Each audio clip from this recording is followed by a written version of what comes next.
Hello everyone, welcome to What If Goku Landed in the Naruto Universe Part 2. Before we start, please go support marioiale for writing that awesome fanfic. This is the translated version I made. There will be some mistake in character's gender, but of course Goku is a male. Chapter 21: The Power of the Legendary Warrior, Loyalty Oath Contract. Konoha Stadium. Goku seriously observed Orochimaru and his men who were in defensive mode against the Scion. "You don't scare me in the least, dwarf, hair on end," said Jirobo, a member of the Sound Four, who used the rock jutsu to imprison Goku, leaving only his head behind when he was covered, and then fiercely launched himself into an attack against him. "No, don't attack him like a fool," Orochimaru demanded to his man, who ignored his warning, and when he was close to the Scion he tried to hit him in the head, but he didn't count on Goku piercing the rock prison with his fist, connecting a powerful punch to Jirobo's stomach, who was spitting blood with saliva and was knocked out instantly. "He is very strong, there's no way we can beat him," stuttered Kadamaru, who feared for their lives. "Don't be afraid, I don't intend to kill you, but I will hurt you a little," said a voice behind Kadamaru, who couldn't react because Goku appeared behind him and began to strangle him, an action that alerted everyone else, who walked away, frightened by what had happened, as they saw Kadamaru faint with his eyes blank and foam coming out of his mouth. "Don't panic, he is powerful but not invincible. We still have the numerical advantage," said Orochimaru, who immediately ordered the zombie Kages to attack Goku together, testing a large explosion at the top of the stadium. Meanwhile, in the lower part of the stadium, Anko and the Genin watched the fierce combat. "This is impressive. Goku just used his Kekkei Genkai and is fighting at the same level as one of the 3 Sannin and 3 Hokages," said Shikamaru, amazed, while everyone was silent for a few moments, which was abruptly interrupted. "It's final. I've already decided. I'll talk to my father and ask the Hokage to allow me to marry Goku," Ino said excitedly. "What?" exclaimed everyone present, surprised by the statement. "Did you think we would continue forever with that stupid act of friends walking around the village with the nickname of Goku's Harem forever? I am very sure of myself, and I know that I can make Goku very happy and that we will have many children," Ino declared seriously. "You're forgetting something, brat, and that is that I am Goku's tutor, and if I refuse you won't even be able to get close to him, and I'm the one he'll marry. Damn the stupid morals or the age difference. I'll be his wife," Anko responded furiously. "Great thing, I'm a Hyuga, so when my father asks the Hokage for consent for our marriage, he won't be able to refuse, and besides, I can give Goku a life of luxury and comfort," Hinata replied angrily. "Do you think I'm a zero? When the invasion is over, I'll ask Goku to marry me and you can all go to hell," said Tenten. "No, I am the most suitable for Goku. My devotion to him is so great that I would even betray my village for him," Temari answered with a frown. "Enough of you all going crazy. This is not the time for your stupid act of girls in love. Besides, if Goku loses the fight there will be no boyfriend to marry, so calm down," said Shikamaru strongly, which caught the attention of everyone, who looked at him furiously. "Do you, your boring dog-faced boar, dare to believe that our beloved Goku will lose to that garbage?"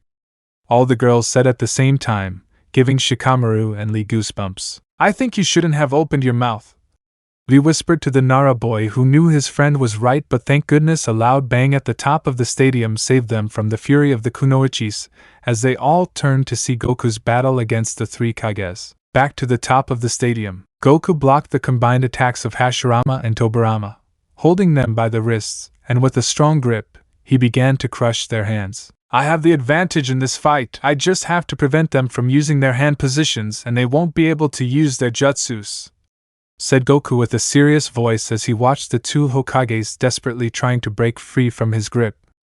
Fortunately for them, Minato appeared with his Hiraishin no Jutsu behind Goku and hit him with his Rasengan in the back, sending him flying into a wall, destroying it instantly. "He did it," said Tayuya with an arrogant smile, which was quickly erased when the Scion emerged from the rubble completely unharmed and accompanied by his golden aura. "My turn," said Goku, who shot out like a golden ray and began to give a savage and brutal beating to Minato, who flew through the air, but Goku appeared, arriving with his super speed and kicked the 4th Hokage in the face, who fell against the ground as if he were a bullet from a pipe, leaving a huge crater in the ground with Minato's body inert. He can fly," said Sakan, very scared. "Yes, that is one of the talents I will have once I have his body," Orochimaru answered excitedly, and then ordered something to Hashirama. It's time Hashirama sweeps away this entire village, Orochimaru shouted, as the first Hokage began to perform various hand positions. No, it can't be, Goku. Stop him. Lord Hashirama is about to use the Mokuton Senpushin Senju, and with that he will sweep the village completely.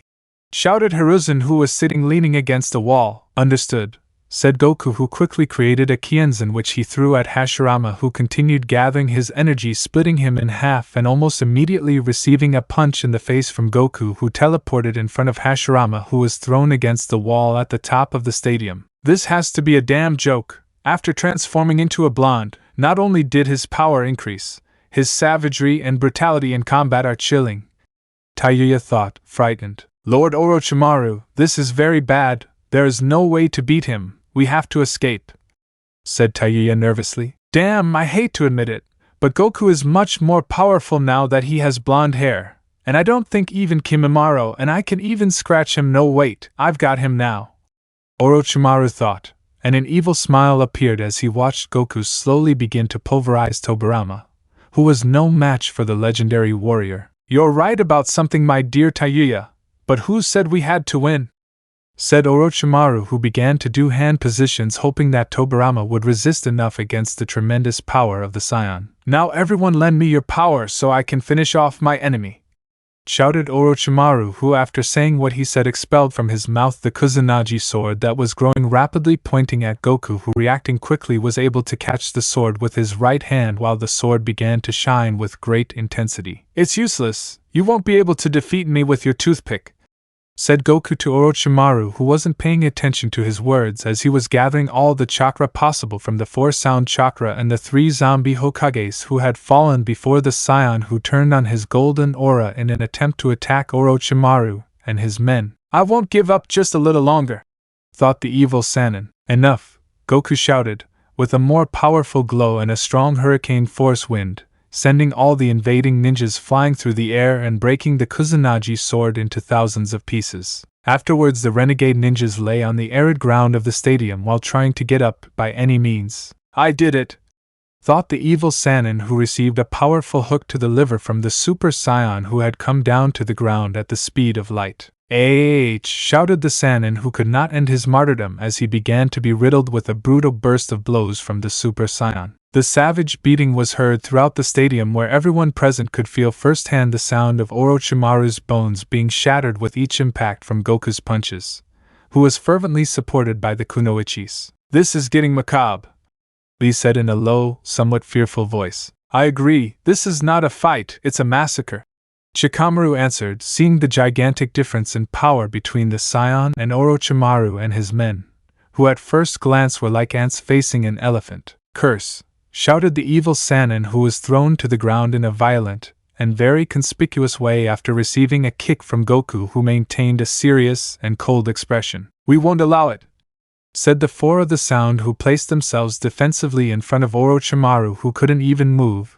The ninjas threw kunais and shurikens at Goku, who stopped them with great ease and breaking them in the process as if they were twigs. But to the evil ninjas' even greater surprise and terror, Goku extended his arm in front of them and then placed his hand in a position very similar to that of a gun, just to say one last word. Bang, said the Scion. Run, said Tayuya. But it was too late, since there was a huge explosion right in front of them all that sent them flying against the walls of the battered stadium. Lord Orochimaru, said the 4 of the sound worriedly, who could barely stand helping their master, who semi-unconscious gave the order to retreat. I won't let you escape, you damn vermin! Exclaimed Goku, who launched himself at full speed against the Sannin and his group, but Minato stopped him, which gave the sound crew enough time to escape quickly, even though they were being chased by the Konoha Anbu ninjas. Minutes after Orochimaru's escape, the 3 zombie Hokages began to disintegrate, showing a white light which were their souls that had been freed from Orochimaru's control, surprising Goku, who believed they were just simple dolls. Thank you very much for freeing us from your control, said the 3 Hokages. You're welcome, Goku answered with his typical smile, which was reciprocated by the fallen Kages. Minato, wait, said Hiruzen, who had already gotten up and wanted to talk to his old friend. He is Son Goku, the new hope of this village, just as you were a long time ago, and he is also the special person that your daughter has chosen, Hiruzen commented with a smile. Oh, I see, so then I can rest assured that she will be in good hands. Minato replied with a smile. Goku, right? Please take care of them, I ask you, they are my greatest treasure. Said Minato, who was disappearing little by little in front of the scion, and Hiruzen, who, after hearing what he heard, sat down again. I'm too old for this, said Hiruzen. Don't worry, I'll do it. But what did he mean by them? Thought Goku, still remembering Minato's face, who asked for his beloved daughter and another unknown person for the scion. Hiruzen, rest, I'll go help my team, said Goku, who took off in a trail of golden light in search of his friends. Are you okay, Lord Hokage? Said Anko, who ran with the genin to help him. Yes, I'm fine, Hiruzen replied. Where did Goku go? Tenten asked, worried about her beloved. Don't worry, he went to end this once and for all, Hiruzen replied. Wooded area near the Shinobi Academy. Naruto, Sakura, and Sasuke were fighting with Shikaku, who took them to the limits of their strength, since Sasuke attacked him with several Chidoras, and with the curse mark at its limit he began to get tired, as well as Sakura, who hit the huge raccoon like a huge tree as if it were a baseball, but it did not seem to get tired in the least, and Naruto, who called Gamma Hero, tried to stop Shikaku's attack and at the same time wake up Gaara, who turned out to be a container of a tailed beast just like her. Which is why she decided to help him. This is bad, Gamma Hero is getting tired, what will I do? Naruto thought with fear that was taken out of her thoughts when a trail of golden light hit Shikaku, knocking him down instantly. Go, Goku, said the Uzumaki, happy to see her friend. Goku, what happened to you? Sakura asked, surprised by the change in her partner's appearance. This is an ability that has been inherited through my scion blood, which increases my power, and also causes this physical change in my body. It is known as Super Saiyan, Goku answered without stopping looking at Shikaku. A Kekkai Genkai. Goku awakened a Kekkai Genkai. It's impressive, and he also looks much more handsome than before, Naruto thought, blushing while looking at Goku. Damn, how much power do these phenomena called scions have? And if they have even more, I'm beginning to understand why that lunatic who ruled them was so afraid of them, I thought. Sasuke, seeing Goku, who was standing on the branch of a tree near him. My god, he is really so hexy, thought Sakura, blushing a lot seeing our hero who was preparing to fight Shikaku. Damn you, Goku Midarashi, why do you always get in my way? Shikaku said furiously as he began to perform a gigantic Baijidama. This is bad, girl, we have to run away, said Gamma Hero to Naruto, who undid the summoning jutsu and then met with Sakura and Sasuke. Too late, die, Shikaku shouted at the top of his lungs, throwing the Baijidama. But Goku didn't move from his place, and with his hands ready and charged with a great blue glow. Kame Hame Meche! Shouted the scion, who fired a large beam which impacted with the Baijidama that was impressively pierced by the Kame Ha that brutally hits Shikaku, who disintegrates before the attack that is lost from sight of everyone when rising to the sky, leaving only Gaara, who is on the ground still wanting to fight. But Naruto gave him a strong headbutt, and then reproached him for his actions, followed by some words of encouragement to the Jinchuriki of the sand, who seemed to understand that closing himself off to the world is not the solution, and that he could also experience those feelings which made him a human being. After a few moments, Baki and Kankuro came to Gaara's rescue, and despite knowing the scion's strength, they were determined to save him. Take your friend and get out of here, ordered Goku, which impressed the sand ninjas, who took Gaara and fled the place while Goku returned to normal, knowing that the fight was over. But he didn't expect both Naruto and Sakura to run and knock him down with a big, strong hug. Goku, you are the best, I love you with all my heart, said Naruto, who after what was said went to kiss the scion on the mouth. Shut up, dwarf. I love her much more than you, Sakura shouted, pushing Naruto away and also kissing him fiercely, while Goku just seemed helpless and surprised by what his teammates had done. The truth is that I'm already used to his idiocies, said Sasuke as he began to walk away to take his way to the Konoha Stadium, but suddenly stopped. Damn, I guess if I don't help him, those lunatics will end up raping him, thought Sasuke, who quickly grabbed Goku by the collar of his shirt and jumped with him quickly and stealthily between the trees, saving him from the girls who almost raped him right there. Wait, damn Emo, come back to my love, Naruto shouted. Come back here, Shitsuke. Sakura shouted, very angry, as she and Naruto fiercely chased them as if they were some kind of berserk kunoichis. They're going to catch up with us, Goku said somewhat nervously. Shut up, loser. I'll do what I can to save your ass, answered Sasuke desperately.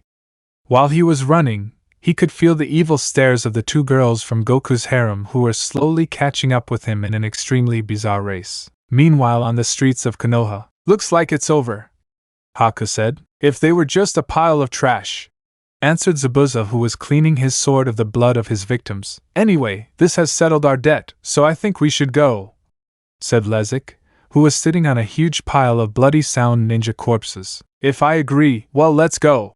Zabuza ordered his companions, who quickly disappeared from the place. "Thanks for everything," thought Kakashi, who had seen Team Zabuza disappear from the place. One day after the invasion, the Hokage, unable to stop the inevitable, decided to hold a meeting since the inconvenience he feared had occurred and the clan leaders and elders of Konoha learned of Goku's power after his fierce fight with Orochimaru and the Sand Beast. But Sarutobi was willing to do anything to defend the Scion, especially Danzo, so the second phase of his plan would have to begin. "Are you sure about this?" asked Jiraiya, who was hiding in the shadows behind the Hokage's desk. "Yes, I'm completely sure of what I'm doing," Hiruzen answered. "But don't you think we'll practically be forcing him? And from what I know, he has family and friends waiting for his return," Jiraiya said. "Yes, I know, but I heard that if he wins that tournament of the universes they will grant him any wish. We just have to wait for him to ask to stay here forever," answered the Hokage to Jiraiya. "Are you really never going to change? The boy is not a weapon with which you can threaten the entire world, and despite his innocence he is a genius in battles.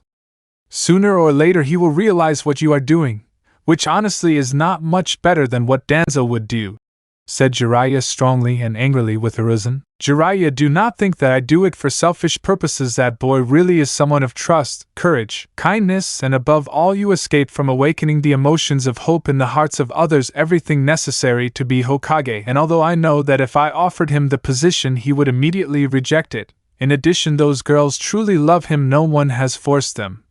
They want to be with him of their own free will, and despite his way of being made it clear that he wants to be with them. That's why, Jiraiya, this is an order. Bring me those 7 girls. Tell them that I have something important to tell them," said Hiruzen, to which Jiraiya with a sigh withdrew in search of them. 30 minutes later in the Hokage's office, the 7 kunoichis along with Jiraiya were in front of Hiruzen. "Thank you very much for coming so quickly," said the Hokage, who placed his mitre on the Sannin. "But what the hell happened to you?" Hiruzen asked, seeing Jiraiya with super swollen cheeks, a black eye, and many scratches on his face. Well, said the Sannin, trying to say what happened. "The pig entered my house while I was bathing," answered Naruto through the Sannin. Flashback Naruto department. Naruto was in her bathroom finishing scrubbing her beautiful body ready to shower and then get into her tub while she looked at herself in the bathroom mirror. "Demon, please stop growing," said the girl as she began to check her chest in front of the mirror. "Hey, come on, don't complain, many would want to be in your place," said Jiraiya, who appeared out of nowhere and pecked the Uzumaki's left breast with a finger, making her turn white with fright and then scream at the top of her lungs.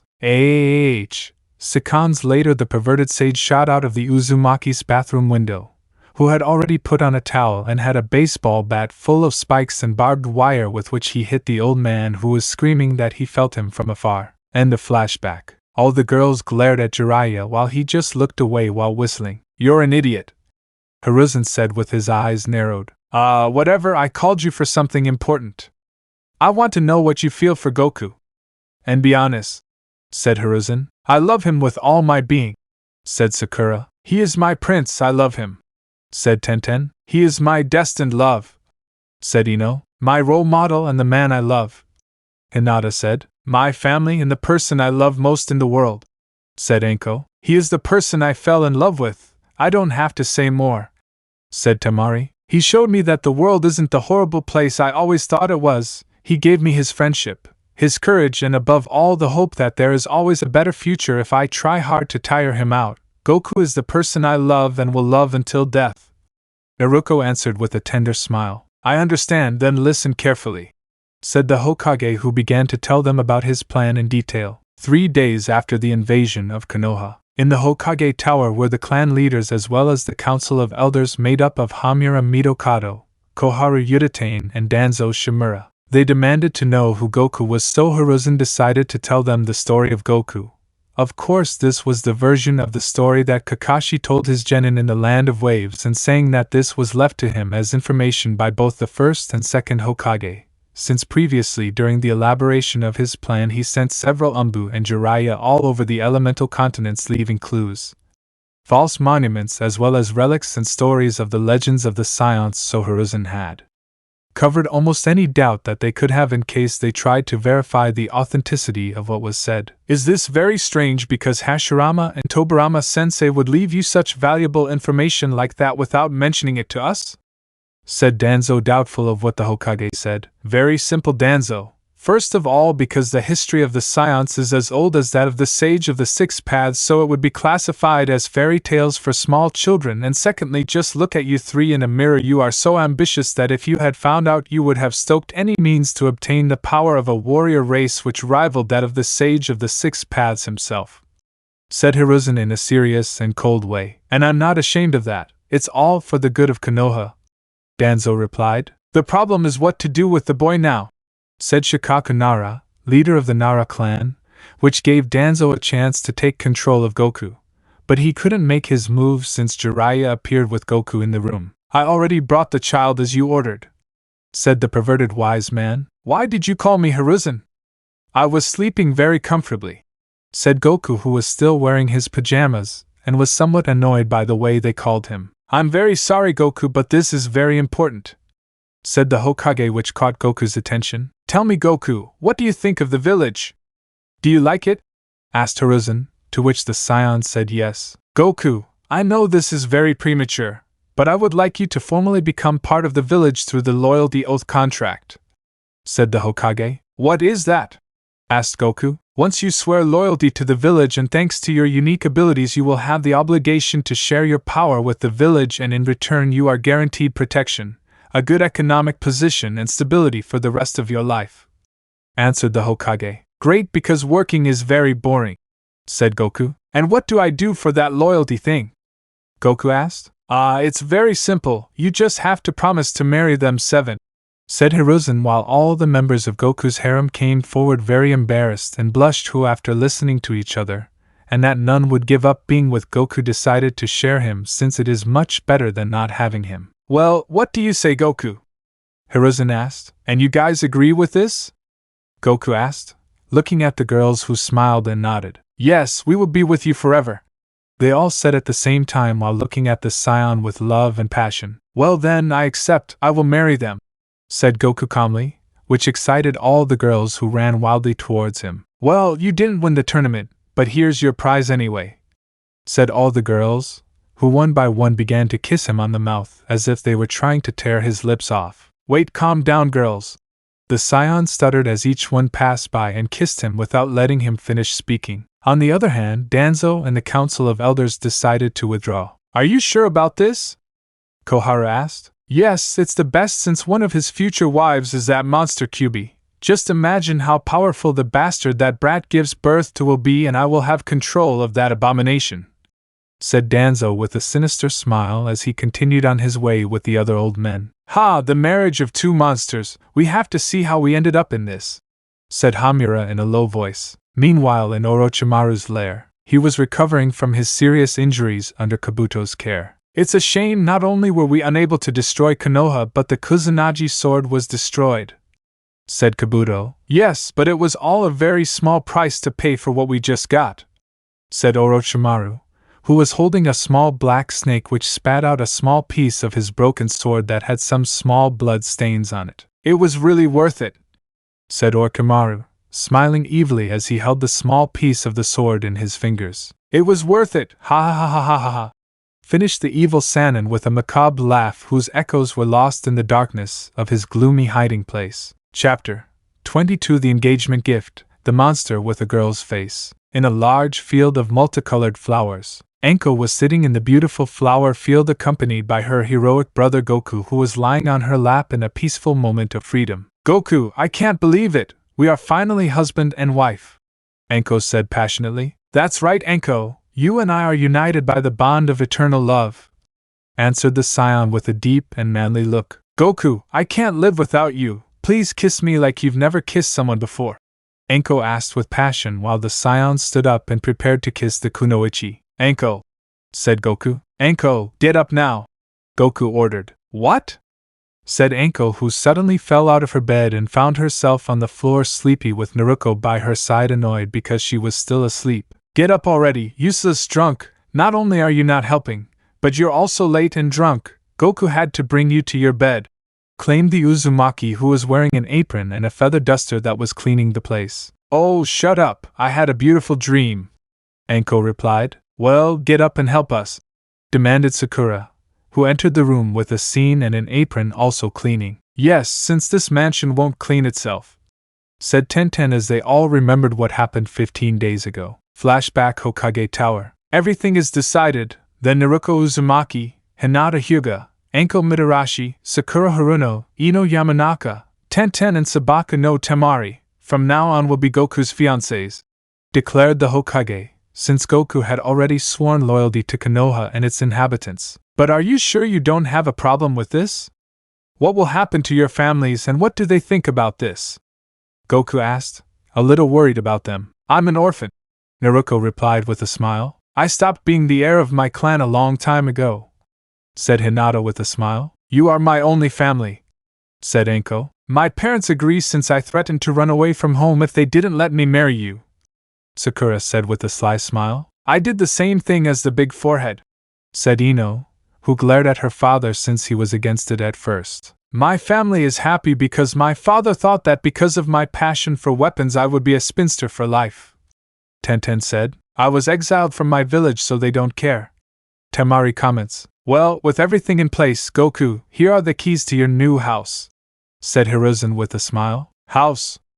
Asked Goku, taking the keys. Yes, and it's very spacious for all of you, plus it has plenty of rooms in case you find another candidate, and if you want to do with them, well, those things you know, said the Hokage, who was saying the last thing in a low voice in Goku's ear. Ah, well, thanks, said Goku, somewhat confused. Okay girls, let's go, said Goku calmly as he was accompanied by them to their new house, which was as big as the Hyuga mansion. And the flashback. Well, anyway, now we have a big mansion, a lot of money, and Goku is ours, said Anko, who was walking half naked through the luxurious kitchen of the house with all the girls in the dining room preparing breakfast, and who blushed with joy knowing that Anko's words were very true. Good morning, said Goku, who entered the kitchen with a yawn. Good morning, darling, said the 7 girls, who threw themselves at Goku and knocked him off his feet while they hugged him and kissed him everywhere. It's been 15 days since we've been living together and I still haven't gotten used to this, thought Goku, who was still being squeezed by the girls and covered in lipstick all over his face. Ichiraku Restaurant, 9 p.m. Goku was eating with Shikamaru, Lee, Kakashi, Guy and Asuma in a celebration. To be honest, I feel a little ridiculous. We're having a bachelor party for a 12-year-old boy, said Asuma, somewhat intoxicated. Asuma, are you jealous of a child? Guy asked. No, of course not, Asuma shouted. Well, I am jealous, Lee said with comical tears. How annoying anyway, Goku. Have you bought any engagement gifts for your girlfriends yet?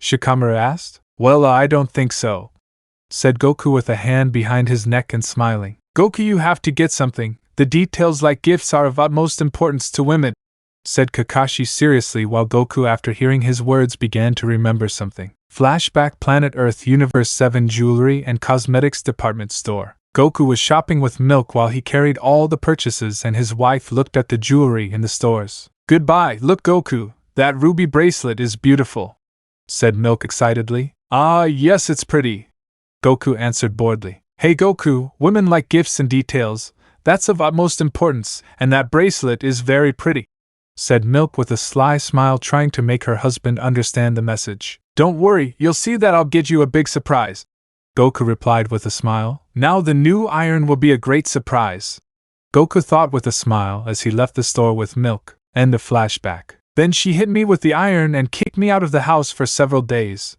Goku said in a low voice to the Konoha Jounin. You're an idiot, you were supposed to leave her something she liked like perfumes, flowers, or jewelry. Don't do that stupid thing with the 7 of them or you'll end up in a hospital bed with a respirator as your only life support, said Kakashi in a scolding tone to the scion, who was only thinking about what he could give to the 7 girls. Meanwhile, in a cafe, the girls were drinking coffee and arguing about who would be Goku's #1 wife while they were watched from afar on a bench by Kiba, Shino, and Choji, acting as voice actors since they dubbed them every time they saw them speak. "I'm going to break up with Mirodaku so I can be handsome Kiba's girlfriend," said Kiba in a effeminate voice pretending to be Naruto. "And you can say it, I wish I could spend a great night with my beloved Choji," said Choji, also pretending to be Ino. Suddenly Anko was seen watching them sitting. "Don't you think those jerks have been watching us for a long time?" Shino said. "Hey, that was offensive, at least change your voice," Kiba scolded. "I only said what she said, I read her lips," answered Shino, which left Choji and Kiba very sad. They were petrified and in tears after what they heard. "Look on the bright side, at least they'll be single until Goku is 16, Shino said, trying to cheer up his friends. "If we still have time, we just have to court them, and when they fall in love with us they will break off the engagement. Ha ha ha ha ha," said Kiba, laughing at the end. "Yes, but what if Goku takes advantage of that time and takes their chastity?" said Choji, still dejected, which left Kiba in shock, while the three were seen as three idiots by all the passers-by of the place. 2 days later, in the woods near the Shinobi Academy, the genin candidates were undergoing a survival test led by Irika, during which Konohamaru's team wandered among large mounds of sharp rocks. "Come on, Moegi, you're very slow," Konohamaru said in a complaining tone. "Yes, I already know, calm down," replied the little aspiring Kunoichi as she walked through a ravine. But she accidentally slipped and began to fall while she was watched in terror by her friends Konohamaru and Udan, who could not catch her. "Aya!" the girl screamed. Thank goodness she was caught and saved by Goku, who was passing by pure chance. He's floating," stuttered Udan in surprise as Goku landed in place next to the boys. "Are you okay?" asked the scion, who was carrying a very blushing Moegi as if she were a bride. "Ah yes, Moo, thank you very much," the girl answered, very embarrassed and with a sparkle in her eyes that looked at the scion as if he were a prince. "Well, with your permission, I have to continue with my search," said Goku, who carefully lowered the girl and then continued on his way. He is a prince," Moegi said with her hands together, seeing where Goku had gone. "Calm down, Moegi. I know he seems to be very kind, but that could be a facade to hide his dark side if you don't remember that he is the boyfriend of those lunatics who have created all kinds of mischief in the village," said Udan, who didn't count on a kunai passing at high speed next to his cheek and sticking into a tree behind him. "Did you say something about Goku? I didn't hear you well. Could you repeat it or not, please?" said Moegi with an evil and gloomy voice accompanied by a darkened look and dilated and lifeless eyes that looked at poor Udan as if she were seeing a simple cockroach that just crossed her path. No, I didn't say anything," answered Udan, with his eyes about to cry. He only saw his friend, who was approaching little by little and with her hands stretched out.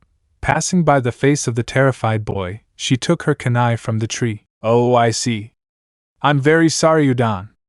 I misheard you, but as an apology from me," said Moegi with a childish and innocent smile as she removed a dead scorpion from the tip of the kunai and showed it to Udan, who was about to sting the genin aspirant. "Let's finish this. I want to go home and take a bath," said Moegi, who nervously continued walking near the gorge. "Be very careful. Moegi may actually seem very tender and sweet and even innocent, but her character is very violent and even psychotic if something doesn't seem right or she doesn't like it," Konohamaru whispered to Udan, who got the message. "Now I remember that Moegi almost failed the psychological entrance exam to the academy because she showed certain patterns of erratic and abnormal behavior in terms of empathy and cruelty," Udan thought. "Although I feel a little sorry for Goku, he is very nice, but unfortunately the women who notice him are very strange and dangerous. And she is possibly the worst. She is a monster with the face of a girl," thought Konohamaru as he looked at Moegi and decided to continue with the test. Meanwhile, in the mountains far from Konoha, Goku was near a cave thinking and remembering what Gohan had explained to him about precious jewels known as diamonds being found inside large deposits of coal and other minerals. "Let's see, according to Kakashi, women like jewelry, so I just have to get that and they'll be happy," thought Goku as he began to dig inside the cave. 1 hour later. "I'm already bored and I can't find anything, just a pile of coal and these green stones," said Goku, who didn't know that the stones were emeralds. After a while, Let's see, Oh, now I remember, according to Gohan, diamonds are a derivative of coal which was compressed under great pressure for many thousands of years, so I just have to do the same," said Goku animatedly as he took a large number of pieces of coal and began to squeeze them with great force in addition to impregnating them with his ki. Moments later he managed to get 13 pieces of very beautiful and shiny uncut diamonds. "Great job, I did it," said Goku with joy as he quickly took off towards Konoha. In a Konoha jewelry store, Goku asked the jeweler to set the rocks into rings, which the jeweler refused at first since they would have to be cut first to give them a nice finish, which would take many days. But the scion convinced him to do it quickly, giving him one of the diamonds, making Goku's order the highest priority in his shop. 3 hours later, "Here are your charges, young Goku, and I must say that they are my best work so far, I assure you," said the jeweler, handing 12 fine and luxurious diamond rings to Goku, who happily took them and decided to return home quickly. "Great, I don't have to worry about them getting angry anymore. It would be creepy if they acted like milk on that ironing occasion, but with these shiny trinkets everything will be fine," Goku thought happily on the street on his way home, when suddenly he managed to hear cries for help which Goku recognized as those of Moegi, who was being assaulted by ruffians who were trying to steal her things. "Don't leave me alone," the girl claimed, trying to defend herself from her attackers who surrounded her. "Shut up and give us your bag already," shouted one of the robbers. "What are you doing?" asked Goku, who had approached the place. "It's not your problem, brat, go away," replied the other assailant, who later saw the scion's package. "Hey, look, that brat is carrying jewelry," said the assailant to his friend, who quickly and without speaking attacked Goku in order to take his package. But Goku received him with a headbutt which sent him flying against a wall, knocking him out instantly. "Damn brat!" shouted the other thief, who tried to pull out a katana, but the scion kicked him in the face, leaving him knocked out just like his friend. "Thanks, Goku, you saved me again," said Moegi with a cheerful smile. "It was nothing," Goku replied as the two walked away from the fallen thieves. "Who would have thought these miserable cockroaches were useful after all?" thought the kunoichi apprentice, who lightly kept a kunai among her clothes while following the scion. After a while of talking and playing games where both Moegi and the scion were having fun, Goku decided to continue on his way. "Wait, are you leaving already?" asked the little aspiring kunoichi. "I'm sorry, but it's getting late," Goku replied, while the girl became sad, which left Goku with a bad taste in his mouth. "Look, Moegi, I gave you this, but don't be sad anymore," commented our hero, who extended his hand and gave her one of the diamond rings. "Seriously, thank you very much, you're giving it to me," said the girl happily as she jumped all over the place, making Goku happy, who decided to continue on his way. Now at Goku's house. "I'm here, girls," said Goku, who was greeted by the 7 girls who hugged him tightly, causing the package to fall on the ground. "What is this?" Anko asked, lifting one of the rings. "Well, it was supposed to be her engagement gift," Goku replied, still squeezed in the arms of the girls who were looking at the diamond rings. "They are beautiful," said all the girls, who took a ring each and then began to admire them already on their hands. "Goku, this is the most beautiful thing I've ever been given in my life," Iruko said excitedly. "Yes, my love, thank you," said Sakura happily. Thank you very much, Goku," said Tamari happily. "Come on, it's nothing," said Goku with a hand behind his neck and somewhat embarrassed. But our hero didn't count on the fact that the 7 girls would throw themselves at him and start kissing him wildly as if possessed by their instincts, while trying to undress Goku in the same way that they did by taking off his clothes one by one, leaving him in his underwear. "Okay, Goku, it's time for us to give you your gift," Ino said with a seductive smile. "Yes, please be affectionate," Tsunade said, blushing a lot. "And that it doesn't hurt," Tenten said. "Bon appetit," said Anko, launching herself at Goku, but a huge explosion in the backyard of the house alerted them all, who went out to see a crater in which Jiraiya, Inoichi Yamanaka and Kizashi Haruno were, who furiously saw what happened while they were spying. "Ino, how the hell do you behave in such a vulgar way?" Inoichi shouted while his daughter just ignored him, furious at his interruption. "Sakura, get dressed, we're going home," said Kizashi furiously, but Sakura stuck her tongue out at him and hid behind Goku. "Hey, they destroyed my yard," Goku said angrily. "The patio is the least of it. We won't let them do this, and if they do, at least invite us," said Jiraiya, who couldn't finish what he said because Naruto, still in her underwear, buried his head in the ground with the same bat she used before with the old pervert. Don't get involved, you disgusting old man, said Naruto. And what are you doing here? Said Anko, glaring at the Sannin. Very simple. Besides being Naruto's godfather, I'm also in charge of Goku, because I, said the old pervert who remained silent with a serious look. Why you what? They all asked very expectantly. Because I am also a scion, said Jiraiya with a scream at the end while he posed heroically with a blonde wig on his head while he was illuminated with lamps which were held by two toads that helped him with his stupid joke, leaving everyone present in shock. You are a poor devil! Shouted all the girls, who gave a powerful blow to the old pervert's face, sending him flying through the air. It was a Judit! Shouted the Sannin who was in the air. Enough of this nonsense, Son Goku, we challenge you to a duel. If we win, you will leave our daughters alone. And if you win, we will step aside. Inoichi and Kizashi said energetically, to which Goku quickly accepted. Minutes later in a training camp, Inoichi and Kizashi stood in front of Goku ready to fight while the 7 kunoichis witnessed the fight. Ready or not, here we go! Get ready, Goku! You will feel the fury and power of a father! Shouted Inoichi, who quickly ran against the scion, followed by Kizashi, who began to attack Goku. Hey, that's not fair. It's 2 against 1. Ino complained. Bah, leave them, the result will be the same, said Anko calmly while watching the fight. Back in combat, Goku dodged all the attacks of the 2 Jounin easily and without worries. Damn cylinder monkey, stay still, Inoichi shouted. He'll get tired if we keep attacking, said Kizashi, but Goku with his super speed disappeared, causing the 2 Jounin to hit each other in the stomach. What's wrong with you? Inoichi said angrily. Same here, said Kizashi angrily. Calm down, he's very fast, but that's all, said Inoichi, trying to calm himself and Sakura's father. Do you want to check it out? I'm not just fast, Goku commented with a smug smile. This action ended up angering the 2 parents even more, who were unable to claim what the scion had said, since with lightning speed he stood in front of the 2 and threw a powerful blow between the faces of both parents, raising an immense curtain of earth. I think that's enough of a good fight, Goku said happily as he walked away from the 2 Jounin and went with the girls. Goodbye, Dad, see you on the holidays, said Sakura, saying goodbye to her father. Yes, come visit us and maybe you'll be able to see your future grandson, Ino said with a mischievous smile towards her father, and then continued on her way. That was creepy, Kizashi said. If he is not an ordinary child, I don't even think he is human, he is a monster, said Inoichi, who turned his head back contemplating a creepy image of an enormous rock as big as a mountain which had a huge hole in the center, a sign of the scion's power. Ha, thinking about it better, that boy is a good catch and I won't get involved in Sakura's business, said Kizashi somewhat scared. Yes, I agree.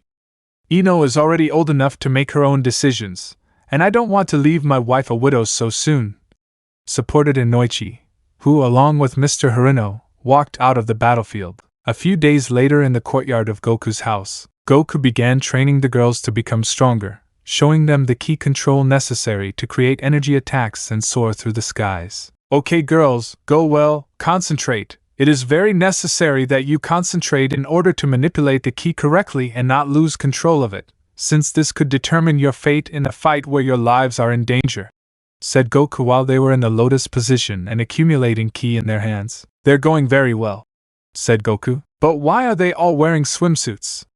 It's not that hot. Do they want a pool? Goku thought as he looked away at the crater in the middle of the courtyard. I won't let these fools get ahead of me.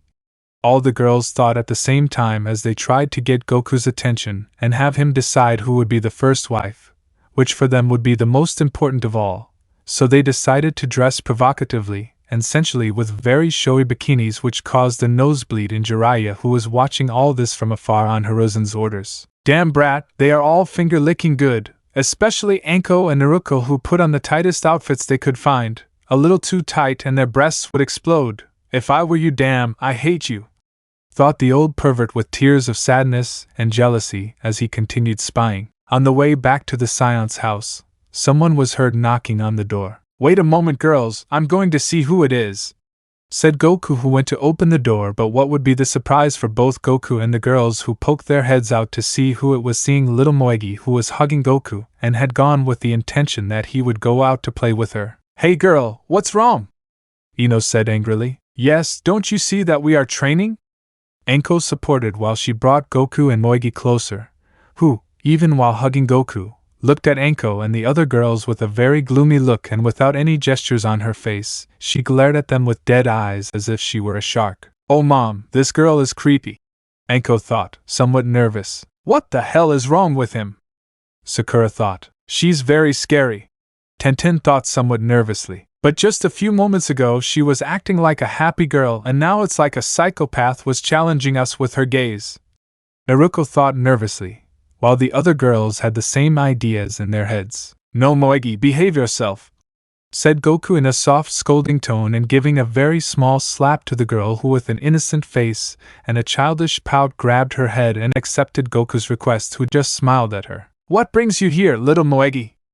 Hinata asked in a kind and gentle tone. "I came to play with my boyfriend," Moegi answered with a sweet tone, grabbing Goku's arm. "What do you mean boyfriend? You don't know that Goku is our fiancé," said Naruto angrily while she and the others showed off their engagement rings. "Well, I'm also Goku's fiancé," Moegi replied, showing the ring that Goku gave her a few days ago. This surprised all the girls, who reproached the scion who told them what happened the day he went for the rings, and that he simply gave it to her because he felt bad about leaving her alone, which was understood by all the girls except Moegi, who hugged the scion and saw him. "I will be with you forever, my beloved Goku. Nothing and no one will be able to separate us from now on," said the girl with a strange and somewhat evil look which did not scare Goku in the least, but the others thought that she would be a big headache for their future. "Come on, let's play," said Moegi, pulling Goku's arm as he followed her to the backyard of the house, while they were followed by the others except for Anko, who began to remember something. "If I remember correctly, some time ago I read in some reports from Lord Hokage where there was a strange case of a root Anbu who took his niece against the will of her parents with the intention of training her and turning her into a perfect ninja. But some time later it was discovered that he had subjected her to hellish and inhuman conditions of torture, both physically and psychologically. Some time later she was rescued by her father and the Hokage, but the damage was already done, so that she would have a new opportunity to live in peace. It was decided to keep the girl's identity a secret, despite the fact that she showed extreme psychopathic behavior when she returned to the village. Could it be that the girl in the report will be? Thought Anko as she saw Moegi playing house happily with Goku and the other girls, who thought that at first glance Moegi is a yandere. At the same time, in the Hokage Tower, Hiruzen was reading some reports given by a spy he had placed among the root ninjas. "So this report is correct, Sai?" questioned the Hokage. "Yes, Lord Hokage, it seems that they are still alive and were also captured by Lord Danzo," answered a very young black-haired Anbu who was the infiltrator in the root forces and who was secretly loyal to the Hokage. "That damn son of a bitch, he saw my idiot face for many years and I couldn't see what he was planning," said Hiruzen with a serious and very angry voice. "What shall we do now, Lord Hokage?" Sai asked seriously. "And this evil that has been in the depths of Konoha once and for all," Sarutobi answered furiously. "Get ready, Danzo. It's time to end this. Stop forever. This will be my last mission as Hokage of Konoha." Hiruzen thought seriously. Chapter 23: The Root of Darkness, Rebellion in Konoha. Unknown Zone in Tierra del Fuego. It was a stormy night in the Land of Fire, where lightning could be clearly heard, accompanying the powerful rain that fell all over the place, especially in a deep and terrifying cave where screams of fury and helplessness could be heard. Inside the cave, Orochimaru's secret laboratory. "Damn it, why doesn't the genetic manipulation experiment work?" the evil Sannin asked, shouting furiously. "I already told you, we have performed more than 1,500 tests and cloning attempts and the result is the same, negative. The genetic structure of the genetic links of the DNA chains are very complicated to handle with our current technology," Kabuto answered while he was examining a microscope. "How can that be possible?" questioned Orochimaru as he looked at the image of the DNA chain on a computer near him. "Very easy. The properties of this blood are too advanced to be manipulated with normal human DNA schemes, so we will have to search for and steal better scientific equipment, or find other uses for this blood," said Kabuto, who looked at his master with a very serious look. "Well, Goku, who would have thought either you are the maximum expression of human evolution or you are not a human being?" Orochimaru thought carefully as he held a vial with the original sample of the Scion's blood. Suddenly Orochimaru drew a creepy smile on his face as he thought about his next move. Well, we need more information and more technological resources for our research, so we'll go visit our sponsor, said the devilish Sannin. That bastard won't help us unless we get results, Kabuto said. Well, we won't go completely empty-handed. Prepare a humble peace offering, which needs 2 more components, the blood of an Uchiha and an Uzumaki, said Orochimaru, holding a test tube with a green serum, which he held with great care and admiration. I see what that was about, thought Kabuto, smiling evilly at the words of his master who gave the order to prepare everything for his trip. Meanwhile in Konoha at Goku's house, Goku was in a giant bed where, unfortunately, he was surrounded by his 7 fiancées who decided to sleep with him because they were afraid of lightning. I can't move, thought Goku as he was hugged by Anko and Naruto who didn't let go of him, as well as Ino, Tenten, Hinata, Temari and Sakura who were sleeping very close to him, all of them sleeping in very sensual and provocative underwear which left nothing to the imagination. Anyway, whenever I sleep with Naruto or Anko their breasts are very comfortable to sleep on, thought the scion who simply closed his eyes to continue sleeping. The next morning, I slept so well, thought Anko as she slowly woke up only to see Goku sleeping next to her along with the other girls who were still resting. Perfect, this is my chance, said Anko with a mischievous smile and in a low voice, as she approached our hero's face and tried to kiss him on the mouth. But a glow bothered her as it hit her directly in the eyes. The angry snake Kunoichi looked for the source of the glow only to get the chilling surprise that Moegi, expressionless on her face, was standing in the bedroom door watching them all while she had a huge kitchen knife in her hand which was the one generating the glow that bothered Anko, who after seeing the knife was in shock with her eyes wide open and unblinking. My God, she's watching us. Is this more like how I enter the house? Anko wondered as she began to notice that the aspiring Kunoichi was gradually approaching them. Are you awake yet? It's a shame. I thought it would be good to reduce the number while they were sleeping so it wouldn't hurt, Moegi said with a smile. Reduce the number? Anko asked herself as she approached her fiancé. Goku, Anko said in a low voice trying to wake up the scion. What's wrong? I didn't hear you. Speak up, said Moegi, who was already on the edge of the bed. Goku, Anko shouted at the top of her lungs, waking everyone up very scared. What's wrong with you? Are you crazy? Asked Sakura, who got her answer when she saw Moegi with the knife. Oh my God, he's trying to kill us, Tenten said nervously, but suddenly everyone got an answer from the little girl. Breakfast is ready, said Moegi, smiling cheerfully and innocently. Thank you very much, Moegi, said Goku, who stood up and began to caress the girl's head, who blushed at what Goku did. But how did you get in?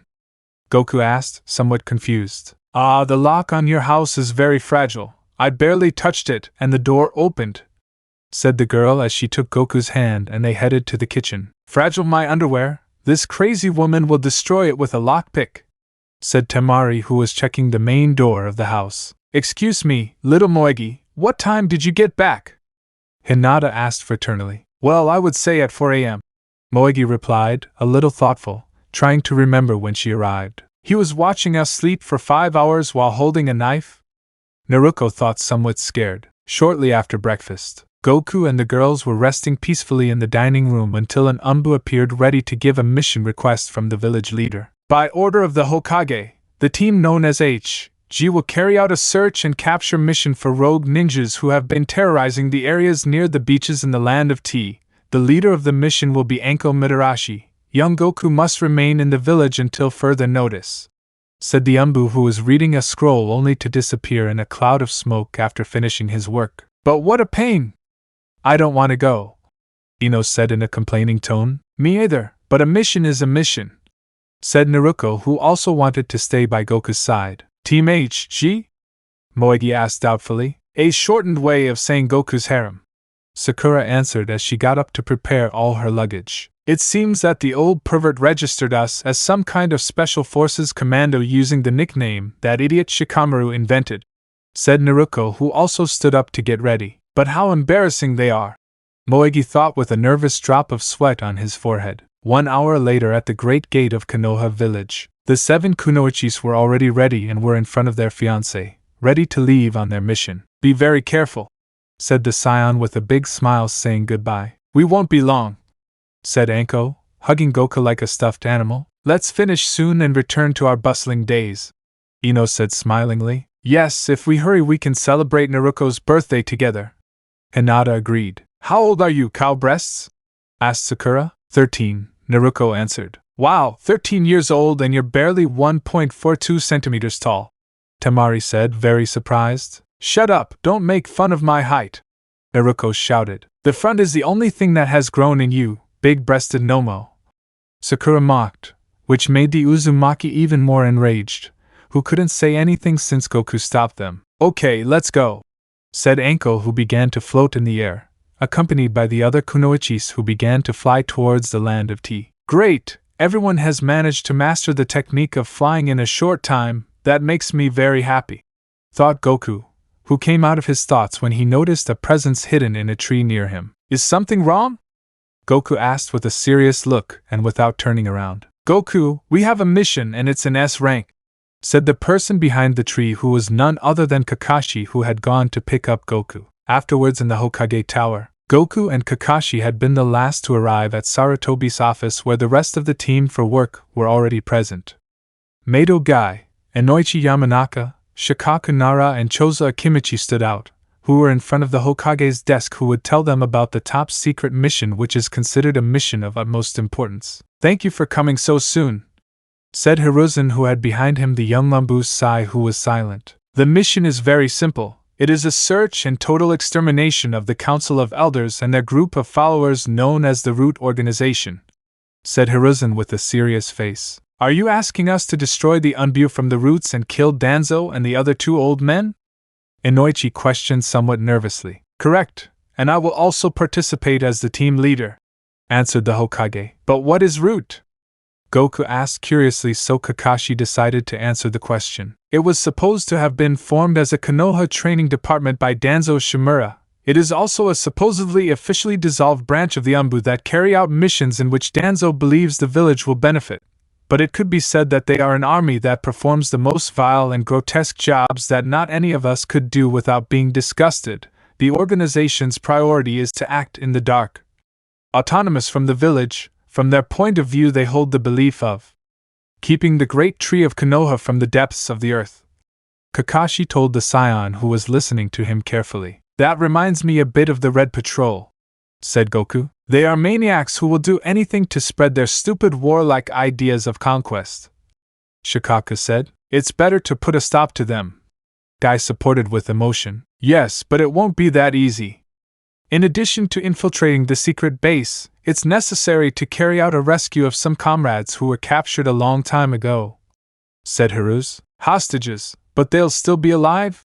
Asked Choza. If they are in a very special prison, this information was obtained by my young spy Sai, who is behind my back, said the Hokage, who introduced the young Anbu, who only limited himself to bowing before the entire team. Now I understand why you decided on girls, Goku said with a sly look. I see you found out about me. They would be in a lot of danger if they found out about this, especially Naruto, who has been a target for this organization for a long time. Of course you are also a target for them, said Hiruzen, who saw how Goku had understood the reason for his actions. Sasuke and Lord Jiraiya are tracking Goku's harem, so if anything happens we will receive the news as soon as possible, said Kakashi. Well, get ready, we will leave immediately at dusk, said the Hokage in a commanding voice, which was accepted by all those present who left the office. Meanwhile, in the underground root base, Danzo and his retinue of elders were there discussing their future plans. Very soon I will become Hokage and I will get rid of those stupid pacifist ideas of Hiruzen,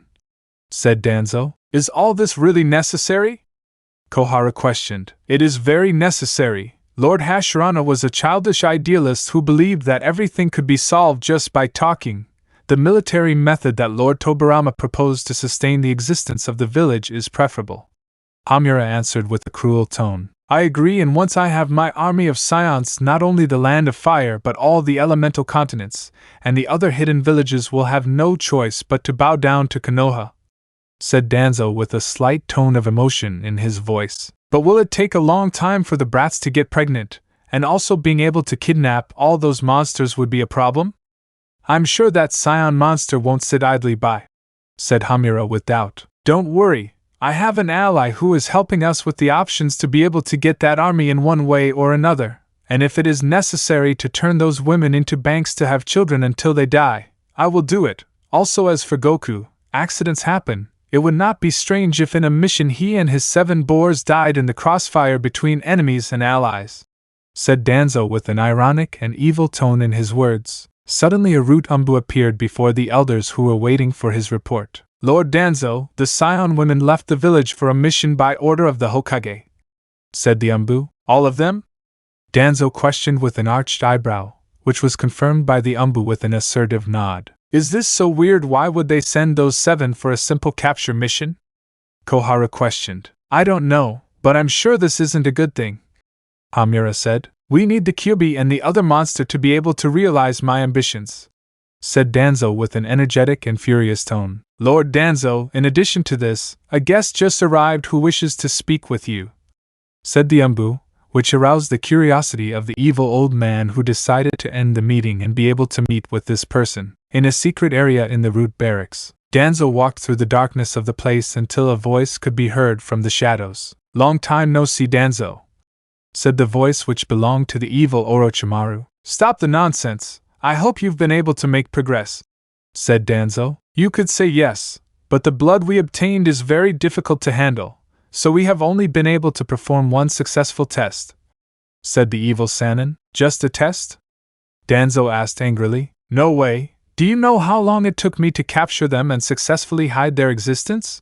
said Danzo angrily. "I'm offering you infinite power in exchange for a small token of trust, because otherwise I'll have to get it from Sasuke and the busted dwarf, and that would create a lot of problems for you. Come on, you have nothing to lose," said the evil Sannin with an evil tone full of confidence, which made the root leader doubt for a moment. "Okay, Orochimaru, but you better make it worth it, or I'll make sure this is the last thing you say in your mediocre and useless life," said Danzo with a threatening tone. "Don't worry. In fact, with what I discovered, you will be able to realize your dream of becoming Hokage, and you will be able to do what has so far stopped you and your entourage from moving and taking power of Konoha after the invasion," said the Sannin temptingly to the root leader. "What?"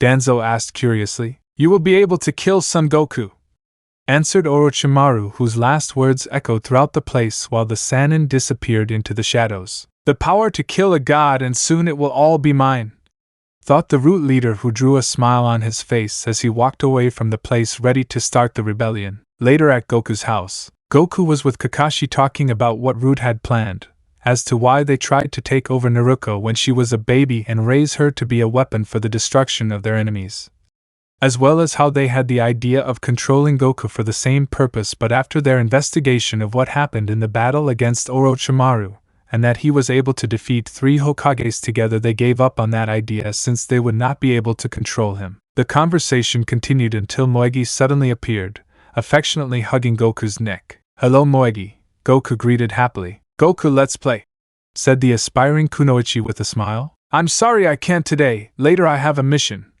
said the Scion in a calm voice. "Sorry, little one, I'll have to borrow Goku today," said Kakashi with a nice smile as he held up a map of the locations of the entrances to the root base. "Oh, I know that place," Moegi said as she pointed at the map. "How?"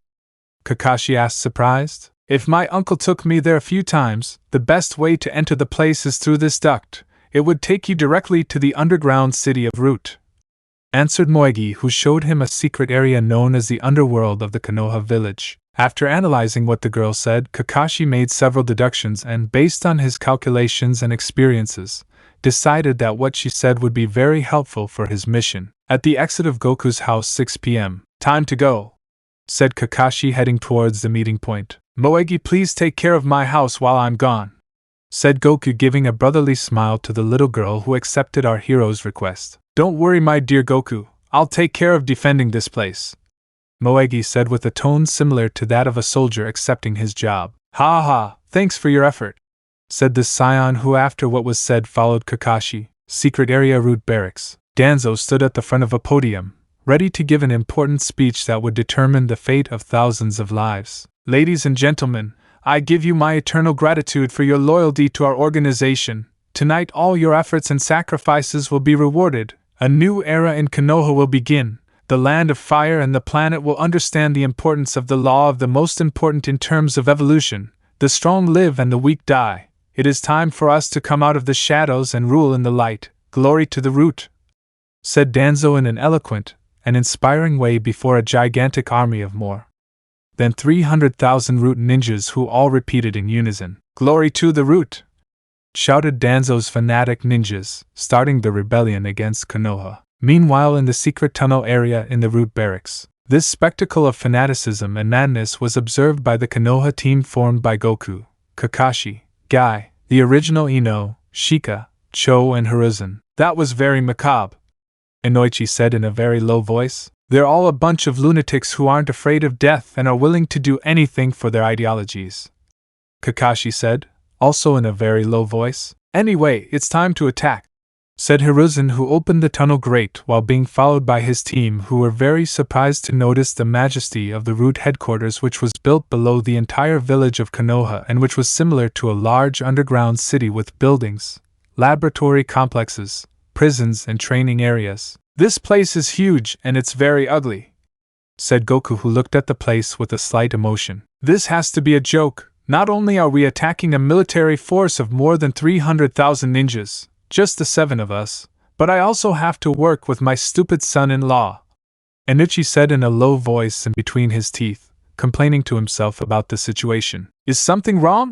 asked Goku, who turned to look at his future father-in-law, who became nervous after our hero's action. Nothing," Inoichi answered nervously. "Coward," Choza said mockingly to his teammate, who was getting angry and was about to complain, but he was interrupted by the mission leader and leader of Konoha. "Shikaki, you and your team start the surprise attack. Kakashi and Guy search for the prisoners in the prison areas and laboratories, while Goku and I will go after the heads of all this," ordered the Hokage, which was immediately obeyed by all the Jounin, who left the place at high speed. Soon after, Goku and Hiruzen were running around the dark place stealthily in search of the leaders. "Hiruzen, we are approaching," said Goku seriously. "Yes, it's show time," said Hiruzen, which was accompanied by tremendous explosions all around the place, which put all the root ninjas on red alert, running in a terrified and paranoid manner all over the place. "What's going on?" Koharu said nervously. "They attack us, they anticipated our plan," answered Hamura, equally nervous. "No, this can't be happening," Danzo shouted madly as he was interrupted when Goku and Hiruzen entered the place where they were. "You are under arrest," Hiruzen said loudly. "You're a bastard, let's attack," said Danzo, ordering his Anbu bodyguards and the other old men who attacked the Scion and the Hokage, engaging in a pitched battle. "This is the end of your Hiruzen era," said Danzo, who was escaping from the place. "Danzo!"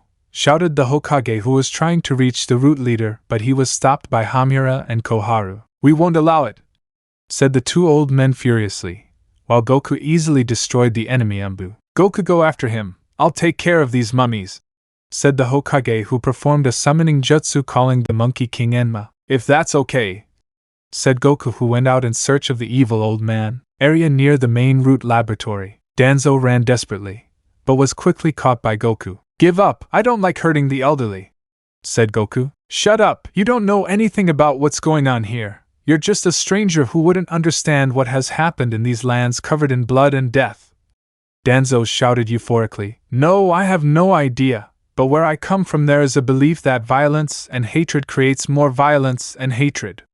You are an evil person and I will not let Konoha fall into the hands of someone like you," Goku answered angrily. "Ha, maybe I am a cancer, but I am the cancer necessary for this world to be reformed into a utopia worthy of being envied by gods like you who only see us down as simple insects," said Danzo, who had removed the bandage from his right eye, revealing a Sharingan. "I'm very sorry, but your hypnosis trick won't affect me," said Goku with an arrogant half-smile. "I know, but you'll be able to withstand several genjutsus at the same time," Danzo replied, removing the bandages from his right arm, which was completely covered in a grotesque way by Sharingan eyes. "Son Goku dies," said Danzo, who launched a powerful genjutsu against the Scion, who ended up inside a kind of dark dimension which was illuminated by a crimson light from a moon with the blades of the Sharingan on it. "Where am I?"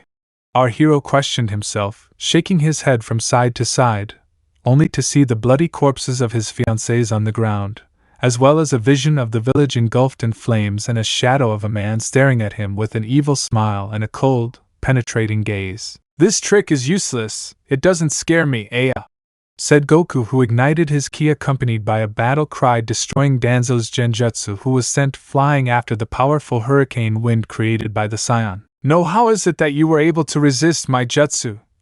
said Danzo with fear. "I already told you that hypnosis doesn't affect me in the slightest," said Goku. "I see, the vision of the future I showed you doesn't scare you," said Danzo in a mocking tone. "Vision of the future?"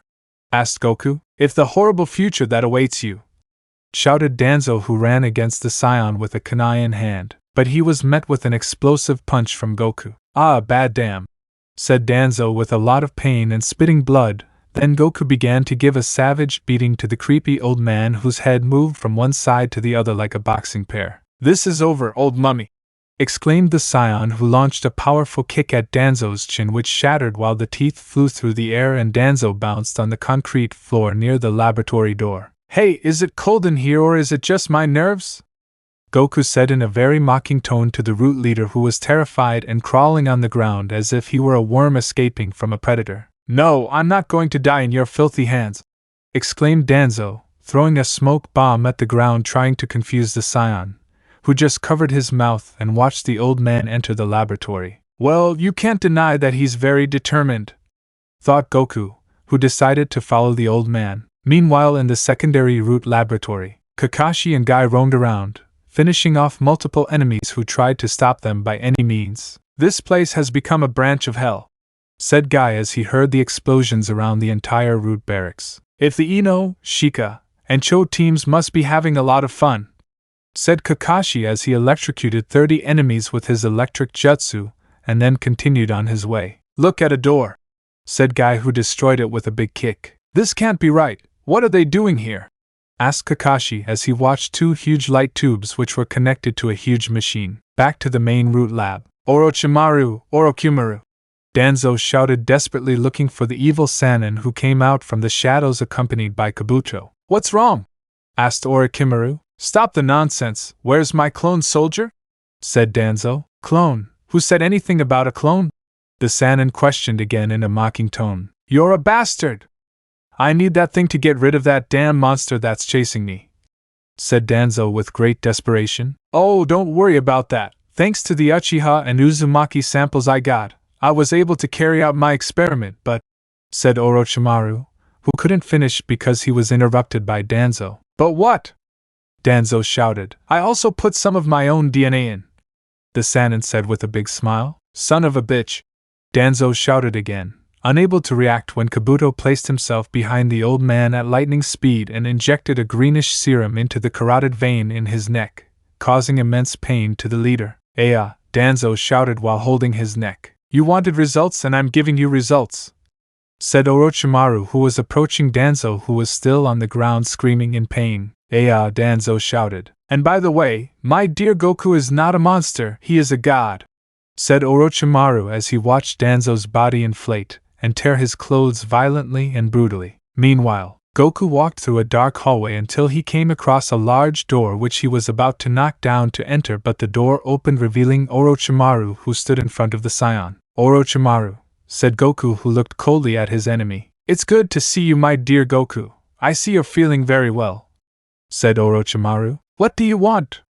Goku said with a very serious face. "Goku, this is your last chance. Join me and together we can achieve great wonders. If you and I fuse with each other, we will form the perfect being," said Orochimaru, which sent a chill through Goku, who saw him. "You're sick," Goku said with some disgust. "One way or another I will have your body, even if I have to kill you first for that, my dear young man," said the Sannin, generating a face of confusion in the scion. "I learned many things when I met you, Goku, and that is the fact that we mortals have to know what our place is. And if man cannot kill God, then the devil will," said Orochimaru with dementia in his last words. As the ground began to shake, an explosion followed, revealing a large silhouette hidden in the smoke. "But what the hell is that thing?" Goku said nervously, feeling the enormous ki that the being gave off. "Goku, I have the honor to introduce you to Shikabane," said the Sannin, close to the main root laboratory. Hiruzen ran to the laboratory with the intention of catching up with Goku after defeating his two former teammates, who gave him a bit of a fight, but were no great challenge for the third Hokage. Lord Hokage, said Shikaku, who had reached the village leader accompanied by his two friends. Mission status? Asked Hiruzen. We have destroyed the key points of the base as well as defeated the most dangerous Anbu at the root. Victory is almost a given, said Shikaku, responding to the Hokage. Perfect. All that's missing is for Kakashi to confirm the rescue of the victims and the capture of Danzo to end this hell, said Sarutobi as he approached the entrance of the laboratory, when suddenly a huge bang was heard, followed by a figure which was thrown against the laboratory door and then crashed into a nearby building, which exploded, falling into pieces, creating a large cloud of smoke, revealing Goku emerging from the rubble with a slight cut on his mouth which was bleeding a little. Hey brat, are you okay? Said Inoichi, who approached our hero to see if he was okay. Suddenly a roar was heard inside the laboratory, where a strange and enormous creature of more than 2 meters came out of it. But what the hell is that? Shikaku said fearfully as he looked at the strange being. May God have mercy on our souls, Hiruzen said in awe and fear. This is bad, very bad, thought Goku as he wiped the blood from his mouth. Let the trial begin, said Orochimaru, who watched everything from a second-floor window that revealed the pandemonium that was about to occur. Chapter 24: A Destructive Rescue. Happy Birthday Naruto. In the underground barracks of Raiz, the Konoha team led by Hiruzen Sarutobi witnessed the rise of a demonic aberration whose existence was a great affront to God himself. It's grotesque, Inoichi said fearfully as he looked at a huge creature over 2 meters tall, with very white skin like Orochimaru's, which had exaggerated muscle mass, making its black veins very visible. Its alven hair was long and spiky, its eyes were cold and penetrating, armed with a Sharingan in the right and left eyes very similar to Orochimaru's, a mouth full of sharp fangs and a cross-shaped scar on its chin. The creature roared ferociously, preparing to attack everyone present. That scar on his chin, there's no doubt that thing is Danzo, said Hiruzen, surprising all the members of his team. That's right. He wanted Goku's power and I gave it to him, although not in the way that idiot wanted, said the evil Sannin with a smile. Do you know what you just did?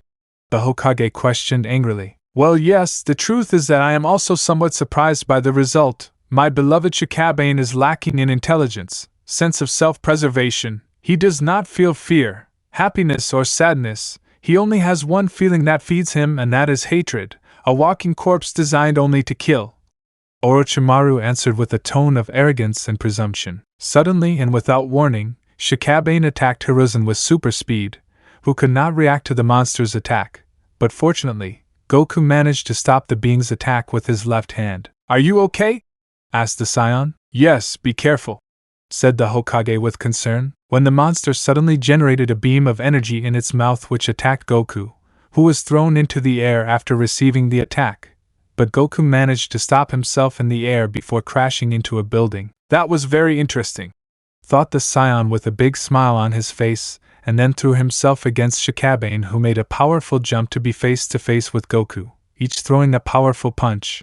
But Goku's was faster, and after the tremendous impact which created a great shock wave that destroyed all the glass of the nearby buildings, the creature flew against the main laboratory. Damn, said Orochimaru, who jumped out the window trying to escape, when Shikabane crashed into the building which collapsed instantly. We have to get away from this place. It's very dangerous, said Choza, who was followed by the entire team, who saw the root ninjas running away in terror from the place while Goku landed in the destruction zone where the rubble and smoke surrounded him. Suddenly Shikabane came out of the place with a huge propane gas tank in his hands that he threw at Goku, who after receiving the huge tank it crashed into another building that exploded in a huge implosion, creating even more terror in everyone present. Run, said a Root Kunoichi, running for her life. Screw you, Root, this place will be destroyed by those two freaks, AAH, shouted a Root ninja, who was suddenly crushed by one of the building fragments falling on him. Shikaku quickly rises to the surface and activates the orange alert alarm, said Hiruzen in a commanding voice. Orange alert is only used when a bijou attacks us, said Shikaku. This thing is more dangerous than any bijou. It is necessary to evacuate the entire southeastern area of the village or there will be a huge body bath, said Hiruzen demandingly, which was obeyed by Shikamaru's father, who went out at high speed to give the alert. Meanwhile, back on the battlefield, Goku flew out at supersonic speed from the rubble of the building to lift the monster into the air with a right hook, which was followed by a barrage of blows where the two fighters tore through the base's maintenance building, where Goku and Shikabane began an exchange of blows which echoed throughout the place, and as they crossed the place they split the building in half, which collapsed, sweeping away everything in its path. Afterwards, Shikabane furiously threw a punch at Goku that fell like a cannonball against the main headquarters, splitting the enormous structure vertically, creating a gigantic earthquake that was felt throughout the village of Konoha. On the surface of Konoha village, "What the hell is going on? The whole ground is shaking,"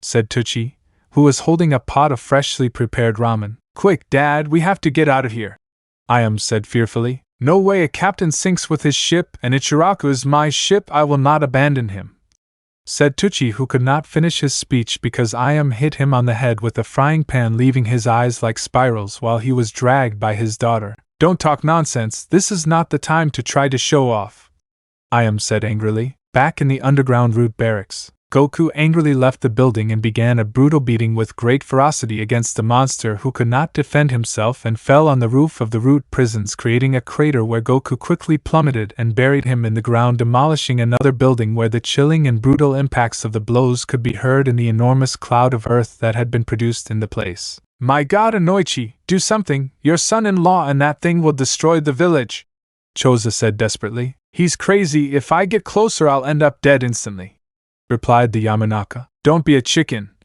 said Choza. "Better a chicken than a corpse," Inoichi replied. "Enough, we have to find Kakashi and Guy and confirm the rescue of the hostages. That is now our top priority. We must leave Goku in charge of that monster," ordered Hiruzen. "This looks like a war zone, we have to escape from here," said Kabuto, who was hiding in the rubble with his master. "Yes, I know, I think the experiment has failed.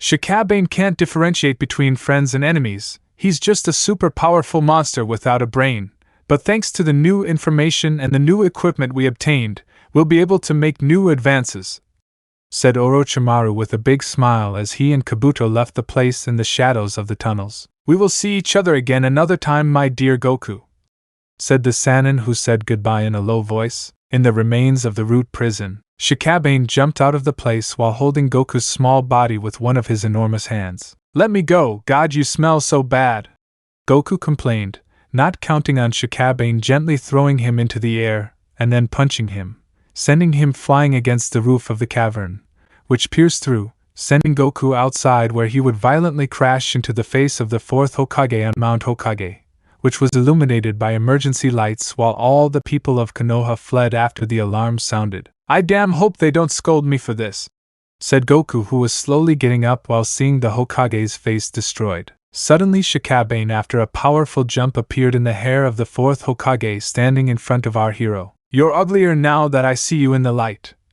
said Goku, who received a kick from the monster that sent him flying into one of the clan mansions which belonged to the Hyuga clan. Meanwhile, on the southeast side of Konoha that was evacuated, "Quick, don't separate," shouted Irika, who was guiding the shelter people. "This is horrible. It's much worse than the invasion of the Sound and Sand villages combined," said Kurenai, who was helping with the evacuation alongside Irika. "If this is the same as what happened at that time," said Irika, leaving Kurenai a little confused. "It's the same as when the Kyuubi attacked," said Asuma, who had arrived with Anbu reinforcements who were trying to bring order to the people who saw the hell that was happening in the village, where the ground was cracking and sinking violently, followed by wild and brutal shock waves that cracked the concrete, uprooted trees and destroyed all the glass in the place. At Goku's house near the evacuation area, some root ninjas who were loyal to Danzo and the Council of Elders entered the house in order to take revenge against Goku by destroying his home. "Come on, let's burn everything to the ground," said the group leader as he entered the darkened place. Suddenly, an object passed under the feet of the enemy ninjas, who could only scream in pain as they fell to the ground, and they observed that their Achilles heel ligaments had been cut, leaving them in a huge pool of blood while they bled to death, completely motionless. What happened?" one of the ninjas said fearfully. "I'm very short, so I needed a way to have them closer to my height," said a voice that came out of the shadows and showed Moegi with a huge kitchen knife that was soaked in blood. "Who are you?" asked the leader of the ninjas. "I'm the guard dog of the house and it's time for my meal," said the girl, licking her lips as she wiped away some of the blood that had splashed on her cheek. What did we do wrong? We are ninjas, how could we be defeated by an infant? Shouted the leader of the ninjas who were crawling and trying to escape. Your mistake was seeing me trained and then pretending I never existed, but anyway, thank you for your kind and gentle sacrifice. It's been a long time since I felt this way, and besides, dogs and cats don't scream like humans do when I cut them, said Moegi with an innocent smile and a dead look as she approached the enemy ninjas. Ah! A chilling and disturbing cry of suffering and pain was heard outside our hero's house. Meanwhile, on the beaches of the land of Tea, in a small hut were all the members of Goku's harem who, after defeating all the renegade ninjas and then handing them over to the authorities of the land of Tea, were playing a card game where they bet items of clothing, since the prize of the game would be to see who would be the first to lose her virginity with her beloved fiancé who was waiting for them in the village. Damn it! Shouted Anko, who was now only wearing black panties as her only garment, which meant she was about to lose. Don't complain, Sakura, Ino and I are already totally naked, shouted Naruto, taking off her orange bra, proof that she had lost. I can't believe we lost, Ino complained, covering her chest and most private parts with her arms. I know, we lost very easily, said Sakura, doing the same as Ino since they had lost the card game. Wow, Sakura, you have a cute cherry bud-shaped mole on your butt, Ino said mockingly. Shut up, don't make fun of my mole, Sakura replied furiously as she covered the mole on her butt. Who would have thought that Hinata is about to beat us? Complained Tenten, who was next to Temari, who were already in panties and bra, while Hinata had only lost her sweater in the game. If I win 2 more games, I will achieve my dream, and when we return to the village, Goku will turn me into a woman, thought Hinata with a somewhat perverted smile and a lot of blushing while she imagined what would happen when she returned to Konoha. Suddenly the door of the cabin opened violently, giving way to Jiraiya and Sasuke, which caused chaos among the girls. Aya! They shouted as they began to throw things towards the 2 ninjas so that they wouldn't see them. Wait, it's not what you think, said the perverted sage, who couldn't finish his excuse because Naruto started hitting him very violently with the cabin's bathroom tub, which was pulled out by the roots by the Uzumaki, who ran to the bathroom looking for a weapon. God, wait, God! Jiraiya begged on the ground as he continued to be hit again and again by Naruto, who didn't want to stop her attack. That's enough, crazy busta girl, don't you see, we're here to inform you of something, said Sasuke, who covered his eyes and elegantly dodged the objects that the other girls threw at him. Well, what do you want? Said Anko angrily, while she and the others had already put on towels to cover their bodies. A hawk brought us an important message that the Root organization led by Danzo Shimura and the Council of Elders has organized a revolt against Konoha and is attacking the village, said Jiraiya in a serious voice. There will be no problem, Goku is there, he will easily finish off those mummies, said Anko with great confidence and an arrogant smile which was shared by the other kunoichis. I didn't really want to say this like that, but the report says that Orochimaru, who was supporting Danzo in the shadows, released a strange creature that began a monstrous attack against the village, and it seems that Goku is having trouble stopping that thing, said the perverted sage, finishing the report that was sent to him, and which surprised all the girls as well as Sasuke, who had also barely heard that part of the report. A monster is beating up Goku, that's very interesting, Sasuke thought seriously. We have to go back to the village quickly, Naruto said desperately. If we have to help Goku, said Sakura seriously. Get dressed, we're leaving, Anko ordered. And you guys get out of here so we can change, you bucking perverts, Ino shouted angrily, throwing a punch, causing the old man to fly through the air, leaving a trail of smoke in his wake, while Sasuke left on his own 2 feet with his eyes closed and his hands in his pockets. Why does this always happen to me?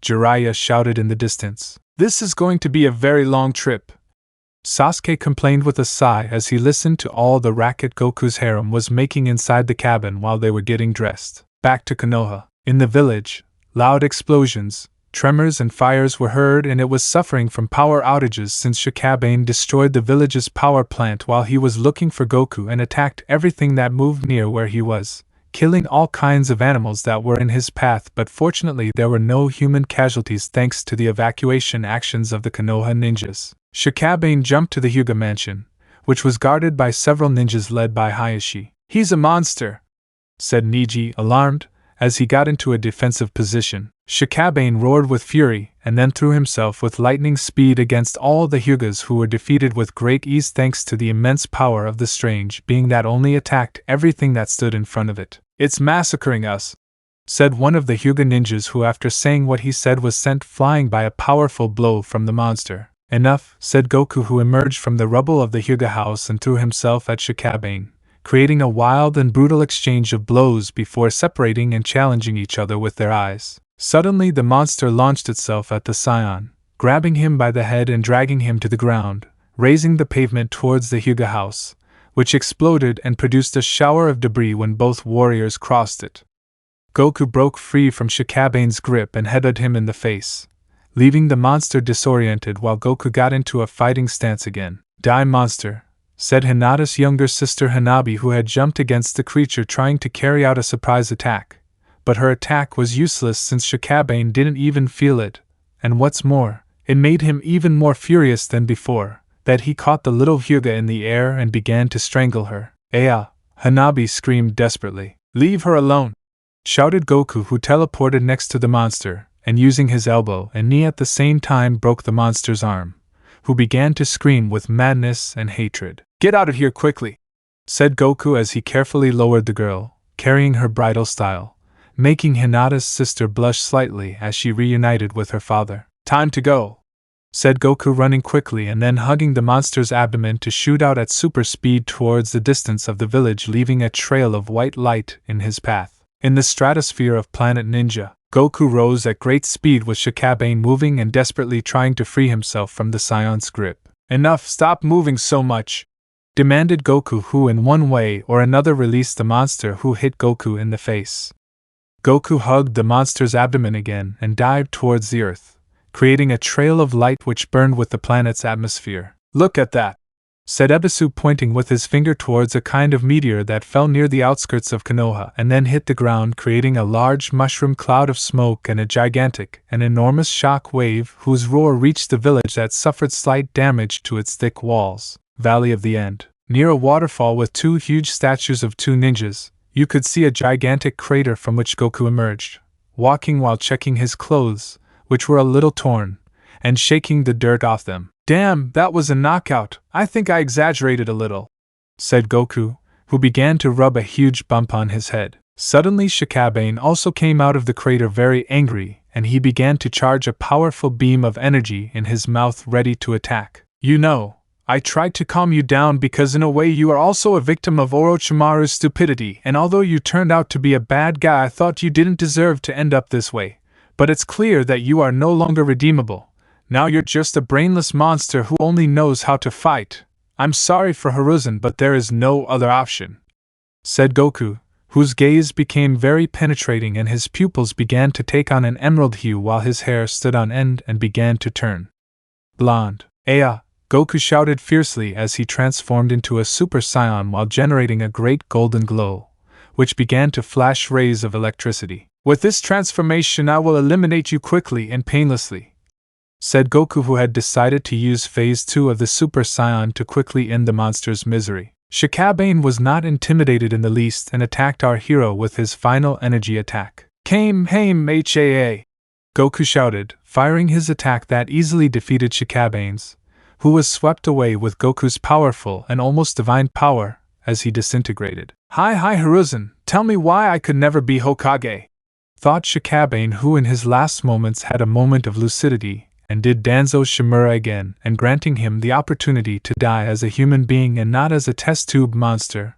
The Kamehameha was lost in the night sky while Goku looked at the stars and wondered how far Orochimaru would go to achieve his goals. "Anyway, it's better that Hiruzen returns, he must be worried about me," said Goku, who had returned to normal and who, despite all the destruction caused by the fight, was very calm and didn't show any sign of being tired in the slightest. Secondary Route Laboratory. Sarutobi and the rest of the team had met with Kakashi and Guy, who were waiting for them with a big surprise which was inside some cryogenic tubes which were connected to a huge machine. "This can't be," said Inoichi, who recognized the two victims of the machine. "Lord Hokage, did you know about this?" asked Kakashi somewhat skeptically. "To be honest, we discovered it a few days ago," answered Hiruzen, who later decided to tell everyone about the report that was given to him by Sai that told in detail how Sai entered the area of high-level secrets of Root and discovered that 12 years ago, after the attack of the Kyuubi, Minato Namikaze sacrificed himself to be able to seal the monster and his daughter. All this the same as the official story, but what was not told was that Minato somehow managed to divide the Kyuubi's chakra in two and miraculously was able to put the second charge of Kyuubi's chakra in Kushina, saving her life, but the severity of the injuries in both were almost fatal, so they were both presumed dead because an Anbu, who was Moegi's uncle and who was a follower of Root in the Shadows, falsified Kushina's medical status and declared her dead, only to later steal the body from the hospital and bring it to this laboratory and perform experiments on it, but since the Kyuubi's power was incomplete they could not make much progress, and they hoped to be able to seize Naruto to carry out the extraction in one of the two and unify the Kyuubi in one way or another. Later the environment in Konoha was very hostile, which led to the Uchiha rebellion, which was led by Fugaku Uchiha, and which was stopped by one of the few Uchihas who remained loyal to Konoha, Itachi Uchiha, who with all the pain in his heart decided to end his entire clan to safeguard peace in the village. But it seems that at the moment he arrived at his parents' room he could notice that Fugaku attacked Mikoto, his wife, who opposed the revolt of her clan, mortally wounding her. Itachi entered to her rescue and killed his father. He was worried because his mother was very serious but still alive, so in a moment of desperation he asked an Anbu who had arrived at the place by chance to take his mother to the hospital. The Anbu was nothing more and nothing less than Moegi's uncle, who transferred her to the Root headquarters, where they wanted to obtain the power of the mature Sharingan, and then reported her dead along with the rest of the Uchiha clan, ending Sai's report. "So they are real?" Guy asked. "Yes, they are Kushina Uzumaki and Mikoto Uchiha," answered the Hokage, who saw the two women sleeping completely naked floating in the cryogenic tubes with strange helmets on their heads. "But why haven't they aged since then?" asked a voice behind everyone, who reacted, and when they turned around they realized it was Goku, who teleported to the laboratory and heard everything. "Goku, what happened to Danzo that made him become that monster?" said Hiruzen. "I'm sorry, I had no other choice," Goku replied, somewhat dejected. "I understand," Hiruzen said in a low voice, as he understood that the life of his former teammate and comrade in arms had come to an end. "You beat him, well done, son," said Inoichi, congratulating his future son-in-law. "About my question?" Goku asked again. "They haven't aged because they've been kept in a cryogenic state all these years," Kakashi replied. "Wow, they are very pretty. The redhead looks a lot like Naruto and the black-haired one looks just like Sasuke," said Goku. "Well, they are their mothers," Hiruzen said with a smile. "We have to get them out of here," Choza said. "No, don't move them. They are connected to a psychic mind control machine. If we move them like that they will just suffer brain death," said Inoichi, who recognized the helmets on the heads of the two women. "Really?"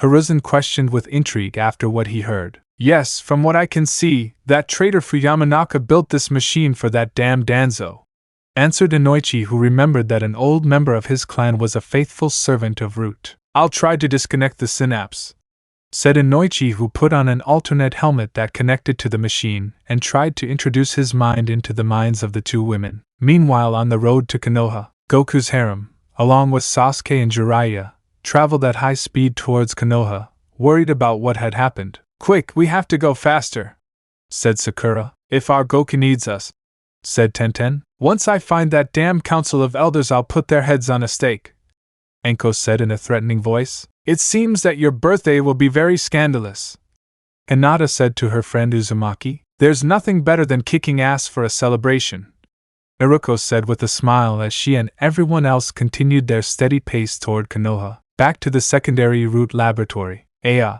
Inoichi screamed, after which he removed his helmet only to fall semi-conscious on the ground while he was attended to by Choza and the rest of the ninjas. "What happened?" Hiruzen questioned. Gold Orochimaru placed a powerful genjutsu on the machine's program. "I can't do anything, they are under his control." "He's a bastard," Inoichi said with difficulty while he continued to be attended to by Choza. "This will be a big problem," said Kakashi, who was holding the helmet that Inoichi was wearing a few moments ago. "Let me try," said Goku, offering to try to free the minds of the two women. It's not dangerous. You may be very strong here in the real world, but in the dream world everything will be very different. If you make a mistake, your mind will be destroyed and you will end up in a vegetative state," said Hiruzen, trying to stop Goku, who just smiled at him. "Everything will be fine," said Goku, putting on his helmet and then closing his eyes, ready to enter the women's synapses. Dream world. After a few seconds, Goku opened his eyes and found himself in a dark, misty world where nothingness reigned. "What a strange place this is," said Goku, who began to walk looking for the two women. A few moments later, the Scion came across two towers that held Kushina and Mikoto, who were held with chains, leaving them completely immobile. "There they are," said Goku, who began to float as he approached them. "Hello, I've come to rescue you," said Goku, who tried to desert the women, who slowly opened their eyes. "WH, who are you?" Kushina said with a broken and tired voice. "I'm Goku, nice to meet you." Our hero introduced himself. "Help us, please," said Mikoto, also in a tired tone. "I'm not really surprised they're so tired. Their minds were captive in this place for so long. It's impressive they didn't go crazy under this situation," thought Goku as he began to cut the bruises. "Careful," said Kushina, trying to warn Goku. But it was too late. A gigantic snake tail hit our hero, who fell directly to the floor. "It hurt," said Goku, rubbing his butt. "I won't let anyone get in my way, they belong to me," said the gigantic and grotesque snake that had the face shaped like Orochimaru. "Damn," said Goku, who threw himself against the snake that hit him again with its tail, sending Goku against the tower where Kushina was tied up. "Are you okay, kid?" asked Kushina. "If there's no problem," Goku answered, slowly getting up. "This is my world. No matter how strong you are in reality, here I am God," said the snake in a threatening tone. "You know, maybe I'm not the smartest person in the world, but one of my most important trainings has been mental training to avoid everything from hypnosis to mental control by my enemies, and as far as I know, in dreams everything is possible," said Goku, who began to give off a blinding glow while his body began to grow rapidly, surprising the snake and the two women who were watching the child, who had completely changed. "Your end has come," said the Scion, who had turned into his 36-year-old adult version. "It's impressive," said Kushina, very blushed and surprised. "He is very handsome," said Mikoto, who also blushed and was equally surprised. "Die, damn worm," declared Goku, who fired a gigantic sphere of ki at the snake Orochimaru. "Damn you," shouted the snake that turned into dust after receiving Goku's powerful attack. "Well, it's time to go," said the Scion, who cut the chains and freed the two women whom he held with his strong arms, while they blushed a lot and without knowing what to say hugged him while the world of dreams crumbled little by little. "Thank you very much," they both said at the same time as they watched the manly face of their savior slowly fade away in front of them. Back to reality in the laboratory. "Where am I?" asked Kushina, who opened her eyes only to see Hiruzen covering her naked body with a blanket. "Welcome, Kushina," said Kakashi, very happy to see the redhead. "Kakashi, you've grown a lot," Kushina said with a smile as she ran her hand over the Jounin's face. "It's time to go," said the little Scion, who stood next to the two women, who recognized him immediately, and causing a big blush on their faces while they were carried by the Jounin, and they wondered if the adult version of Goku they saw was just an illusion. At dawn in Konoha village, the cleanup and reconstruction work was being carried out in an orderly manner and according to plan, when suddenly Goku's harem appeared at the village gate and saw the destruction. "How horrible," said Anko, surprised. "Anko, it's good that you're back," said Kurenai. "How is the situation?" asked Anko. "Everything is under control. The Hokage along with Kakashi and other Jounin defeated the village, and your boyfriend killed the monster that attacked the village," said Kurenai, which unleashed a great cry of joy among Goku's harem, who celebrated the victory. "Hello girl, how are you?" said Goku as he descended to where they were. "Goku," said the 7 kunoichis who tackled the Scion, kissing him madly. "Girls, please calm down," Goku said somewhat nervously as he got up from the ground. "Naruto, it's good that you're back on your birthday. In fact, I have a gift for you," said Goku as he approached a confused Naruto, who watched as Goku stepped aside while Kakashi brought a red-haired woman in a hospital gown in a wheelchair. "Who is she?" asked the little Uzumaki. "Naruto, I present to you Kushina Uzumaki, she is your mother," said Kakashi with a calm and tender voice, surprising everyone present, who remained static after what the Konoha Jounin said. "Naruto, is it really you?" the redhead asked excitedly and with tears that began to come out of her eyes. Mom, are you really my mom? Naruto questioned with tears welling up in her eyes and trembling with emotion. My little one, you don't know how long I've waited for this moment. The only thing that kept me sane until now was being able to be with you once again, said Kushina with a tone of joy. Mama, Naruto shouted as she ran to hug Kushina, who was sitting in the wheelchair, while the two hugged each other tightly and cried with joy, knowing that from now on they would be together, while they were seen by everyone else who were happy with all their hearts for Naruto, who had never met her parents and who could finally experience the feeling of maternal love. Happy birthday, Naruto! Thought Goku with a big smile as he watched the mother and daughter reunion. Chapter 25 Reunions and Confrontations. In search of the new Hokage. 2 days after the Root Rebellion in Konoha, the reconstructions in the village were carried out as planned, and the villagers returned to their homes after having been informed of the rebellion of the Council of Elders and some ninjas who were followers of these, as well as the fact that Danzo was killed by a creature created by him. This information was invented by the Hokage to avoid conflicts with the other villages that would try to find out secrets of what happened, especially Goku, who protected Konoha, exposing his own physique in the process. Goku's house. Damn, what do the ninjas eat from the root? Their blood is very difficult to remove from the floor?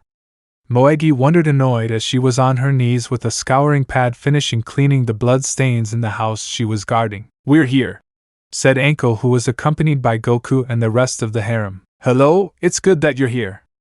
I was just finishing cleaning the house, Moegi said with a smile. Oh, Moegi, it's good to see you.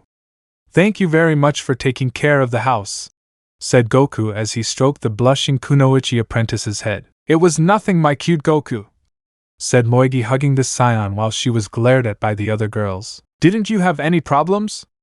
Hinata asked. Not at all. I just killed some horrible cockroaches that came in at night and scared me a little, the girl answered. How horrible! Those bugs come out a lot during these hot seasons, said Sakura with a bit of disgust. Yes, I know, but I'm sure they won't appear again, hee, said Moegi with an innocent giggle as she continued to hug Goku's arm and looked out the window toward a wooded area where a mound of earth could be seen that seemed to have been dug up recently. They won't appear again, Moegi said in a low, cold, and lifeless voice that went unnoticed by everyone present who were planning a small celebration for completing their missions. And where is the boss?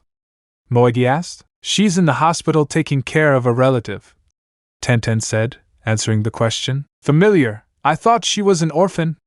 Moegi thought with a question mark above her head. At Konoha Hospital, Naruto was sitting in a chair while her mother slept peacefully in a bed. She is very beautiful. I feel like I'm living a dream, thought Naruto, smiling while admiring her mother. Meanwhile, in another room of the hospital, Mikoto was resting peacefully until the door opened, revealing Kakashi, who was accompanied by Sasuke, who had heard about the rescue of some prisoners from the Root Barracks, and that among them was his mother, which left Sasuke completely stunned, who still did not believe what he was told, and that he would only believe it until he was in her presence. Okay, Sasuke, tell me, is she?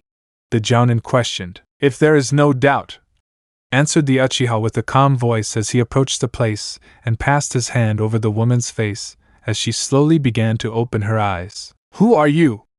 Mikoto asked in a weak voice, still not recognizing the boy. I'm Sasuke, the boy answered with a serious but calm voice. This answer filled Mikoto's eyes with tears that quickly hugged the stoic boy, who just stayed still and lightly reciprocated the hug. Sasuke, I'm very glad you're okay. I'm really happy, Mikoto said happily as she slowly separated from her son. But just look how much you've grown, and you've also become very handsome, said Mikoto, which embarrassed Sasuke a little, who just looked down while he thought about what he could talk to his mother about. But Danzo's Shimura in one way or another fanned the flames of the conflict, so it was decided that the only option would be to kill Fugaku and the rest of his followers while Sasuke was at school. But the intervention of an unknown individual with a mask would cause the massacre of the entire clan. Later, Kakashi complemented the information with Danzo's kidnapping of Mikoto, the Hokage's plan for Itachi to become a spy for a powerful organization of criminal ninja mercenaries known as Akatsuki, and that the man in the mask was a member of this. All this heard by Sasuke, who remained serious while listening to everything very carefully. I understand. Thank you very much for telling me all this, said Sasuke with a slight half-smile on his face, and whose gaze gave off a slight glow of hope and warmth, as if he was slowly recovering his humanity after having understood that his brother was not the cruel monster he believed him to be all this time. Meanwhile, on a lonely road to Konoha, two people dressed in black garments adorned with red clouds and straw hats that hid their faces walked calmly along the path. "We're almost there," said one of the men, who was the tallest and had a kind of sword on his back, which was covered by bandages. "Yes," the other man, who had black hair and who slightly raised his hat, answered dryly, revealing his Sharingan eyes. Back to Konoha Hospital. Naruto was sitting next to her mother when suddenly she curiously began to examine her mother's chest to find out where she inherited hers from. "They are big, but for some strange reason I feel like we are not the same in that," thought Naruto as she massaged her mother's breasts trying to find out more. "Naruto feels very strange," said Kushina, who had woken up, which scared her daughter. I'm sorry," the little Uzumaki stammered as she removed her hands from her mother's body. "Calm down, daughter. I know you're at the age where your body begins to change," said Kushina with a tone of understanding and love. "Actually, I started those changes when I was 9. Naruto said, a little embarrassed as she stood up and showed her body to her mother. "My God, she's too developed. At her age I was still flat," thought Kushina in surprise as she looked at her daughter more closely. "But there is no doubt she has Uzumaki blood. After all, Mito Uzumaki is a relative of ours and she is Tsunade's grandmother who has those gigantic breasts, so it is not surprising that my daughter is also endowed," thought Kushina, who came out of her thoughts when her daughter spoke to her. Mom, could you stop squeezing them?" Naruto said, somewhat embarrassed since Kushina inadvertently squeezed Naruto's chest while examining her. Ha ha ha, I'm so sorry, it was unintentional," Kushina said, somewhat embarrassed. "Hello, I'm interrupting," said Goku, who entered the room with some flowers. "Goku, it's good that you came," said Naruto, who approached the scion and kissed him on the mouth. "Did they know each other?" asked Kushina. "Yes, Mom, let me introduce you to my fiancé," Naruto replied, showing her engagement ring to her mother. "Ah, I see. Thank you very much for taking care of my daughter until now," Kushina said politely to the scion. "It was nothing, we got along very well," said Goku with his typical smile, which caused a blush on Kushina's cheeks, who didn't understand what was happening to her. "I think it's better if you rest a little longer, Mom. We'll leave so you're more comfortable," said Naruto, who saw her mother thinking she had a fever. "Yes, thank you very much," said the Uzumaki matriarch, who lay back down again. "Get some rest," said Goku as he left the room accompanied by Naruto. "What's happening to me? Is this feeling the same as the one I felt when I met Minato? Who are you really, Goku?" Kushina asked herself, who was developing a strange feeling towards her daughter's fiancé. On the other hand, Goku and Naruto went to Mikoto's room also with the intention of giving her some flowers, hoping for her speedy recovery, being surprised to find that Sasuke was there. "Hello, Sasuke, it's good to see you," said Goku in a cheerful tone. "Yes, hello," said Sasuke, returning the greeting in a dry manner. "Young Goku, thank you very much for your help. I am truly grateful to you," Mikoto said in a polite tone. "It was nothing, I'm happy that you're okay," said Goku as he approached the Uchiha's bed, who blushed at the presence of her savior. "Are you okay?" asked our hero, somewhat worried. "Good heavens, I feel like my heart is going to jump out," thought Mikoto, who looked closely at Goku without saying anything. Oh my God, I know that expression, it's the same as theirs," Sasuke thought nervously as he looked away at Naruto, who had the same blushing expression and eyes with a strange shine, while she looked at Goku. "No," shouted Sasuke, who stood between his mother and the scion. "What's wrong with you?" said Goku, confused. "I'm sorry, but it seems my mother has a fever, so I think it's best to let her sleep now," said Sasuke in a serious tone. "I understand. Well, there's no way. I hope we can see each other another time. See you later," said Goku as he left the room accompanied by his fiancée. "I feel fine, you didn't have to tell them that," said Mikoto. "I know what I'm doing, Mom. He has a very strange ability with the female hex," Sasuke answered. "Well, I think he's a good boy. He's also very kind, strong, manly and sensual," said Mikoto, who said the last thing with a slight tone of lust. "What did you say?" Sasuke asked in surprise. "No, nothing, I'm going to sleep for a while," said Mikoto, who lay down and closed her eyes. "I have a very bad feeling," thought the young Uchiha, who felt a slight chill at what his mother said. That same day in the afternoon, the Hokage visited Kushina and Mikoto and decided to tell them the whole story of what had happened since her disappearance, as well as the arrival of Goku and his oath of loyalty, which allowed him a multiple commitment, as well as his entire history, which is considered top secret, and that they would have to hide it from the rest of the village. This story leaves them with their mouths open since Goku was a super powerful alien, and that he was practically almost the same age as them, and also he had made the loyalty pact with Konoha, which allowed him to marry any woman as long as she agreed to it. This made the two women feel a special emotion, who apparently could have a chance to be close to the boy who saved them, and who had become an interest to them. Weekend in Konoha village, near Goku's house. Kushina, Mikoto and the Hokage were walking towards Goku's house to give him some important information so they could thank him properly. "We're almost there," said Hiruzen. "The village has changed a bit since the last time I was here," Kushina said with a smile as she admired the village. "I don't remember there being any tourists in the village back then," said Mikoto, who saw some people walking around the village with a tour guide. "If to be honest, we decided to allow tourism to be able to support the expenses of repairing the village after the destruction caused by the Root Rebellion," answered Hiruzen, who kept his pace towards the Scion's house. "Okay, everyone, please gather. This is the residence of the famous religious cult of the messy-haired boy Son Goku," said the tour guide, pointing towards the house. "Cult?" one of the tourists asked. "Yes, it is well known as a sect where a large number of Amazon-type women have performed all kinds of immodest and degenerate activities for the veneration of a young man who gathered them in his environment so that they could fulfill all his whims," answered the guide, who was interrupted by the Hokage, who coughed lightly, and with his gaze ordered him to leave, which was done by the guide, who was followed by tourists who wanted to see the house of the famous Hyuga family. "A cult?" Mikoto and Kushina said, scared and without blinking. "No, it's not what you think. They're just a little livelier than usual, that's all," said Hiruzen as he opened the door to Goku's house. "Hey, where are you?" asked the Hokage, who, accompanied by the two women, entered the main bedroom of the house only to get a huge surprise. "Oh my god!" said Hiruzen, who along with the two matriarchs saw Goku sleeping in a huge bed only in a pair of boxers, accompanied by 7 girls who slept next to him completely naked. "Ah!" the two matriarchs shouted at the top of their lungs, which woke up everyone who was sleeping. "What happened?" Sakura asked, half asleep. "What the hell is wrong with them?" asked Ino, stretching. "But what is this?" Mikoto asked, alarmed. "They are called breasts, you two have them too," Anko answered sarcastically. "Take cover at once," the Hokage demanded. "Oh, don't pretend you don't like what you see," said Anko, covering herself. "It was really hot last night, so we decided to sleep like this for comfort," said Tenten, who had also covered herself. "Naruto, who allowed you to join this cult?"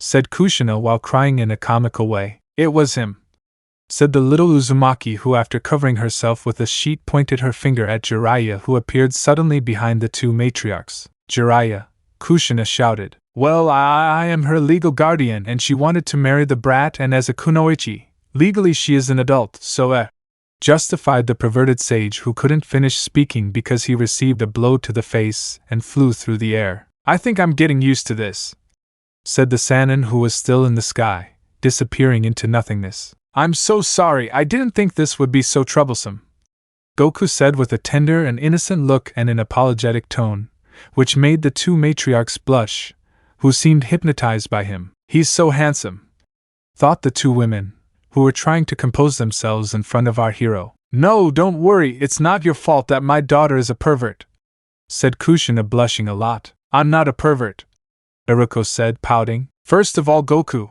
I've come to inform you that thanks to your services to the village and for stopping that creature, I've decided that from now on you'll be a jounin," declared the Hokage. "Congratulations, dear," shouted the girls, who hugged Goku, who was turning blue from the squeeze they gave him. "Thank you," said Goku with difficulty. "I'm happy for you," said the two matriarchs, who also hugged him, finished with the job of fainting the scion who had spirals in his eyes. A few minutes later Goku recovered and received a jounin outfit from the Hokage, which he simply placed on the bed since our hero thought those clothes were ugly. "Son Goku, your first mission as a jounin is to go with Jiraiya and bring this person. Her name is Tsunade Senju," said Hiruzen, giving the scion a photograph, which justified why the old pervert was there. But what about her?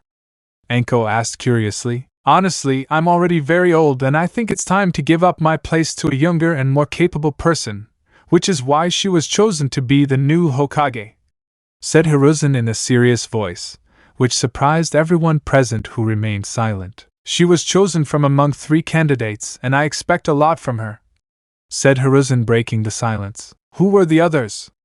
Mikoto asked curiously. Well, the first one was Jiraiya, but he rejected it since he couldn't continue with his research for his novels, said the Hokage, whose answer caused a large vein to appear on the girls' foreheads. And the other one is, said Sarutobi, who turned to see Goku, who was being watched by everyone present. I don't want to, Goku answered quickly and without hesitation. But what are you saying? No one in this village is more worthy than you to be the Hokage? Anko said in surprise. You would be the most powerful person in the Land of Fire. Ino supported. You would make a great leader, Temari said in surprise. I have no interest in that. Besides, I promised someone that I would protect her when she was Hokage.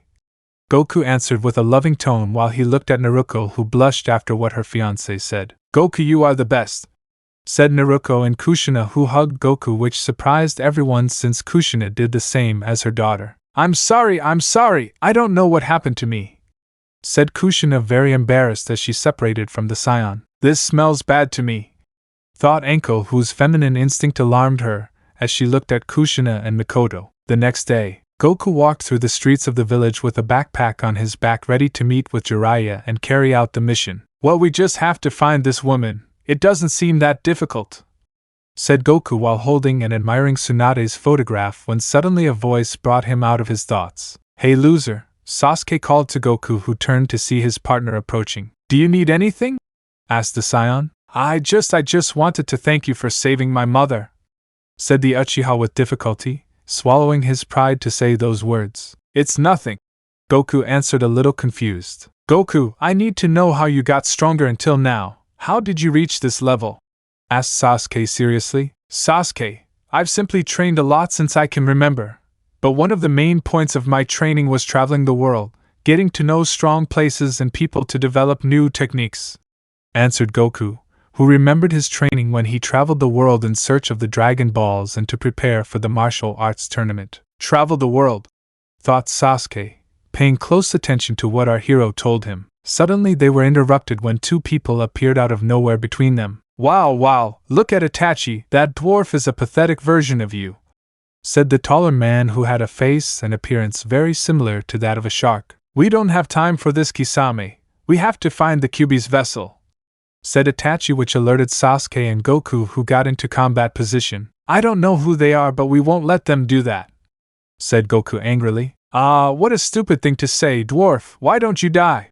Said Kisame, who quickly launched a saber at Goku, who stopped the sword with one hand. What the hell?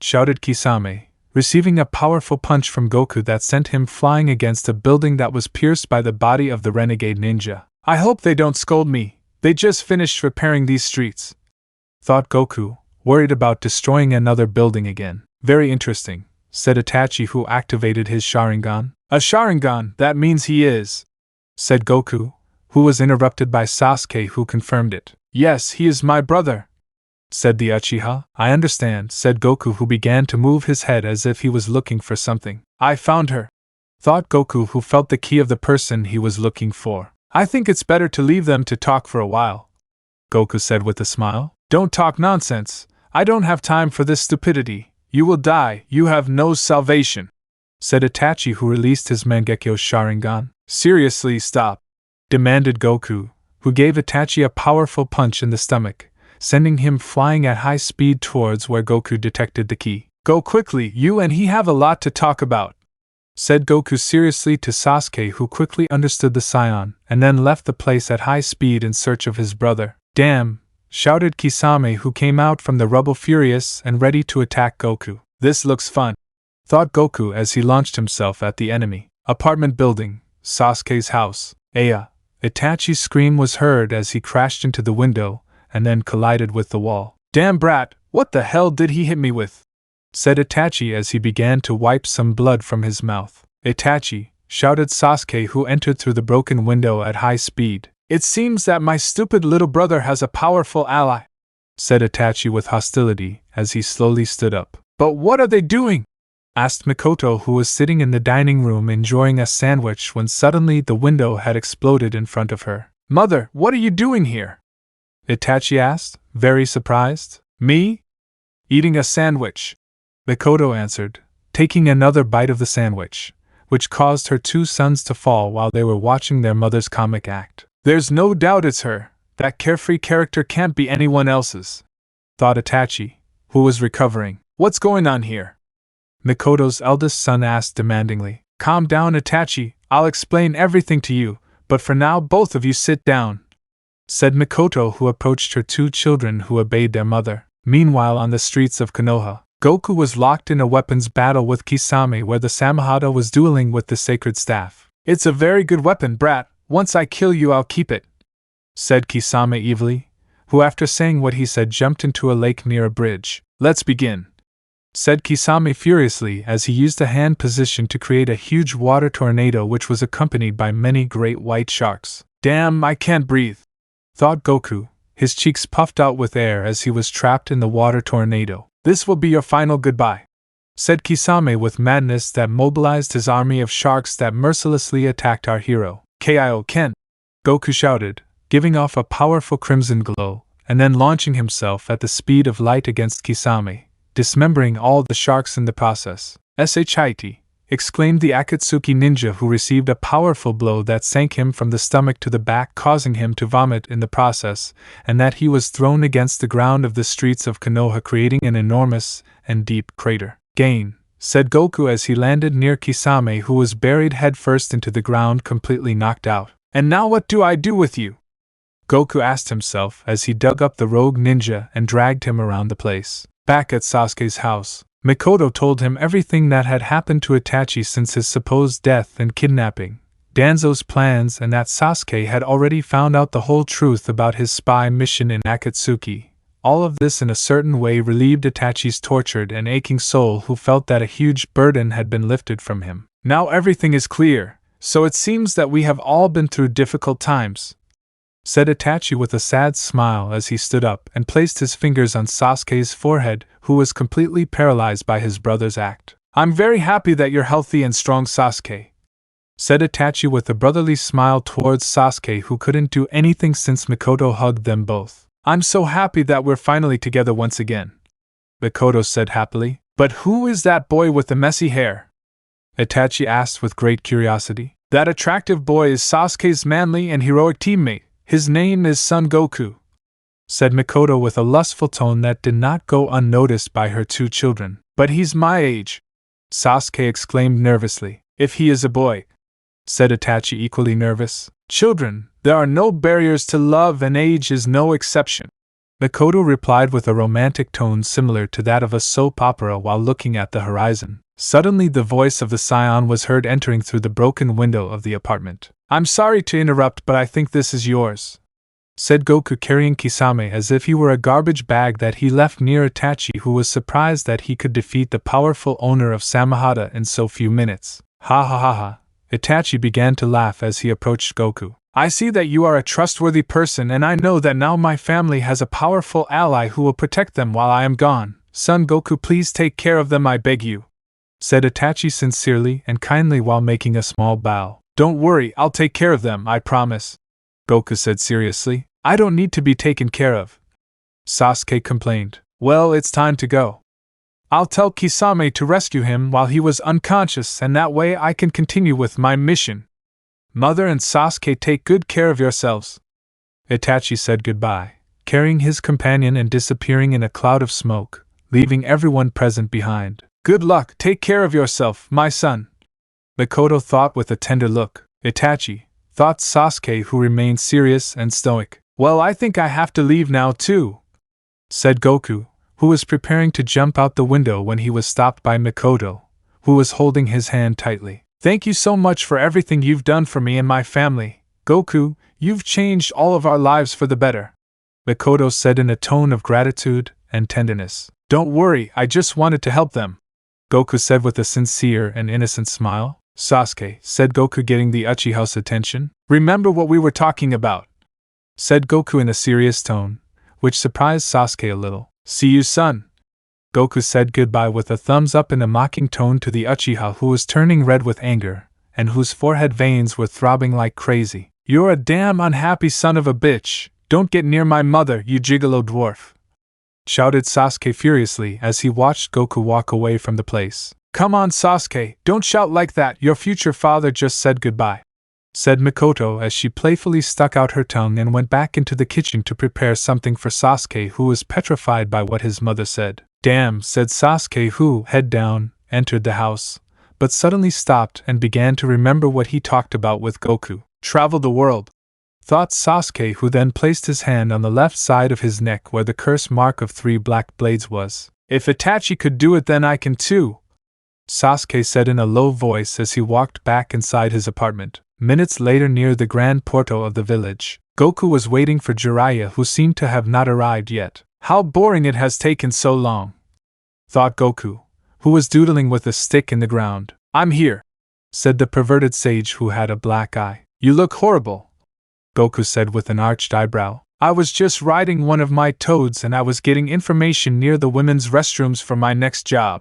the perverted Sannin answered. That reminds me, you promised you would train me, said Goku, who had remembered the old pervert's promise to train him after the Chunin exams. No way, laziness, besides you're stronger than me, said Jiraiya while he picked his nose without paying much attention to our hero. Hey, you promised me that you would teach me that thing about summoning toads, demanded Goku, who surprisingly had a great idea, taking out a capsule that was sent to him by Master Rashi. Knowing Master Rashi, I'm sure he sent me that, said Goku, who after activating the capsule threw it so that behind a small cloud of smoke it revealed a cardboard box with a letter at the top of it. What, trash?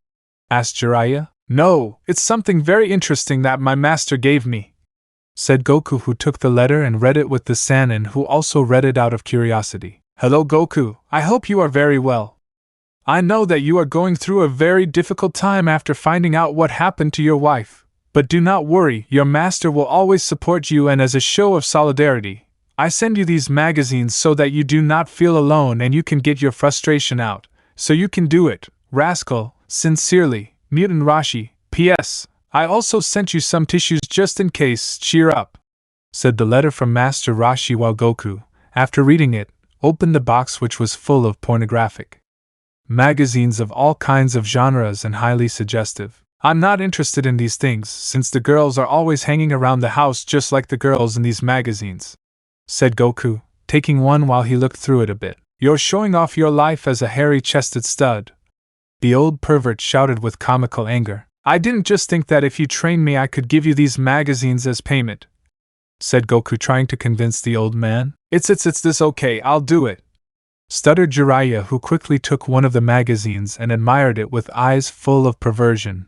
and lust while his nose was bleeding slightly. Gihi, I have no idea who you are, Mutant Rashi, but there is no doubt that you are the most impressive man I have ever met, a hero of perversion, the god of the erotic, Jiraiya thought passionately, showing great admiration and respect for Master Rashi. Hey, we have a mission, leave that, said Goku, taking the magazine from the Sannin, who seemed sad after the seance action. Oh yeah, sure, let's start a new horizon like this, said the perverted wise man who wanted to seem somewhat heroic. Wait, I'll go with you, said Naruto, running towards them with a backpack on her back. Naruto, what are you doing here?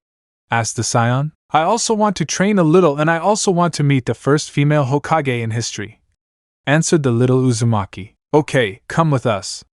With this, I'll apologize to your mother, Jiraiya said in an annoyed tone. That's great, Naruto said happily. I'm very surprised that the others let you come with us just like that, said Goku with a slight tone of surprise, since he knew the characters of each of them perfectly. Don't worry, we're grown up now. We have to solve our problems and conflicts properly in these situations, Naruto replied in a mature and elegant voice. Meanwhile, at Goku's house, the remaining members of Goku's harem were all lying on the floor with their hands and feet tied with gags in their mouths as they desperately struggled to get free. Damn Busta Loli! Sakura screamed in her mind as she tried to cut the ropes with her own nails. She was a wretch, how could she do this? Thought Temari, who was writhing around trying to free herself from the ties. Damn Naruto, you'll pay for this. Ino and Hinata thought at the same time as they struggled to remove their gags. How is it possible? We are 6 trained kunoichis. How is it possible that he caught us all so off guard? Anko wondered with laments as she tried to dislocate her fingers to free herself from the ropes. I'm always prepared for this. Tenten thought as she pulled out a small knife she had hidden in the sole of her ninja sandal. But this was quickly stopped by the person who had captured them. No, not that. I can't allow them to get loose until the chief and Goku leave the village, said Moegi, taking the knife from Tenten. Why are you doing this? Asked Ino, who managed to free herself from the gag. I just want to help the boss, honestly, said Moegi, who sat down in a nearby chair. Honestly, she bought my underwear for you. Ino shouted angrily. No, she just left me this as a show of support, replied the little kunoichi apprentice, who took a large lollipop out of a huge paper bag that had a huge amount of sweets and candies of all kinds. You're a bitch, I thought you liked Goku too, Ino said. He's mine, but it's okay to give a little hope to someone who won't have it, answered Moegi, who got up from the chair and walked towards all the members of the Scion's harem. Well, how about we play something to kill time? Moegi said with a big, innocent smile. Play? Ino asked, somewhat disturbed. It's really fun. I was playing it with Konohamaru and Udan a few days ago, but they didn't want to play anymore. I think they don't have much stamina. I call it the game of little taps, said Moegi, who with a dead look and a spectral smile raised her index finger, which began to generate an electric shock coming from an electric jutsu that she had previously been practicing with her teammates. Ino and the other kunoichi screamed. Despite the gags, they could do it, while they began to move desperately and curl up one against the other, fearing what would happen. No, listen to him, don't come closer, said Ino with tears and despair while Moegi approached them all. Hello, I'm here, said Kushina, who entered the house with a large suitcase just to see the macabre spectacle. My God, if you're going to do that kind of dirty thing, you should lock the door, said Kushina, covering her eyes in shame. Don't be an idiot, tomato head, help us, Ino shouted, which angered Kushina, but despite the offense she decided to untie them. Minutes later the girls were sitting in the dining room talking about what had happened to the Uzumaki matriarch, who listened to every word, while she sat next to little Moegi, who made eyes like a tender lamb, and who justified herself by saying that it was just an innocent game. Well, they're not bad, Kushina said with a smile and her hand behind her neck. What? Your son tied us up and ran away to be alone with Goku, said Anko angrily. Well, actually, I was the same age once. I tied a girl with some bandages and left her hanging from a light pole for getting too close to Minato. When an Uzumaki falls in love, she does it madly. Ha ha ha ha ha, said Kushina, laughing as she remembered her youth. Now I understand why Naruto gradually behaved more like a crazy fangirl when she fell in love with Goku. I thought she got that madness from Sakura, but no, she inherited it from you, said Hinata, very surprised, while Kushina just blushed and scratched her cheek, embarrassed. Who are you calling a crazy fangirl? Sakura demanded angrily, but Hinata ignored her, as she covered her ears and began to whistle a tune. Kushina, don't think I'm not grateful for saving us, but what brings you here? Anko asked. I came to stay and live here from now on. I don't have a house and I want to be close to my daughter, and also, said Kushina, who little by little stopped talking and blushed while lowering her head. And what's more, said the harem girls, and also the gallant Goku gave me permission to stay here. Kushina answered, very blushed and embarrassed, which caused an enormous state of shock in all the girls, who clearly saw the arrival of a new rival, and at first glance it was clear that she could be as scandalous and strange as her daughter. I hope Goku returns soon. Kushina thought thoughtfully and expectantly at the return of our hero, who seems to be attracting more women around him. On a road outskirts of the village, Goku, Jiraiya and Naruto were walking along the road in search of a town where Tsunade's presence was reported. And what is Tsunade like? Asked Naruto. Well, let's say it's an adult version of you, the Sannin replied. Whatever happens, this trip will be perfect so that Goku and I can have a great romantic time, and who knows, maybe in bed we can do that. Oh God, how embarrassing, Naruto thought with great shame while blushing and walking with her hands on her cheeks, an action that was seen by the confused Goku and Jiraiya, who were following her closely. Meanwhile, in an unknown town, a blonde woman with gigantic breasts was in the middle of a card game. You win again, said his opponent. This is very bad. I'm winning every game I'm playing, that's a symbol of bad luck," complained the woman who was none other than Tsunade Senju, the third and last Sannin who believed that something was approaching her. Back to the village in the Hokage Tower. A very important meeting was taking place between the Hokage, Kakashi and Sasuke, who requested that this meeting be held. "Sasuke, are you totally sure about this?"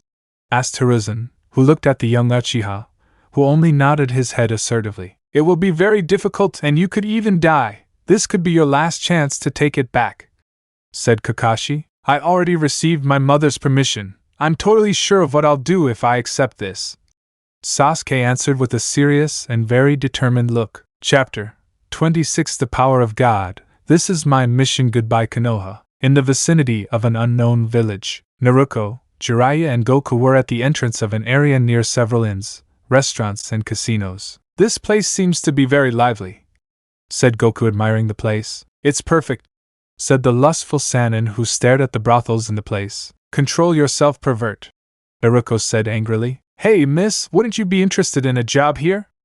I have many benefits and great pay," said one of the casino owners who approached Naruto with a business card and a bunny suit in his other hand. "I'm 13 years old," Naruto shouted loudly, scaring the guy. "I'm sorry, but despite your short stature, I thought you were of age, given your physical attractiveness," said the casino owner. "Don't be like that, Naruto. He's right, you have a very nice body," said Goku with a big smile, trying to calm the Uzumaki who blushed at what her fiancé said. "I know I'm very attractive, but I only belong to you, my dear Goku," Naruto answered, somewhat embarrassed. "It seems that she is still very innocent in these matters. She knows perfectly well of her physical attractiveness, and more than liking it or boasting about it, she is ashamed," thought Jiraiya, who felt a certain resemblance between the Uzumaki and his former teammate who was the same way in her youth. "I apologize again, you look a lot like the woman I offered a job to recently, who also refused, so I saw another opportunity," the casino owner said apologetically. "Wait, did she say there was a woman who looked like her around here?" Jiraiya asked. "A beautiful blonde woman is playing dice in my casino right now," said the casino owner, who pointed his finger at the inside of his establishment, which encouraged the 3 Konoha ninjas who quickly entered the establishment, after thanking them for the information. Casino interior, craps game area. There was a blonde woman accompanied by a young woman with dark hair, holding a small pig in her arms. The two were paying close attention to the table as they were playing a large dice game. "2 pairs wins," said the casino employee, checking the dice, then pointed at the blonde. "You did it, Lady Tsunade," congratulated the girl who accompanied Tsunade. "I know, Shizen, I have the best luck of my life right now," the blonde replied as she took a sip of sake from her partner. "I see you're still doing the same nonsense," said a voice behind the 2 women, who turned around and saw Jiraiya accompanied by 2 children. "Damn, what are you doing here, pervert?" said Tsunade with raised eyebrows. "Let's go eat something and talk for a while," said the perverted old man who was inviting the 2 women to a nearby restaurant. Minutes later, in a restaurant, everyone was eating at a large table in a somewhat uncomfortable environment for everyone. "Well, what the hell do you want?" said Tsunade in a serious and somewhat offensive voice. "Don't be rude, the old pervert is being nice to you." Naruto criticized the behavior of the Sannin who, along with her disciple, was watching her closely. "God, I understand now, Lady Tsunade. You abandoned your daughter and now Lord Jiraiya wants you to assume your responsibilities," said Shizen, alarmed, who quickly received a slap on the head from her teacher. "Don't say stupid things, this brat has nothing to do with me," Tsunade shouted angrily. "Don't get mad, they look a lot alike, they're both blonde and busted," said Shizen, rubbing her head where she had a huge bump. "Who are you calling Big Tit?" The 2 blondes shouted at the same time as they looked at each other for a few seconds, and then started a conversation. "Do perverts and jealous women bother you too?" asked the Sannin. "Yes, does your back hurt when you walk, or is it because the bra is not the right size?" Naruto also said with doubt. "Yes," Tsunade answered with a slight tear in her left eye. "What's wrong with you?" Goku asked, his cheeks swollen and stuffed with food. "Well, I'd say it's the empathy of 2 dairy cows," replied the old pervert who was sitting next to Goku. "Let's be friends," said the 2 blondes at the same time, hugging each other after discovering they had a lot in common. Can we get back to the conversation?" said Jiraiya, interrupting the 2 blondes who felt like they had found their soulmates. Later, the perverted sage told Tsunade and Shizuka what had happened since the attack on the village of Sand and Sound during the Chunin exams and the Root Rebellion, as well as the death of Danzo Shimura, who had become a super powerful monster without a brain. It sounds very exciting, but there are many disparities in your story, the Sannin said skeptically. What do you mean? The old pervert questioned. How did they kill that super monster? Asked Tsunade, receiving an answer from Naruto and Jiraiya, who pointed their fingers at a chibi Goku who had his cheeks puffed out and continued eating. Are you kidding, right? Asked Tsunade. How cute is he? He's like a tender little monkey, said Shizen, who couldn't hold it in any longer and hugged the chibi version of Goku who looked like a stuffed animal in the arms of Tsunade's disciple. Hey, let it out, Naruto said angrily. Come on, calm down, I'm just enjoying the moment, said Shizen, who didn't let go of the scion. Let go, said Naruto, who began to pull on our hero's arm. Don't leave it, besides, if you're not careful, you'll take someone's eye out with those huge breasts, Shizen answered, not wanting to let go. At least I have it, replied the Uzumaki. I think I'm going to throw up, said Goku, turning blue and quickly letting go to run to the bathroom while Naruto and Shizen glared at each other. What's wrong with Shizen? Jiraiya asked. It's just that she likes small and cute things, replied Tsunade. Anyway, the old man chose you to be the new Hokage. That's why we came looking for you, said the perverted Sannin. What stupidity! I don't want to waste my time with that Hokage thing, Tsunade answered sarcastically, which infuriated Naruto, who asked her why she had rejected the position so quickly. Calm down, mini-me. I only said that I don't want the position. There is no rule that says I have the obligation to accept being Hokage, said Tsunade. By the way, who are you? Don't tell me I was cloned by Orochimaru? Said the Sannin with some surprise. I'm not your clone. Why the hell does everyone call me that? The Uzumaki shouted furiously. She is Naruto Uzumaki, Kushina's daughter, answered the perverted sage. So she's alive? Asked Tsunade in astonishment, which was answered affirmatively with a nod by the two Konoha ninjas, which made Tsunade a little happy, since she had a friendship with the Uzumaki matriarch. Okay, that explains a little why we look alike physically, but that doesn't mean I accept being Hokage anymore, Tsunade said with an arched eyebrow, which angered Naruto. Even though we're best friends, I won't give up. I challenge you to a duel, and if I win, you'll be the Hokage, and if I lose, I'll be your slave forever, Naruto said furiously. Okay, but instead of a slave, you will be my new disciple. Despite your big mouth, I really like you, said Tsunade with an arrogant smile. Outside the restaurant, Naruto and Tsunade glared at each other and prepared to fight and decide the conflict once and for all. Great, all that's missing is for them to fight in bikinis and in mud, Jiraiya said vulgarly, quickly receiving a punch in the face and a kick in the crotch from the two kunoichis, who turned their attention back to the fight. Ouch, they gave me the nut breaker, thought the old pervert who was protecting his private parts while he was on the floor recovering from the pain. Oh my god, I feel much better now, said Goku, rubbing his stomach as he left the restaurant. But what are they doing? Questioned the scion. A useless and strange duel between busted women, that's all, said Shizen, who bent down and began to play with one of Goku's hair spikes. Back in the fight, Naruto threw herself at Tsunade and a taijutsu duel began. Not bad, Mini, you have very good moves, said the Sannin who was blocking the girl's attacks. This is nothing, Naruto shouted as she kicked Tsunade in the face, who blocked it with her left arm and then hit Naruto in the face with her right hand, sending her flying and then crashing into a trash can near the restaurant. That was easy, Tsunade said smugly. I wouldn't trust you if I were you, said Goku, drawing the attention of the Sannin, who looked at him as if he were crazy. Suddenly Naruto shot out from the trash and appeared in front of Tsunade, who was perplexed. But what the hell did his speed increase out of nowhere? Tsunade questioned herself. You are strong, so I don't have to hold back. Take this JN, Ken, PON, exclaimed Naruto, who made an attack trying to poke the Sannin's eyes, but she barely blocked it. I've got you, said Naruto, who threw a punch to Tsunade's face, who blocked it with her forearm and then separated from each other. Enough is enough. If this continues, no one will get out of this unscathed, said Jiraiya in a commanding and very serious voice. Anyway, I'm bored now, said Tsunade, who began walking towards her hotel followed by Shizen. Are you running away?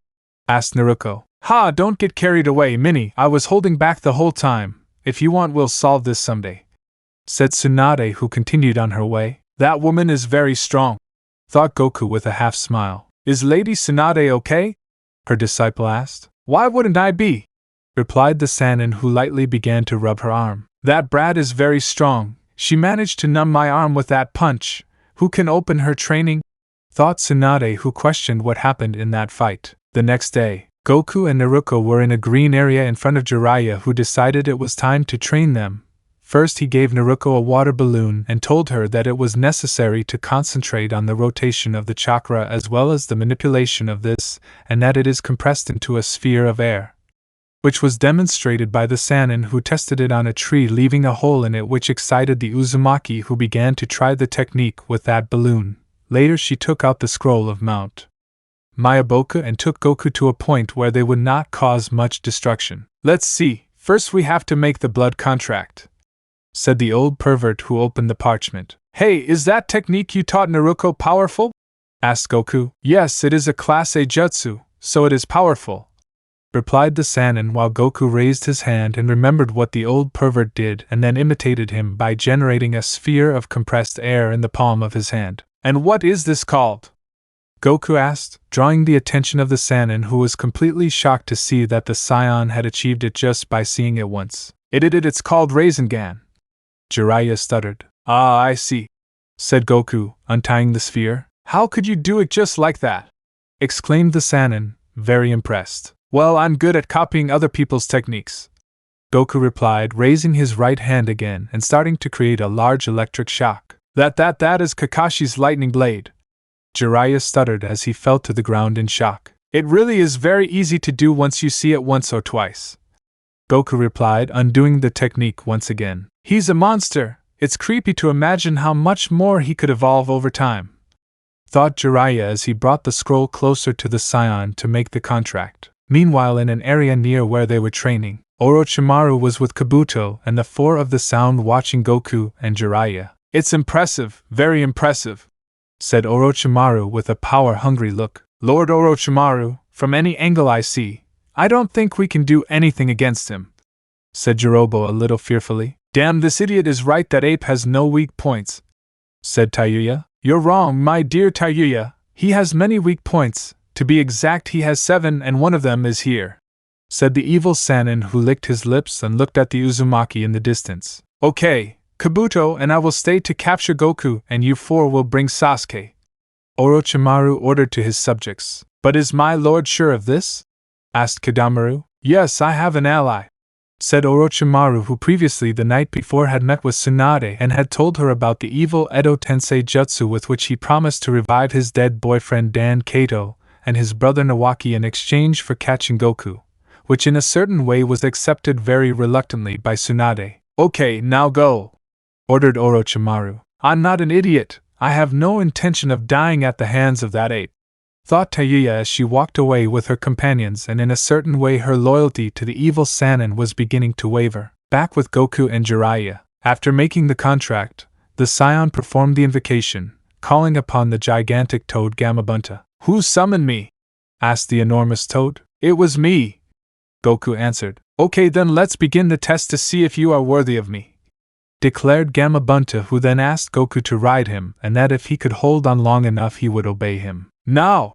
Shouted the gigantic toad that jumped very high, and at the same time moved violently, trying to make the Scion fall. Wow, this is really fun. It reminds me a bit of the flying cloud, thought Goku, who was having fun riding the huge toad. This isn't over yet, said Gamabunta as he fell to the ground and began to shake even more forcefully. This is great, come on, ha ha ha ha ha, said Goku, laughing on the toad's back. 30 minutes later, Gamabunta fell exhausted to the ground, panting from exhaustion and completely defeated. Are you tired yet? Goku asked, somewhat disappointed. You won, said the enormous toad with difficulty, accepting his defeat and the contract with his new partner, then disappearing in a large cloud of smoke. I did it, said Goku, who was excited after having managed to obtain the summoning ability. Yes, whatever, we're done, said the Sannin, somewhat annoyed, who began to walk in search of Naruto, followed by Goku, who was still very happy after his achievement. But suddenly they were stopped by surprise by Shizen, Tsunade's disciple. Meanwhile, with Naruto, the Uzumaki was in a difficult situation after being attacked by Kabuto and Orochimaru, who were trying to use her as bait to attract Goku. Damn, I won't be able to defeat them both at the same time, thought Naruto, who was hurt on her face and arms and could barely stop the attacks and was almost close to defeat. Don't resist, brat, or I'll have to cut off that pretty face of yours, Kabuto said evilly. Relax, Kabuto is a lady. We just have to knock her out so she can be our bait, said the evil Sannin with an evil smile. I know, my lord, but we don't need our bait to be complete, said mockingly Kabuto, who was moving a kunai in the air, showing off his skill with it. Damn it, I have no choice but to use the Kyubi Ken to win, thought the Uzumaki as she prepared to perform her technique. Suddenly a kunai fell near Orochimaru and Kabuto, who turned around to see Tsunade, who, fed up with the stupid actions of her former teammate, pretended to accept his deal just in order to kill him. Tsunade, you are a traitor, shouted Orochimaru, who launched himself at the third Sannin, who received him with a powerful punch to the face. Unhappy son of a bitch, I'll kill you, shouted Tsunade, who began a barrage of blows against Orochimaru, who was defended by Kabuto. Calm down, old lady, or I'll gut you, Kabuto said threateningly. What if I gut you? Asked a voice behind them that was none other than Goku, who was accompanied by Jiraiya and Shizen. Damn it, don't think this is over, I'll kill you all, shouted Orochimaru, who bit his thumb to perform a summoning jutsu calling the powerful Manda snake. You won't get away with this, declared Tsunade and Jiraiya, who also prepared to perform the summoning jutsu, but were stopped by Goku, who stood in front of them. He's mine! Take Naruto and return to the village, said Goku very seriously. Don't say stupid things, brat, he's very powerful and, said Tsunade, who couldn't finish what she was saying when she saw Goku's cold and penetrating gaze, who was extremely enraged by the attack his fiancée suffered. Tsunade, let's go, said Jiraiya, carrying Naruto, who wasn't too hurt but didn't want to take any risks. Hey, can I walk? The Uzumaki claimed. Shut up, remember what happened in the village with that huge golden dragon, said the perverted sage, which sent a shiver through Naruto, who hugged the old man tightly so he would accelerate faster. Come on, run! Naruto shouted, which alerted Tsunade and Shizen, who, despite their skepticism, ran quickly towards the nearby town. Send, he is your sacrifice, attack, said Orochimaru, which was accepted by the enormous snake that at lightning speed attacked the scion, who stopped the snake's attack with one hand while the ground at the feet of our hero cracked a little. Damn, said the snake, that received a kick in the face from Goku, which sent him flying to land near a nearby grassland area. Lord Orochimaru, Kabuto said with concern as he approached his master. I'm fine, come on, help me, said the evil Sannin, who prepared himself to fight again. I'm sick of you, always bothering me, harassing me, and now you're messing with what is very sacred to me. But I still consider you your sick dreams. Before you and your pathetic henchmen die, I will fulfill your wish. Do you want to see the power of a god? I will show you a god. 10 seconds, everything will be over in 10 seconds, declared the scion with a voice from beyond the grave that while he walked slowly he put on a penetrating look, and whose pupils took on a bright blue color. 10, 9, 8, 7. Goku counted slowly. What's going on? Kabuto asked, terrified. I don't know, but I think it's better to escape, said Orochimaru, equally scared. 5, 4, 3, 2. Continued counting the scion. Shut up, he is my sacrifice and I will not leave without him, said Manda, who launched himself against the scion. And oh stupid, come back, Orochimaru shouted in terror and despair. 1, too late, die, said Goku, saying the last part with a very cold and cruel tone while his hair stood on end and began to turn blue. My God, was the only thing Manda could say when he saw what he saw. Kabuto, get behind me, Orochimaru shouted to his disciple while he bit his 2 thumbs. In the vicinity of the town, Jiraiya ran with Naruto in his arms while he was followed closely by Tsunade and Shizen. Hey, that's enough, you're all crazy, why do we have to go so far away? Exclaimed angrily Tsunade, who stopped. You'll understand soon, said Naruto, who was still in Jiraiya's arms and who saw where they were fighting a little while ago. Suddenly, a powerful and monstrous explosion was heard, causing a gigantic earthquake that shook a large part of the territory, followed by an enormous column of blue light that crumbled the clouds in the sky and disappeared into nothingness. Mother of God! said Shizen with fear as she saw the enormous column of energy. It's apotheotic, Tsunade stammered as she watched the column of light contract and then turn into a majestic mushroom-shaped cloud of smoke whose hurricane force wind hit them. But they held on tightly to the ground, concentrating their chakras on their feet. What is this? Tsunade asked between screams. The power of God, Tsunade, the power of God, answered Jiraiya, holding his goddaughter tightly so that she wouldn't fly through the air. Back to the combat zone. This had become a monstrous, arid, blackened crater where Goku, who had returned to normal after performing his attack, rested in its center. I think I exaggerated a lot, but that guy made me quite angry, said Goku, who began to walk around the crater, finding the charred skull of the gigantic snake that disintegrated before the powerful attack of the Scion. Later he found large rubble of steel and stone with shapes of faces of demons that seemed to be 3 broken doors. If I remember correctly, this must be the famous triple Rashomon summoning that Anko told me that guy could do. He must have used it as a last resort to protect himself and escape, thought Goku, who knew that both Kabuto and Orochimaru survived his attack, but they didn't come out clean from that, he was sure of it. Meanwhile, in an unknown area, Orochimaru and Kabuto emerged from the ground through which they fled, using an earth jutsu to transport themselves underneath it. That was the scariest thing I've ever seen in my entire miserable life, Kabuto said, still very scared. My body can't stop shaking. That change was very different from the one he showed us when he fought in the invasion and against Shikabane, said Orochimaru, who was mutilated from both of his arms, which he sacrificed to be able to perform the triple Rashomon summoning. I think it's better to give up, my lord. No matter how hard we try, we can't beat him, said Kabuto with resignation. Shut your mouth, I won't give up. What I just saw only makes me want more and more that body with which I will not only be able to dominate this world, heaven, earth, and the world of the dead. Everything will tremble when they hear the name Orochimaru, said the evil Sannin in a manic and mad way, which made it clear that he had completely lost his mind. I still think it's a mistake, Kabuto said through gritted teeth. I don't want to hear suggestions from someone who peed his pants after what he saw, answered Orochimaru, who saw Kabuto's pants stain from his crotch. Later the evil Sannin concentrated and vomited a copy of himself who was no longer hurt. This jutsu is reaching its limits. I have to get a new body, thought Orochimaru, who decided to return to his hiding place, hoping that the 4 of the sound would be able to complete their mission. Those who ruled us in the heavens have decided to come down to earth and live with mortals. But what will happen when they decide to fight each other while we witness this?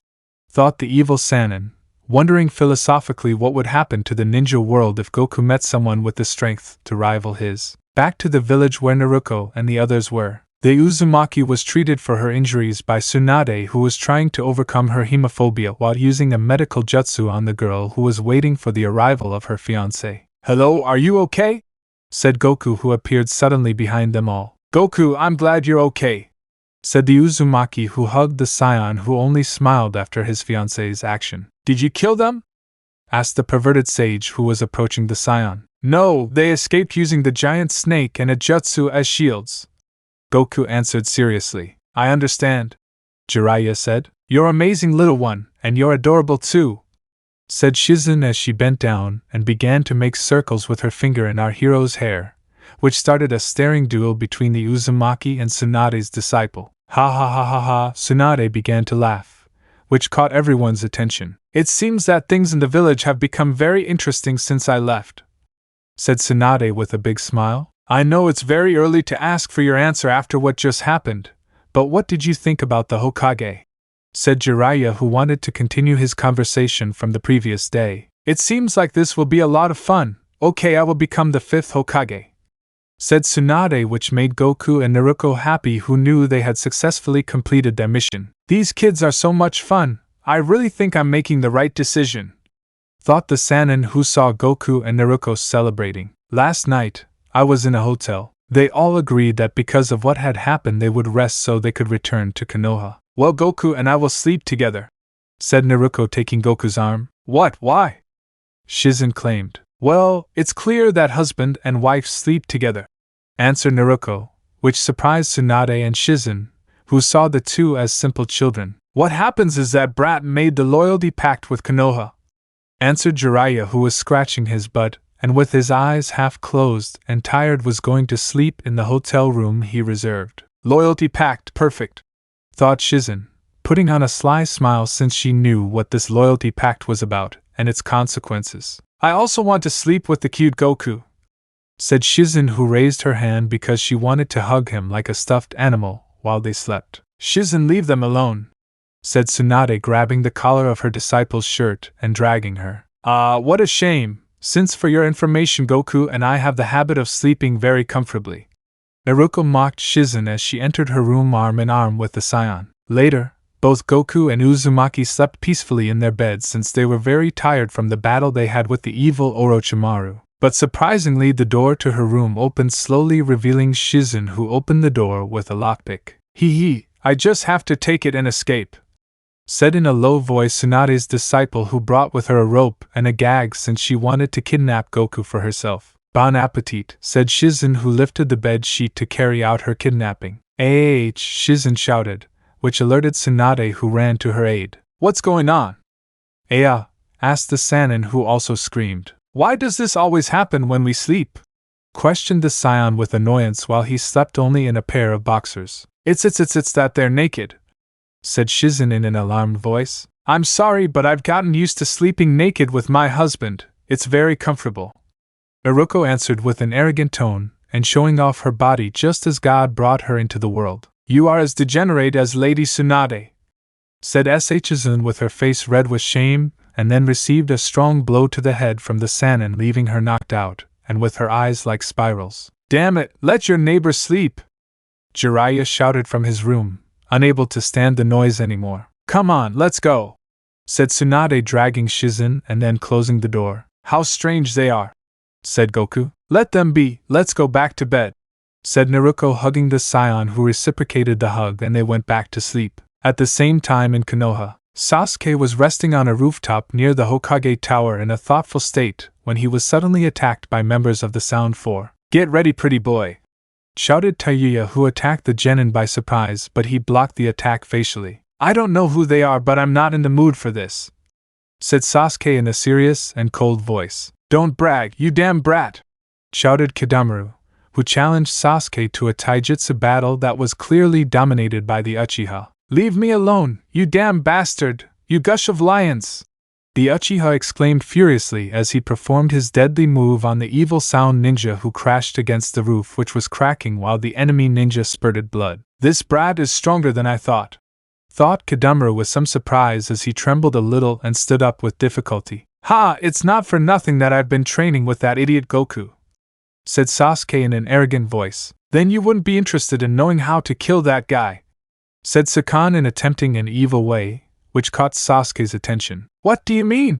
Questioned the Uchiha. Simply, if you cooperate with us, I'm sure you'll be able to fulfill all your ambitions of revenge and destruction, answered Sukuna, leaving the Uchiha silent and thinking while he held his neck in the area where the curse mark was. Our master can teach you how to use that mark properly, and if you do it well, you could possibly obtain a power that rivals that of that Son Goku, said Jirobo. It sounds very interesting, but I need to think about it a little. Give me some time to think about it, said Sasuke seriously. Don't play dumb, we don't have time for your spoiled brat nonsense, Tayuya shouted angrily. Shut up, Tayuya. Okay, we'll gladly give you a 1-day extension to fix what you need to do, but that's all, said Sukuna, making this decision so that Sasuke would feel more tempted. We're leaving, said Sukuna, who disappeared into the shadows, followed by his companions of sound, leaving Sasuke, who was in total silence watching where the evil ninjas disappeared. First phase complete, said Sasuke in a low voice, breaking the silence while Kakashi came out from the shadows in a water tank, watching everything that had happened. Understood, answered Kakashi, who left for the Hokage Tower. This is my chance to see the outside world and I won't waste it, thought Sasuke as he began to remember what happened in the Hokage Tower. Flashback, Hokage Tower. Sasuke was in a meeting with the Hokage and Kakashi since he had volunteered for a very difficult and even suicidal mission. Are you sure about this, Sasuke? asked Hiruzen. Yes, my mother already gave me permission, answered the Uchiha. The infiltration and espionage mission is extremely dangerous. Even Itachi went through some very horrible moments to be able to carry it out, said Kakashi, trying to get his disciple to change his mind. I intend to show that I can do the same as Itachi, and I'm not only doing this for the good of Konoha by trying to recover Goku's genetic material and learn more about that lunatic's experiments. This is also an opportunity to find a cure for this cursed mark that is on my neck," said Sasuke very seriously and with determination in his words, since his greatest wish is to get rid of the curse mark. "I also want to see the world and its surroundings to train and strengthen myself. I heard that out there are many strong people waiting to be challenged," said Sasuke, who complimented what he said. "I understand. I see that you are very determined. Sasuke Uchiha, I name you Chunin for this mission of utmost importance. You will be considered a traitor, you will be persecuted, your name will be blasphemed, and you will be cursed by the village. But it is more than clear that upon your return there will only be one word to describe you, and that is hero. Do you understand what I have told you?" said Hiruzen seriously. "Yes, I understand," replied the Uchiha, who removed the Konoha headband from his forehead and placed it on the Hokage's desk. "Sasuke Uchiha, your mission is to infiltrate the forces of Orochimaru and the Village of Sound to recover the Scion DNA that he stole, as well as find new weapons created based on this blood, in addition to searching for the cure for the curse marks that both you and Anko Mitarashi are suffering from, and if you see the opportunity you also have permission to annihilate Orochimaru. I order." Hiruzen to the Uchiha who accepted this job. End of flashback. "I'm nervous, but I can't back down now.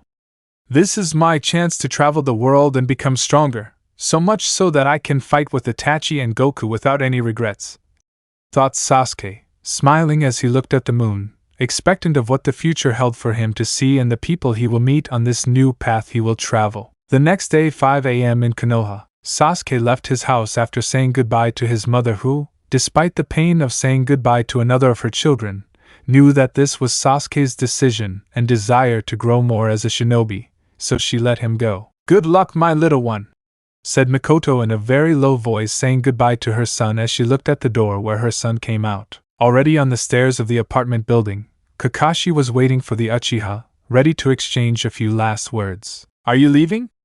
Kakashi said in a low voice. "Yes, I want to ask you a favor. I know this is against what the Hokage ordered me to do, but I don't want to just leave like that.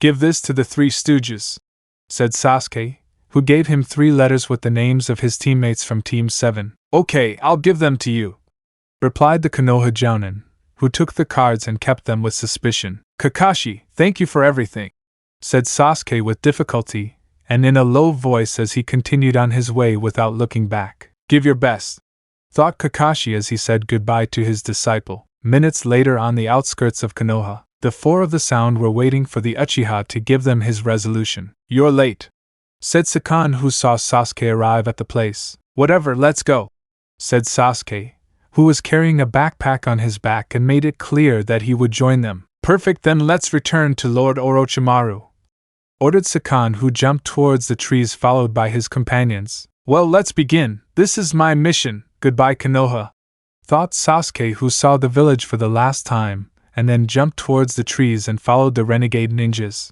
Half day on the outskirts of Konoha, Goku, Jiraiya, Naruto arrived at the village with Tsunade and Shizen, while they were received with cheers, music and confetti by the arrival of the new Hokage, who accepted the affection of the village's population with a little shame and at the same time nervousness. "Come on, don't be nervous," said the perverted sage. "Shut up, I'm not nervous," Tsunade replied, angry that Jiraiya had somewhat guessed what she was experiencing. Suddenly a large curtain of smoke was seen in the distance, which was rapidly approaching them. "What is that?" asked Tsunade, squinting her eyes to focus on what she saw. "Ah, that's your new worst nightmare," replied the perverted sage, when suddenly the members of Goku's harem came out of the smoke and like wild animals threw themselves at the scion, who only had one idea in his head, while they fell on him in slow motion. "This is going to hurt," thought Goku, who was tackled by the 6 girls in a very conspicuous and striking way. "We miss you so much, my love," said the 6 kunoichis, who hugged him as if they were trying to get the stuffing out of him. I too, I miss you a lot," said Goku with difficulty, turning purple from the squeeze he received. "They look like animals in heat," said Tsunade, very surprised and somewhat nervous. "No, animals only act like this to reproduce. I would say that they seem more like crazy nymphomaniacs," said Jiraiya, responding to what his former teammate had said. Damn Goku, you're just one of those blood-sucking monsters who go after chaste women to make them slaves. Kiba shouted from afar as he jealously watched what was happening to the scion. You mean a vampire? Shino asked with an arched eyebrow. Yes, those, Kiba said loudly. How ridiculous and stupid you sound, said Sakura, answering the Inuzuka. Besides, he couldn't suck our blood, since all of us are no longer virgins, said Ino, who couldn't finish speaking because all the girls, blushing like tomatoes, including Hinata, covered her mouth. But it was too late. Everyone heard what he was trying to say, leaving the villagers, clan leaders, team leaders, and the Hokage petrified in shock while the cawing of crows could be heard in the distance. Oh, what did you expect? We lived together for a month and a half. Don't be prudish, said Anko, blushing a lot and with her eyebrows raised. How strange! I thought it was the most natural thing when one is married, questioned Goku with an innocent face that quickly noticed how Jiraiya, Kiba and the girl's parents were flying through the air, as well as 100 jealous men who with blank and lifeless eyes tried to attack him. Die, Son Goku! Shouted madly all the men of the village. Girls protect Goku! Shouted Naruto, who along with the other kunoichis launched an attack, creating pandemonium in a curtain of earth where it was a bloody beating of everyone against everyone. My God, my presentation went to hell, said Tsunade, protecting herself from the commotion. The village's debts will continue to rise, thought Hiruzen as he saw everyone hitting each other like people flying in the air or on the ground knocked out while he was protected by some Anbu. Dad, it's my body and I can do whatever I want with it, shouted Ino, who was hitting a person with her bare fists who was no longer defending himself. Miss I am not your father, said the half-knocked-out man, which surprised the Yamanaka who only hit anything that moved in front of her. Damn old man, you owed me that, Sakura shouted, applying a piledriver to Jiraiya, who ended up headfirst on the ground. If it's because of the inn? It was your fault for not shaving, was the last vulgarity said by the perverted sage who was convulsing and then fainting on the battlefield that the streets of Konoha had become. At the same time, the other girls in Goku's harem massacred all the men as if they were demonic Amazons surrounding and protecting Goku, who didn't move a muscle and just watched everything in silence. Wow, what a pitched battle, said Konohamaru, who along with his team saw everything in the distance. Hey, where are you going? Udan asked. Just to have fun for a while. Just to have fun, replied Moegi, who was heading towards the fight with a rusty kitchen knife and lifeless eyes. Oh no! Shouted the two genin aspirants who hugged her to stop her. Let me go! Moegi shouted, in a comical fight with her two friends who wanted to prevent this from getting worse. Konoha Village, the next morning. The morning newspaper was distributed at 6 a.m. and on the front page was the article titled, Brutal Beating at the Presentation of the Fifth Hokage. Son Goku's religious cult exposed his sexual life to the entire village, which degenerated into jealousy, violence, and multiple arrests, said the main article of the newspaper. At the same time in Konoha prison, Hibiki Marino was pacing the cells where several of the detainees were being held for the fight the day before. I'm very cold, said Kiba, whose face was all scratched. This is hell, said Kazashi Harino, who was checking one of the teeth he lost due to a blow from his own daughter. How strange, I'm not cold, said Goku in the cell next door, accompanied by all the girls in his harem who, with hearts on their heads, hugged him and slept very comfortably next to him. Shut your mouth, you damn idiot, shouted Inoichi, rubbing a bump on his forehead. Why does this always happen to me?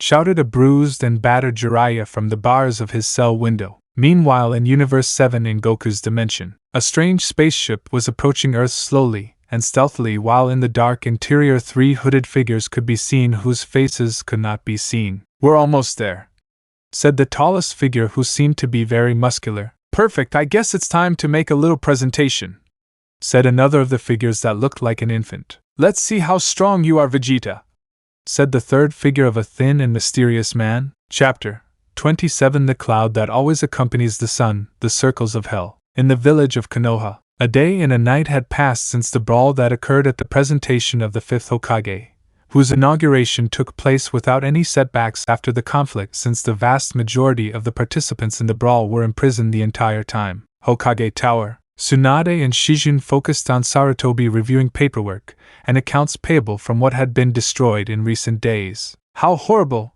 The village has many debts, said Tsunade, who was reading the reports. It's all the fault of those crazy people, not poor and cute Goku, said Shijun, who was sewing a stuffed animal in the shape of the scion. Well, I think you're as crazy as them, thought Hiruzen, seeing Shijun's strange behavior. Konoha prison. Son Goku, you are free, they paid your bail, said Hibiki Marino, who opened the cell where Goku was inside. Great, said Naruto, who stood up with the others.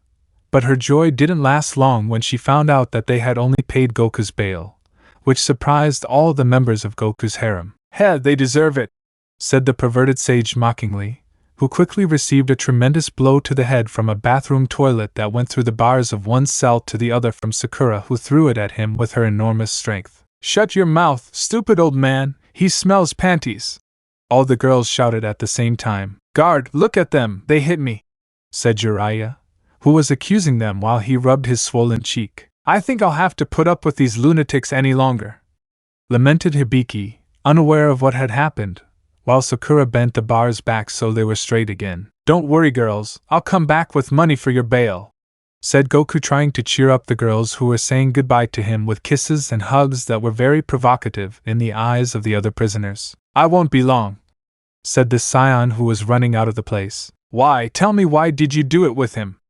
Inoichi asked his daughter, who frowned. It's logical, Dad, he's my husband, I can do whatever I want with him, replied Yamanaka, leaving her father in shock. Also, Goku was very affectionate. It really only hurt at first, but then it was very pleasant, said Sakura as she cut short the moment, but she was interrupted by her father. Sakura, Kizashi shouted very sadly. Well, I prefer it when he was rough, especially when he started spanking me, said Ino, who was showing masochistic behavior and was also interrupted by her father. No, that's enough, my God! All I ask is that my grandson or granddaughter resembles Ino and not the shaggy porcupine, said Inoichi very sadly and between prayers very sadly. Calm down now, don't be so sanctimonious. Didn't you do the same to have your daughters? Said Anko, fed up with the parents' behavior. Surely they still believe that we come from a stork, said Hinata in a joking tone, showing that her personality had changed and that she was much more confident and lively than before, resembling Anko more, and whose joke unleashed the laughter of all the prisoners who were laughing in the jail. They look like rabbit chimpanzees, Kiba said, frowning as he read a scantily clad women's magazine. Come on, Kiba, don't feel so bad, I know you're going through puberty, said Naruto, trying to calm the Inuzuka. Shut up, Kiba demanded. Come on, don't be like that, it's the most natural thing to see those magazines, Naruto answered with a calm face. Shut up, Kiba shouted, very sadly, as he hid the magazine. Well, if you asked me, I can let you touch me, said Naruto, who approached the other cell near Kiba, who immediately blushed much more and had his eyes wide without blinking as he looked at the beautiful and enormous breasts of the Uzumaki. Please, exclaimed the Inuzuka, who got on his knees and kissed the ground with his face. Kiba, don't you know dignity?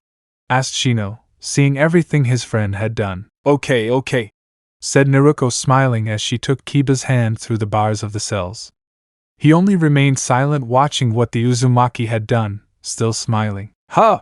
The Inuzuka questioned without understanding. My hands are part of my body, said Naruto, answering Kiba's doubt, who, completely red with anger, and with his veins throbbing on his forehead, shouted. Don't be too smart, said Kiba, who jumped through the air with a murderous gleam in his eyes. But Naruto met him squarely with a great flurry of kicks that left Kiba suspended in the air, his eyes rolling back and knocked out, falling to the ground. That must have hurt, Kizashi said. How pathetic, said Inoichi, who was lying down with his back to what had happened. I understand you, kid, she's also made me go through those humiliations, said Jiraiya, who knew perfectly well how the little blonde's blows felt. Please, Goku, come quickly for your group of crazy women, thought Hibiki in laments as she listened to the scandal at her desk outside the cells. Outside Konoha prison, Goku was greeted by Kushina and Mikoto, who between the two of them had paid the scion's bail and planned everything to separate him from the other girls and spend time with him. Hello, how are you?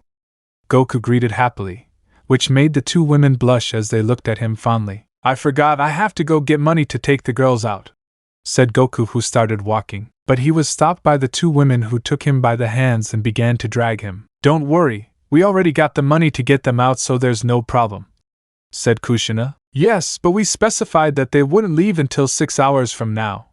Mikoto added the information, which left Goku a little confused but relieved that they would be free in a short time. I understand, but where is Moegi? Asked the scion curiously. That crazy girl, I mean the little one. I left her playing pleasantly with the squirrels in the park. Kushina answered with a smile similar to the one Naruto made when she was planning something. In an unknown wooded area of Konoha, in a large tree, a small body could be seen hanging from a branch as if it were a butterfly chrysalis, being none other than Moegi, who was wrapped in a straitjacket and a plastic mask that covered the lower half of her face, which was used to prevent the mentally ill and psychopaths from biting. I must admit that woman really caught me off guard. Well, sooner or later they'll let me go, and I also feel a little nostalgic with these things on. Thought the aspiring kunoichi, who remembered old times and didn't feel uncomfortable hanging from a tree. We have to let her go, Udon said nervously in a low voice. Shut up, Mrs. Kushina told us that we couldn't release her for 6 hours, Konohamaru said nervously. But I'm really scared to think about what she'll do to us when we release her, Udon said, trembling a little. Just remember what Mrs. Mikoto told us, that we shouldn't look her in the eyes since it is a sign of aggression, and when we take off her mask we have to run as fast as we can since she could try to bite our face off, said Konohamaru, who was reading the instructions left by the Uchiha matriarch and that these were used by the Uchiha military police when they were dealing with serial killers or potential psychopaths. Meanwhile, in a cafe, Shikamaru Nara could be seen enjoying a coffee, playing a pleasant game of shogi with another diner who gave up after the Nara boy's last move. Good game, said Shikamaru's speaker as he stood up to leave the premises. Yes, thanks for playing with me, Shikamaru replied. Hi Shikamaru, I see you're having fun. Choji greeted his friend as he entered the cafeteria. Hello, what are you doing here? Answered the Nara boy with his typical tired voice. I'm waiting for Kiba and Shino to be released from their confinement, but I'm surprised that you're here alone since you're always with Goku when he's not with his harem? The Akimichi answered with some doubt. For your information, I have a life too.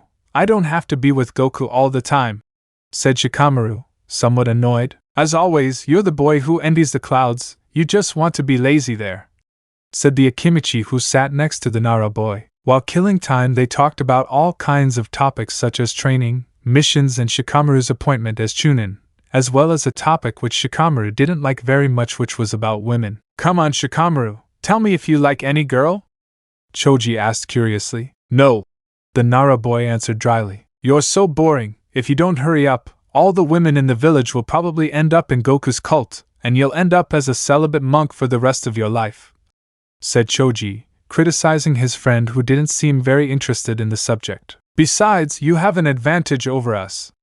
You can ask Goku to lend you one of his girls so you can practice, Choji said mockingly as he prepared to leave the cafe. How boring, stop with the nonsense. Unlike you guys, I'm not a sea of hormones who only thinks with my pelvis, and I wouldn't be crazy to be with the crazy horny girls like Naruto, Sakura, Ino and Anko, plus Temari. Tenten and Hinata changed their characters so much that it's scary to even sit next to them. Shikamaru answered in a bored voice. You're very strange, you help Goku a lot at the academy, as well as preventing us from getting close to girls like when you set the traps at the inn. But it seems like you don't see any interest in getting a girlfriend? You'd better think about it a little, said Choji as he left the cafeteria, leaving the Nara boy somewhat thoughtful. But how boring, although I hadn't really thought about that before, with a girlfriend, and how do you get that? Shikamaru thought as he left the place, heading to the village park to be able to do his second favorite activity, watching the clouds in the sky. Konoha Park. Shikamaru was resting on a park bench while he admired the clouds. But that Choji is so annoying, he makes me think about so many nonsense, thought the Nara, who saw a large, fluffy cloud above his head. Hello Shikamaru, what are you doing? Asked Goku, who arrived at the place accompanied by the two matriarchs Uchiha and Uzumaki. Oh Goku, I see you're expanding your horizons in other areas, said Shikamaru, who saw Goku simply having an asterisk on his head for what his friend had said. Wow, it's clear you're Shikaku's son, you're very perceptive, Mikoto said with a sly smile. There's no doubt about that, but it's not like we're doing anything wrong, Goku needs to know the difference between a real woman and a girl," said Kushina with a sly smile on her face. Meanwhile, the Nara boy slightly turned towards the direction the two women were planning to go, which was clearly the hotel area of the village. "Okay, I understand, but as for the differences, I don't think there are many between your daughter and you," said Shikamaru, which generated great doubt in the Uzumaki matriarch. "I don't understand you, what do you mean?"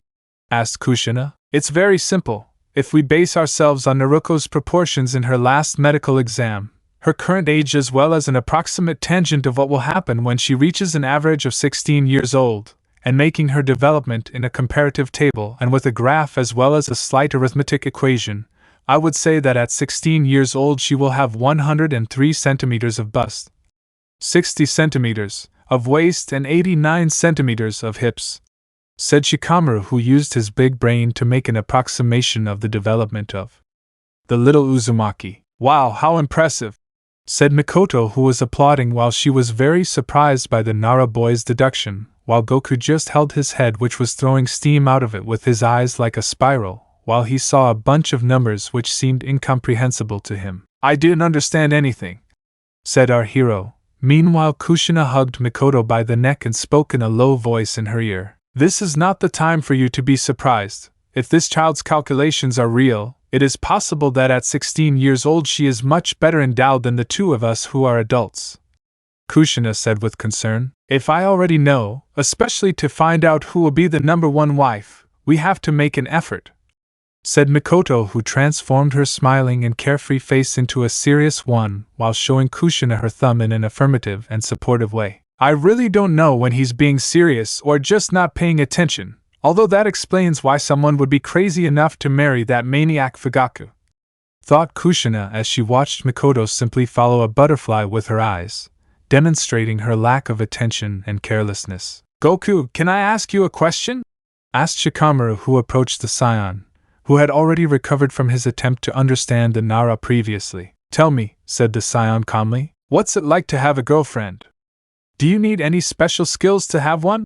asked Shikamaru, leaving Goku thoughtful as he held his chin between his fingers. "Well, it's actually quite fun. When I walk with them or we train, each one has her own personality, so it's interesting to be with them. And as for their ability, well, I couldn't tell you. Suddenly, each one approached me and told me they wanted to marry me, and I just told them yes," said Goku, trying to answer Shikamaru's doubt. "I think I asked the wrong person," Shikamaru thought with a bored and annoyed look. "Listen, son, I understand that you're trying to find a rational answer, but love isn't about skills or analysis, it's about feelings and letting yourself be carried away by your emotions," said Kushima with a sympathetic look, trying to answer Shikamaru's doubt, who was just silent. "You have many examples of those who just let themselves be carried away by their emotions, and you will see that they do well in love," said Kushina, pointing her finger at Mikoto and Goku, who in chibi form looked at the Uzumaki without understanding if she was flattering or insulting them. "I think she's very right. Anko, Ino, Sakura and of course Naruto don't seem to think much about reasoning what love is," thought the Nara boy. "I think I understood a little," Shikamaru said between sighs. "Don't worry, Shikamaru. You always find the solution to your doubts. Remember that you have always been the brain and I the muscles when we were a team at the academy," said Goku with a smile. "I know, and you've always been as energetic and bright as the sun. Somehow you managed to cheer up all of us who felt down at the academy," said Shikamaru with a sincere smile. "You also have your virtues, young man. Also remember the sun can be bright and warm, but without the clouds that follow it, it can dazzle and hurt others," said Mikoto in a very clever way that approached the Nara boy, who immediately understood what she wanted to tell him.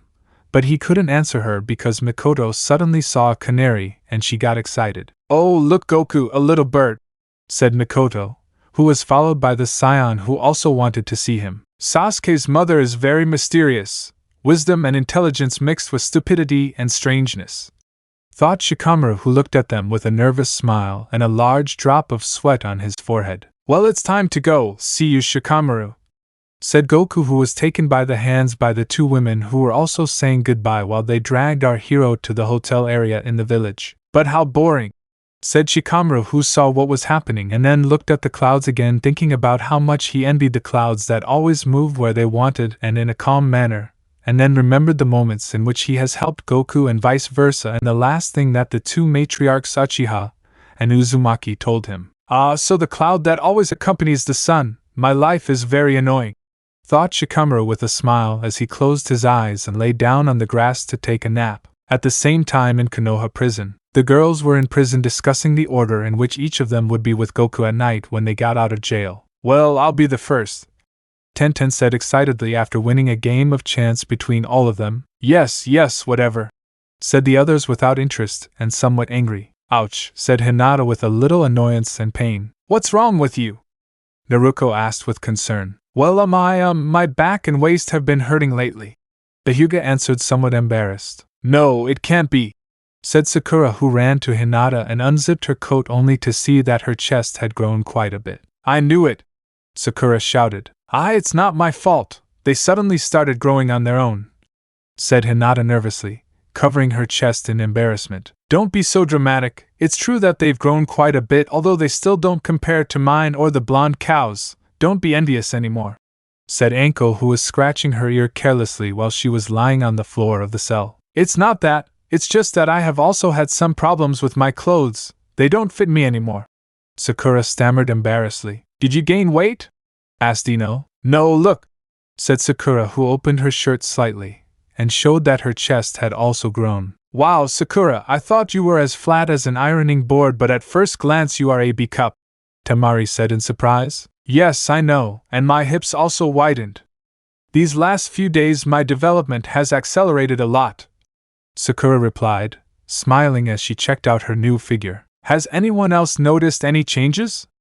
Naruto asked with curiosity and surprise. Suddenly Tenten, Ino, Temari and Anko raised their hands since their measurements no longer matched those from the medical examinations previously done when the harem was formed. This is very strange, Ino said a little nervously. Actually, they are still very innocent in these matters, said Anko, drawing the attention of the others. Think about it carefully, these last few days we've been playing a lot at night with Goku, so logically that would have an impact. Or don't you know the story that breasts grow if they are massaged by the person you like? Said Anko, trying to educate the other girls who were very impressed by the explanation. Great, that means we are now women, they all shouted very happily. That's right, girls, the blessed hands of our only love have managed to turn us into superior versions of our previous forms. This is the result of the power of love, the love of Goku, the best man on the face of this planet full of mediocre people. Anko gave a speech in a tone similar to that of a spiritual leader to her congregation. Yes, Goku is the best, shouted in unison all the members of Goku's harem, similar to a small and disturbed army. Now I understand why people think they are a religious sect, said Inoichi, who saw the insane and somewhat macabre act that was happening in the cell next to his. For God's sake, shut up! Don't you have any shame? Don't you see that there are men here, especially you, Sakura? Kizashi complained, embarrassed. Hey, men where? Said Sakura, shaking her head as if she was looking for something, since she, like the other girls, didn't see them as such, since for them Goku is the only man who deserved their respect. Don't be making fun of us, Sakura Haruno, Kiba shouted angrily. For you I am Sakura's son, you mangy dog, Sakura answered, which shocked her father Kizashi, who saw that his daughter, like the others, had changed her last name to that of her fiancé, making it clear that they would no longer regret their decision to get married. Suddenly Hibiki appeared, ordering order and silence from the prisoners in their cells. Shut up, you'll be out of here in 5 hours, the jailer said to the girls. What, why so long? The kunoichis questioned. Lady Mikoto and Kushina left the deposit and specified that they could not leave until that time, Hibiki answered, whose response enraged the 7 kunoichis who understood what was happening. No, they got there first, Anko shouted. Damn, we were very naive, said Temari. He's ours, those old women can't mess with him, said Ino, very angry. I won't let my mother steal my man, Iruko shouted angrily. Let's fight, Tenten and Hinata exclaimed. There's no point in the seals on the walls and bars preventing them from using chakra, said Hibiki seriously. Chakra? Who said we would use chakra?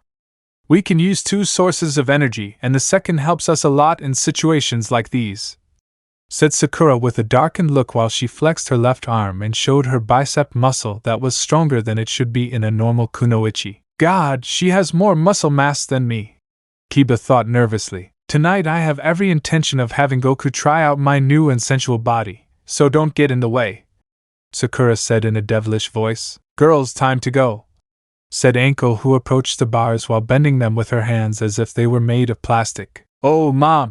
Was the last thing Hibiki could say as she watched the monstrous display of physical strength from Goku's harem. Meanwhile, in a Konoha bookstore, Shikamaru was looking for a book with shogi strategies, even with the doubts that plagued him that were imposed on him by Choji, Kushina and Mikoto, when suddenly, while he was holding a book, he could notice a girl standing on her tiptoes struggling to reach a book which was resting on a bookcase, and that the Nara boy quickly decided to help by reaching for the book. Take it, said Shikamaru, trying to give the book to the girl who seemed very nervous. Thank you, stammered the girl, who had disheveled dull blonde hair and wore round glasses with thick lenses that didn't let her eyes be seen clearly. She looks a bit like Ino but in a nerdy version, thought Shikamaru as he stared at the girl. What's your name? Asked the Nara boy, who didn't understand why he suddenly and without thinking asked the girl's name. I am Shiho, answered the girl, who was holding a book that covered the lower part of her face. It's a very thick book. Do you like reading? Said Shikamaru, trying to maintain a conversation. If it's about cryptography, said the girl, who then explained that her wish is to enter the Konoha Cryptanalysis Squad, which left Shikamaru a little impressed since she seemed to be more of the kunoichis who use their brain more than their muscles. Suddenly, and without realizing it, the two ninjas began a conversation, where each one talked about their likes, dislikes, as well as their life stories. Oh, I see that you are friends with the famous Goku, said Shiho with a smile. Well, something like that, Shikamaru answered, thinking that the girl was possibly another fan of the Scion. And what do you think of Goku? Asked the Nara boy in a calm and serene manner. Me? Well, I think he's interesting. He managed to create a strange sect, where women develop a strange behavior in their psyche which is very interesting to investigate, answered Shiho, who at first glance didn't see Goku as anything more than an object for research. Ah, I see, Shikamaru answered with a somewhat nervous voice, thinking that she was a strange lab rat. Shikamaru, by any chance, I don't know if you want to see each other again and have a coffee, said Shiho, somewhat nervous and very blushed while she bent down a little. Yeah, sure, replied the Nara boy, who saw a small insect standing on the girl's glasses. You have a bug on your glasses, Shikamaru said. Thank you, replied the girl, who took them off for a moment and showed her beautiful blue eyes, which were similar to Ino's. Wow, you look great without glasses, Shikamaru said with a half smile, which alerted and embarrassed Shiho, who blushed and quickly put on her glasses. Ha ha ha ha ha ha ha ha. The Nara boy began to laugh after what the girl had done, and that for him simply seemed to be an act of tenderness. How strange, when I'm around her I don't need to think much about what I'm going to say, it's just a natural response, thought Shikamaru as he saw the girl pouting and puffing out her cheeks angrily. Don't laugh at me, Shiho said. I'm sorry, it was unintentional, Shikamaru apologized. Hey Shikamaru, would you teach me how to play shogi? Asked Shiho, trying to change the subject. Sure, no problem, said Shikamaru, who approached the girl when suddenly an explosion was heard, accompanied by emergency alarms coming from the custody and interrogation area of the village. What was that? Shiho asked in surprise as she was hugged by Shikamaru, who pulled her to the edge of the bench where they were sitting. Those lunatics did it again, said the Nara boy in a low voice that Shiho and he could hear through the loudspeakers. Alert, alert, Goku's harem has escaped, alert, said the loud voice. All this while people ran scared and saw how in a smoke screen the 7 kunoichis of Goku's harem ran out at great speed. With their clothes torn and battered, they were in a berserk state, trying to find the Scion. Run, those maniacs have escaped, said a villager running down the street. Where is their owner? The porcupine head is the only one who can control those crazy harpies, another villager desperately said as he entered one of the premises trying to save his life. Where is Goku? Tamari asked in a dry and devilish voice. I smell it, said Anko, acting like a dog trying to track the Scion. Shikamaru, where the hell is Goku? Asked Ino furiously. Answer, Shikamaru, Hinata demanded. Oh my god, Hinata, zip up your jacket, everything can be seen under your mesh shirt, said Shikamaru, somewhat embarrassed. Who cares about that? I can dress however I want, said Hinata, Behaving like Ino and Anko, over there, said Shikamaru, pointing his finger at the hotel area of the village, which immediately alerted the kunoichis, who rushed towards the place. They really are very creepy, whispered Shiho, still very scared. Yes, but the most terrifying of them is not here, fortunately, Shikamaru answered, who was intelligently able to see the true nature of the aspiring kunoichi who was still tied to the tree. Well, I think it's better if I go home, said Shiho, who stood up and prepared to leave for home. I'll accompany you, said Shikamaru, who also stood up and followed her on her way. I think I'm starting to understand you a little better, Goku. From time to time it's better to let yourself be guided by your heart than by your brain, thought Shikamaru as he walked next to a woman who seemed to be getting closer to the bored boy who envied the clouds which in a certain way and in silence always accompanied the sun. Meanwhile in the hotel zone, explosions could be heard as well as people running away in terror from the place.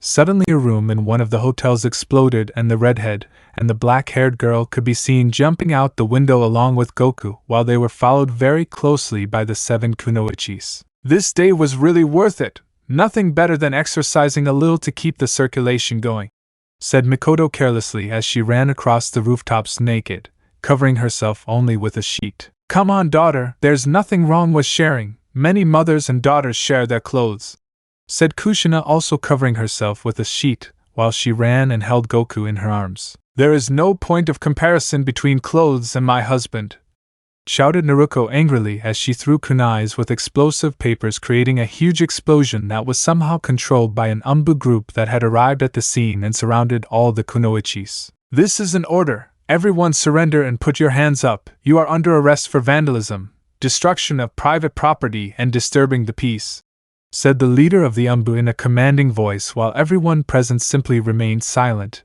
and raised their hands and dropped their weapons in a sign of surrender. This sounds very familiar to me, said Goku. 5 minutes later in Konoha prison, Goku and his harem, which now included Kushina and Mikoto, were back in their cell sitting comfortably against the wall while Goku was hugged by all the women who had hearts over their heads and were very blushing and half naked in very daring clothes. Here again, Goku said with a sigh as he settled down and felt Sakura's body, who only gave a slight moan as she slept. That's weird, it feels softer, Goku said innocently as he ran his hand over his fiancée's chest. Shut up, you damn presumptuous breast enlarger, Kiba shouted with tears of blood and jealousy. Yeah, you think you're such a man, don't you?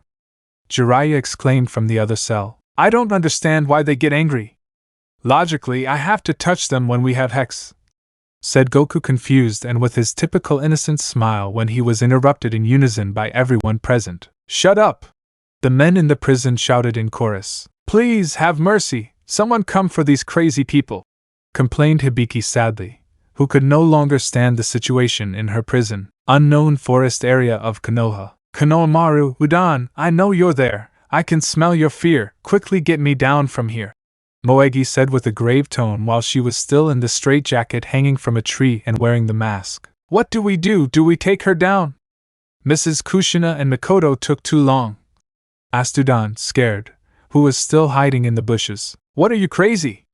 If we take her down, she'll tear us apart the moment we take off that straitjacket, Konohamaru answered nervously, feeling that the best option was to run, but that meant revealing his position to the eyes of the disturbed aspiring kunoichi who had all her senses focused on finding them. Come on, I won't do anything to you, bring me down, said Moegi, who at first glance was lying and was waiting for the moment to get down from the tree while the 2 genin trembled in the bushes. Universe 7, Planet Earth at Capsule Corporation 8 p.m. Suddenly, in one of the domes, an explosion was heard near Bulma's bedroom, as she held her little daughter Bra in her arms while a tall, muscular, hooded man approached her. No, don't come closer, Bulma warned her attacker. You and that brat will be an example for all who oppose us, said the hooded man who prepared a ki attack in his hand. Suddenly he received a powerful blow to the head that sent him flying out the window, and then on the ground he could see a sphere of ki that he dodged before it exploded. Why did you destroy my house?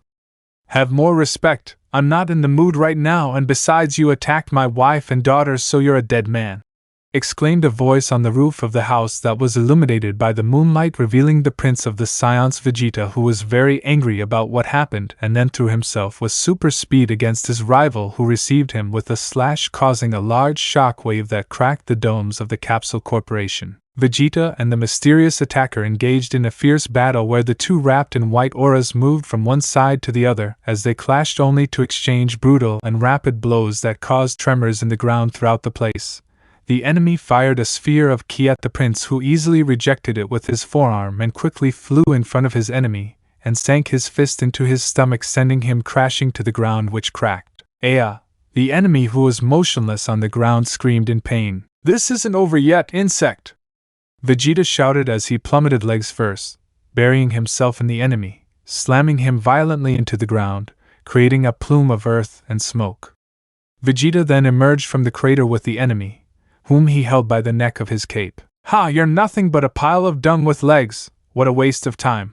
exclaimed the Scion Prince, who launched a powerful right punch at the enemy, who was sent flying into a tree that was split in two by the enemy's body. "You really are as powerful as rumored," said the hooded man in a mocking and arrogant voice as he stood up with great difficulty. "For my family I have to be hygienic, so I will turn you into ashes so you can disappear into the wind and we won't have to worry about your stinking corpse," declared Vegeta, who prepared his Big Bang attack to end the enemy's misery. "It was useless for you to kill me. I am only the first of many who wish for the end of the Scions and all those who support them," said the hooded man, who accepted his fate, giving a warning. "That sounds very interesting, tell me more," said a voice behind the two fighters, who turned around to see Bills, the god of destruction, accompanied by his faithful assistant Whis, who had arrived unexpectedly and witnessed everything that had happened. "Bills," said the hooded man, a little surprised. "For you I am Lord Bills," said the destroyer god with a serene but intimidating look. "Ha ha ha, ha ha ha. For the moment I only came to present some entertainment to the Prince of the Scions by orders of my master. My name is Rildo, and I am only a humble herald of the new next god of destruction, someone who is worthy of that position that you have not known how to carry. Bills, long live Lord B.A., said his speech between laughs the hooded man, and could not finish when suddenly a sphere of purple energy with an atom in the center impacted against him, creating a great explosion that caused a cloud of smoke in the place. "But how boring! I told him to talk about why he was here and he ended up saying stupid things," Bills said while yawning. "Lord Bills doesn't think I'm exaggerating," said Vegeta, who was floating near the god and his guardian angel. "It's not that bad, Vegeta. Besides, that guy somehow managed to escape. Someone teleported him at the last moment," said Whis with a smile, leaving Vegeta and Bills curious, as they didn't understand what that guy was doing in the Capsule Corporation and why he risked a suicide mission. "Anyway, the question is, what is this guy really planning and who is the puppeteer pulling the strings behind him?" Whis wondered. Meanwhile, in the lands of the 8 divisions, the muscular man appeared completely knocked out along with his 2 companions. "You really are a good-for-nothing useless Rildo. You couldn't even last 5 minutes in the fight," said the thin man, who had a portable teleporter in his hands. "Calm down, even we didn't know that Bills would be on this planet. He is very dangerous. It is better to leave towards where our objective is before that bastard locates us," said the small hooded man. "Yes, I know, and from what I've investigated, this is the door to the 8 divisions, which will take us to the magical furnace of the 8 divisions. In addition, its guardian Teiroku is not here at the moment. It is said that this furnace connects this world with that of the dead," said the thin hooded man, who clarified everything he investigated. "Very well, it's time to go," said the short enemy, who was followed by his 2 henchmen. Back to Capsule Corporation, Vegeta was in the company of his wife, the god of destruction, and the guardian angel as they discussed what had happened a few moments ago. "But who was that guy?" asked Bulma. "He was a sacrifice. His plan was to train us until the one who planned all this managed to find his target," said Whis in a serious and very self-confident manner. "It must have been something very important to risk fighting a Scion and a destroyer god at the same time." Bulma reflected. "Whis, time to go. We have to investigate who our annoying and rude guests are," Bills said. "You look very lively, Lord Bills," said Whis with a sly smile as he covered his mouth with his hand. "This planet is under my jurisdiction. I will not let some stinky aliens mess with my source of delicious food," said the destroyer god, which caused a drop of sweat to appear on the necks of everyone present. This good-for-nothing god only thinks about food, thought Bulma with raised eyebrows. Time to go, we will contact you once we have discovered our guests, said Whis, who, together with the god of destruction, took off in a trail of light that disappeared into the night sky. How awful, I'd better go to bed, said Bulma, who was heading to her bedroom but was stopped by her husband. Bulma, are you okay? You and the baby weren't hurt?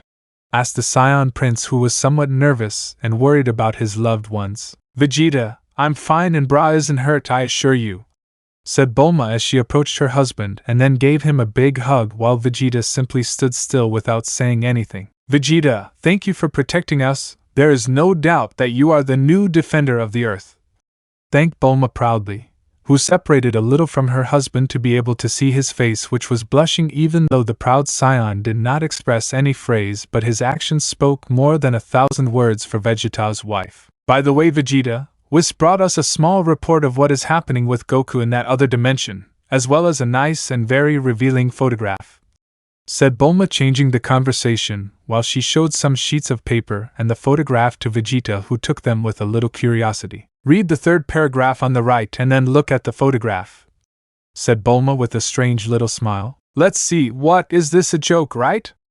Vegeta asked in disbelief. No, and from what the report says, they are very beautiful, scandalous, exhibitionist, and seem to be very obsessed with him, Bulma answered with a sly smile, since she enjoyed reading the funny moments of what happened with Goku in the report, and couldn't wait to tell Chi-Chi what that document said. It's very interesting.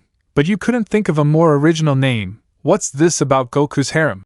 Asked with a half-smile the Scion Prince, who was reading Whis' reports. It's very trite, but just look at how they look, said Bulma, who was admiring the photograph with her husband. Well, I can't lie, they are really very beautiful and very well endowed. Compared to his ex-wife, Kakaroto seems to have traded a stone for 7 diamonds, said Vegeta as he looked at a photograph of Goku sleeping in his boxers accompanied by 7 beautiful and sexy girls sleeping in sensual lingerie on a large bed. I want to meet them now, said Bulma, very excited. For my part, I only want one thing, and that is to fight Kakaroto, Vegeta said with a smile as he and his wife looked at the night sky, thinking about his reunion with Goku. Meanwhile, in the depths of the otherworld, the 3 invaders who avoided the ogre lookout points under Enmadeo's command and walked a misty path which would lead them to the deepest point of hell. According to what I investigate, we are close to the circles of hell. According to the stories, hell is divided into 9 sectors, that is, 9 circles: the first limbo,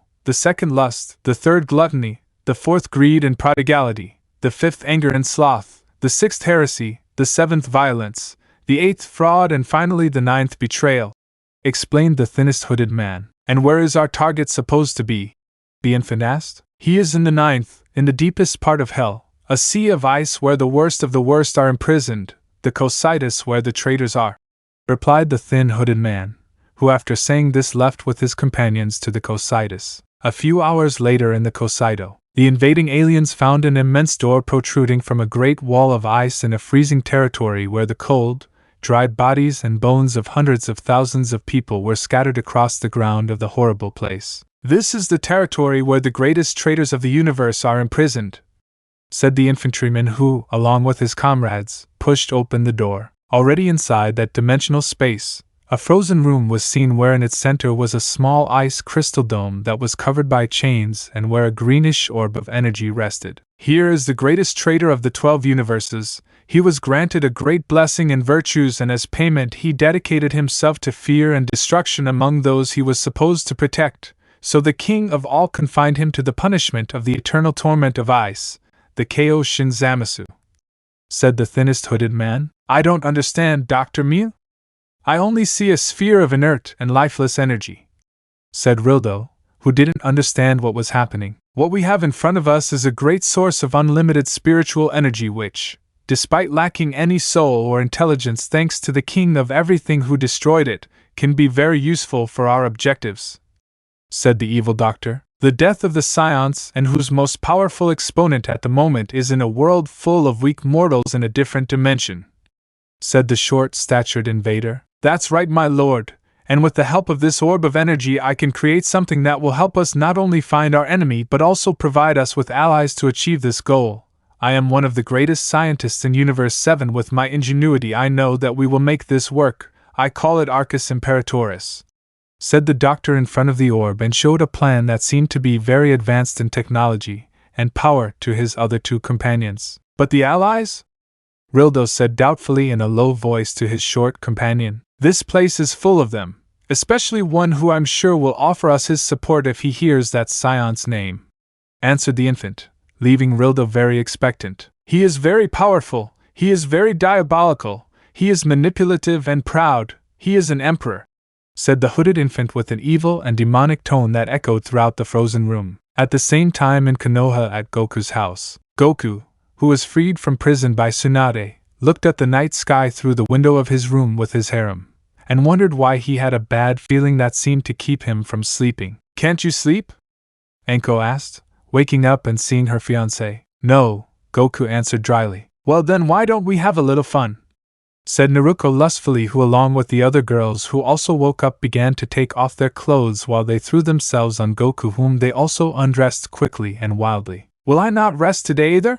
asked the scion somewhat nervously. "No, so enjoy your meal," the 7 girls said as they hid in the sheets with their beloved Konoha village. It had been 15 days since Tsunade became the 5th Hokage and stability in the village returned to normal, so the daily activities of the villagers as well as the shinobi resumed normally, as well as the fact that the new Hokage had the support of her predecessor, Hiruzen Sarutobi, who now served as part of the new council of elders led by him, which made things easier for the blonde Hokage. "I'm really bored of having so many meetings," Hiruzen complained while drinking a cup of hot tea at home. "Don't complain, the truth is that the village depends a lot on you, and now the new council of elders and clans are improving the things that Lord Danzo did wrong," said Sai, who decided to stay as an Anbu personal bodyguard who protected the former Hokage. Hyuga house. Hayashi was in his mansion's dojo practicing with Niji, who was training hard with the intention of being able to have his revenge with Naruto, who had humiliated him in the Chunin exam finals tournament. "You've improved a lot, Niji," Hayashi said confidently. "Do you believe it?"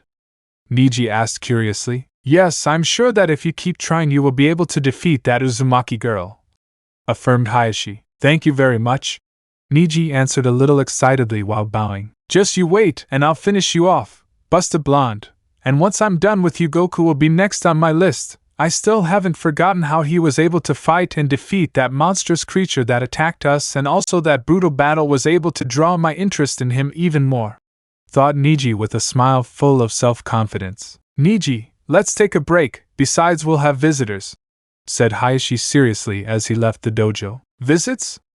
Niji and Hanabi, who was hiding behind one of the dojo windows and watching her father and cousin train, asked themselves. Meanwhile, in the streets surrounding the Hyuga mansion, Goku was walking around the village with 9 women while they were observed strangely by the visitors of the village and normally by its inhabitants. "He's so calm, don't you believe it, love?" said Kushina, hugging Goku's head since she is taller than him. "Yes, I believe the same," supported Mikoto, who approached Goku and took one of his hands. What stood out and clearly drew attention was that on the left hands of the 2 matriarchs, Uzumaki and Uchiha, they had 2 diamond rings, proof that they had pledged their allegiance to the scion. "How annoying these old women are," Tenten said with a frown. "We can't do anything. Besides, it seems that in the hotel where they went they asked Goku to marry them and he simply said yes," said Sakura, equally angry. "Well, that proves that our beloved also can't resist when they are in action," said Anko, somewhat tired and between yawns. "What's wrong with you? Why are you so tired?" asked Naruto. "How could it not be? We were having fun all night until dawn," said Tamari while yawning. "How strange, I feel very good," said the Uzumaki while she did a slight stretch of her arms. "That's the scariest thing, you did it 8 times and it seemed like you didn't get tired. We used to say it as a joke, but I'm really starting to believe that you are a succubus," said Ino with a strange look as she looked at Naruto. "It's not that bad, besides Goku is also very resistant. It was really fun and pleasant when he started licking the whipped cream that I put on my chest," said Naruto, who was interrupted by Hinata, who embarrassedly covered her mouth. "Shut up, we're on the street," Hinata said angrily. Don't get mad, besides you were the one who screamed the most yesterday. There were even times when you pushed us out of the way to take our place when we were in action," said Naruto, which angered the Hyuga even more, who gave a big slap to the Uzumaki whose libido had been increasing lately, and who ended up on the floor with her eyes like spirals and a huge bump on her head. "That must have hurt," Tenten said in a very low voice in Temari's ear. "It seems that Hinata's character has changed a lot. I suppose that spending so much time with Anko and Ino has hurt her a lot," Temari answered in murmurs. Meanwhile, everything that happened was observed by Hayashi, who was waiting for his guests at the door of his house. "Welcome," said Hayashi, giving a slight bow that was reciprocated by all those present who entered the house. "Thank you very much for inviting us," Goku and his fiancée said at the same time. "I see the house hasn't changed at all," Hinata said with a nostalgic tone. "But I see that you have changed, Hinata," said Hayashi, who saw the great changes in his daughter. The Hyuga had changed her clothing a little, which was now blue shorts that reached her knees, black kunoichi boots, a steel mesh belly-type shirt, and her typical sweater, which was now unbuttoned, which allowed to see her cute and sensual figure, as well as the fact that her hair had grown a little, which surprised Hayashi, who would not recognize her if it were not for her Byakugan eyes. "Yes, I guess I changed a little," Hinata said with a smile as she approached her father, who seemed to be proud of his daughter who had matured. A few minutes later, in the living room of the Hyuga house, Goku and his harem were sitting comfortably waiting for a statement from the patriarch of the Hyuga family, who asked them to visit him. "I'll get straight to the point, son Goku. The Hyuga family wants to show you their appreciation and gratitude after saving us when our house was attacked by that monster, so we want to give you this," said Hayashi, who extended his hand towards the scion, giving him a key. "A key?" asked Goku, somewhat confused. "Yes, it's the key to a small mansion on the beaches of the Tea Lands. There you can have a little vacation with all expenses paid," said Hayashi with a slight smile. "Oh, great," Goku said with joy. "If we go on vacation to the beach," exclaimed the members of Goku's harem, who jumped happily around the place thinking about having fun with the scion on the beaches of the Land of Tea. "Perfect, this is your chance, daughter. Do your best and bring me a grandson," thought Hayashi, who raised his thumb towards his daughter. "Don't worry, Dad. I won't disappoint you. You'll see your grandson with your own eyes," thought Hinata, who seemed to be able to read her father's thoughts, and who responded to his thumbs up with the same sign. Suddenly Hayashi could see a shadow between the window that faced the courtyard and noticed who it was. "Hanabi, do you need something?" asked the Hyuga patriarch, which alerted little Hanabi, who, seeing herself cornered, had no choice but to leave her hiding place. No father, I just..." Hanabi stuttered, somewhat embarrassed, as she stood in front of her father, and then looked at Goku and her older sister. "Would you like to come with us?" Goku asked innocently, which alerted all the girls, who of course felt that little Hyuga had planned it. "Will that be okay?" asked Hanabi. "No, of course not," Goku answered. "Goku, please take care of Hanabi and make her happy," said Hayashi, who took the hand of the confused scion, who didn't understand Hayashi at all, who seemed to have found another opportunity to ensure that the Hyuga clan secured more of Goku's genes. "Sounds like fun. We'll have a lot of fun," said Hinata, who approached Hanabi and ran his hand over her head and then whispered something to her. "If I see you near me, Goku, I will kill you," said Hinata, who had activated her Byakugan, trying to intimidate her sister. "I see you've changed a lot, little sister. You're no longer a cowardly, useless stutterer. But that doesn't mean you're superior to me, so try it, blue-haired exhibitionist," replied Hanabi, who showed no emotion on her face and who also activated her Byakugan. "Jealous that I've become a woman while you're still a baby who still wears diapers?"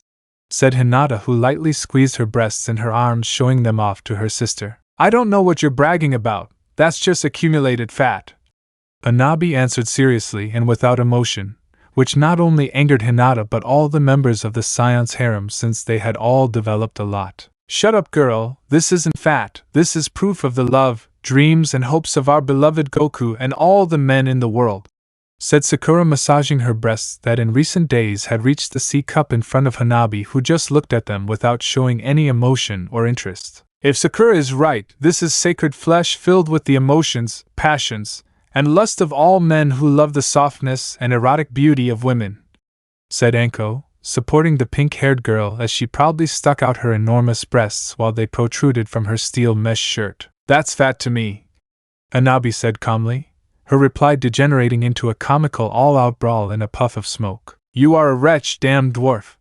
Shouted all the members of Goku's harem. Do you really have to endure this every day? Highschool asked somewhat nervously. Well, I'm already used to it. Besides, it's better when they fight when they're dressed. The worst moment was when they did it while everyone was bathing. Goku answered with his typical smile while he and the Hyuga Patriarch watched the spectacle. Meanwhile, in the Hokage Tower, Tsunade, along with her disciple Shizen, were working out the terms of what would be the beginning of their economic structure to pay off the debts created by Goku's harem in his last prison escape that caused various damages in the hotel zone of the village. Finally, it's over, Tsunade said with a sigh at the end. Congratulations, Lady Tsunade, said Shizen, congratulating her teacher while she was knitting a pillow with Goku's face printed on it. Seriously, another souvenir with the brat's face? Tsunade questioned her apprentice. Leave me alone, it's just a pastime, said Shizen sadly. Pass the time, this isn't a hobby, said Tsunade as she opened one of the closets in the office where a large mountain of objects with Goku's face came out, ranging from small-scale models, pillows, stuffed animals, photographs, posters, and a life-size Goku sculpted in white marble. God, where did that come from? Some kind of perverted maniac broke into the tower and left those objects with the face of the gallant Goku.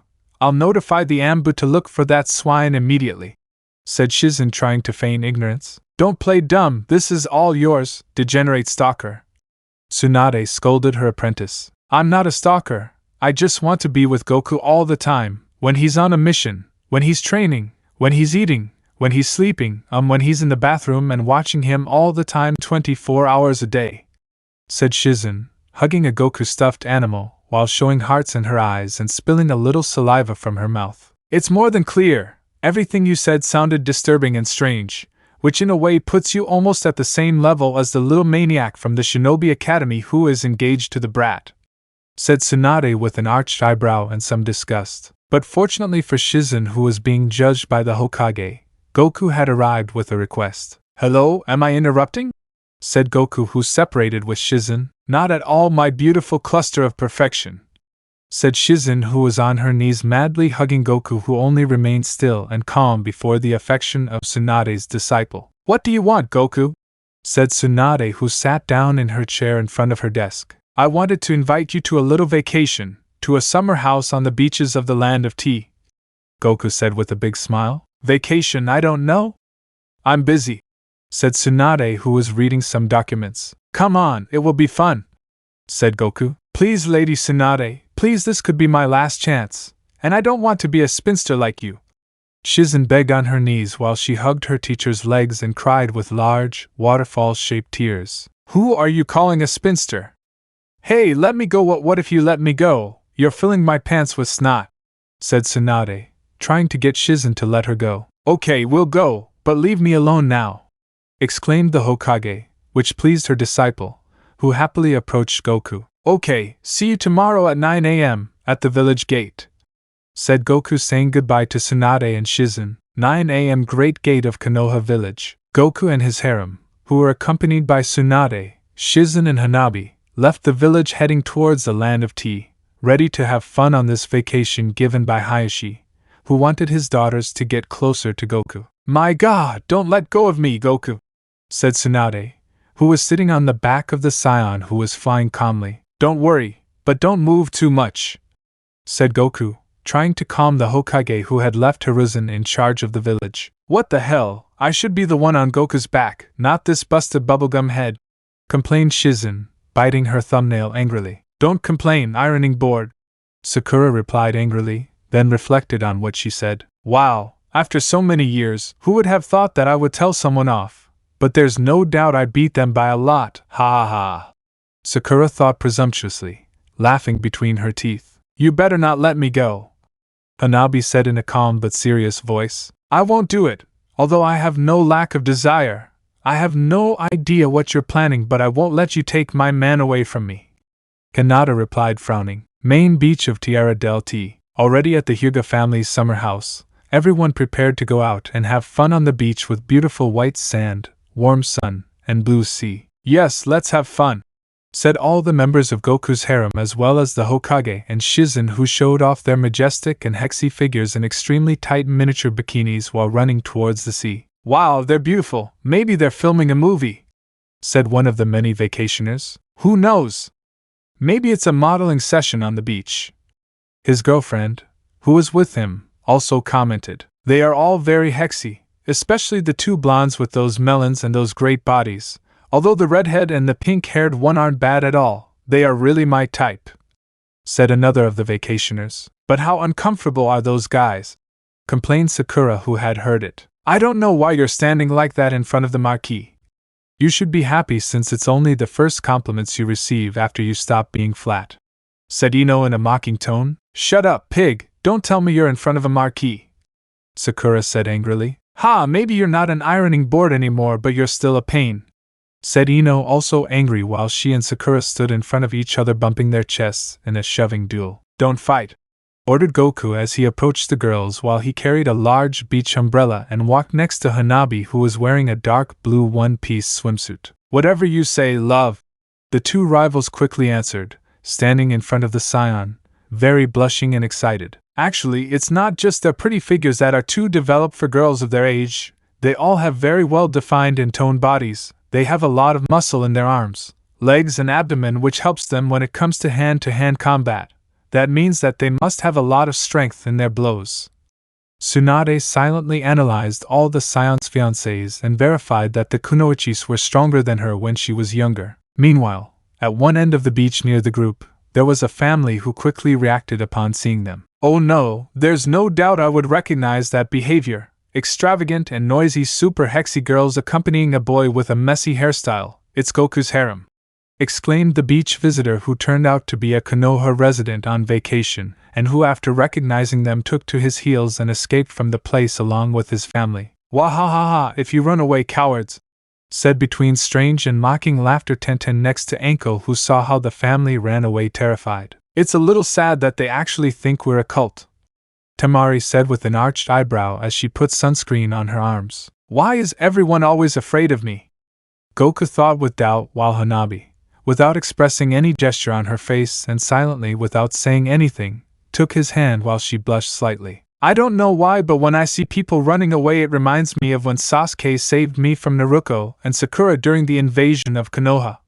Goku thought with nostalgia as he remembered his teammate who was on a secret mission of utmost importance. Meanwhile, in one of Orochimaru's many hiding places, Sasuke was sitting on the floor in a dark room, slightly nervous since he was accompanied by the most powerful member of the four of the Sound, Kimimaro, who was alone, leaning against the wall quietly without making any noise, watching the Uchiha's movements. This guy is very dangerous, although I'm sure that after the training I had with the loser I can beat him. Something tells me that I won't come out well if I fight him, thought Sasuke, who analyzed the situation and felt the clear danger of Orochimaru's servant. Sasuke, Lord Orochimaru has an order for you, said Kabuto, who entered the room from one moment to the next. You have to go find certain individuals and bring them before the master, said Kabuto, who showed some photographs to Sasuke, who just limited himself to observing them. Who are they? Asked the Uchiha. Their names are Suigetsu and Yugo. They are considered of utmost importance to the S project that Lord Orochimaru is developing, Kaburo answered with an evil smile. Project S?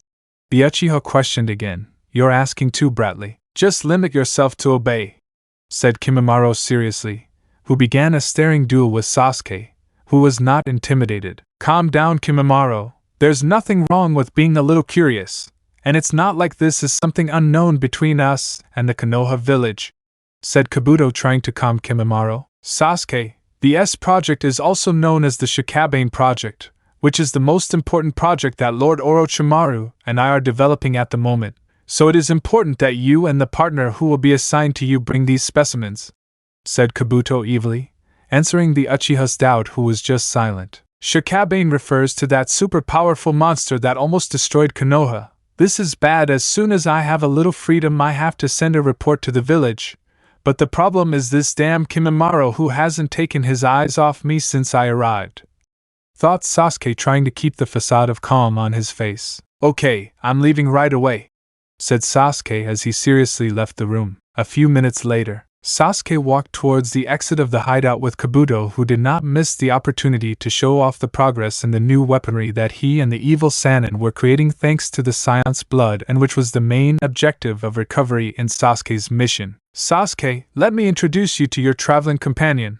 Her name is Karen. I hope you become good friends, said Kabuto, introducing a red-haired kunoichi with also red eyes and wearing glasses. Nice to meet you, said Karen, greeting Sasuke with a handshake, while the Uchiha just answered the greeting without saying anything. Let's go, said Sasuke, who after what he said was followed very closely by the red-haired kunoichi. Karen spoke nervously, trying to start a conversation with the serious Sasuke, who remained silent while he and she jumped between the trees. I remember you, we met in the Forest of Death during the Chunin exams, said Sasuke dryly and without turning around. So you do remember me? I wanted to thank you for saving me that time, Karen said, a little happy to know that the Uchiha still remembered her. You're welcome, answered Sasuke, who remained serious in front of the girl, who believed that the Uchiha's attitude was extremely cool and mysterious. For the moment, the best I can do is continue with Orochimaru's plans, bringing those two guys. Later, when they have their guard down, I will send the information I have collected so far of what would be the Shikabane project and the summoning mold that I developed, since if I use a falcon it will be easily detected by that damn Kabuto. Damn, that idiot Goku gives me problems even without being here present, thought Sasuke, who put on a grimace of discomfort, while he tried to act seriously in front of Karen, who seemed to admire the Uchiha. Near the borders of the Land of Waves, Sasuke and Karen kept pace, since their first objective would be the recruitment of Suigetsu, who seemed to have been escaping these last years through various areas of the elemental continents, and his last sighting was in the Land of Waves. Sasuke, sorry to bother you, but I'm tired. Do you think we could rest for a while? Said Karen, sweating a little. Okay, we'll stop and rest near that grove. Prepare the tents. I'll go get firewood and something to eat, said Sasuke in a commanding voice as he left for a nearby forest. God, he's so beautiful, Karen thought with the look of a maiden in love watching her beloved leave. Meanwhile, Sasuke was hunting a rabbit when he suddenly heard a slight noise which put him on alert. Relax, it's me, said a small talking dog who used the Konoha headband. You are Pakken, one of Kakashi's ninja dogs, said Sasuke, who calmed down after identifying the animal. How is the status of the mission? Asked Pakken. For the moment everything is going as planned, but what are you doing here? Questioned the Uchiha. I have a message from your mother who specifically asked for it to be delivered to you as soon as possible, answered Pakken, who handed a letter to Sasuke. Okay, mission accomplished, I'm leaving, declared Pakken, who disappeared in a small cloud of smoke. I hope nothing happened, Sasuke thought as he opened the letter. Hello, how are you, Sasuke? Are you eating well? Remember that you are growing, and it is also necessary for you to be in good shape. But am I getting off topic? Okay, why am I writing this? Said part of Mikoto's letter. As always, his head is in the clouds, thought Sasuke, who decided to continue reading the letter. Yeah, I just wanted to let you know that I'm doing very well, and not only that, but I'm very happy because I'm getting ready to get married once again. Heh, your mom is very bold since I was the one who asked her. Your new father is so sensual, and we had so much fun all night he didn't let me rest for a moment. Heh, I ended up like a whipped cream cake. How embarrassing. Anyway, I hope you give us your blessing to both me and Goku, just like Itachi did when I told him, although he didn't seem very happy. But oh well, whatever. I hope you find an attractive girl like me and that you introduce me to her someday. Without more to say, goodbye, take care, love, mommy. Papa Goku also sends you his regards, said Mikoto's letter that ended with a heart at the end next to a small drawing of the Scion next to it, while Sasuke was completely petrified after reading the entire letter. Damn you! Sasuke shouted furiously at the top of his lungs while generating a gigantic electric shock which crossed the entire forest and disappeared into the sky. What was that? Karen asked herself, a little scared, only to see the Uchiha walking back to camp with a gigantic wild boar on his right shoulder. Are you okay, Sasuke? Asked the redhead. Yes, let's eat, replied the Uchiha, trying to maintain his composure. Damn you, Goku! You took advantage of my mother's carefree nature to charm her and make her fall into your sick cult. But this won't stay that way. Once this mission to recover the Scion DNA is over, I'll stick a Chidori in your ass and make you squeal like a pig, thought Sasuke angrily as he and Karen ate by a campfire. Back to the land of tea in the summer house. Goku for some strange reason began to rub his butt while he shivered without understanding what was happening. I have a strange feeling, thought Goku, feeling a slight discomfort. Meanwhile, in one of the rooms of the house, all the women were gathered in a strange conversation. Very well, after all of us took a bath and by a great proposal from Anko we already did the measurements, and these are the results, said Shizen, showing a board with the names of the girls to the east. The tournament for the bustiest woman in Konoha has been decided, and in first place we have Lady Tsunade, in second place we have Anko Mitarashi, in third place, and beating two full-fledged women despite their young age, Naruto Uzumaki, in fourth place a tie between Mikoto Uchiha and Kushina Uzumaki, in fifth place is Hinata Hyuga, in sixth place is Temari. In seventh place we have a three-way tie between Ino Yamanaka, Tenten and Sakura Haruno, and in last place, and thanks to the non-participation of Hababi Hyuga, I'm there, said a speech before Shizen began to cry sadly, not understanding how it was possible to have come in last against some simple preteens. That's why I didn't want to play this stupid game. I knew I was going to win very easily, said Tsunade, who didn't seem excited about the result. It can't be, despite all my time with Goku I'm still not at the Hokage's level, complained Anko, since she believed she could at least tie with Tsunade. Congratulations, daughter, you have finally defeated me.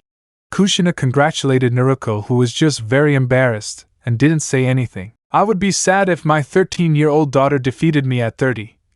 Mikoto said with an innocent smile. Shut up, Mikoto, Kushina shouted with a large vein on her forehead. Well, I'm just saying that it's a little sad that Naruto defeated us. Although her breasts are very nice and firm, she even has sunken nipples, said Mikoto, who was suddenly interrupted by Kushina. Stop talking about my daughter's body in such a careless and lackluster way, Kushina demanded. Don't get angry, besides, you have them sunk too. You and your daughter are similar in that, Mikoto said calmly. Shut up, Kushina comically shouted, scaring the carefree Uchiha matriarch, who didn't understand why her friend was angry. Oh my god, this is a nightmare. It can't be me. I wanted to avoid this. I can't believe I became the third woman with the biggest breasts in Konoha. I even surpassed my mother and Lady Mikoto. It terrifies me to think that one day I could beat Lady Tsunade. No, that could happen, Naruto thought nervously, thinking about her future as a teenager and adulthood. I knew perfectly well that I couldn't defeat Naruto, Hinata and Temari, but tying with the Marquis forehead and the bun head is unheard of, Ino complained angrily as she couldn't believe the result. Ha, I already tied you, and very soon, thanks to Goku, I will surpass you, said Sakura very excitedly, full of confidence, while she made a very suggestive and erotic pose showing off her new and sculptural figure. Not in your dreams, bubblegum head, since tonight I will be with Goku and he will help me increase my development, said Ino furiously. It's not my turn, Sakura claimed. And what about me? Asked Naruto. No, not anymore. You had action all night last night, you damn nymphomaniac dwarf, Anko claimed. And what about us who are painted? Tenten, Temari, Kushina and Mikoto said fiercely. Wait, it's my summer house and I'll be the first, exclaimed Hinata, who would get a big surprise along with the other women when a statement took them out of their breast discussion. I'm sorry, but tonight I want you to stay quiet and not make any noise, said Hanabi in a calm voice, but it seemed as if she was leaving the room while she was closing the door after having thrown a smoke bomb. Hanabi, you're a bitch, I warned you, shouted Hinata, who had activated her Byakugan and tried to reach her sister. Damn, he locked it, Hinata exclaimed as she tried to open the lock. Move aside, I'll take care of it, said Tsunade, who prepared to break down the door. Lady Tsunade, no, I feel fine, said Shizen, somewhat dizzy and with tired eyes. That girl is a monster. She wasn't a smoke bomb but a sleeping gas bomb, said Kushina, who could hardly speak before fainting. Because I always end up into your stupidities, Tsunade complained with difficulty before fainting along with the rest of the girls.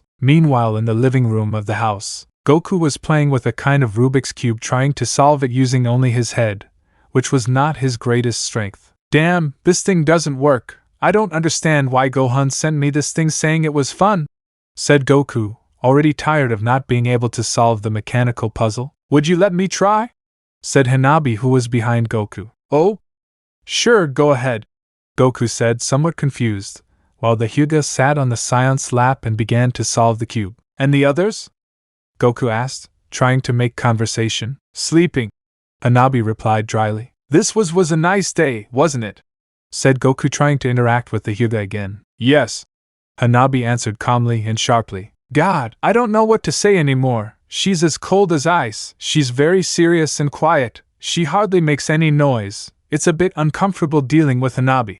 Our hero thought with frustration. The minutes passed slowly and silently while Goku had Hanabi sitting on his lap without saying anything. Oh, you're done, congratulations, said Goku with a big smile, making Hanabi a little embarrassed because she had solved the Rubik's Cube. Tell me, Goku, what was your reason for saving me when that monster attacked my house? Asked Hanabi. I really didn't think about it for any reason. I don't really think there's a need or reason to help someone, Goku answered. So you weren't interested in my lineage or my Kekkei Genkai when you saved me? Questioned the Hyuga again. No, I don't really care that much about that. I would have helped you anyway even if you were a normal person, Goku answered again in a friendly and gentle tone. He really is a very interesting person. Now I remember that when the village was being destroyed by that creature, instead of worrying about his own safety, he threw himself against the monster, trying to force the battle in an unpopulated area so as not to hurt anyone. Thought Hanabi, who remembered the moment when she began to pay attention to our hero. Tell me, Goku, what would you say if I asked you to give me one of those rings that the other girls have? Hanabi asked, a little blush but still keeping an expressionless face. No problem, here it is, Goku said calmly as he took one of the diamond rings out of one of his dogi pockets. I will take good care of him, just as I swear to love and respect you until the end of our days, said Hanabi, who calmly rested her hair on Goku's chest to be more comfortable, while she closed her eyes and decided to sleep. She seems to be a very serious and mysterious person, but in reality she is very kind and tender. That side of her reminds me a lot of Hinata. There is no doubt that they are sisters, thought Goku as he caressed Hanabi's head as she slept peacefully next to the special person, who showed him that protecting and loving someone does not come from waiting for something in return, like fame or prestige, but from the simple desire and love of oneself towards those around them. Meanwhile, in the Universe 7, in the thing, between the walls of ice, large steel structures and circuits could be seen, as well as all kinds of construction-type robots working at full speed while they were closely observed by the evil Dr. Mew,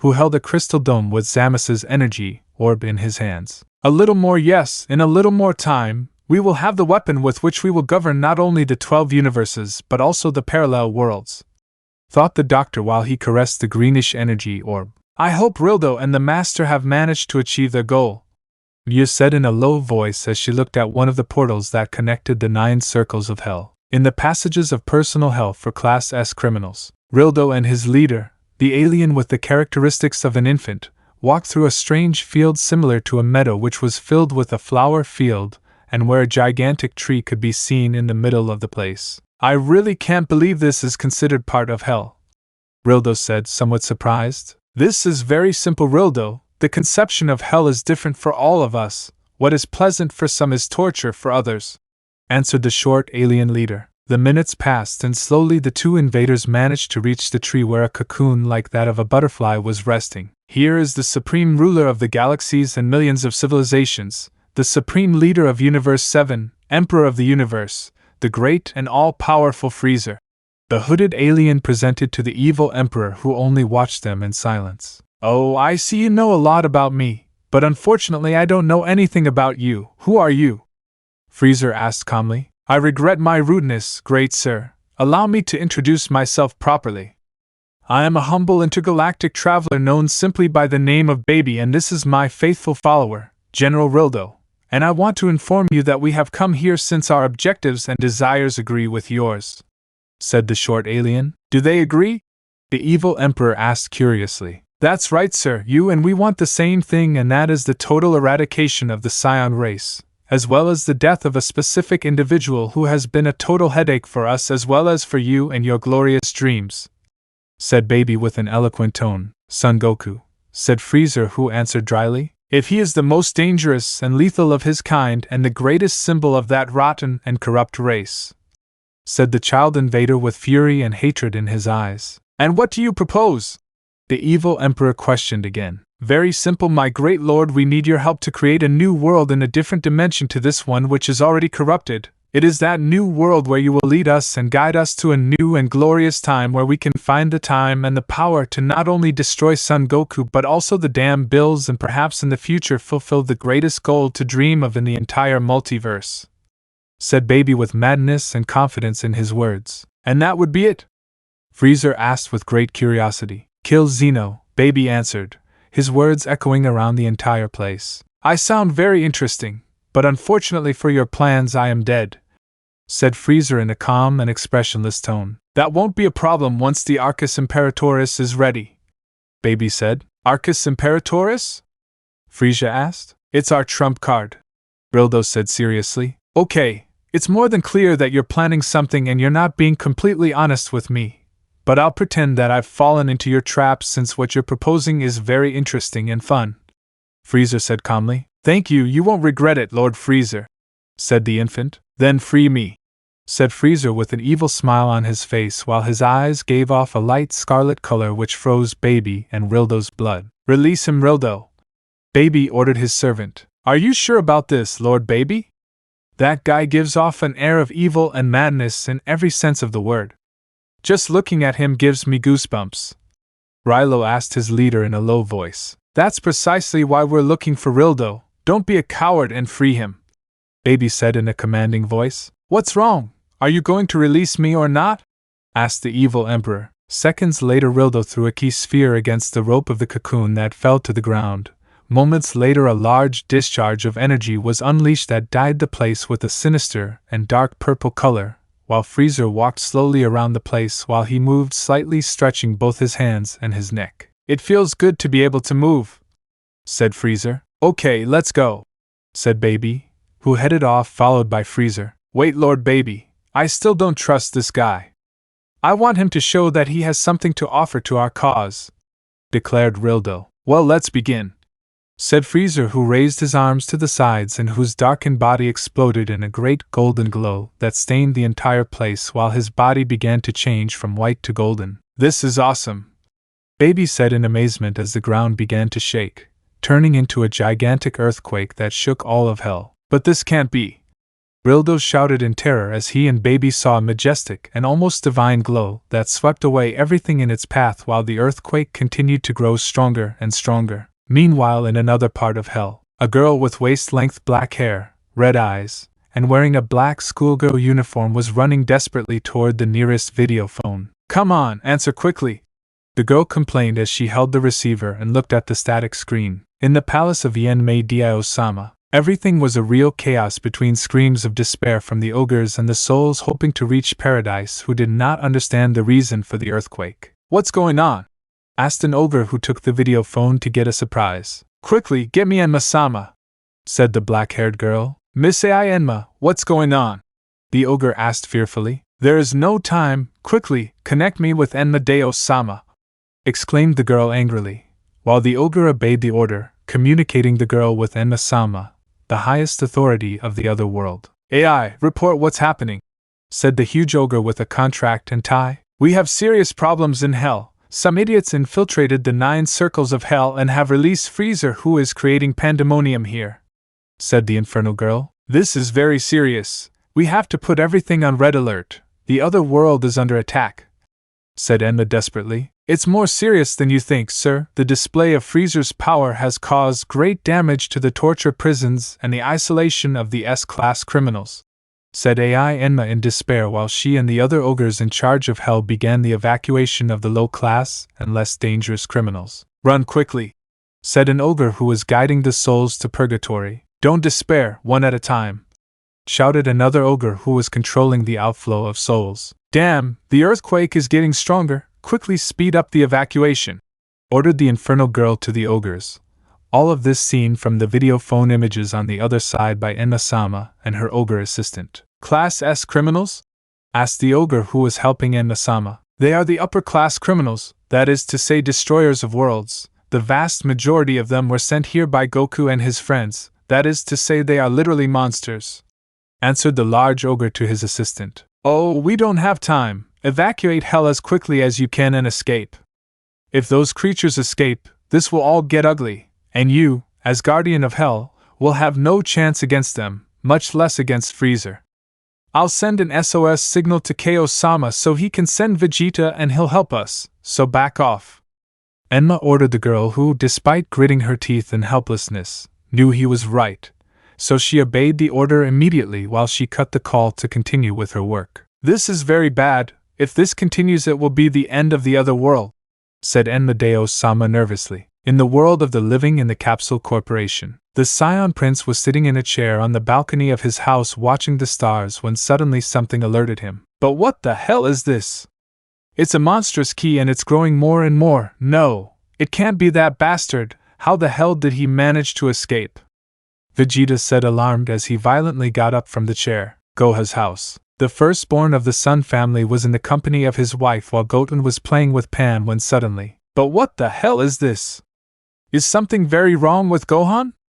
Goten asked nervously. Yes, I know, little brother, this evil power of great magnitude and cruelty is without a doubt his, Gohan answered, frowning. In the rest of planet Earth, meanwhile in a dark dimension alternate to the world of mortals, in a strange place where darkness reigned and where a spring of water could be seen, a tall man with gray skin rested, with spikes on the top of his head and a braid tied on the left side that reached his chin and also had a long beard that reached his stomach, in addition to having two horns like protuberances coming out of his head, and a third eye with marks and a shade of red in the center of his forehead, and he was dressed in white. This person was none other than Hagoromo Otsutsuki Minor, known as Rikudo Sannin, the Sage of the Six Paths, who without warning while he was meditating violently opened his eyes and began to try to detect and understand what was happening. I detect a great energy fluctuation which is releasing a gigantic power that was able to cross dimensions. It has an energy signature similar to that of the boy who arrived in my world recently. But unlike him, who seems to be a kind and good-hearted person, this one is pure evil, thought Rikudo Sannin, who felt a little insecure about what was happening in one of the many alternate dimensions to that of his world. Ninja World, in the land of Tea. Our hero was sleeping peacefully in one of the living room armchairs next to the tender and calm Hanabi when he suddenly and momentarily for a few moments was able to perceive a key that immediately alarmed him and in a certain way scared him, waking him up instantly. What was that? Did I open it in a dream? It was only for 1/100th of a second, but I could perceive a powerful evil key, thought Goku as he tried to understand what happened to him and believed that it was all his imagination. The Scion was thoughtful when in an instant the 7 initial kunoichis of his harem approached him after they broke the door of the room where they were trapped and after waking up from the effects of the sleeping gas. Hello girls, greeted the Scion while the girls seemed to be feeling a little unwell and had looks full of concern. Goku, we all felt a little sick. For a moment we had a strange feeling that woke us up and scared us, said Naruto, who along with the others lay down next to the Scion and hugged him tightly. Don't worry girls, I will protect you no matter what happens. I won't allow anyone to hurt you, said Goku with great confidence and affection towards the kunoichis who, blushing, hugged him even more tightly. We love you so much Goku, said all the members of Goku's harem. Thanks to training and without realizing it, they are instinctively developing the ability to detect ki,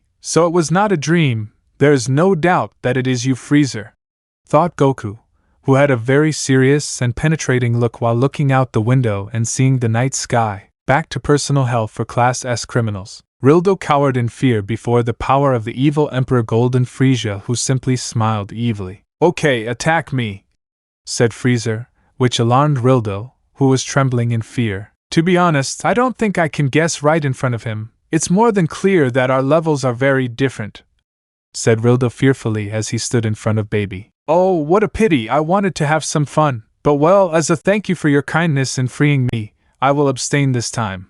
Freezer replied in a cruel but sincere tone. My lord, I know you are very powerful, but in my humble opinion, I think it is necessary to have more support to be able to carry out our plans, Baby said. I agree, luckily many of my former subordinates are in this place as well as other very interesting individuals who I'm sure after hearing Goku's name will kindly agree to help us, said Frieza with an evil smile. Then we must free them, said Rildo. I'm sure that in that dimension you told me about there will also be interesting people who will want to help us as well, said Freezer, who was at the head of the group as he walked towards the cells of the S-class criminals. Lord baby, don't you think Freezer would be a perfect guest for you?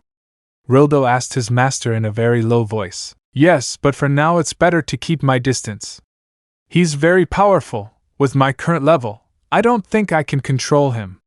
For now, it's better to pretend obedience. Believe me, Rildo, I'm in no hurry and I know perfectly well that revenge tastes better when it's served cold.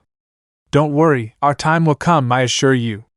Baby also answered in a very low voice. Chapter 29 Kiba's Determination. The Age of the Gods begins. Konoha Village, 12 a.m. It was a beautiful day in the hidden village of Konoha where all the villagers as well as the shinobi carried out their daily activities after a long weekend, especially the activity that occurred in a training camp in one of the complexes of the most famous clans of the village, Inuzuka Field Training Field. Kiba was training alongside his faithful companion and friend Akamaru, who were fighting ferociously against the Inuzuka's older sister, Hana Inuzuka, who completely dominated the match from start to finish. Fang over Fang!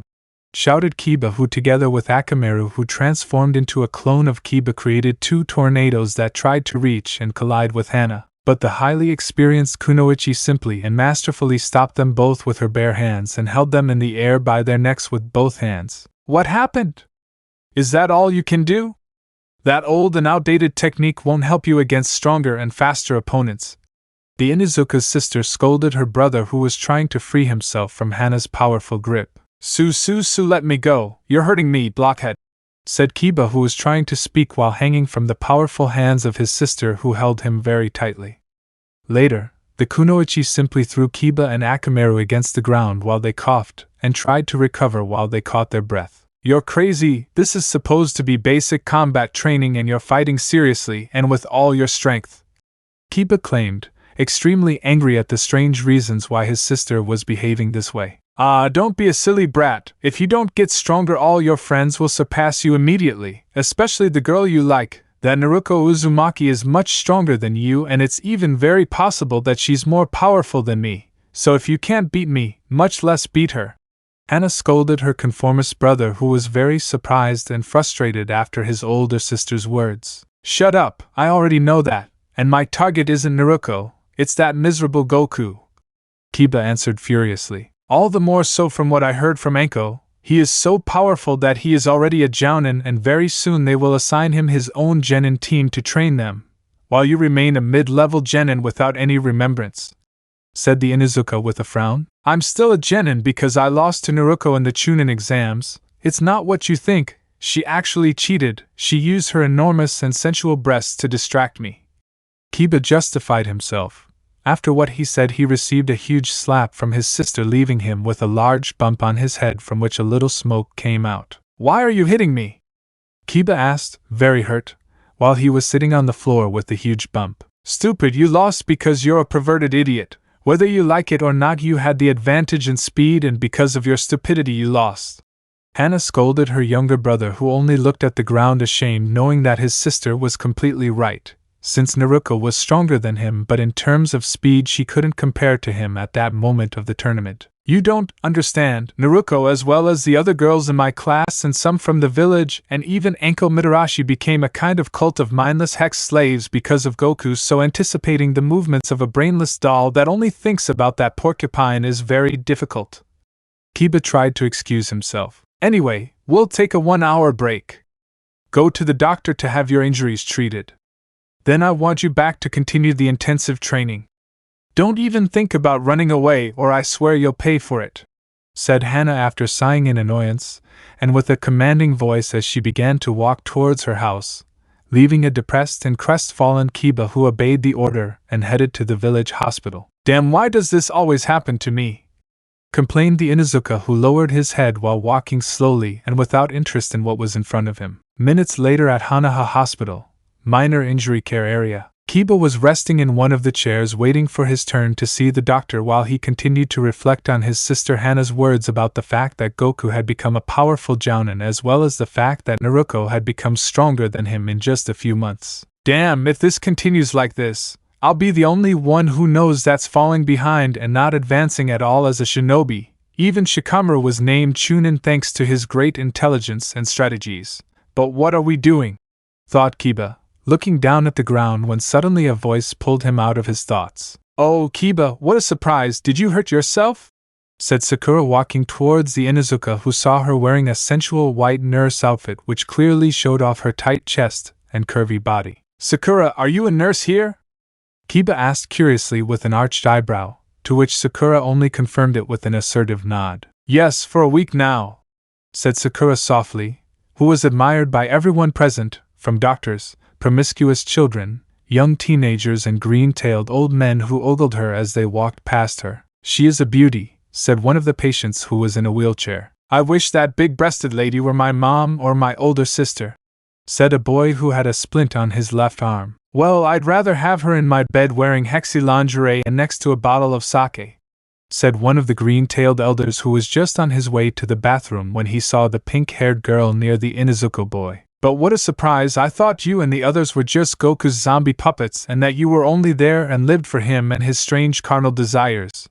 And that they are those things you have in front of you, that you now use silicones?" Kiba asked in surprise, pointing his finger at Sakura's prominent C-cup breasts, who with a large angry vein on her forehead slapped the Inuzuka hard, causing him to fall headfirst onto the ground. "First of all, we are not zombie puppets, and secondly, they are real. They have grown on me in the last few months since we got out of prison," the pink-haired girl answered angrily while covering her chest in shame. "I understand," said Kiba with difficulty as he unstuck his head from the cracked ground. "Anyway, it seems that they have demoted us from a sect to simply zombies, but how humiliating," murmured the pretty nurse Sakura in a low voice while Kiba just looked at her seriously, and without saying anything. "It doesn't matter. For your information, we all also have our own lives and carry out our activities and hobbies without any kind of restriction. My husband is not a dictatorial brainwashing monster like you think. He lets us do whatever we want since he told us that he had an acquaintance who was a very nice and loving person as well as a great fighter, but the moment she got married she only dedicated herself to household activities and became an unpleasant and psychotic housewife with a bad temper," said Sakura, who told how she and the other girls somehow acted individually and independently without the need to be with Goku all the time, while showing off and boasting about her engagement ring, which discouraged all the men in the place since it was very clear that she had already been separated by some other lucky one. "And why do you work as a nurse?" asked the Inuzuka. "It's very easy.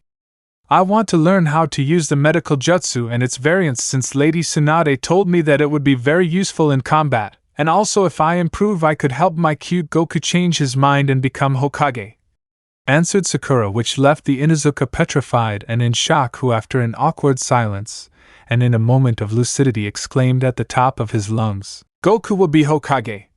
Kiba shouted, "Shut up, idiot, we're in a hospital." Also, some time ago he was offered to be the 5th Hokage but he refused because it didn't seem interesting to him.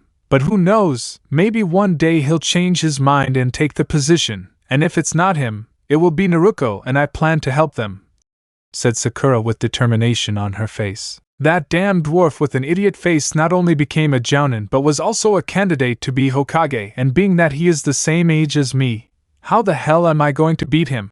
thought Kiba with concern and helplessness that from one moment to another he came out of his sad thoughts when Sakura told him that it was his turn to be able to go to the consultation with the hospital doctor. 10 minutes later in the village's commercial area, Kiba walked thoughtfully over what he had heard from Sakura, who showed her determination in her actions as well as that the rumors that all of Goku's girls were just a bunch of destructive, airhead Amazons were lies. "It seems I was wrong about them. Besides, who would have thought that Sakura's scandalous and hysterical marquee forehead would turn into such a hexy girl? And when she closes her big mouth she has a very pretty face and a killer body, those wide hips, those long and muscular legs, and her breasts are very big. If I had known she would become this beautiful I would have courted her sooner," thought Kiba lustfully as he imagined Hareno naked in a big bed with a very suggestive and erotic face. "No, but what am I thinking? This is not the time to think about obscenities. That's why I'm not progressing in my training," Kiba shouted to the heavens, trying to defeat his lust, to then spot Shikamaru in the distance, who was accompanied by a girl with dull blonde hair and wearing circular glasses while they walked pleasantly through the village between laughter and an intellectual conversation that was very difficult for the Inuzuka to understand. "Damn, now even that retarded and lazy Shikamaru has a girlfriend, while I have nothing, At this rate I'll be alone for the rest of my life like a dog without an owner," said Kiba sadly, while Akamaru, who was resting on the Inuzuka's head, just barked a little in a tone as if he had gotten angry. "Don't be offended, it's just a saying," said Kiba, who understood the reason for his little companion's offense as the two continued their tour of the commercial area of the Konoha village, which was extremely busy at that time of day. Suddenly Kiba stopped near the Yamanaka flower shop, where a large crowd of men could be seen coming in and out with many flowers while they, with hearts in their eyes, said goodbye to the store manager, who was none other than Ino Yamanaka. "Thank you very much for your purchase, please come back soon," said Ino with a flirtatious voice while saying goodbye to a customer. "But they are so pretty," said one of the customers. "Yes, if only I were 65 years younger," said an old man with tulips in his hands as he left the store. "I'm so jealous of Inoichi, his daughter is very beautiful, while mine is very normal and nothing special," said a woman who saw Ino as her great desire for a future daughter or granddaughter. "Ino, what's going on?"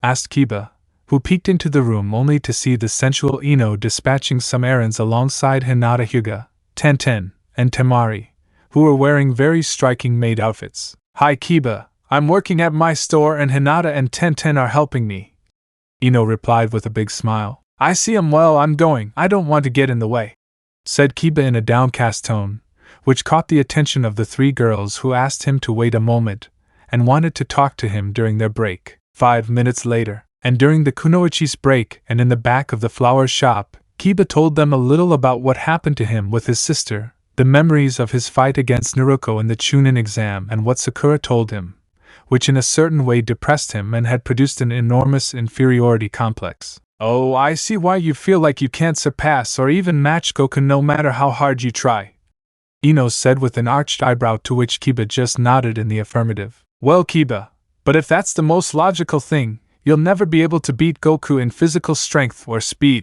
said Hinata with her eyes closed while she took a sip of her coffee, causing the Inuzuka to fall backwards onto the ground. "How can you say that? Aren't we supposed to be friends and teammates?"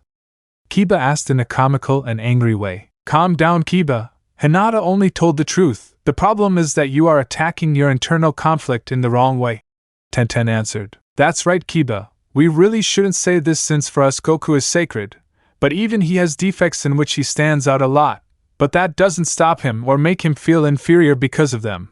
So instead of concentrating on surpassing him in the things he's good at, you should find your own path and excel in it to continue advancing towards a great future for yourself," said Ino with wisdom and a brotherly smile. "My own way," thought Kiba, who in one way or another understood what the three girls were trying to communicate to him. "So try harder, dog boy, hold your head up with pride," Temari said dryly and with a half-smile characteristic of the elegant and mature former Sand Kunoichi. "I understand, thank you very much for your kind words girls, they brightened my day," said Kiba with a smile and a grateful tone. "Out of pure curiosity, what doesn't your great Prince Charming excel at?" asked the Inuzuka with a tone of simple curiosity, and no bad intentions in his words. "He is very innocent and naive, he is not very intelligent in matters that are not fighting. There are times when he trusts in a fight and lets his guard down and tends to prolong the fights to get a little more excited than he should," said a voice behind the genin which belonged to Anko Midarashi, who was accompanied by Kushina and Mikoto, who came from buying clothes and beauty advice and who by pure chance heard the conversation, which surprised the genin a little, especially Kiba, who believed that the scion was perfect in everything he did. "Although he is very good in bed, he can last for hours and hours without getting tired," said Mikoto with her typical carefree smile, which made everyone present and the pedestrians who happened to be passing by blush. "Shut up Mikoto, don't you see it's your fault that the village thinks we're some kind of perverted nymphomaniacs?" shouted the girls of Goku's harem, very embarrassed. "How disgusting, too much information, with your permission I'll go," said Kiba embarrassedly, jumping onto a roof and then disappearing from sight on the horizon. "See what you cause," said Kushina angrily. "Why are you angry? Besides, I'm sure you agree with me," Mikoto said with an innocent tone while putting her index finger under her lower lip. "Well, well, no one denies that. We know that he is an animal in bed," whispered nervously all the members of the Scion's harem present, who seemed a little anxious for the night to arrive, which had become his favorite time for obvious reasons. It's good that we're all honest and think that since I got this," said Mikoto, taking out of one of the shopping bags a piece of light lingerie that was quite revealing, so much so that it seemed like whoever wore it would be naked. "With this I'm sure I'll become number one and leader of the harem," said Mikoto while showing the garment as if it were some kind of trophy. "No, hide that one, you don't have a bourgeoisie," the girls shouted as they tried to cover the public spectacle of the Uchiha matriarch. Near the training grounds, Kiba was on his way to the Inuzuka estate, ready to resume his training and get stronger now that he had renewed courage to keep moving forward thanks to the words of Goku's harem, which managed to inspire him a little to solve his personal conflicts. When suddenly near one of the training camps a large explosion occurred which alerted him, and he decided to investigate. "But what the hell is going on?" asked the Inuzuka, who could observe a fierce battle between our hero and Kakashi, who were training with each other. "Not bad, Kakashi-sensei," said Goku with a sly smile. "Believe me, Goku, I'm just getting started," said Kakashi, transforming his Sharingan which took the form of the Manjikyu Sharingan, and created a small vortex in the form of a black hole in front of him where he threw some kunais. "Devil," the scion expressed a little surprised while he jumped to the side, avoiding the kunais that appeared behind him since the vortex had been transported behind him. "I've got you," said Kakashi, launching a flying kick to the scion's head, who managed to easily block it with his forearm. Subsequently, both Goku and Kakashi engaged in a very elegant and showy hand-to-hand battle where they performed all kinds of kicks, punches and pirouettes which impressed Kiba, who saw everything in great detail from a tree near them. "Not bad, Kakashi-sensei, but there is still a long way to go before you can defeat me," said Goku, who raised his hand which he charged with a ki sphere and threw it at the Jounin, who quickly created a wall of solid rock in front of him thanks to an earth jutsu. Suddenly a huge explosion occurred that shook the training camp. "Those two are crazy, they're attacking each other as if they wanted to kill each other," thought Kiba, somewhat surprised and scared. Meanwhile, back in combat, behind a large curtain of earth and dust, Kakashi tried to get back on his feet when suddenly a super speed Goku appeared behind him and tried to finish him off with his sacred staff. "This is over, Kakashi-sensei," said Goku, who unleashed a powerful blow from the staff that hit the Konoha Jounin, who disappeared in a cloud of smoke. "Oh, a shadow clone," thought Goku, who quickly noticed how Kakashi came out of the ground with a lightning blade ready to impale him in the air. "It won't work," said Goku, who used his short stature to his advantage and managed to dodge the attack, and then took Kakashi's arm and applying force he slammed him against the ground on his back, forming a small crater from where earth and dust protruded in the form of a fumarole. "I think I went too far," Goku said in a low and somewhat worried voice as he slowly approached the crater. "Don't let your guard down," said Kakashi's voice coming out of the smoke that quickly dispersed when 3 electric energy wolves appeared and ran to attack our hero, who got into a combat stance and began to dodge the electric wolves' attacks. "Kamehameha!"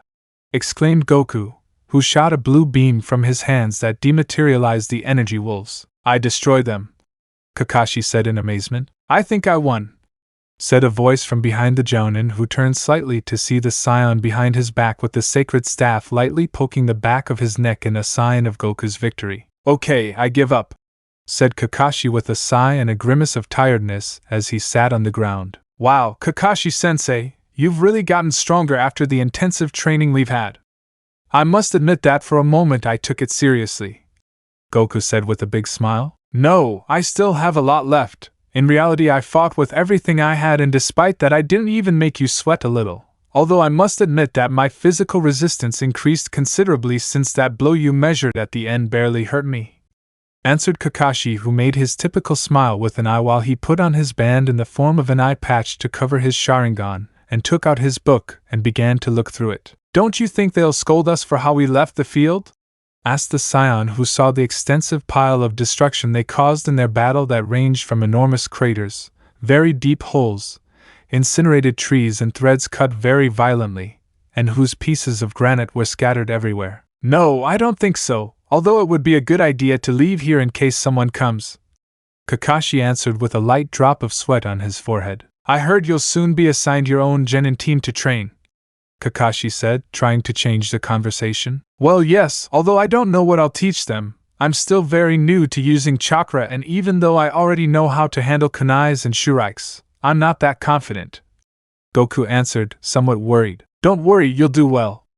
Besides, from what I heard, Ebisu asked Irika for you to be the explicit teacher of those 3 prospects who will soon leave the academy," said Kakashi, trying to cheer up Goku, who at the same time also felt bad as he tried to think of an excuse to not have to wear the Konoha Jounin vest, since for him it was very ugly. Suddenly and unexpectedly, Irika and Naruto appeared, coming from Ichiraku after eating a bowl of ramen and enjoying a pleasant day out with their older brother and little sister. "I see you've created quite a spectacle," said Irika, who walked calmly towards the 2 Konoha Jounin. "Goku, it's good to see you.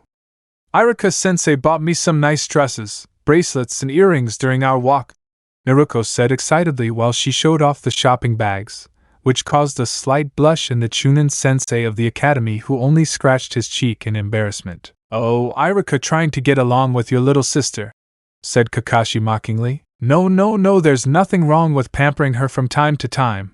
Besides, lately she's been really trying hard in her training."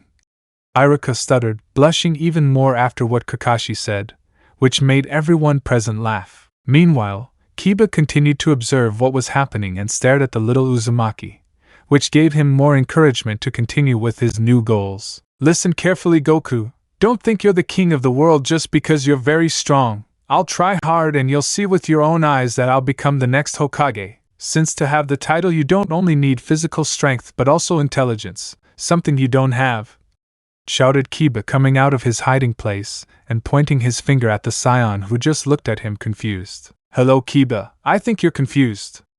I refuse to accept the position of Hokage," Goku said, somewhat confused. "Shut up. I know very well that you have many virtues to be won and that with time you could change your mind, so I will surpass you, and that day they will choose me and not you. Besides that day," said Kiba, who continued insisting on the same thing and who remained silent, while he began to observe Naruto, who also seemed confused. "That day you will be my wife, let it be clear to you, Naruto," shouted Kiba, blushing heavily, and running away from the place. "Wow, what mosquito bit him?" Naruto asked, very confused. "I have no idea, I didn't understand anything," Goku replied with an arched eyebrow. "Goku, I think he wants to challenge you for the Hokage position," Irika said with a slight smile. "Well, I'm sorry for poor Kiba, but I think he chose the wrong opponent," Goku declared, turning to look at Naruto, who simply put on a defiant smile and turned to look at the place where Kiba ran. "Wow, it's good to be young," said Kakashi, smiling under his mask and feeling that the new generation of shinobi of Naruto and the others had a very prosperous future, unlike his own that suffered due to the shinobi world wars. "Don't think you'll defeat me, Kiba. I'll be the next Hokage, you'll see," shouted Naruto, challenging the Inuzuka at the top of her lungs. At the Inuzuka training camp, Hana was sitting on a large rock waiting for her brother to arrive, who was already late to start training again. "It can't be. It seems that the idiot did it again and escaped," said Hana in an angry voice. Suddenly and without warning, Kiba descended from the skies and fiercely launched a blow at Hana, who somehow managed to stop him. "Hey, what's wrong?" Hana asked, very surprised. "There's no time to rest, lazy. Come on, train me and you'll see that in 3 days I'll be stronger than you," said Kiba with excitement and spirit, ready to fight. "I don't know what the hell happened to him, but that's the encouragement he needed to advance to the next level of an elite shinobi of the Inuzuka family," thought Hana with a big smile, seeing that her little brother was finally taking the training seriously. "You'll see, I'll train until I drop and one day I'll become the Hokage. I'll surpass you, Goku, and Naruto will ask on her knees to be my wife. Just wait, that's my goal, my new ninja path," thought Kiba eagerly, who was eager to achieve the new goals he had set for himself thanks to the advice he received from Ino and the other girls in order to see a prosperous future on his path. Meanwhile, Universe 7 in Hell, Freezer walked through various cells where all kinds of evil spirits and people who committed monstrous crimes in their lives were found. "I don't care as long as they are useful for our purposes," said the ultimate android. "But you're really boring. It's not fun to go shopping with you," said Frieza mockingly, comparing this horrible and grotesque situation as if it were just a simple shopping trip. "You're an unhappy idiot," said Cell, who seemed fed up with Frieza's maniacal and mocking behavior. "Cell, don't you remember what happened a moment ago?" said Freezer, whose crimson eyes turned threatening as he turned to look slightly at the android. Flashback. Cell, Freezer, who was accompanied by Rildo and Baby, walked in front of a creepy cell where Cell was tied with Kash and KO chains. "Good afternoon, I suppose you are Cell," said Freezer, greeting the android. "Yes, and you are Freezer," Cell answered dryly and without emotion. "Since we don't have much time, I'll get straight to the point. I want you to become one of my men and help me in my revenge against Goku," said Freezer, who was very direct in his terms. "Ha, you're just a failure, an obsolete model of a forgotten empire," Cell replied with mockery and sarcasm. "Ha ha ha, I see that you are a very funny person," replied the evil emperor while with a ray of ki from his finger he cut the chains that imprisoned the android as well as at the same time destroyed the bars of the cell. "Thank you for freeing me, now it's my turn to thank you," said Cell, who threw himself at great speed against Freezer and launched a powerful punch against the face of the evil emperor which resounds throughout the gloomy room. "Oh, I also see that you are very lively and energetic, that pleases me a lot," said Freezer, who stopped Cell's attack just a few centimeters from his face. "It can't be like you stopped him, I'm supposed to be an improved version of what you should be," said Cell, very surprised. "You don't have to be so surprised, my friend. It's very simple. Sometimes the classic models are always better than the more modern and supposedly improved ones," answered mockingly Freezer, who began to squeeze Cell's fist, which instantly thought of crunching violently, putting Cell on his knees on the ground and trying to get free because of the terrible pain he was experiencing. Su, let me go," Cell said with difficulty. "You don't know how much I love seeing those faces of pain and suffering. When I see people making those expressions, I feel like I'm tasting an extremely exquisite food," said the evil emperor maniacally, squeezing Cell's hand even tighter. Okay, I'll be one of your men," Cell said painfully. "I understand, wise and intelligent decision, you'll see that you won't regret it," said Freezer, who let go of Cell's hand as he sat on the ground while he checked his sore hand. "This guy is crazy, it really would have been good to free him," thought Rildo as he watched the horrible spectacle given by Freezer. "He is very volatile. One moment he acts elegant and noble as if he were a lord, and suddenly he can turn into a demonic, bloodthirsty psychopath full of madness and inhuman savagery," thought Baby, who followed the evil emperor's steps very closely. "As a peace offering I propose something to you. What do you think if I train you, since you have the great honor and privilege of having my cells inside you, so I am sure you will be able to reach the golden state?" proposed Freezer with an evil smile. "Golden state?" Cell asked curiously, and a flashback. "I haven't forgotten it, but remember that you promised to teach me about the golden state," said Cell as he continued walking behind Freezer. "Very soon, when I reach that golden state, or whatever it's called, I'm sure I'll surpass the level of this vermin, and once I've achieved it I'll kill you once again, Goku, and then I'll finish you off, Freezer. Ha ha ha ha ha. Since my true objective is not that stupid world full of vermin and cockroaches, but to get revenge on that damn Son Gohan," thought between internal laughter the evil ultimate android, who felt he had pending accounts with the son of our hero. "Why are you staying silent? Is something wrong?" Freezer asked curiously. "No, nothing. Hey, where are the deformed dwarf and the gorilla on steroids?" asked Cell, trying to start a conversation so that the evil emperor would not arouse distrust towards him. "Don't worry, they went to see how the construction of the Arcus Imperatoris is going, a weapon that will help us move to a new world and where that damn Goku is waiting for us," said Freezer as they found the cells where King Cold and Cooler were, as well as the Genius Special Forces. Seconds later, the cell doors were heard exploding, revealing the evil warriors who were happy to see their emperor. "What are you doing here, Freezer?" Cooler asked disdainfully. "Saving you, my useless older brother. Be a little more grateful, will you?" answered Freeze in a dry manner. This action infuriated Cooler more than ever, who felt a slight inferiority complex towards Freezer, who seemed more imposing than ever. "Well done, Freezer, I knew I could count on you, my son," said the evil King Cold, who moved his wrist slightly, trying to loosen his hands, which were previously imprisoned by shackles. "Lord Freezer, thank you very much for coming to rescue us. It is a true honor that you bothered to come yourself," said Captain Jinyu, who was still in Tagoma's body. "If we thank you, my lord, we knew that this glorious day would come one day. We never lost hope in you," said at the same time two people who were among the shadows and who were denoted as a pinkish overweight man with several protruding peaks on his head, and the other was a very handsome person who wore long green hair tied in a braid. Yes, whatever, Soldier Zarbin, Soldier Dodoria, it's time to go. we're going to destroy a planet. Let's enjoy the fireworks, ha ha ha ha ha, said Frieza, laughing maniacally, while behind him were, and could be seen, various shadows of many types of warriors which only their bright and evil eyes could be highlighted. On the other hand, in the world of the living on planet Bills, Whis was in talks with the Oracle Fish, who seemed to have information about what was happening in the other world and wanted Bills to take charge of what was happening there. I see there's been a riot in hell. I guess it's time to go, don't you think, Mr. Bills?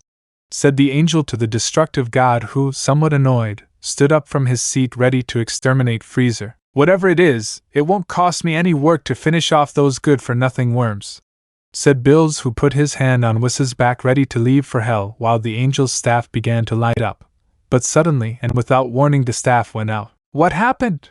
Asked the god of destruction. But it seems strange that something is blocking the entrance to the other world. It's as if they had put a gigantic cork at the entrance of the two worlds, said Whis, who seemed somewhat surprised that there was something that could prevent his entry to hell. Meanwhile, in the things, I've done it. I've really done it.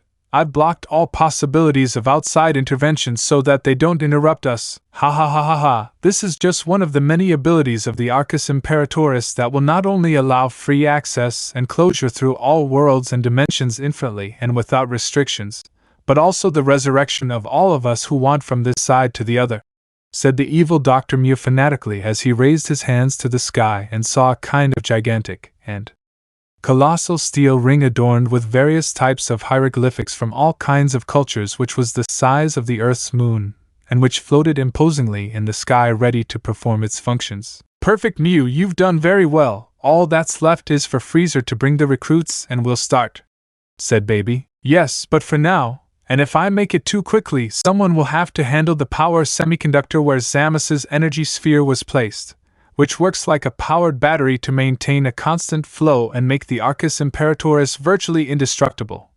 The evil doctor explained to his two companions. I offer to stay, said Rildo, who was stopped by the short alien. No, I'll do it. I'll keep control from this side so you can all get through, Baby said in a commanding voice. You don't have to do this, said the two companions of the evil Baby at the same time. Don't be stupid. This is a great way to analyze how our supposed allies will perform, as well as that disgusting monkey's son Goku.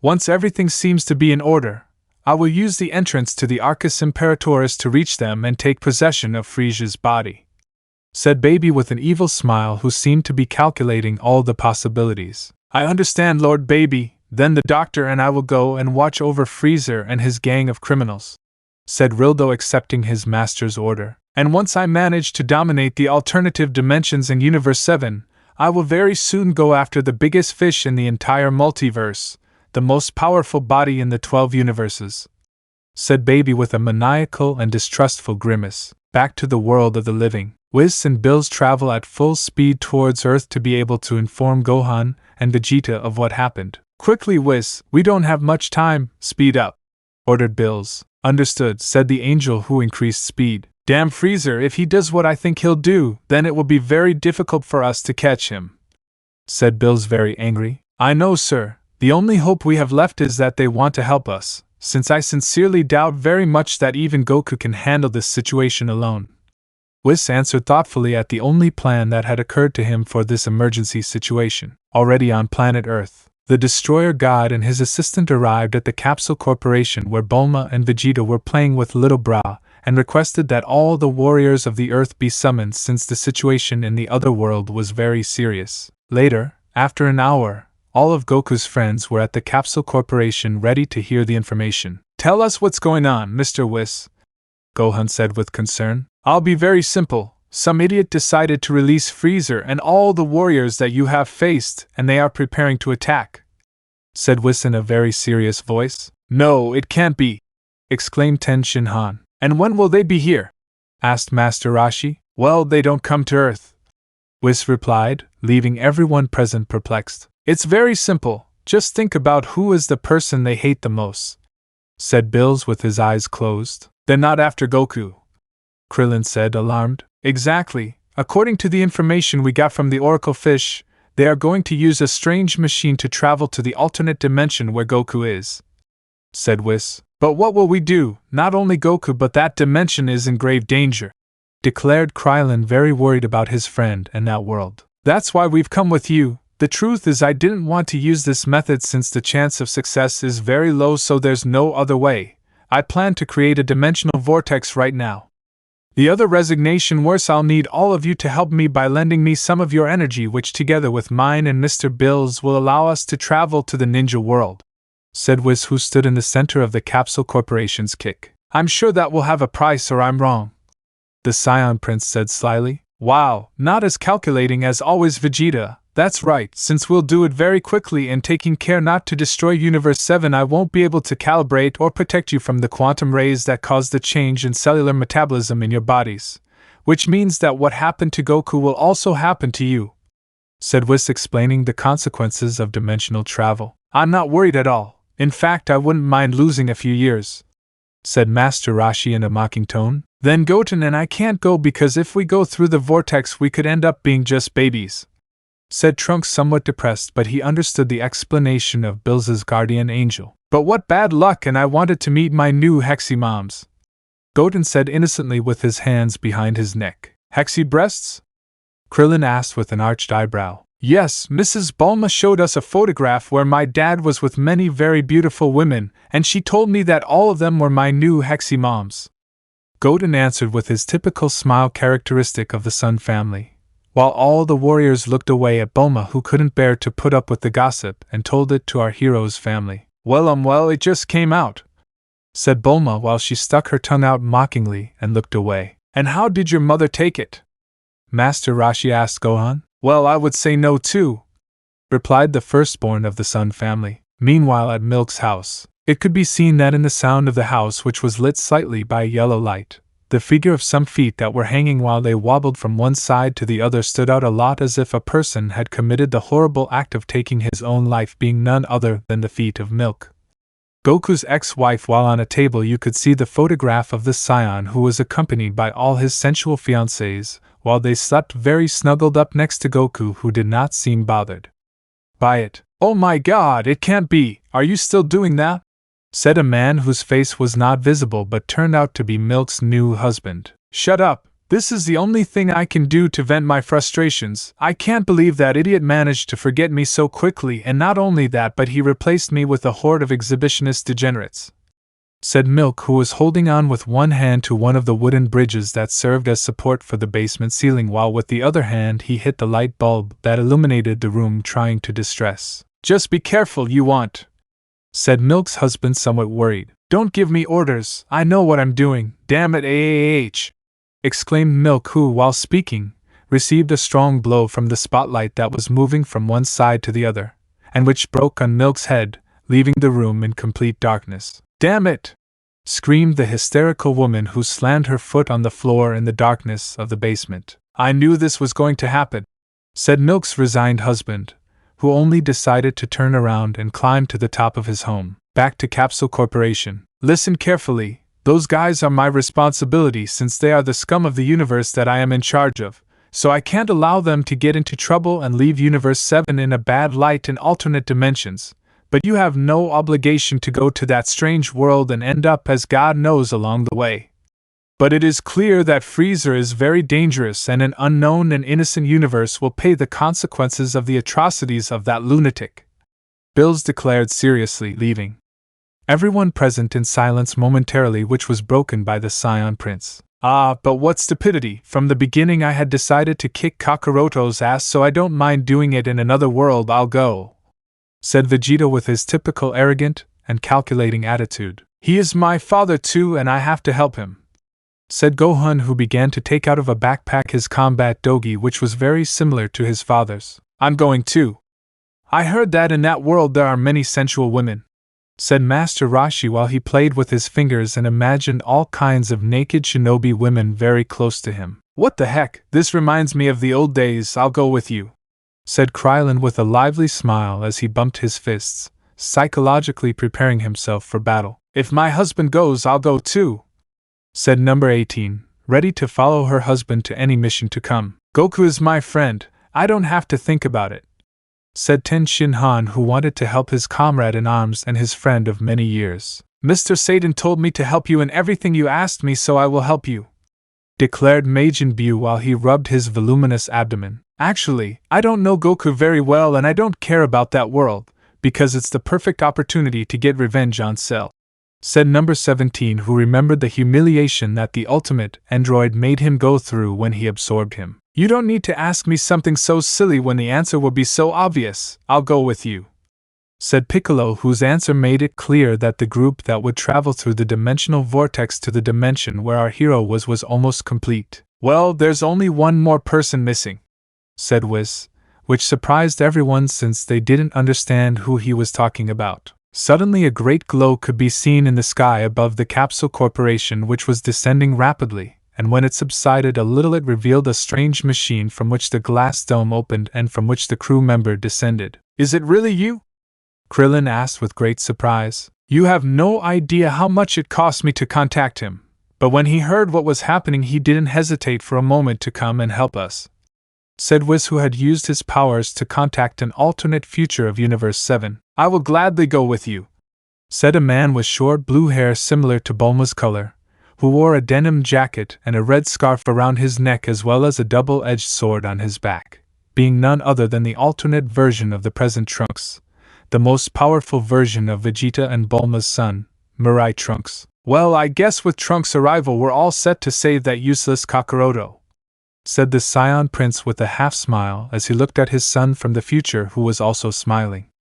Okay then, everyone hold hands and form a circle around me while I open the portal. It may seem tedious but bear with it as this will take me some time, said Whis, concentrating while his staff began to glow brightly. This sounds like a lot of fun, I can't miss it for anything in the world, said Bulma, who ran towards her house, and after entrusting Bra to take care of Trunks and Goten, who were still depressed for not being able to go to that new world, she began to take out all kinds of capsule cases and place them in a backpack that she placed on her back. I just hope we get there on time, Bulma thought seriously while worriedly thinking about her childhood friend Son Goku. Meanwhile in the things, all preparations were almost complete to begin the journey to the alternate dimensions where Frieza and his men, accompanied by Dr. Mia and General Rildo, planned their misdeeds. Everything is ready, Lord Frieza, said Jis, who was accompanied by Boter. Excellent, excellent, said the evil Emperor with a big smile. That thing will be of great help to us if the situation gets a little complicated by pure chance.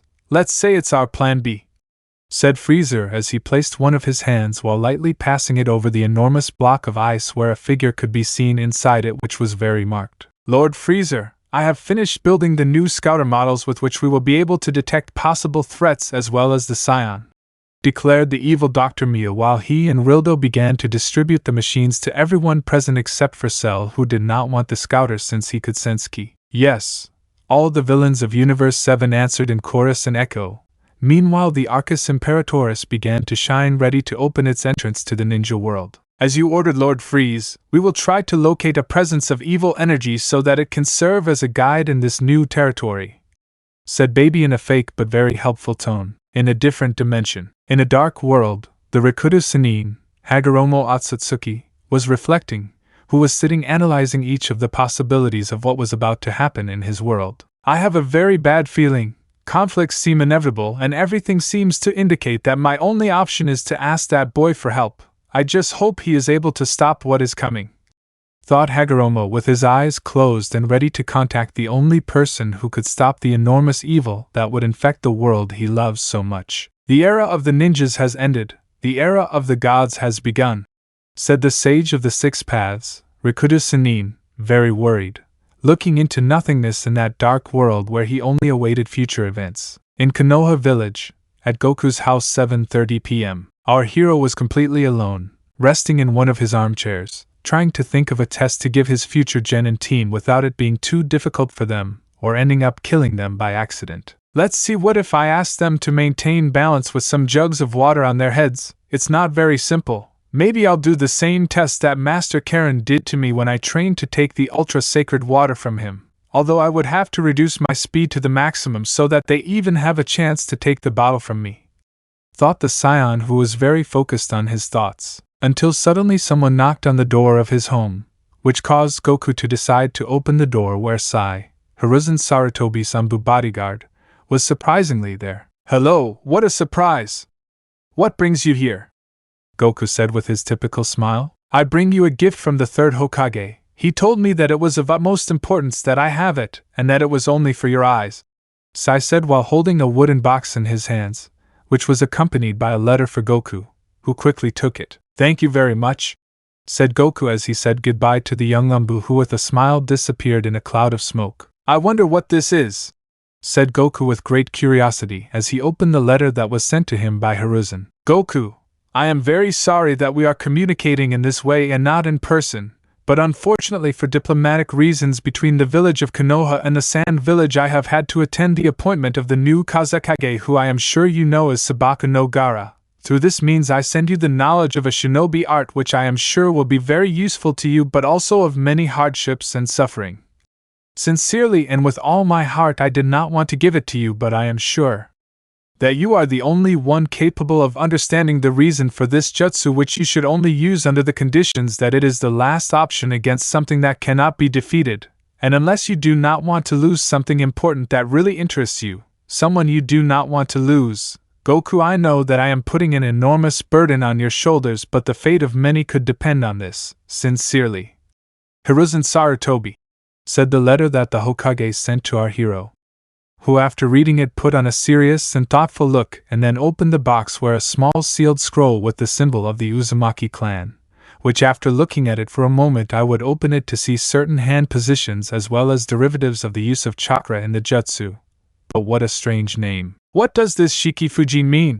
Thought Goku, feeling a slight moment of chills after reading the name of this jutsu that Hiruzen wanted to teach the scion, who was still unprepared for the future of what was approaching the shinobi world and about a great war that would begin, and where two powerful sides are about to come. The big question is who will arrive first. Chapter 30 Goku and the Rikuta Sannin, a bloody massacre. Konoha village in the morning. In Goku's residence all kinds of commotion could be heard, since at the suggestion of Hiruzen and the new council of elders it was very necessary to promote the village for tourism, so all kinds of promotions, advertising and attraction of Konoha would be carried out, all with the aim of attracting more people eager to know more about the life of the village. Very well, they do it very well. Yes, it is beautiful, said Konohamaru, who had a camera and was doing one of his favorite activities and something he was very good at, panoramic and modeling photography, where he was as good as a professional. I actually feel really ridiculous doing this, said Goku, who was in front of Konohamaru and Udan as he was lying on a large number of multicolored fluffy pillows while he was dressed in robes similar to those of a sultan, while he was fed grapes and fruits of all kinds of colors and flavors by the members of his harem, who wore beautiful jewelry, as well as silk veils that covered the lower part of their faces that did not obstruct the view of their very well made up faces, as well as sensual and revealing Arabic-style robes characteristic of the harems of the monarchs of those lands. Here's another grape, Goku, said Naruto, who stood out the most since she was the girl with the best figure of all of them, and that was thanks to her tight Arabic card that showed off her well-shaped abdomen as well as a very suggestive neckline. God, are you thinking about sweating? I'm doing my job badly. I'll try harder, said Sakura, who had a goose feather fan in her hands and moved from one side to the other trying to ventilate our hero, while her enormous breasts moved from one side to the other, which didn't go unnoticed by Udan and Konohamaru, who were staring at the pink-haired girl. I will also try hard, said Hinata with another fan and doing the same as Sakura. We won't be left behind, said Anko, Tenten, Temari, Mikoto, Kushina, Hanabi, Ino and Moegi, who were fighting each other doing all kinds of attention tasks before Goku, who seemed to be the ruler of some exotic and extravagant land. Konohamaru, remind me why we're doing this, Goku questioned with great doubt as he ate a grape that Naruto had placed in his mouth. It's very simple, Goku. Advertising, plain and simple advertising. Many tourists come exclusively to see the cult of Goku, and what better than pamphlets, signs, posters and advertisements with you representing what they expect from a harem? Konohamaru answered with a big smile on his face. Is this what harems do? Goku asked with a nervous drop of sweat on his forehead. Well, from what we investigated in the desert areas of some lands where dates and silks are produced, aristocratic families as well as monarchies have the custom of dressing like that, and they also have harems, answered Udan, who was holding a book on the history of the harems and wanted Goku and his fiancées to represent that before the eyes of the unwary and gullible visitors. For his part, while Goku was talking with the two photographer boys, the kunoichis continued fighting to stand out more. "Goku, let me give you a massage," said Anko, who began to face the Scion's shoulders. "I'll give you a manicure," said Temari, who took an emery board and began to file the nails on the Scion's left hand. "I'll do the same," said Tenten, taking the other hand. "Well, I'll massage your feet," said Mikoto, who quickly began to massage Goku's feet, but unlike the other girls, she did it with her breasts, which caused a nosebleed in Konohamaru and Udan, who were surprised by the action of the Uchiha matriarch. "Are you crazy? Why are you doing that?"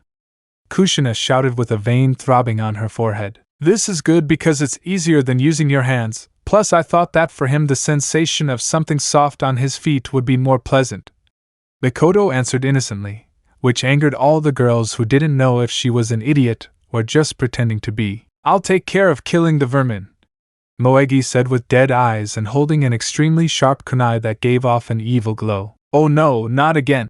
shouted Konohamaru and Udan, who recovered from the bleeding and threw themselves at their companion and friend, whom they hugged and tried to take the kunai away from her. "Let me go! I'm telling you to let me go!"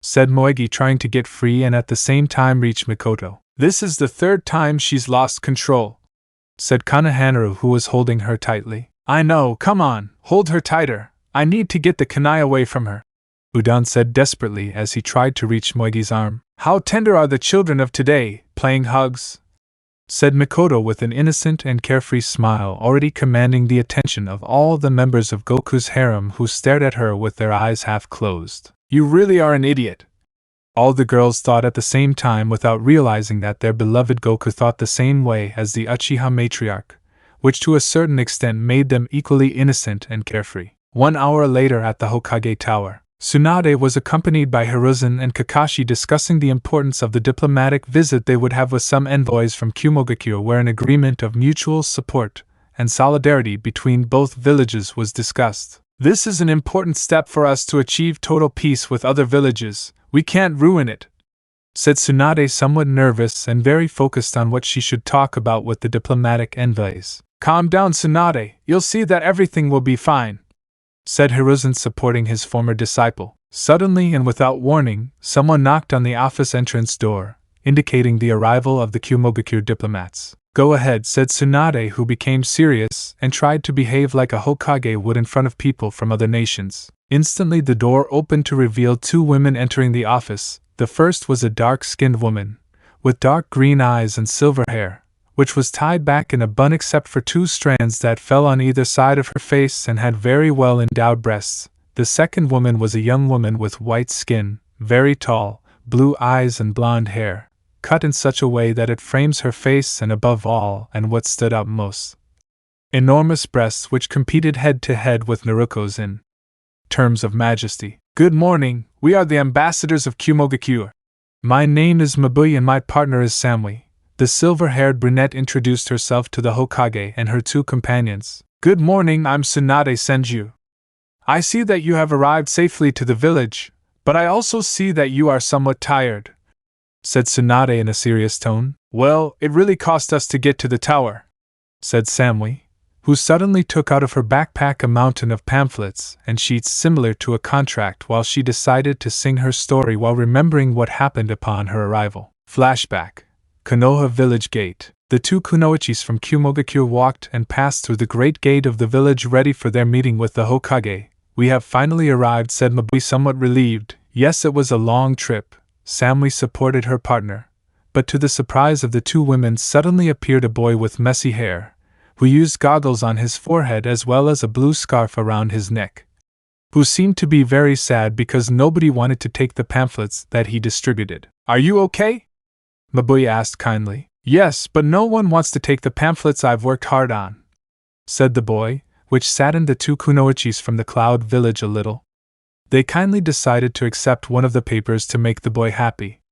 He quickly took out 10 of the pamphlets and contracts and put them in the hands of the women, who were very surprised and didn't understand what was happening. "Thank you very much, ladies. I know you will be very welcome at the service," said the boy, who was saying goodbye as he ran. "Cult?"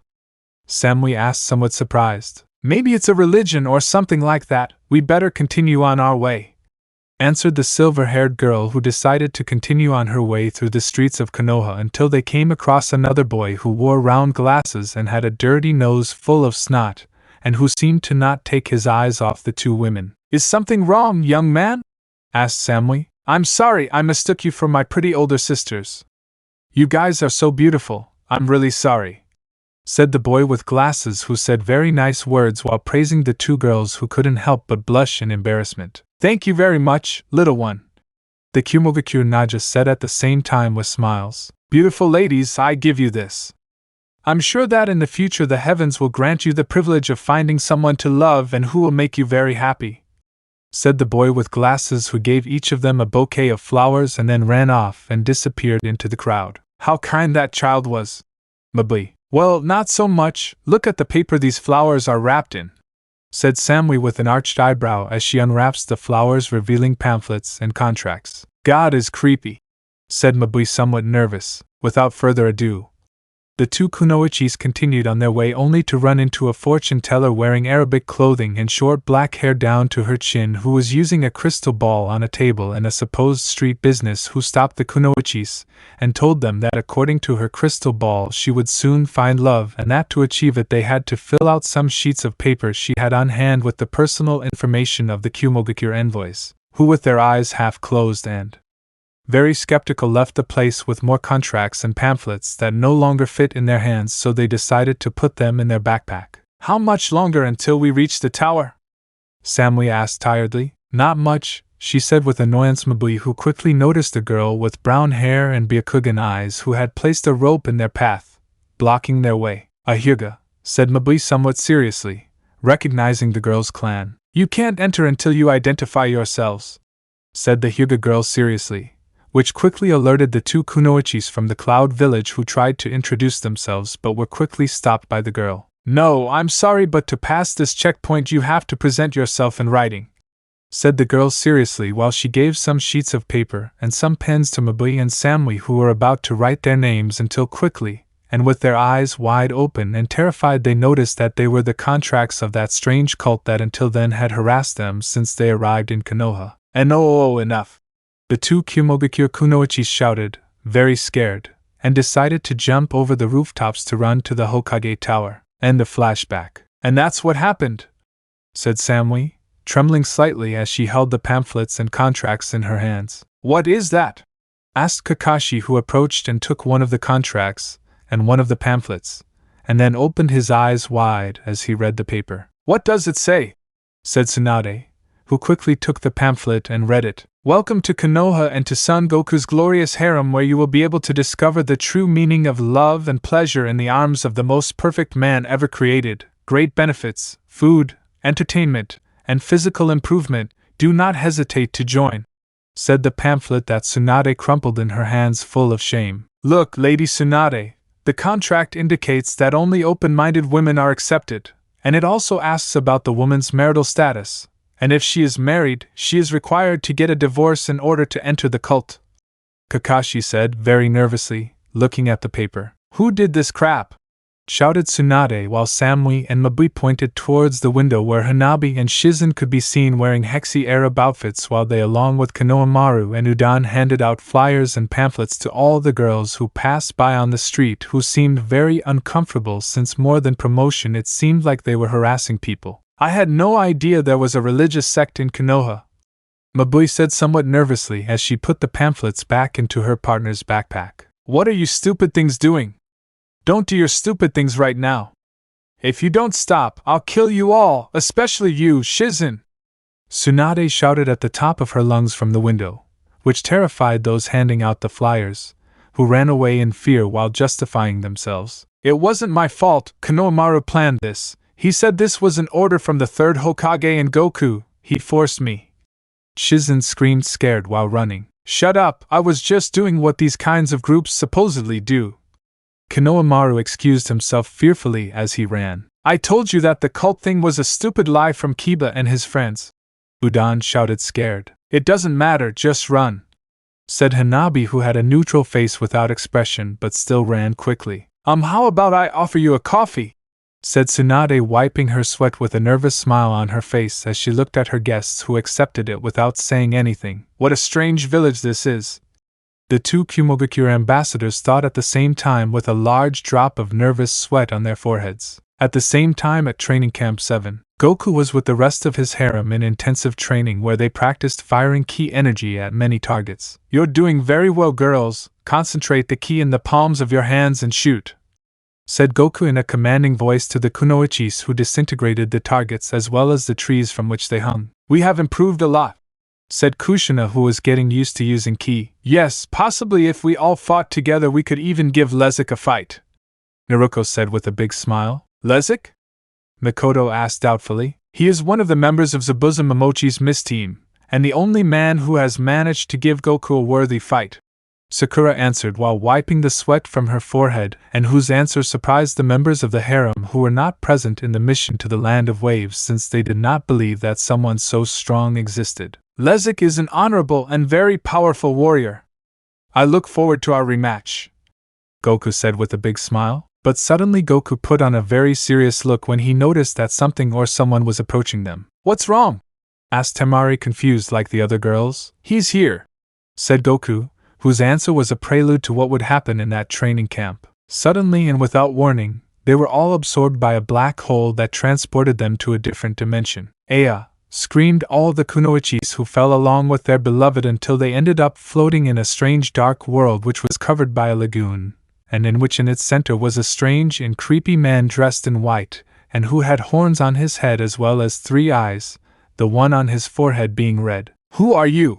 The scion questioned with a serious look. I am very sorry for having to call you this way, but to be honest, the approaching situation is very serious. You can call me Hagoromo Otsutsuki or simply Rikuta Sennin. The person answered kindly in front of Goku and his fiancées, who were very surprised since they were in the presence of the supreme divinity of their beliefs and shinobi culture. Now I understand. Some time ago, when we finished the mission of the Land of Waves, I could perceive 2 sources of divine energy in the distance, and I'm sure that one of them was yours, said Goku, still with a serious face. Yes, to be honest, I could sense your power and decided to investigate what you could do, but I must admit that you exceeded my expectations, son Goku, said Hagoromo. I see, said Goku, who came a little closer to be in front of the sage of the 6 paths. I know everything about you and your origins, which makes you a person of great confidence, faith, and hope, 3 things that this world will need very soon, Hagoromo said in a sad tone. What do you mean, great lord?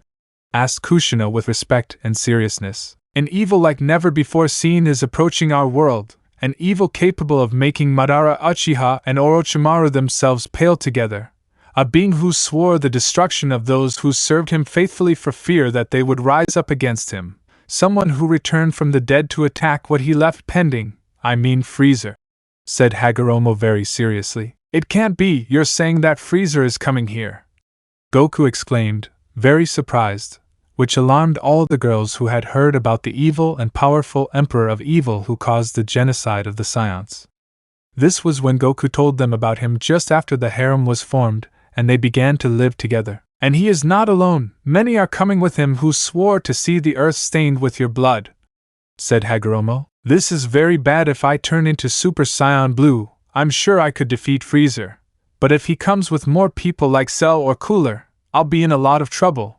This planet won't support our confrontation, thought Goku very nervously. I know I'm asking a lot of you and that this is not your obligation, but I beg you to help us. This world is still very young and inexperienced. It needs to mature even more so that its people can understand the meaning of real happiness, said the Rikuta Sennin, who bowed his head before our hero, hoping that he would help them. Don't worry, in a way his main objective is to kill me and the other Scions. So this is my fight. I swear that I will defend this planet with my life, said Goku with an eloquent and hopeful tone which encouraged Hagoromo as well as generated the blush and heart-shaped eyes of his beloved fiancés who couldn't stand it anymore and threw themselves to hug the Scion who looked like they wanted to take the stuffing out of him. We will help you in every way we can. We will not leave you alone, said the members of Goku's harem. Thank you, but no, I can't breathe, said Goku, completely blue in the face, and he could feel his ribs creaking. At the same time, in outer space near the moon of the planet Ninja, It could be observed how slowly and silently a large trail of silver electrical particles was formed, swirling one by one as they began to form a monstrous steel ring that was adorned by gloomy hieroglyphics from all kinds of cultures, and that inside of this a kind of blinding wormhole began to form that seemed to have no end, and that surprisingly an approximate number of 7 spaceships which showed to have the characteristics of the imperial ships of the Lords of the Cold. If you allow me to speak and forgive my rudeness, my lord, you should not be fooled by appearances. It may very well be beautiful from this point, but perhaps it is just a bunch of swamps and worthless forest areas, Zarbin said to his leader, who was just listening to him in silence. Yeah, whatever, once on the ground we'll see it better, and well, if it turns out to be garbage we'll just blow it to pieces, said Frieza with an evil smile. As you say, Zarbin replied, bowing very respectfully. Damn maniac, thought Dr. Mew, who was at the helm of the ship where Frieza was resting. Meanwhile in Otogekure, the village of sound, Orochimaru and his servant Kabuto were in a series of experiments developed based on Goku's DNA that they continued to investigate, as well as the one they had been about to achieve thanks to Sasuke bringing with him the test subjects who were Yugo and Suigetsu, who put up some resistance, but the Uchiha somehow controlled them and dragged them to Otogekure. Who would have thought Sasuke managed to bring Yugo and Suigetsu faster than we had considered, said Kabuto holding a test tube with a blood sample. If the truth is that that boy is a prodigy after all, now that we have the samples from those 2 plus those from Karen and Sasuke, the new and improved Project S will be a success, said Orochimaru, who was holding a bullet-like projectile that was coated with lead. What's that? Kabuto asked. Oh, this is a mixture of my DNA as well as a large number of poisons, especially the poison of the Ryuchi cave and the powerful white snake sage as well as Goku's DNA. I have made this mixture in an expansion compartment that spreads airily like a gas, answered the evil Sannin, who placed the bullet in a device similar to a steel bracelet that shoots Zenbon needles, but that was modified for the exclusive use of that bullet. You only have 1 shot, right? Kabuto asked again. Yes, but that is all that is needed for now, since no matter how strong he is, he has to breathe, and that is his downfall, said Orochimaru, who was walking in search of Kimimaro to give him the deadly weapon. On the other hand, in an underground prison in the Sound Village, Sasuke was sitting in a chair near Yugo and Suigetsu, who were still angry about the way the Uchiha dragged them to the Sound Village. Let us go, damn it, complained Suigetsu, who along with Yugo were in a steel cage with anti-chakra seals. Shut your damn mouth already, shouted Karen, who was approaching Sasuke with a cup of tea. Complaining won't solve anything, it's better to stay calm, Yugo said in a calm and serene voice. It's good to see that among them there is someone with brains and patience, said Sasuke, taking a sip from the cup of tea that the red-haired Kunoichi gave him. This Sasuke, well, I don't know if you have time, but wouldn't you like to have dinner with me tonight? Said Karen, changing the topic of conversation and wanting to spend more time with the Uchiha. Yeah, sure, why not? Sasuke answered, which excited Karen, who blushed a lot, slowly approached the Uchiha to sit next to him. At the same time, in the skies of Otogekure, a large shadow could be seen blackening the town, in which all the inhabitants could watch in horror as a saucer-shaped object descended at a standard speed as it landed. But what is that? Kabuto asked nervously. I don't know, but it seems to be dangerous, said Orochimaru, who quickly activated the security alarm to call the members of the Sound 4 and Kimimaro. Meanwhile, in the agricultural areas of Otogekure, a family of farmers were terrified watching what was happening near the spaceship, from which a group of men dressed in strange armor descended and stood in a waiting position, while finally Frieza could be seen walking calmly and curiously looking at the surroundings of the world in which he was. It's very beautiful, blue sky, beautiful vegetation and fauna and clean air, the evil emperor said to himself as he closed his eyes and stretched his arms to get used to the ninja planet. Oh, good morning. Excuse me for intruding, but would you be so kind as to tell me the name of this planet? Said Frieza, who saw the father of the farming family. They are monsters, shouted the farmer, who tried to use his hoe as a weapon, but he was shot in the head by Dodoria, who did not hesitate for a moment to kill the man, which degenerated into panic for the mother and her little 7-year-old daughter, who hugged each other terrified by what happened. I don't understand. Is it that you don't understand our language? Haven't I expressed myself correctly? Said Frieza, who was walking towards the mother and daughter. Excuse me, can you understand me?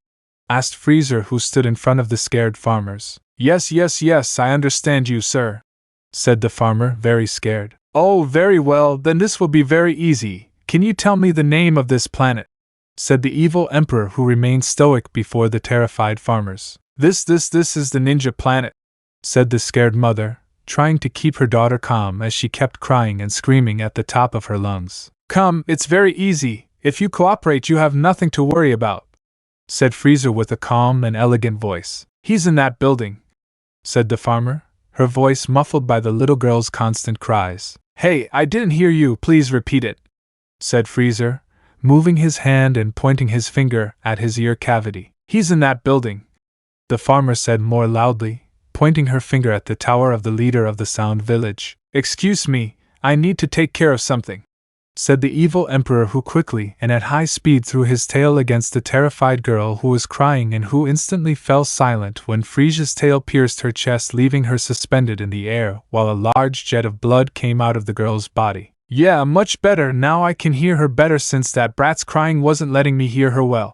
said Freezer, who was devilishly playing with the bloody corpse of the girl who was impaled on his tail.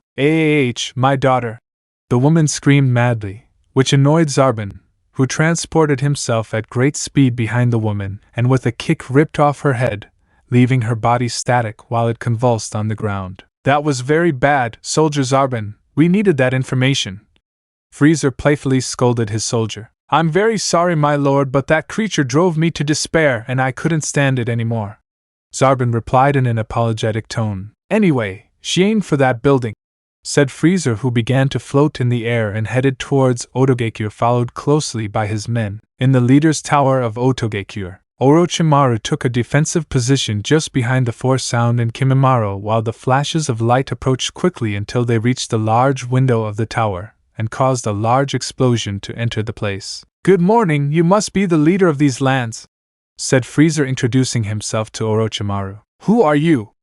Orochimaru exclaimed furiously. Freezer? You are the guy who, according to the legends left by the Hokages to old Hiruzen, caused the genocide of the Scions many years ago, said Orochimaru, who remembered the information he had gathered about our hero and that in the words of Hiruzen, who told a lie with touches of truth, where the name of the evil ruler of that story was Freezer. Oh, it's an honor. I don't know you, but you have the fortune of knowing my name, said Freezer, who made a sarcastic and mocking bow to the evil Sannin. Albino and malnourished lizard dies, exclaimed Jirobo, who was covered by a shadow as well as a crimson atmosphere, while a large hole appeared on the left side of his eye that was pierced, showing a large amount of blood coming out of the pierced head of Jirobo, who fell lifeless while his head disintegrated like ashes, leaving the Sound ninjas stunned, who did not know what to express. You know it's rude to get in the way, so step aside, said Freezer, who had his right hand index finger pointing towards it while it glowed slightly with a red light. Damn, how could you do something that not even that miserable Goku could do? Shouted Kidamaru, who, along with his comrades, activated the curse mark and began an explosive counterattack that generated a cloud of dark smoke that demolished part of the tower, whose rubble rumbled on the ground throughout the place. We did it, Kidamaru said with a half-smile on his face, but it was quickly wiped away when a voice came out of the smoke. You know, the truth is that I understand why you managed to survive a battle against Son Goku. But to your misfortune I am not as patient as he is, and I do not mind holding back, declared Freezer, who moved at super speed and stretched his hand to Kidamaru's face, who instantly exploded and disintegrated from the waist up, leaving only his legs as well as a shower of red ashes as the blood coagulated at an exaggerated speed by the combustion of the powerful attack of the evil emperor. This is our end. I knew this moment would come sooner rather than later, although I guess my damn life wasn't worth anything anyway, said Tayuya, who, prepared to die and already resigned, sat on the ground and began to play her flute as a symbol of what she considered a posthumous message to whoever could listen. Disappear, said Freezer, while the bodies of Sakan and Yukon exploded violently, leaving a grotesque image of bloody viscera and organs that covered the entire place, from the walls, floor and ceiling. Perfect, then let's continue talking, said Freezer, who didn't count on Kimimaro moving stealthily and with his curse seal at maximum power, and with his Kekkei Genkai, Shikatsumiyaku, with which he controlled his bone structure, he turned his bones into a powerful sword that he used on Freezer, who, completely distracted, received a slash of the attack that sent him flying against a pillar of the tower and subsequently fall against the wall of the place, piercing it and causing a loud bang, which was observed by all those present as well as by Karen, who saw the macabre combat from a secret door, and then closed it and ran out in search of Sasuke. "This is very bad, I have to tell Sasuke," said Karen, running at high speed to the underground prison of the Sound Village. Sasuke was in defensive and vigilant mode since he could feel the explosions as well as having somehow learned to detect ki and could feel what was happening. "This is very scary. I don't know what's happening, but the presence of the Four of Sound have completely disappeared except for Taiuya and Kimimaro, who is fighting against a monstrous ki. My god, I don't know who he is, but his power is enormous, and he doesn't mind hiding it in the least. It's very possible that he is more powerful than Goku," thought Sasuke, horrified, feeling the power of the evil emperor. "Sasuke, there are problems and very serious ones.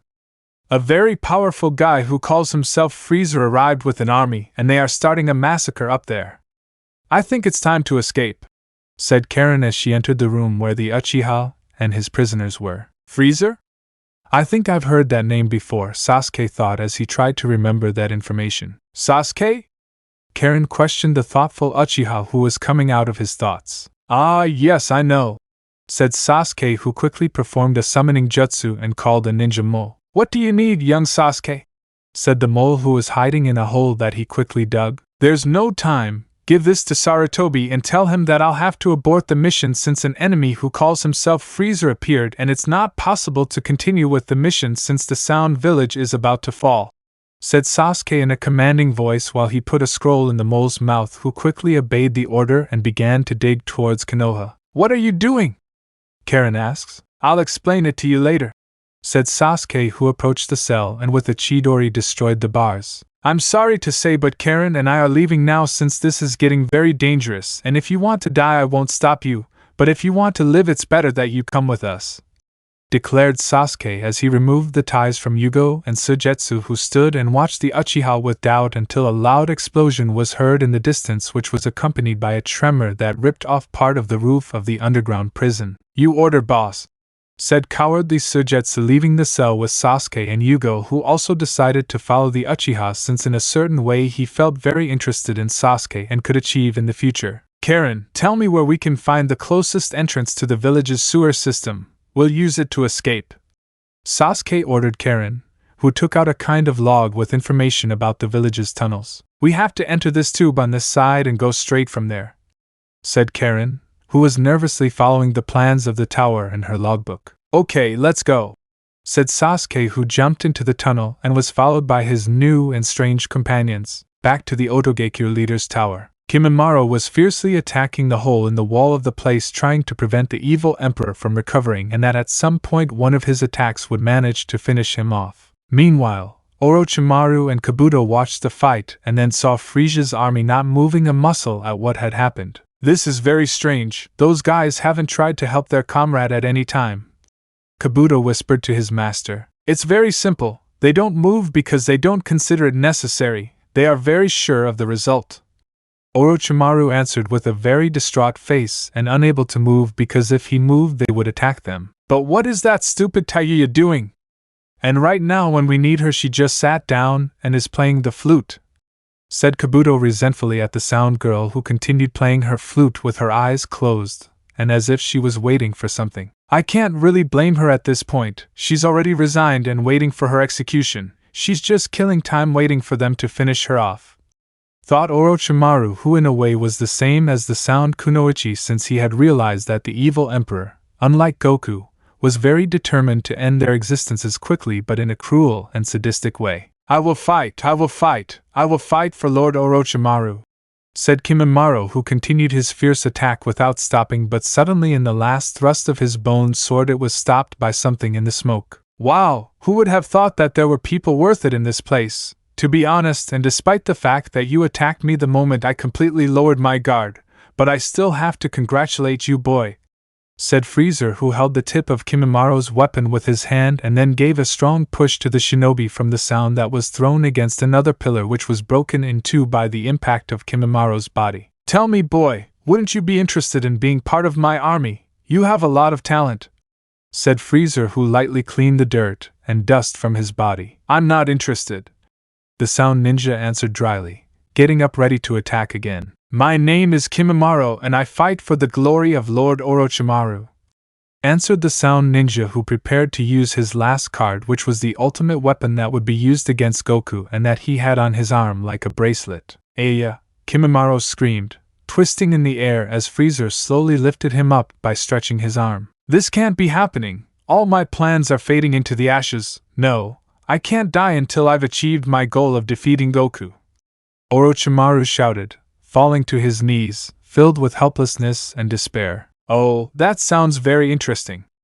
I didn't know you knew Goku, and I guess this metallic object was part of your plan, said Freezer, holding the metal bracelet that he had taken from Kimimaro before destroying him. If that's how it is, that was our objective. That wretch has made our lives hell ever since he appeared, Kabuto answered instead of his master as he stood in front of the evil Sannin. Perfect! It really makes me very happy to know that it is not necessary to continue with this senseless violence. You see, just like you, my desire is the destruction of Son Goku, and your experience and knowledge of this world, which my men and I do not possess, would be of great help to me, said Freezer, who suddenly calmed down and began to behave in a gentlemanly manner before the Sannin and his servants. I understand then the saying the enemy of my enemy is my friend would apply here, said Orochimaru, who was slowly recovering. I see that you are some kind of scientist, and that you are eager for what I can offer you, said Freezer. And that would be?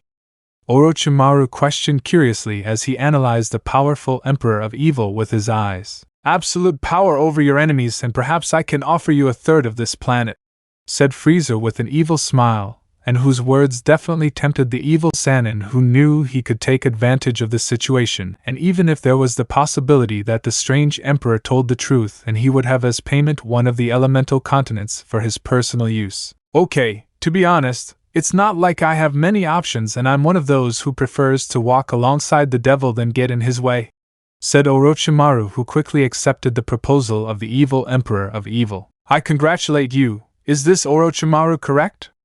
You'll see that our select group is very promising, and I'm sure that this thing must be very useful for our purposes, said Freezer, who quickly threw the bracelet to Kabuto, who caught it immediately. At the same time, on the other side of the room, Zarbin was already fed up with Taiya's flute music and prepared to kill her. Disappear, worm, said Zarbin, who had a key sphere in the palm of his hand, pointing at the Sound Kunoichi, who stood still without saying anything. Damn, if I had known I was going to die today, I would have had a better last meal than those miserable stale cookies, thought Taiya as she gritted her teeth ready to receive the attack. But the Sound Kunoichi didn't count on a shot of red energy that would hit and go through the hand of the handsome alien, who was very painfully overcoming his hand. Private Zarbo, it is rude to mistreat the members of our society, and the young lady has done nothing to irritate you. In fact, she was kind enough to delight us with a beautiful melody while I was exercising, said Freezer, who was walking towards the Kunoichi, who was looking at him with a serious and penetrating gaze. Forgive my subordinate's rudeness. I hope you will delight us with another of those melodies that I must sincerely say I have loved, but I still don't know its name, said Freezer, who made an elegant bow before the Kunoichi of Sound, who was sitting on the floor. Taiya, my name is Taiya, said the Kunoichi, who introduced herself in a calm manner. Well, how about we talk about business, said Freezer, turning to Orochimaru. First of all, tell me everything you know about this world. Absolutely everything, said Freezer with a calm and manipulative smile. Moments later, the evil Sannin told him the entire history of the ninja planet, military organization, mode of government, economic infrastructure, legends, the use of chakra as a source of energy for the realization of jutsus by shinobi, and many other things, which was listened to attentively by Frieza, who quickly assimilated all the information while at the same time pressing the button on his scouter so that the other ships that were in outer space could also hear the information. Well, after hearing everything you said about this planet, it will make it easier for us to move around, said Freezer with a slight smile. What do you want us to do, Great Lord? Said Orochimaru with doubt. It will be a pleasure, Orochimaru said with a smile as he trembled, not from fear, but from excitement. I don't know what's going on here, but this guy seems to be very interesting. I really think it will be worth it to be close to him, plus having movie seats to watch the end of the world, What more could you ask for, ha ha ha ha ha? Thought the unbalanced Sannin, who seemed very anxious to see the world in flames and chaos. Well, from what you told me, I think there's a ninja village near here, right? Said Freezer. If your name is Kirigakure, answered Kabuto, who took the floor. Perfect, Soldier Zarbin, Soldier Dodoria, please go to that place and show them our courtesy. And who knows, maybe we'll attract Goku's attention, said Freezer with an evil smile, while the soldiers left the place at high speed ready to carry out their mission. Well, how would you like to play some music for us, Miss Taiyuya? I would love something with a somewhat melancholic tone, said Freezer, asking the sound Kunoichi to play her flute. Some time later in Kirigakure, the village of Kirigakure, also known as the Village of the Bloody Mist, was calm and quiet, while in the sky figures of men were seen floating in the air as if they were waiting for something. In the leader's tower of Otogekure. Well, Miss Taiyuya, how about you play something more lively and dark, something more warlike?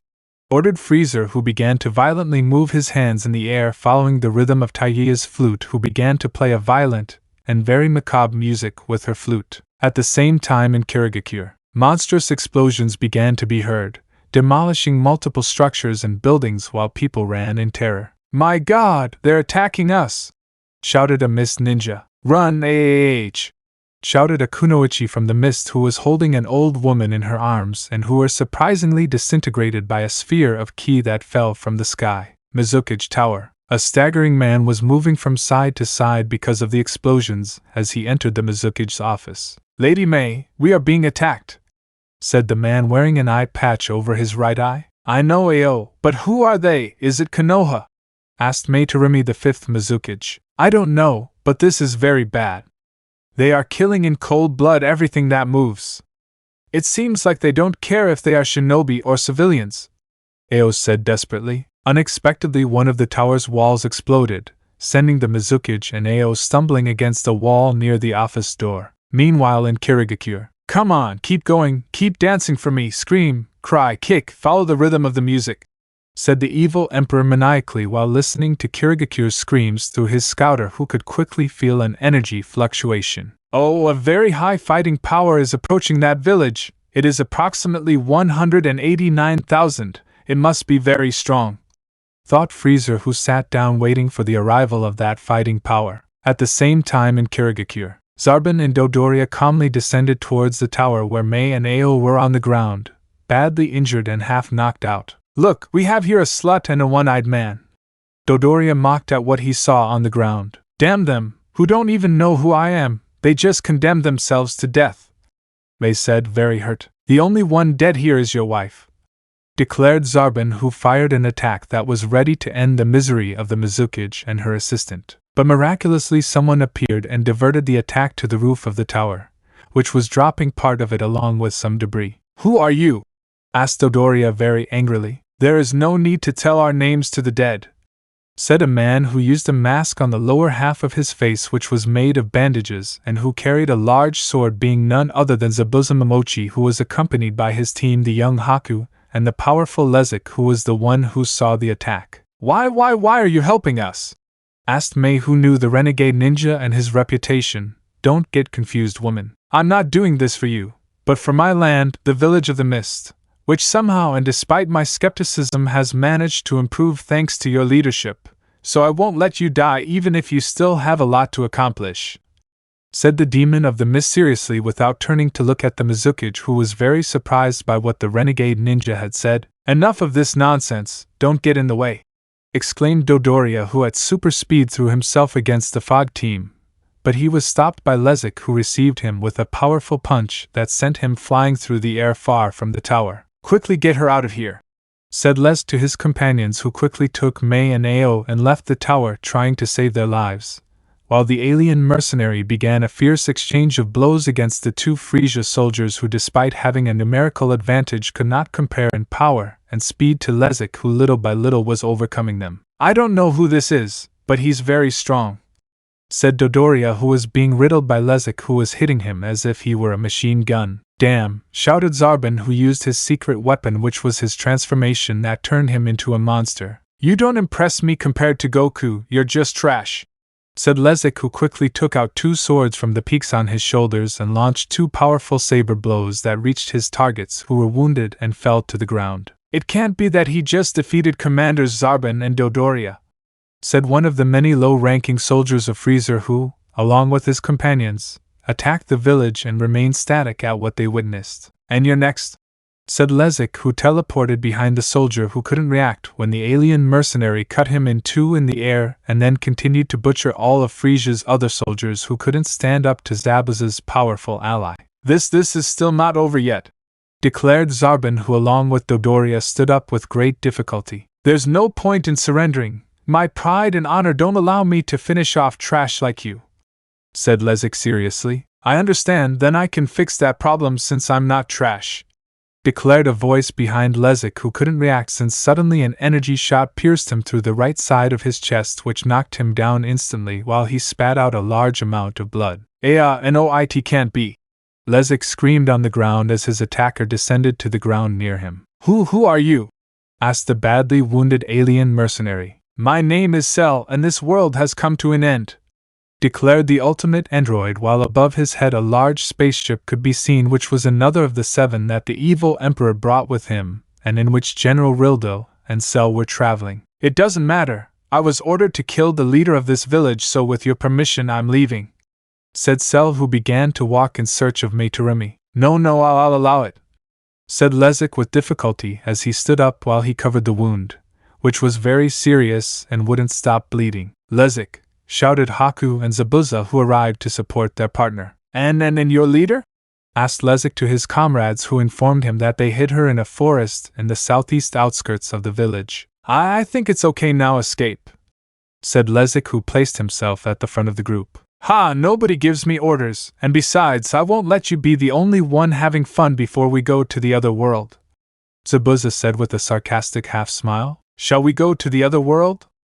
Haku asked fearfully as he understood what his comrades were planning. Haku, take the woman and her escort and take them to Konoha. Tell Kakashi and the monkey rider what happened here, they will help you, said Zabuza to his partner. No, I won't leave without you, said Haku with a desperate face and extremely worried about his comrades in arms and the people he considered his family. Go away, kid, this is not the time for nonsense, get out, shouted Lezik angrily, which alerted Haku, who resigned himself and with his head down, got ready to leave the place. Nice show of friendship and camaraderie, but I really need you to step aside to do my job or that idiot Frieza will bother me, said Cell with his arms crossed. No, you can't be talking about Freezer himself, said Lezik, who knew the cruel villain. Freezer?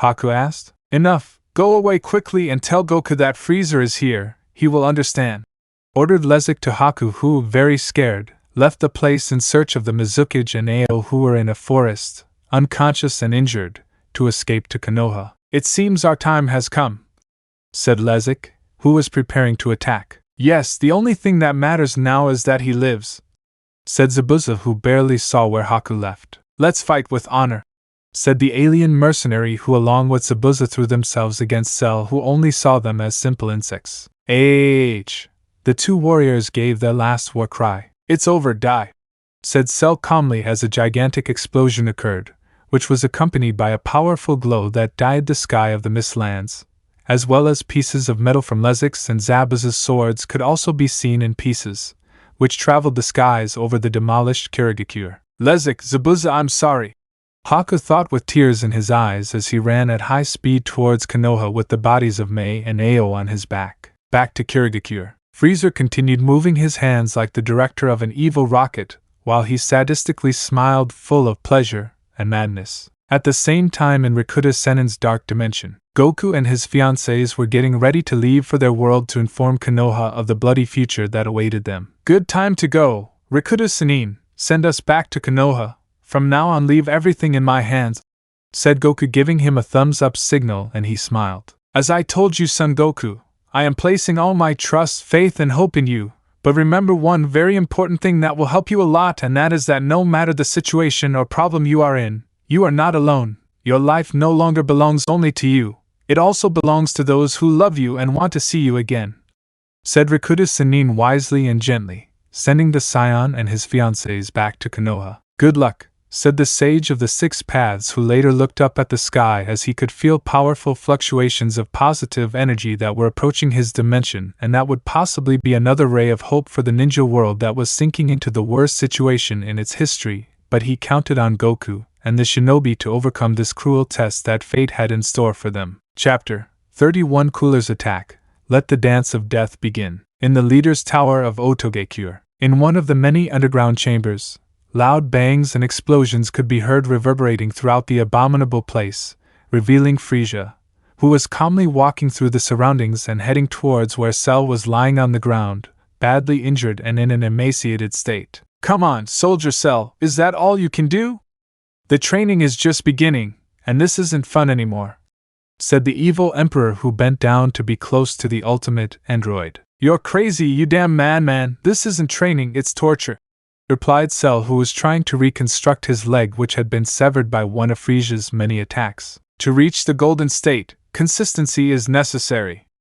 If you don't practice, then this is just a waste of time, since you'll only be a sandbag for my amusement," said the evil Emperor seriously. "Damn wretch," Cell said through gritted teeth as he stood up with difficulty. "General Rildo, please take Private Cell to the recovery chamber," ordered Frieza, placing his hands behind his back as a sign that he was bored and would not continue with the training. "Where are you going, my lord?" asked General Rildo, who was serving as support for the weakened Cell. "Very simple, my dear General Rildo.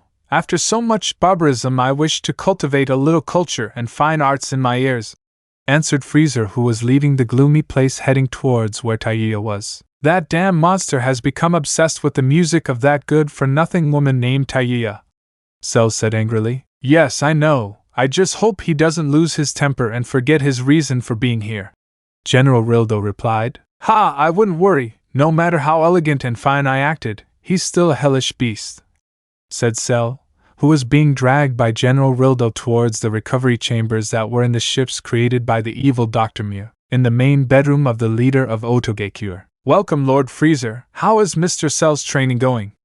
Zarbin asked curiously. "He is improving in a short time. He will be very useful for our objectives of conquest and extermination," answered Frieza, which bothered one of those present who had been grinding his teeth for a long time, which was immediately noticed by everyone present. "Is something wrong, Cooler?" asked King Cold, who was near his eldest son. "What bothers me is that we're wasting time on this stupid planet instead of searching for and annihilating all the Scions. But nobody says anything because they're afraid of that bastard Frieza, who since he arrived has only dedicated himself to training that idiot Cell and wasting time with his flute-playing bore," Cooler exclaimed furiously as he quickly and without warning received a powerful ki attack that sent him crashing into the wall that was being pierced by the brother of the evil Emperor. What was that?" Cooler asked weakly, barely able to move after the attack that was carried out by Frieza himself, who was sitting on his throne with his hand pointed at him, while Taiya was sitting on the floor next to him, while she was getting ready to play her flute. "Calm down, my son. Your brother is sorry for his actions. Forgive him," said King Cold, trying to calm the two cold demons. "I understand, then I don't see why continue with this show. Please, Miss Taiya, continue with your musical piece," said Frieza, calming down a little. In a dark room in the Sound Village Tower, Cooler was leaning against a wall while his soldiers just watched him in silence. "Damn Frieza, he thinks he owns the entire universe. I should be the one leading this operation.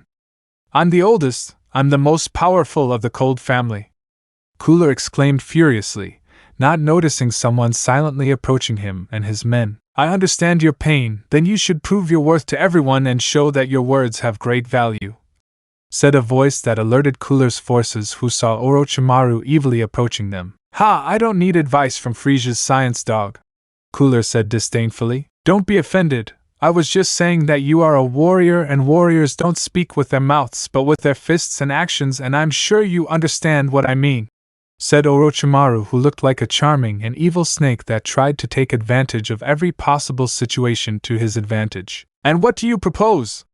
Cooler asked curiously. "It's very simple, sir. On this map that I'm giving you, you will find the location of Konoha, the village where Son Goku lives. The rest will depend on you," said Orochimaru with a big and strange smile, agreeing. "I don't know what you're planning, but I'll take this opportunity to defeat that miserable Frieza and show who's who in this place," said Cooler, who took the map and left the place accompanied by his 3 soldiers, leaving the evil Sanin alone in the room. It doesn't matter where they're from, but ambitious people full of thirst for revenge are always very easy to manipulate. Ha! Thought Orochimaru between laughs, who despite what was happening in his world didn't miss the opportunity to show his diabolical and manipulative behavior. Meanwhile in Konoha village, in the Hokage Tower, Tsunade was in the company of the Kyumogakyure ambassadors as well as Kakashi and Hiruzen when suddenly a black hole formed on the roof of the Hokage's office from which Goku and the members of his harem emerged and fell to the ground. Ah! The girls screamed when they hit the ground, all piled up on top of each other. It hurt, Sakura complained, rubbing her butt. Oh my god, I can't feel my legs, said Hinata, who was hitting them to feel some sensation. It's because they're mine, said Ino, angry that he hit her legs. That doesn't count as a kiss, Tenten said nervously, having fallen head first against Temari's head and they had mouth-to-mouth contact. Yes, that doesn't count, said Temari, equally nervous about the accidental Yuri act that the 2 kunoichis did. No, I can't breathe, Goku complained as he was being crushed by Naruto's enormous chest, who fell on top of him. Ha, you tickle me. Oh god, my dear Goku, this is not the time for us to play. Don't you think it's better if we wait until nightfall? Naruto said flirtatiously, taking advantage of the situation. Your daughter reminds me of you when you were younger. She even behaves the same as you with Minato, Mikoto said jokingly to Kushina, who just looked away, blushing a lot knowing that her friend wasn't lying. Stop the nonsense and get off me, elephants, complained Anko, who was bearing the weight of all of them falling on her. Who are you? Mabui asked. Hello, I'm Goku. The scion introduced himself with a big smile, and his answer scared the Kyumogakyure ambassadors. You are Son Goku, yeah, said the 2 kunoichis between screams, hiding very fearfully behind Kakashi's back, who only had a drop of nervous sweat on his forehead. Who are these harpies? Are they trying to get close to our Goku?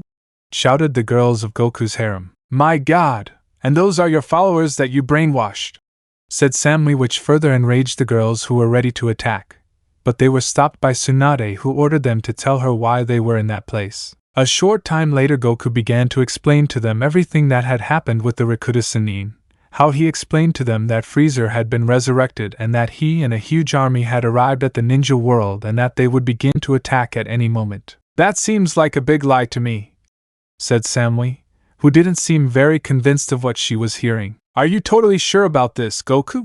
Asked Tsunade, also somewhat aseptic. Please, Grandma Tsunade, if we don't do something, that man and his followers will take over the entire planet in just a few days, said Naruto angrily while she was supported by the other girls. Suddenly an alarmed voice could be heard from the Hokage's window. They're not lying, that guy Freezer is attacking us, said Haku, completely tired and still panting while trying to regain oxygen. He found Meitarumi and his assistant Ao on his back, still unconscious. What happened to them?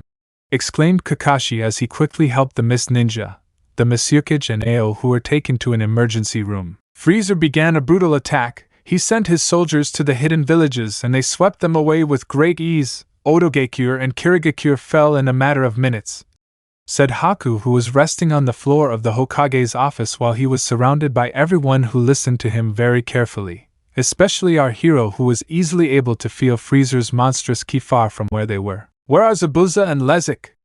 Goku asked seriously. They died. They were killed by a guy who calls himself Cell, said Haku sadly, which saddened Kakashi, Naruto, Sakura and Goku, who knew them. Quickly, we must give the alert. We must prepare for a possible attack, and we must also warn the remaining villages so that they are not attacked while they are unprepared, ordered Tsunade, who called a group of Anbus to give the alert to the citizens of Konoha. If Lady Tsunade allows us, we will send a messenger falcon to Kyumogakyure to warn the Raikage and Lord Killer Bee so that they can prepare themselves. That Freezer must be very dangerous if he manages to bring Otogekyure and Kirigakure to his feet, said Mabui, who was leaving the room accompanied by Samui, and who after seeing Meitarumi in such a pitiful state had to believe the story. We must prepare an attack group to counter Freezer and his men, said Hiruzen. With all due respect, Hiruzen, except for you, Tsunade, who are at the level of a Kage, as well as the girls and Kakashi, I think there are very few ninjas who could stand up to Frieza's most powerful soldiers. said Goku, interrupting Sarutobi, who seemed to understand what the scion was saying. Who do you think would be useful to us? Tsunade questioned. The perverted sage and Mado guy could be very useful to us, but I don't know if there are other ninjas with a power similar to that of a Kage around here, said Goku very thoughtfully, since he didn't know much about ninjas from other nations. Meanwhile, in a hidden cave in the Rainlands, several subjects were hidden in black cloaks adorned with red clouds. It seems that an evil army is taking over several extensions of territories, said Deidara, one of the members of Akatsuki, the most feared terrorist organization in the shinobi world. And what will we do, join them or destroy them? Itachi said with doubt, trying to appear before his companions. For the moment we will remain neutral. I want to see how things develop. Also, depending on the situation we will act. We cannot allow some nobodies to hinder us in our objectives, said a man with orange hair and who had a large number of piercings on his face, as well as the one who had strange violet eyes with spirals inside, being none other than Pain, the leader of Akatsuki. I agree, it gives me a bad feeling to deal with strange and bad guys, said foolishly Toby, another member of the criminal association who used a strange orange mask. But his stupidity was simply a facade, since he was very cunning and calculating, since he seemed to be thinking about other things. I don't know who that idiot is who is interfering in my plans, but it doesn't matter, since no matter which side wins, I'm sure that he won't come out clean from the conflict, and once I have all the bijus, nothing and no one will be able to stop me. Thought Toby that under his sinister mask a Sharigan eye could be seen. So we're in agreement? Pain asked his allies. Yes, they all answered in unison as they hid in the shadows of the gloomy cave. Back to Konoha, Goku along with all the girls in his harem, Kakashi and the two Hokages were in a discussion while the village was being evacuated, and where the Anbu and other low-ranking ninja were in support of the guides to the citizens to the shelters, while the defensive perimeters were reinforced to their maximum alert level. Then we agree on the plan we made. The most powerful shinobi in the village are already in their positions. We just need Jiraiya and Guy to come as soon as possible, said Hiruzen, who quickly noticed the change in the expressions of Goku, the girls and Kakashi. This is horrible. A huge and evil key is approaching the village at great speed, said Naruto, very nervous. And not only that, it comes with many energy sources, especially 3 very strong subjects, Sakura said, equally nervous. Is it Freezer? Asked Tsunade. No, but he's still very dangerous. It's Cooler, Freezer's brother, said Goku as he approached the window. Very well, girls, Kakashi-sensei, I know it will be very difficult for you, but I'm sure that with your current levels you will be able to face the army. I will take care of Cooler, Goku said seriously and with a commanding voice, taking control of the operation. Yeah, leave it to us, Tenten said with a smile. We'll put an end to that trash, Enko said with a confident smile. We'll send them to hell, Ino said cheerfully. Feeling their kiss doesn't seem like a big deal, said Hinata with a somewhat arrogant tone. Let's go for the victory, Temari, Kushina and Mikoto said at the same time with a big smile. Goku, believe me, there is no way we can lose, said Sakura, flexing her biceps that showed her muscles were far superior to those of any common kunoichi. Don't worry about us, better try to eliminate their leader and don't get hurt, said Naruto with a serious look. I'll take care of them, I promise, said Kakashi, lifting the Konoha shinobi headband he used as an eye patch, revealing his Sharingan while Goku flew out the window towards the entrance of the village, and he awaited the arrival of his representatives who were slowly becoming visible from the distant sky and approaching at great speed. They finally arrived, thought Goku with a very serious look. For his part, Cooler stood above him, while he was accompanied by his special forces and an army of 350 low-level warriors with no memory. Oh, how interesting! It's good to see you again, son Goku, although I think my memory is failing me because I remembered you much taller, said Cools with a smile and a rude and mocking tone. Well, let's just say I'm a little more compact now, but my strength has increased a lot since our last encounter, Goku replied with a sly smile. I'll wipe that smile off your face once and for all, damn it, said Cooler, who came down to our hero's level. Ha, I don't need to listen to the cheap speeches of one of Frieza's pets. Let's fight already, Goku exclaimed angrily. Meanwhile, near the place, Tsunade, Hiruzen, Kakashi and Goku's harem approached the battle site ready to counterattack the army. Those are the invaders, they look very strange, Ino said curiously. Don't be fooled by appearances, one alone isn't much. but their large number makes them very dangerous. Tamari said slyly. That monster is this Cooler, he seems to be very strong, said Naruto. Let's trust in Goku, daughter, he has never disappointed us, said Kushina, putting her hand on her daughter's shoulder while everyone got into attack position, drawing their kunais and shurikens. Back in the conflict zone between Cooler and Goku, one could see how the cold demon became more and more enraged, revealing an air of violence and hatred around him. I am not a damn freezer pet, I am above him, I will not let you or him get in my way ever again. Cooler shouted violently as he shot out towards where Goku was and connected with a powerful right punch to his face that sent him flying against the ground, which was completely swept away, raising concrete and dirt. No, Goku, said the girls who threw themselves at Cooler ready to kill him. I don't have time to deal with trash, kill them. Cooler shouted to his men, which was obeyed by the 350 soldiers who threw themselves against the Konoha shinobi, causing a brawl of biblical proportions in the Leaf Village where elite ninjas came out of their hiding places from the bushes and houses and attacked the soldiers together in something that had become a very violent war. Charge! Shouted Guy, who began an exchange of blows with Door, one of the members of Cooler's special forces. We will demonstrate the power of the Hyuga family, said Hayashi, who accompanied by a large part of his clan responded to the attack of several soldiers. Yes, as long as we have those crazy Amazons we can't lose, exclaimed Asuma as he unsheathed his chakra knives and saw Goku's harem in full action, where all of them in a berserk state hit and countered everything that came near them, although from time to time among those who attacked there were also comrades in arms. I'm not crazy about going near those lunatics, said Jiraiya, who was watching everything from a rooftop near the place of the pitched battle. We will kill anyone who gets in our way, said a reptilian-type soldier who pointed his energy weapon at Jiraiya, who reacted much faster than the soldier and managed to perform a wind jutsu. Get out of the way, don't let me see you, Otama Rasengan, said Jiraiya, who created a large sphere of compressed air that hit the soldier, who was thrown into the air and then crashed to the ground, already lifeless. Don't be overconfident, regardless of their physical appearance. Attack them with everything you have and try to outnumber them, shouted the perverted sage to the shinobi, who obeyed him and who tried to take advantage of their greater number of men to compensate for their lack of strength. We will finish off Son Goku and Mr. Cooler will rule this world, said at the same time Sauzer and Eyes, the two remaining members of Cooler's forces, who created key swords and tried to impale Goku, who was on the ground, but they were stopped by a lightning bolt that passed by them. I won't let them pass, I'll be their opponent, said Kakashi, who stood in front of Sauzer and Eyes. You will be the first to die, said the two warriors who went out in pursuit of Kakashi, who jumped into a wooded area trying to take advantage of his knowledge of the battlefield as an advantage. Today will be your end, Son Goku, said Cooler, who was slowly approaching our hero, who began to float slightly in the air. You are a monster, Cooler, you and your brother, I will annihilate you, exclaimed Goku, who was launched against the cold demon, causing a gigantic explosion and an enormous crater which surprised everyone present, who despite the noise did not stop and continued fighting.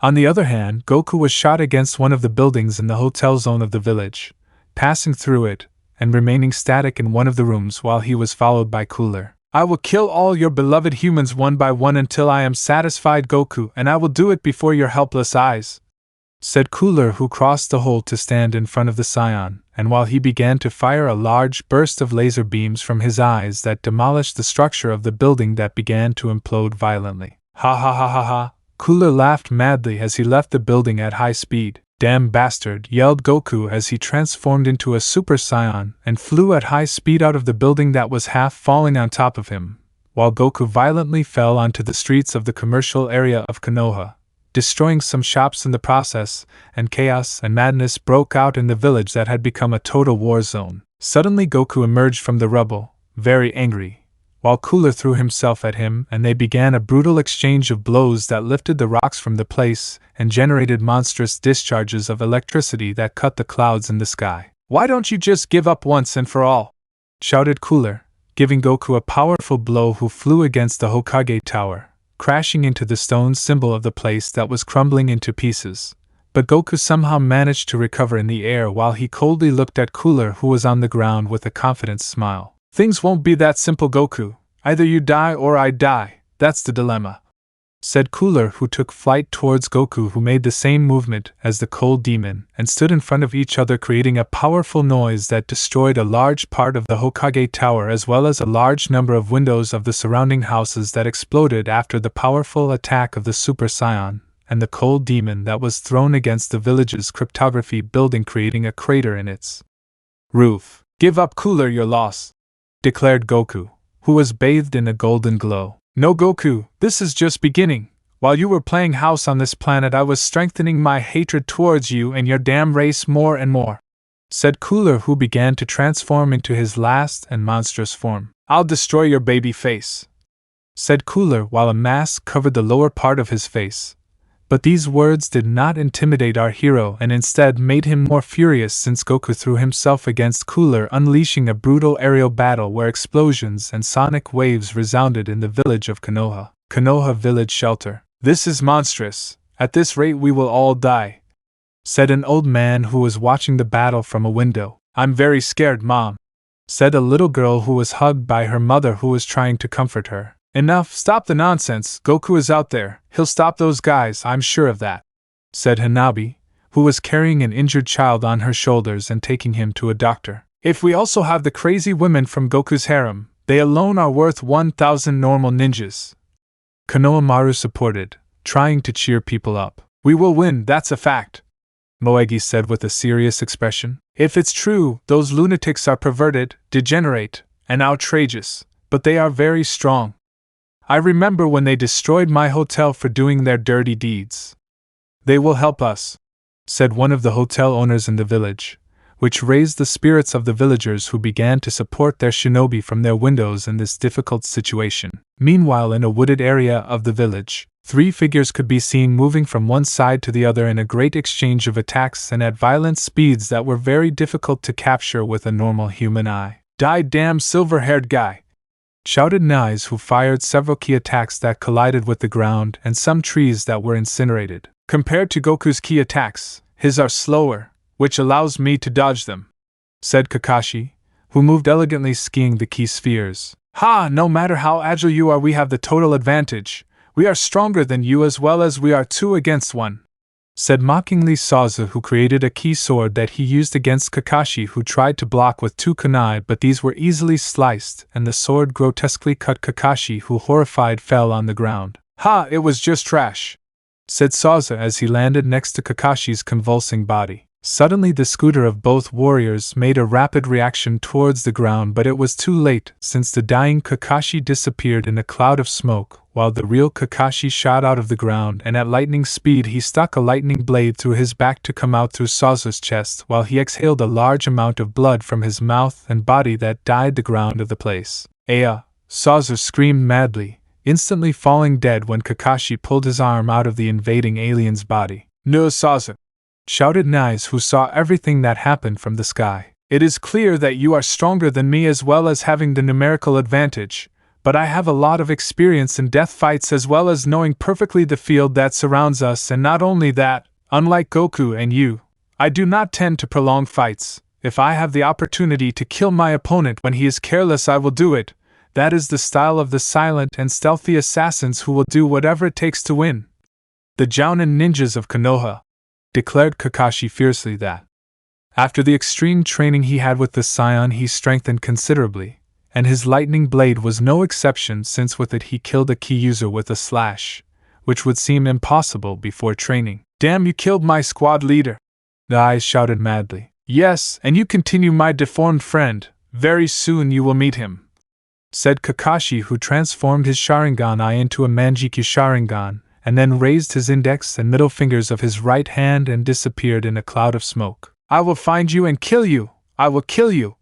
said Nais fiercely as he began to fly violently, and using his scooter in search of the Konoha Jounin. Meanwhile, with Goku's harem, all the girls fought in a more violent and brutal way than usual, finishing off all of Frisia's soldiers who stood in their way. "This is getting really fun," said Mikoto as she fired a key blast at several of Cooler's soldiers. "Stop acting like that and fight well," said Kushina as she headbutted one of the soldiers she was previously strangling. "At least she's more normal than her," said Ino, who was helping the Uzumaki matriarch while pointing her finger towards Sakura, who was massacring another soldier who was no longer defending himself. Tell me what color is your damn blood?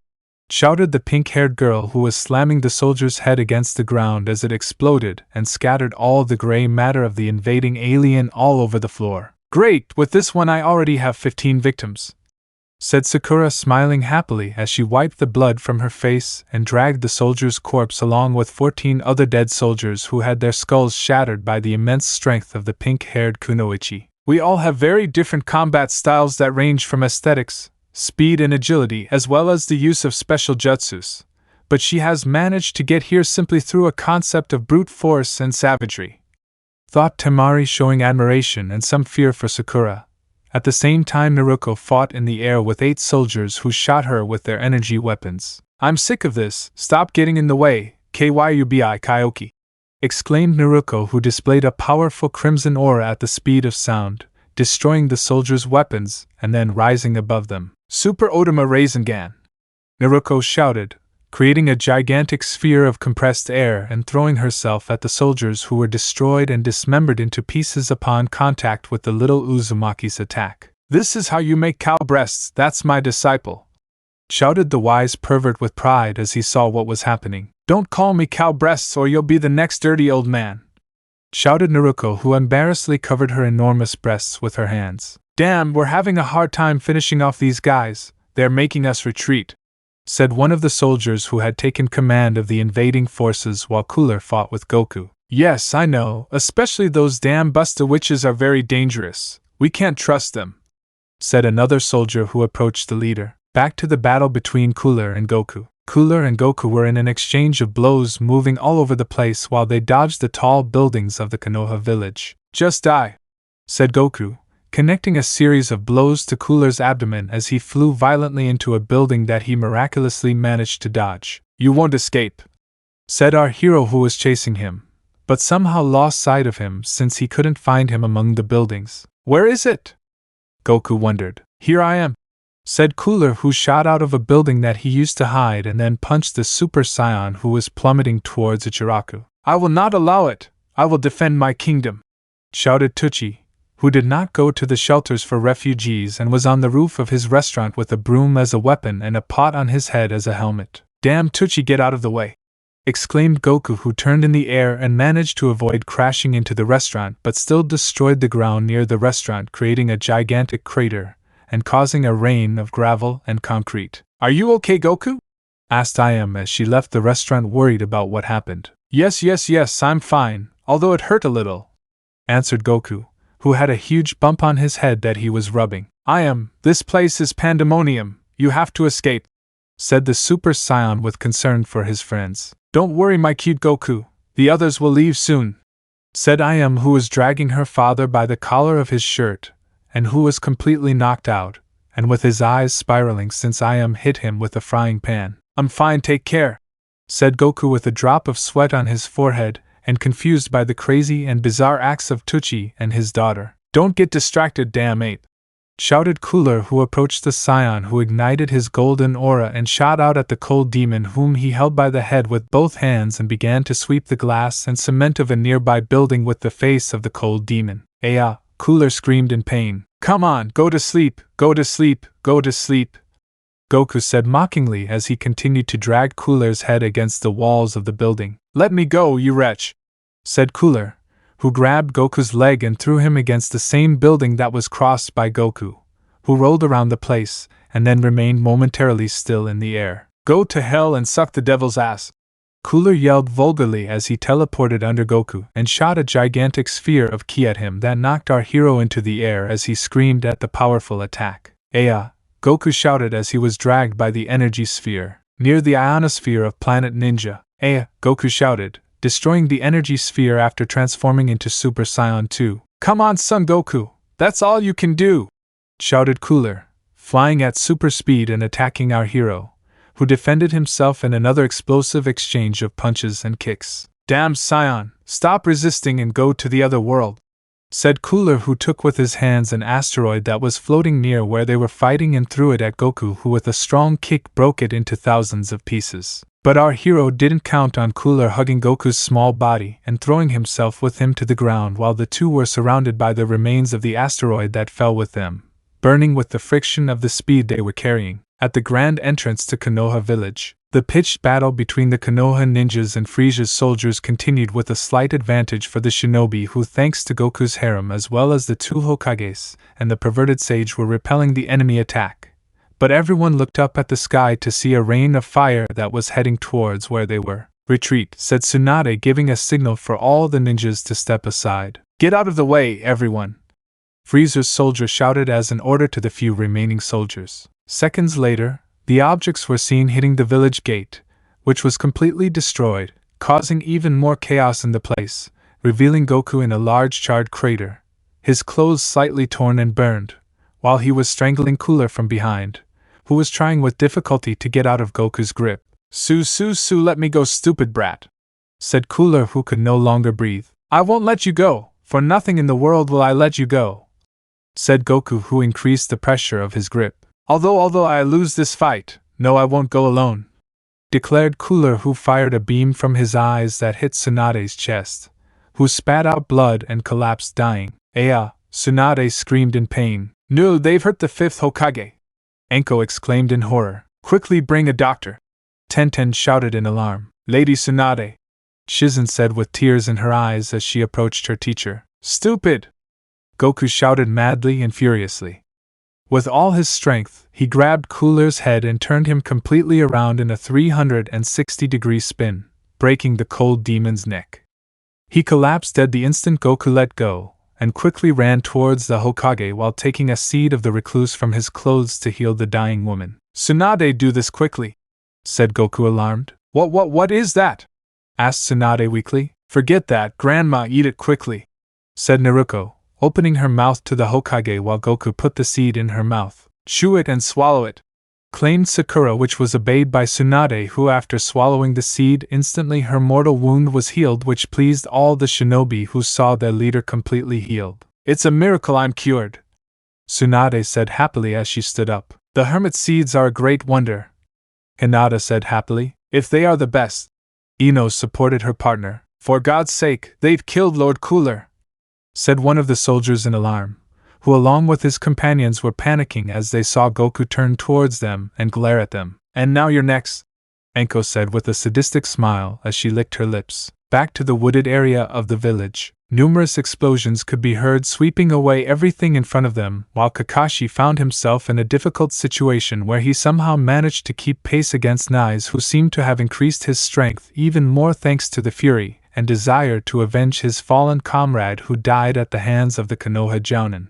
Die, said Nais with fury that managed to corner Kakashi, who was standing next to a ravine. "You are very angry and that will be your downfall. A ninja must see through disappointment," said Kakashi, who decided to use his Maguekio Sharingan. "Kamui!" exclaimed Kakashi, who opened a large black hole in front of him. "Ha, stupid, your little hole won't be able to absorb me," Nais said mockingly. "I don't intend to absorb you, I plan to bring someone," said Kakashi while Mato Guy shot out of the portal at super speed and used the portal to get to the place. "Guy, attack him with all your strength," shouted Kakashi. "I already know that. Receive the power of youth, 8 gates of pain," shouted Guy, who gave off a green aura while all the veins in his body began to stand out, and his muscle mass increased prominently. "It can't be," shouted Nais, who didn't have time to harden his body with ki and received a full-force kick from Guy which ripped off his head and spine, killing him instantly and ending the fight. Moments later, Kakashi sat on the ground very tired and sore after using his Mangekyo Sharingan. "Are you okay, Kakashi?" asked Guy with a little concern for his friend and rival. "It was a difficult fight, I must admit. In truth, if I hadn't trained with Goku before this, I wouldn't have had a chance against these guys," answered Kakashi, covering his Sharingan eye with his ninja headband. "Victory is almost a fact. We have to return to the village gate," said Guy, extending his hand to Kakashi, helping him get up, and together they left for the Konoha gate. At the entrance to Konoha village, the remaining members of Cooler's army were completely stunned and motionless before Goku and all the shinobi of the Konoha village who were waiting for the moment to end the soldiers' misery. "Surrender. It is clear that the morale of your forces has fallen along with the death of your leader," said Hiruzen, who was trying to solve the conflict peacefully. Well, I think it's you who should surrender, said a voice that resonated in the skies of Konoha, which caught the attention of everyone present who, upon turning around, could see King Cold, who was accompanied by Zarbon and Dodoria as well as an army of soldiers of more than 1,500 men. Reinforcements have arrived, Dor said cheerfully, the last survivor of Cooler's special forces. Give me the report. King Cold ordered decency along with his forces. Mr. Cooler and my companions fell in the line of duty, my lord, Dor reported to his leader. This is very bad. There are so many of them, and that giant and the other two who are with him seem to be very strong, said Ebisu nervously, cleaning a few wounds on his face. It seems so. To be honest, I think we have completely lost the advantage we had. Besides, I don't think Goku's Amazons can be of much help against so many, said Kurenai, who after what was said spat out a small amount of blood since during one of their fights she broke a tooth. I must say that this is the first time we have met in person, Son Goku, and to be honest I am somewhat disappointed, since you do not seem to be as imposing as your exploits tell us, said King Cold scathingly. I don't care what you believe. Besides, it is more than clear that I am much stronger than you and your men together, and that I have not used even half of my power, answered Goku, who began to release a golden aura which was accompanied by electric discharges. This action intimidated all the soldiers except King Cold, who remained calm before Goku. Oh, I completely agree with your statement. It's more than clear that neither I nor my men can stand up to you, said King Cold arrogantly. I suggest you take your friends and leave this planet, Goku said with a cold and penetrating look. That sounds very generous of you, young man. Although thanks to the scooter I was able to listen to a very interesting conversation between one of Cooler's soldiers and a friend of yours who I believe finished him off, and that friend of yours said something that I found very inspiring, and I think it's a lesson that you should learn. A ninja must see through the section, declared King Cold while Kabuto came out from between some bushes pointing a steel bracelet at Goku. It's an automatic weapon to fire senbons, said Jiraiya, who watched what happened with the others. It was a pleasure meeting you, Goku. Rest in peace, said Kabuto, who fired a shot that came out of the bracelet, but the bullet was easily stopped by Goku, who held it between his fingers. A bullet? Are you trying to hurt me with a simple bullet? Questioned the Super Saiyan with an arched eyebrow. Are you joking?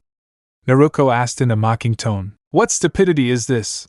Asked Anko. On the contrary, miniature dairy cow and exhibitionist in a mesh shirt, we simply already won, said Dodoria, who was mocking the Uzumaki and the Midarashi. Moments later the bullet exploded and generated a strange violet smoke that enveloped Goku's entire face, who immediately began to cough violently while he began to move from one side to the other trying to get away from the smoke. What is these? I can't breathe well, Goku complained, rubbing his eyes and holding his throat, which hurt a lot. That is a poison made just for you. You should be honored, Goku. Lord Orochimaru worked hard these past few months to create it, said Kabuto with a devilish smile. I feel really bad, said Goku as he lost his Super Saiyan 2 transformation and fell to his knees on the ground. And oh, Goku, shouted all the members of the harem who ran to help their beloved. It seems that this Orochimaru is not as useless as I had believed, thought King Cold, who began to remember what had happened previously. Flashback. Otogekyo Leader's Tower. King Cold was walking through the tower looking for his eldest son, whom he couldn't seem to find, and it seemed that he had left the place. Where the hell is that idiot? The Cold Demon wondered. But what a garbage dump this planet is. I don't understand what we will win in this place, said strongly King Cold, who noticed how Dr. Mia and the evil Sanin slowly approached him. What do you want? Asked King Cold. We just wanted to inform you that Mr. Cooler went to look for Son Goku, said Dr. Mew. Damn it, what does that stupid brat think he is? If Freezer finds out, he'll annihilate us, King Cold exclaimed furiously. Forgive my rudeness, my great lord, but I don't think you will be punished if by pure chance you return with Son Goku as a hostage, said Orochimaru, interrupting the demon of cold. What do you mean?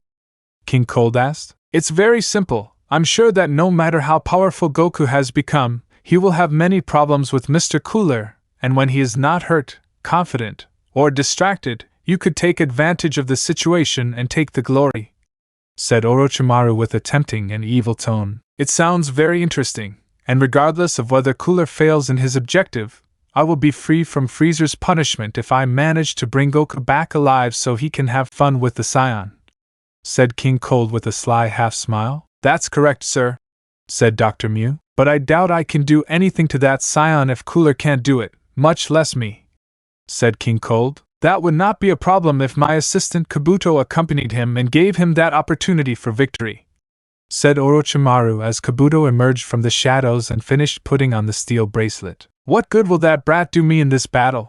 asked King Cold. "The projectile in the bracelet contains the power to finish off Goku, my lord, so you understand that sometimes intelligence and calculations can surpass absolute power and supposed invincibility," Orochimaru answered with a big smile and a look full of madness. "Oh, I understand, that sounds perfect to me. Then call Private Zarbin and Private Dodora and tell them they have to come with me," said King Cold, who began walking towards the exit ready to summon several members of his personal army. "I see that you are very clever, Mr. Orochimaru," said Dr. Mew, praising the evil Sannin. "Ha ha ha, I don't know what you mean, Doctor.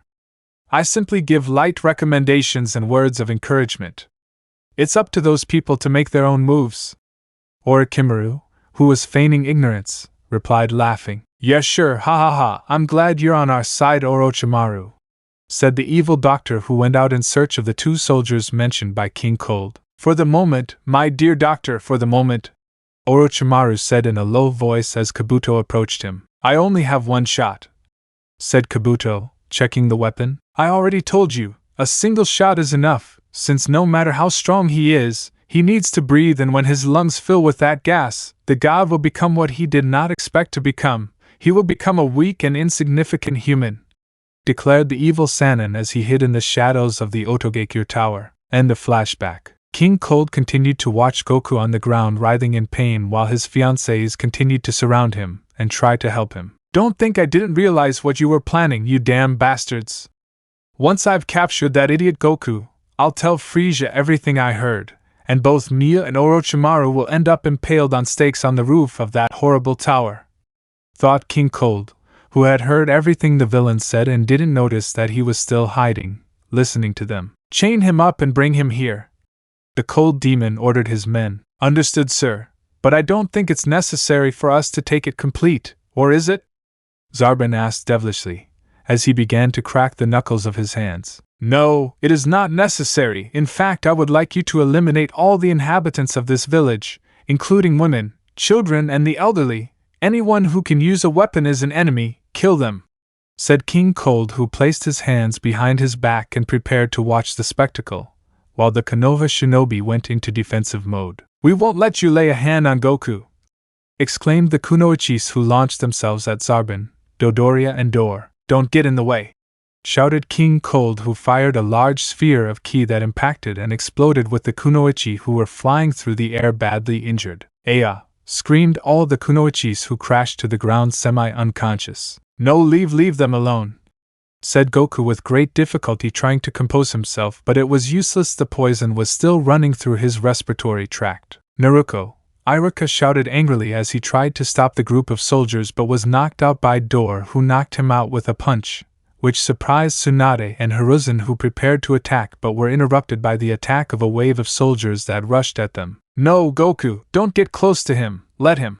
Shizen shouted in panic as she defended herself with difficulty from 3 soldiers. Suddenly a kunai fell on the ground in front of the men, who saw Kakashi, who stood in front of Goku trying to defend him. "If they get closer they will die," said the Konoha Jounin with hatred. "Who is that?" Dodoria asked. "Don't be too confident.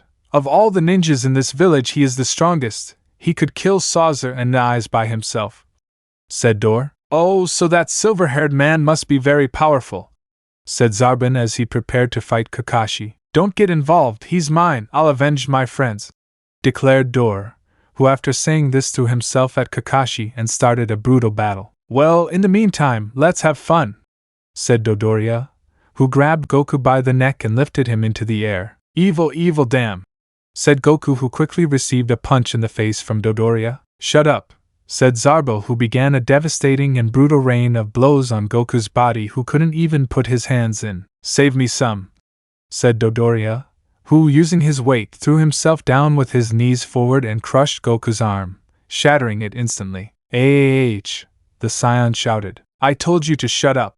shouted Zarbin, who kicked the scion and sank his knee inwards, completely damaging his cartilage and ligaments while Goku was only on the ground trying to defend himself, but it was useless. The effect of Orochimaru's poison weakened him completely. "Now I'll take your eyes out," said Zarbin, who prepared himself for the atrocious act while holding Goku's injured face tightly. But miraculously Naruto intervened, and with the flash of the Kyuubi Kaioken she kicked Zarbin in the face, who flew through the air. "Damn brat," said Dodoria, who used an attack with his shoulder and tackled the little Uzumaki, and then both he and Zarbin began to massacre the girl who could no longer fight. "Naruto!" Kushina screamed, terrified, seeing how her daughter was about to die in front of her eyes and she couldn't help her. Leave her," said Goku weakly. "Ha, it was just trash," declared Dodoria, who strongly slammed the Uzumaki's body on the ground, which cracked, and then returned to take the path towards Goku. No, I won't let you pass," Naruto said weakly, holding Dodoria's foot with her bloody hand. "Damn busta bitch, leave me alone," said Dodoria, who threw a powerful punch at the motionless Naruto. But unexpectedly and miraculously, Dodoria's fist did not reach Naruto, since Sakura placed herself as a human shield and received the attack instead, causing her to crash into the ground, creating a small crater. "Sakura!" exclaimed Anko and Ino, trying to get up. "It hurt me a lot," said Sakura, her cheek completely swollen. But thanks to her resistance, thanks to training with Goku, her life was saved, since a normal person would have lost their mind from that impact. Ha, Dodoria, you're having trouble with some dirty brats," Zarbin said with a laugh. "Shut up and let's end this once and for all," shouted Dodoria, who along with Zarbin charged some powerful ki attacks and aimed them at our hero. "Son Goku disappears," said the two evil soldiers, who fired their attacks that upon impact caused a great and thunderous explosion that stained the entire place with debris and black smoke. "No!" shouted with sadness and despair all the members of Goku's harem, who with tears in their eyes saw what had happened to their beloved. "I told you stupid people that I wanted him alive," King Cold scolded his men. We are so sorry." The two soldiers apologized fearfully to the demon of the cold, who saw the large plume of black smoke. Meanwhile, in the Otogekyo leader's tower, "I love the harmony and the arpeggios of this musical piece. You do it very well, Miss Tayuya," said Freezer, who enjoyed the tune. "I appreciate your kind words, Lord Freezer," answered Tayuya, who in a very bizarre and disconcerting way seemed to be comfortable with the company of the evil emperor, this being closely observed by Orochimaru, who from the shadows saw all the movements of those present. "Ha, this is very interesting to see. Who would have thought? Here we have Beauty and the Beast, ha, something worth contemplating and admiring," thought the evil Sannin, who decided to continue watching in silence, between internal laughter. "Are you okay, my lord?" asked Tayuya, who quickly got up and took out a handkerchief and began to clean Freezer's face. "Don't worry, Miss Tayuya, it's just that they don't make these crappy machines like they used to," said Freezer, settling back into his throne with a thoughtful face. "Has the machine suffered a breakdown?" "I'm not sure, it's something else, ha, it doesn't matter, this just makes it more interesting," thought the evil Emperor of Evil, who had somehow understood what had happened. Back to Konoha village. Everything was total pandemonium. The Konoha ninjas were about to be defeated, since despite not having suffered many casualties, they had too many wounded, and among them were their secret weapons, Goku's harem. But thanks to Jiraiya, Tsunade, Hiruzen, Guy and Kakashi, they had managed to resist until now. "Damn, now the only thing left for us to do is take the corpse and hope that Freezer doesn't get angry," said King Cold. "It's time to end this," said Dor, standing next to the cold demon. "I know, finish off the vermin once and for all," said King Cold, who suddenly heard a strange voice. "The only vermin here are you damn invaders," declared the voice of an individual who shot out at super speed and performed a slash. "No, it can't be you, not again," King Cold shouted madly, immediately recognizing the subject. "Aya!" Dor shouted as he was split in half and pieces flew through the air, surprising everyone present, who remained static and silent. "Son of a bitch," said Zarbin and Dodoria, who could also hear a voice coming from the smoke where they had attacked Goku. "Trunks, step aside," the voice demanded, which was obeyed by a 10-year-old boy with blue hair carrying a double-edged sword in his hands and jumping to the side. Final glow. The voice shouted through the rapidly dissolving smoke as a gigantic beam of golden energy shot out in the direction of the cold demon. Freezer, help me! King Cold screamed in agony as he received the attack that instantly disintegrated him, while he was accompanied by more than 500 soldiers who died instantly with the attack that continued to advance. Planet Ninja from outer space. The powerful beam was visible to the remaining spaceships, which shook as the beam headed into the darkness of nothingness to explode, its shockwave lightly reaching the ships of the Lords of the Cold. Back in Konoha, Zarbin and Dodoria, along with the surviving soldiers, all regrouped at the front, fearful and without understanding what was happening. WH, who are you? Naruto weakly questioned as she looked at the man who was in front of Goku and had protected him from Zarbin and Dodora's attacks. Are they beating you up, Kakaroto? Have you forgotten that I will be the one to destroy you? Ha, this is what happens to you for being overconfident in the middle of combat, said the person who was a young man who seemed to be 14 years old, who wore armor similar to that of the attackers and also had spiky black hair shaped like flames. Go Vegeta! Goku exclaimed weakly, looking at his friend with a slight smile. He is one of the surviving scions of the massacre created by Freezer, the prince of the scions, Vegeta, said Kakashi, very surprised, remembering the stories that Goku told him. He is Vegeta, the one Goku told us about. He came to help us, Sakura said weakly as she slightly settled on the ground to observe the anti-heroic scion. Damn Vegeta, you have followed us here!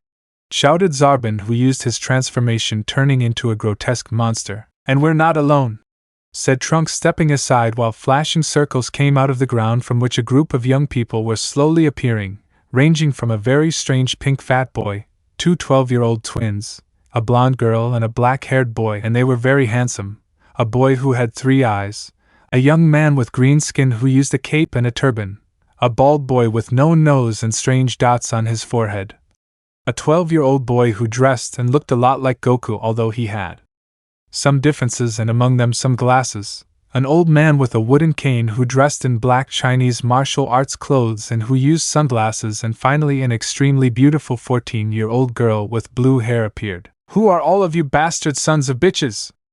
Dodoria asked angrily. We are the Z Warriors. The newly arrived boys answered forcefully. They're just shit, Dodoria shouted as he charged a key attack and prepared to attack them, but suddenly, at the speed of light, an energy shot pierced the head of the obese Freezer soldier, who fell dead with a red-hot hole in the middle of his forehead, while his body convulsed. Who are you calling shit? Hey, shit, Vegeta said with a cold and calculating look, scaring the remaining Freezer soldiers. Okay, gentlemen, let the dance of death begin, Vegeta declared with a devilish smile while he, with a sadistic look, had the finger of his right hand extended with a slight blue glow.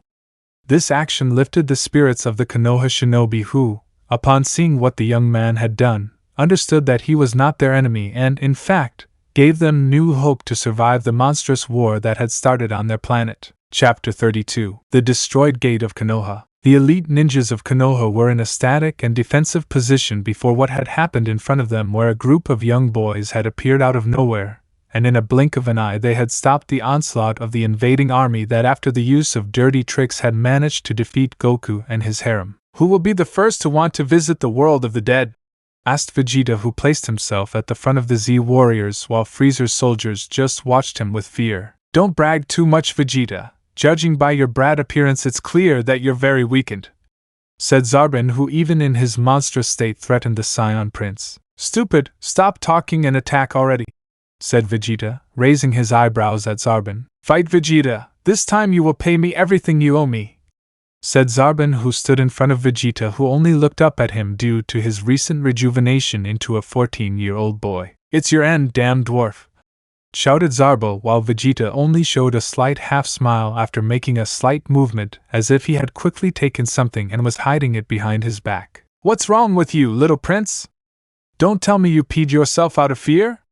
Come on, attack me, Zarbin declared mockingly as he looked at the ground beneath the Scion Prince's feet, from where a strange greenish liquid was dripping. Ha, stupid, I already attacked a moment ago, Vegeta said with an evil smile, while behind his back he showed Zarbin's arm, which he had ripped off in a superhuman way, and veils. Zarbin screamed in terror, completely blue with fear, as he watched Vegeta rip his arm off so quickly that he hadn't even felt it. Yes, now you understand the difference. It's better if you get out of here or I'll take more of your body parts, said Vegeta, who threw Zarbin's severed arm to a soldier who, terrified, caught it. Damn you, shouted Zarbin, who attacked and went through Vegeta's body, who was just standing still, while his body slowly faded away. It's the multi-image technique, Kakashi thought in amazement. What happened?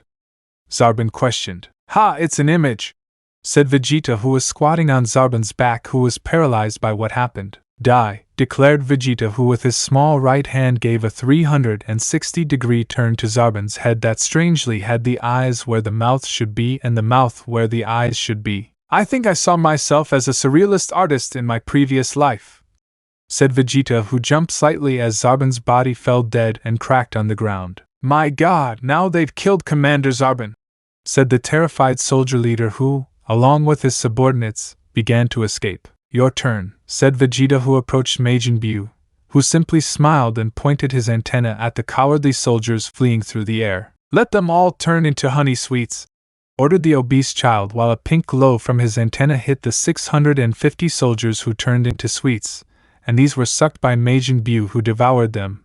This action amazed all the shinobi of Konoha, who saw how these children finished off all the enemies in an instant. No, I don't want to die, stuttered a survivor of the invaders, who miraculously dodged Majin Buu's beam. How annoying they are, like cockroaches, said Vegeta, who extended his hand, which he had previously charged with ki, ready to annihilate him. Stop, Vegeta, he can't defend himself anymore, Goku said weakly on the ground. Ah, as always with your stupid kind attitudes, Kakaroto. If we leave even one alive, this world could suffer the consequences, Vegeta declared. Come on, Vegeta, mercy is also important in a war, said the 14-year-old girl with blue hair. Mercy is not in my dictionary, said Vegeta, who quickly noticed how Kabuto moved in a veiled and stealthy manner, and took the soldier ready to escape. Why are you helping me?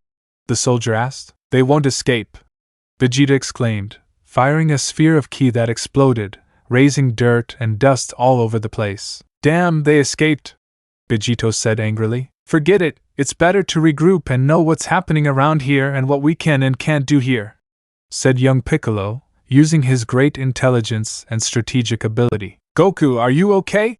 Said the bald boy who had no nose, who approached the injured scion. No, don't go near him, said Sakura, who was still on the ground. Don't worry, I won't hurt him, said the bald boy with no nose. Krillin, how well, it's nice to see you, Goku said weakly. Goku, eat this quickly, said the blue-haired girl, who had also approached and was glared at by all the members of Goku's harem, who didn't trust any woman who approached their beloved. Who could that be? Thought Tenten. She's very beautiful.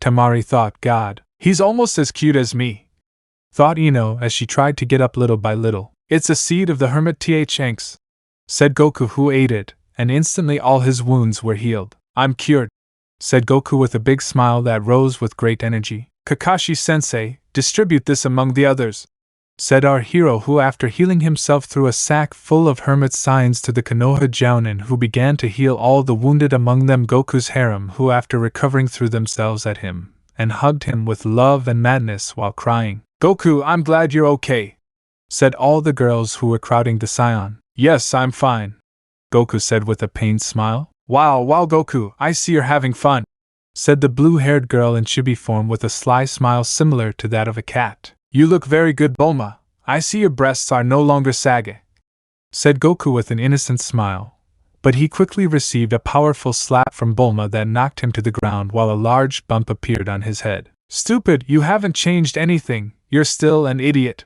Bulma yelled comically, with a large vein on her forehead and the muscles in her arms getting bigger. Who are you and why are you so friendly with our Goku? Questioned Naruto, who had recovered from her injuries and felt that Bulma was a new rival. You are surely one of the many who only intends to take it from us, said Anko angrily, and was supported by Sakura, Hinata, Temari, Tenten, Ino, Kushina and Mikoto.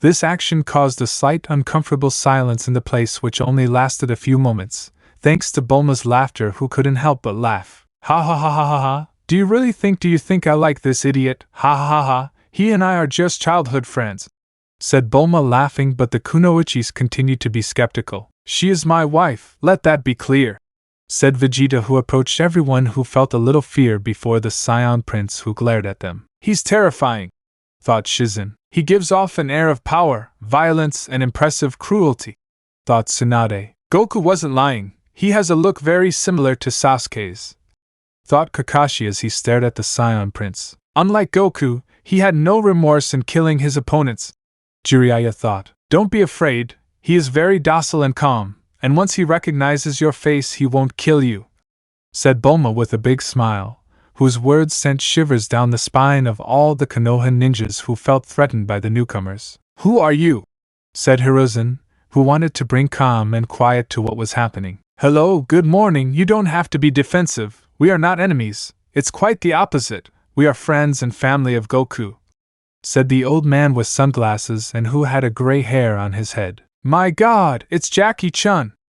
Goku exclaimed in amazement. Don't be silly, it's Master Roshi, he just rejuvenated a little after going through that strange vortex, Krillin answered angrily, which caused our hero to laugh as he quickly and surprisingly received a hug from the boy with glasses who looked a lot like him. Dad, it's good to see you and know that you're okay, said the boy. Gohan, I'm glad to see you, Goku replied. Papaya, shouted the shinobi and the harem girls who were very surprised after the revelation. I knew that boy is a degenerate pig, and very promiscuous, said Inoichi. This doesn't make sense, how the hell did this happen? Said Choza. I will explain it to you later. For now, we need to repair and reinforce the village walls for the next attack, Hiruzen said in a commanding voice. Yes, it is very important to repair the village entrance, said Tsunade, who noticed how the young Bulma approached the entrance, and then took out a case of capsules. Don't worry, I'll help you, said Bulma, who threw a capsule that after exploding revealed a laboratory shaped like a warehouse from which 100 small robots in the shape of Chibi Bulma came out and began to repair the walls and the gate of the village at high speed. Wow, who is that girl?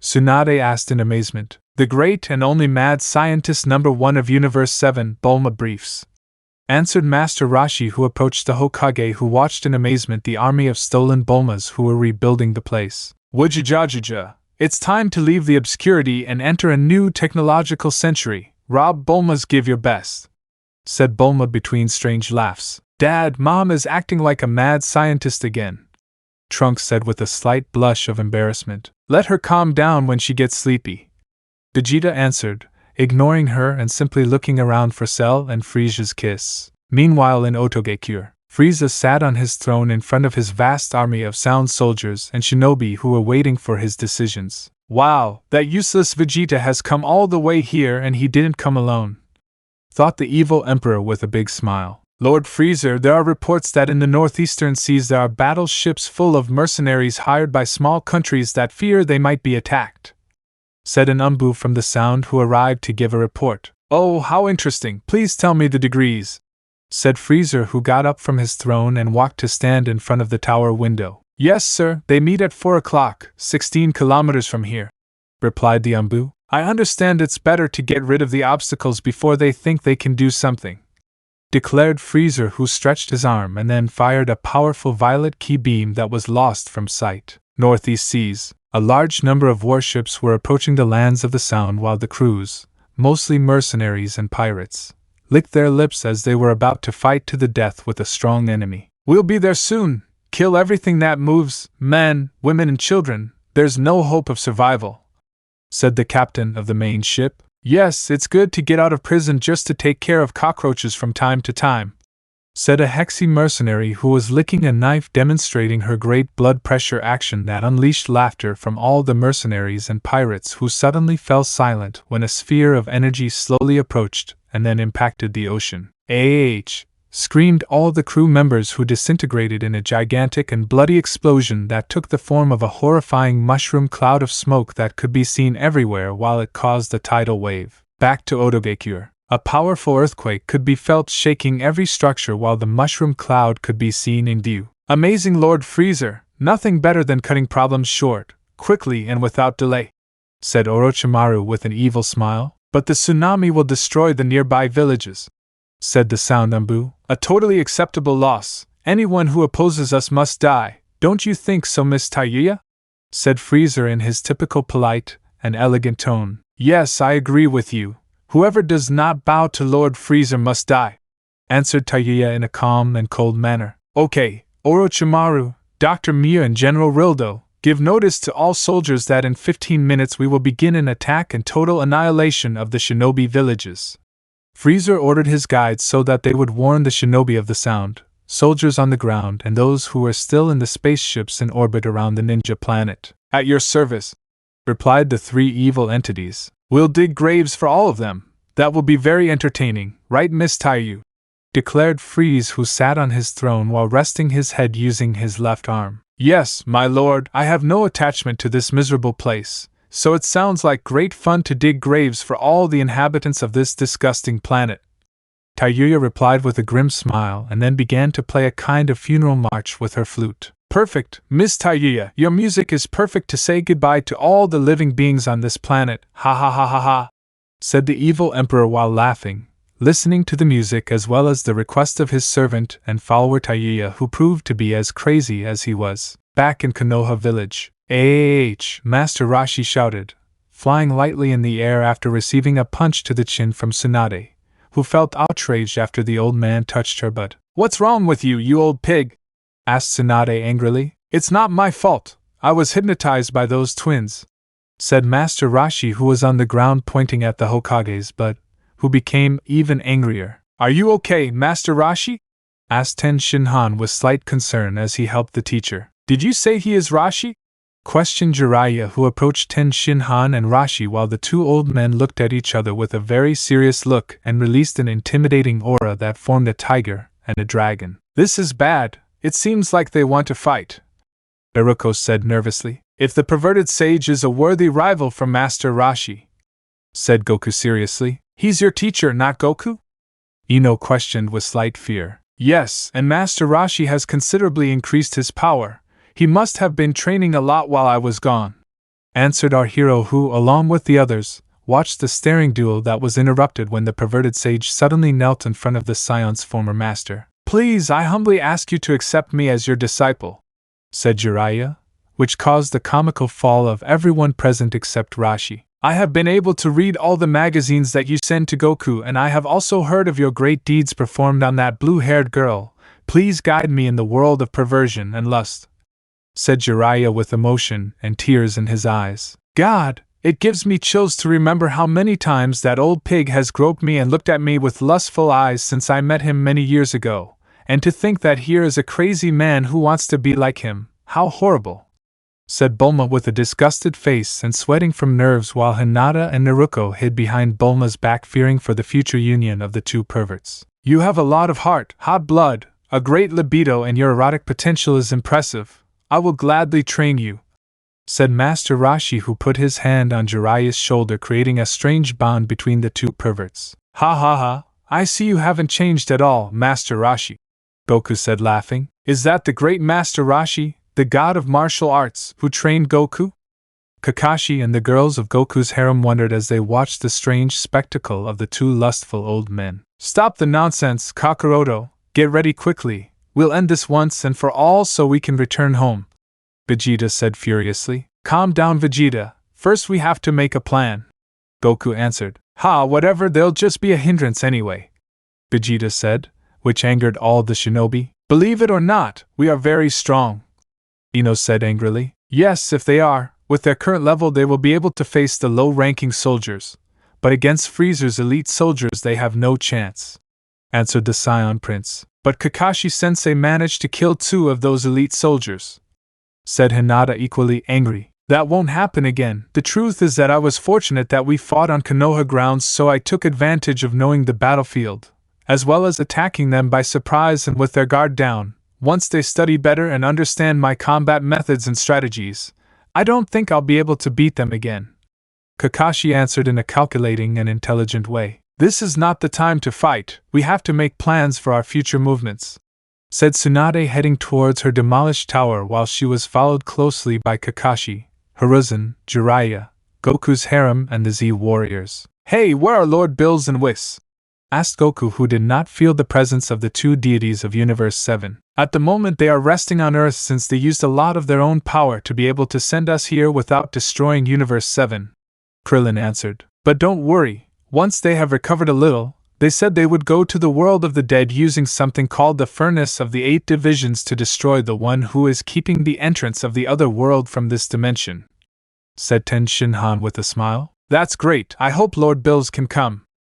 I want to introduce you to the god of this world, said Goku with his typical smile as he walked with his 2 hands on the back of his neck. 10 minutes later in the underground war and strategy hall of the Hokage Tower, Hiruzen along with Kakashi and Anko decided to tell the true story of Goku to all the girls in his harem, who listened attentively to the adventures of their beloved as well as his true origin, the fact that he was previously married, that the newcomer is his eldest son and his true age.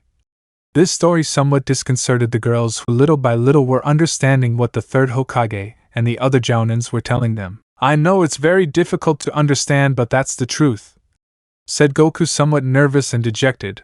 I understand the vast majority, but I have a big doubt, Naruto questioned. What is it? Said Goku nervously. Are you still married or not? Asked Ino. Is that what's pressing you? Jiraiya asked. Don't get involved, you dirty, horny old man. If he's married, he needs to get a divorce immediately. I don't care about his real age, and I'm sure the others don't either.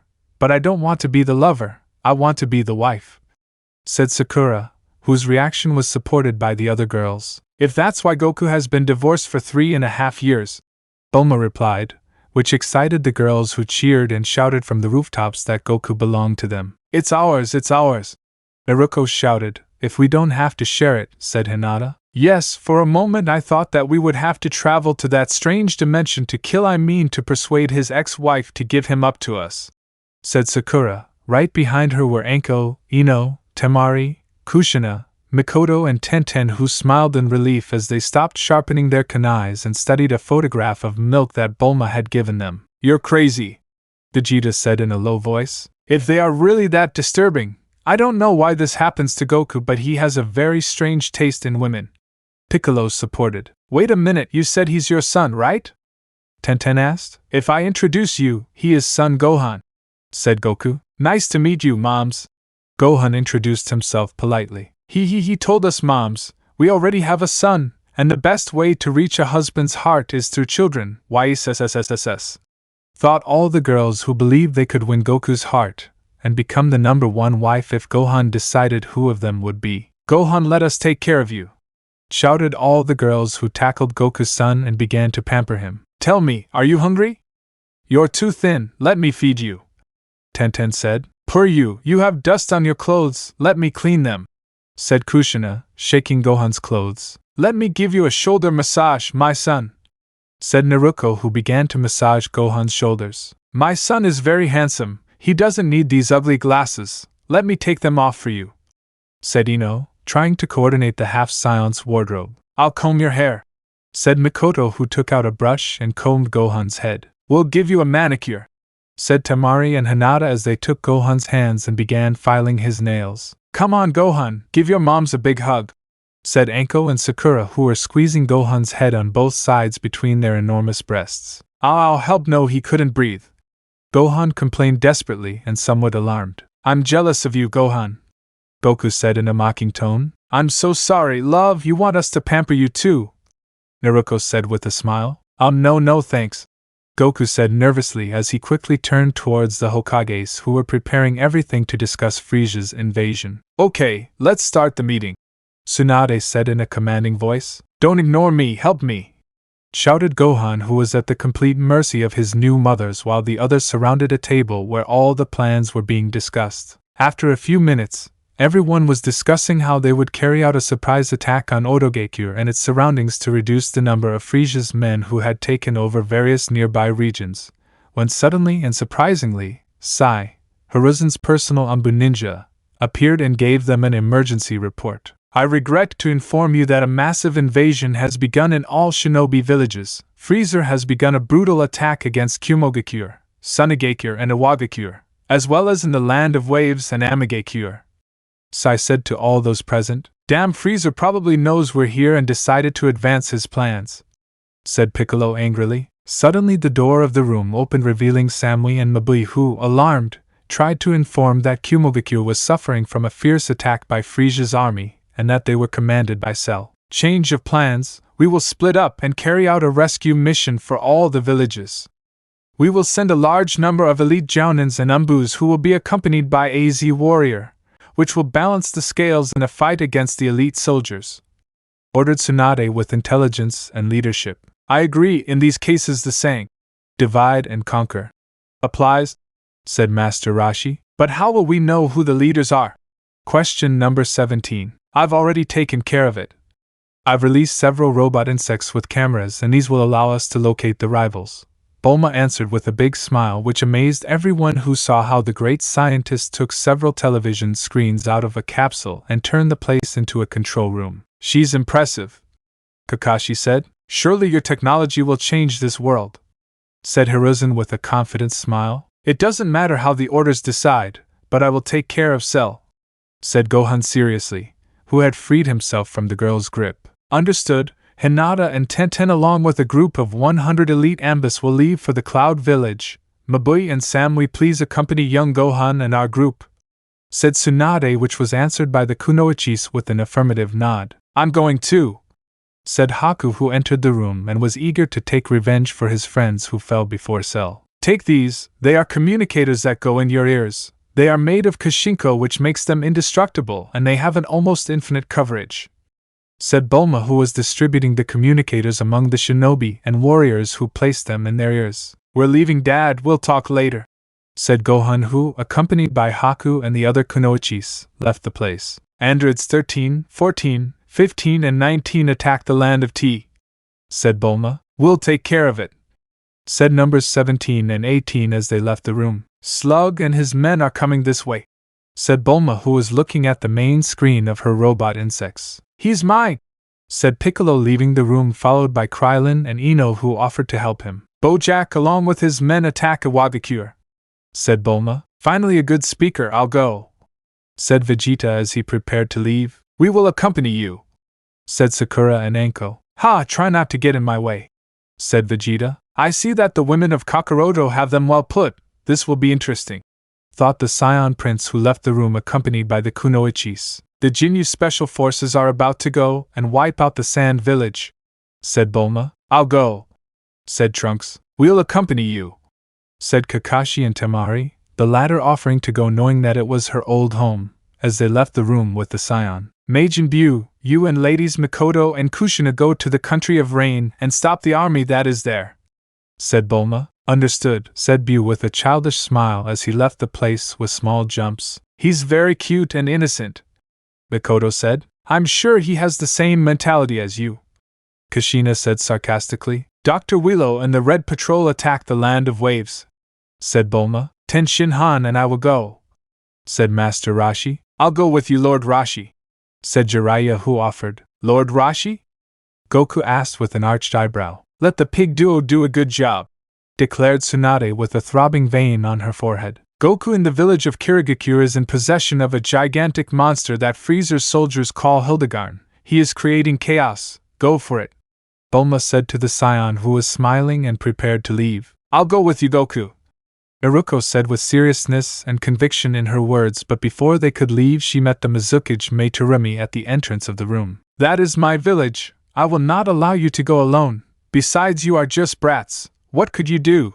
Questioned the Mizukage. Believe me, Lady May, they are the only hope for this planet, said Hiruzen with a serious look, which disconcerted the Mizukage, who reluctantly accepted Goku and Naruko's help. Okay, the counterattack begins, Tsunade declared in a commanding voice. At the great gate of Konoha, which was almost repaired thanks to the help of the Bulma robots who were working at forced marches, our hero was with Naruko, Shizen and Mei ready to leave. Time to go. We will accelerate to arrive on time. You catch up with us as soon as possible, said the Scion to Inoichi, Choza, Shikaku and Guy, who were accompanied by 100 ninjas. God, this reminds me of the Ninja World Wars, Inoichi said between complaints. I don't remember us having to fight against demons and supernatural beings in those wars, Shikaku said sarcastically. Okay, let's go, said Goku, holding Meitarumi and bathed in a white aura, who shot out of the place while the Mizukage screamed in fear. Yes, said Naruto, who performed the same action, while Shizen just closed her eyes and gritted her teeth.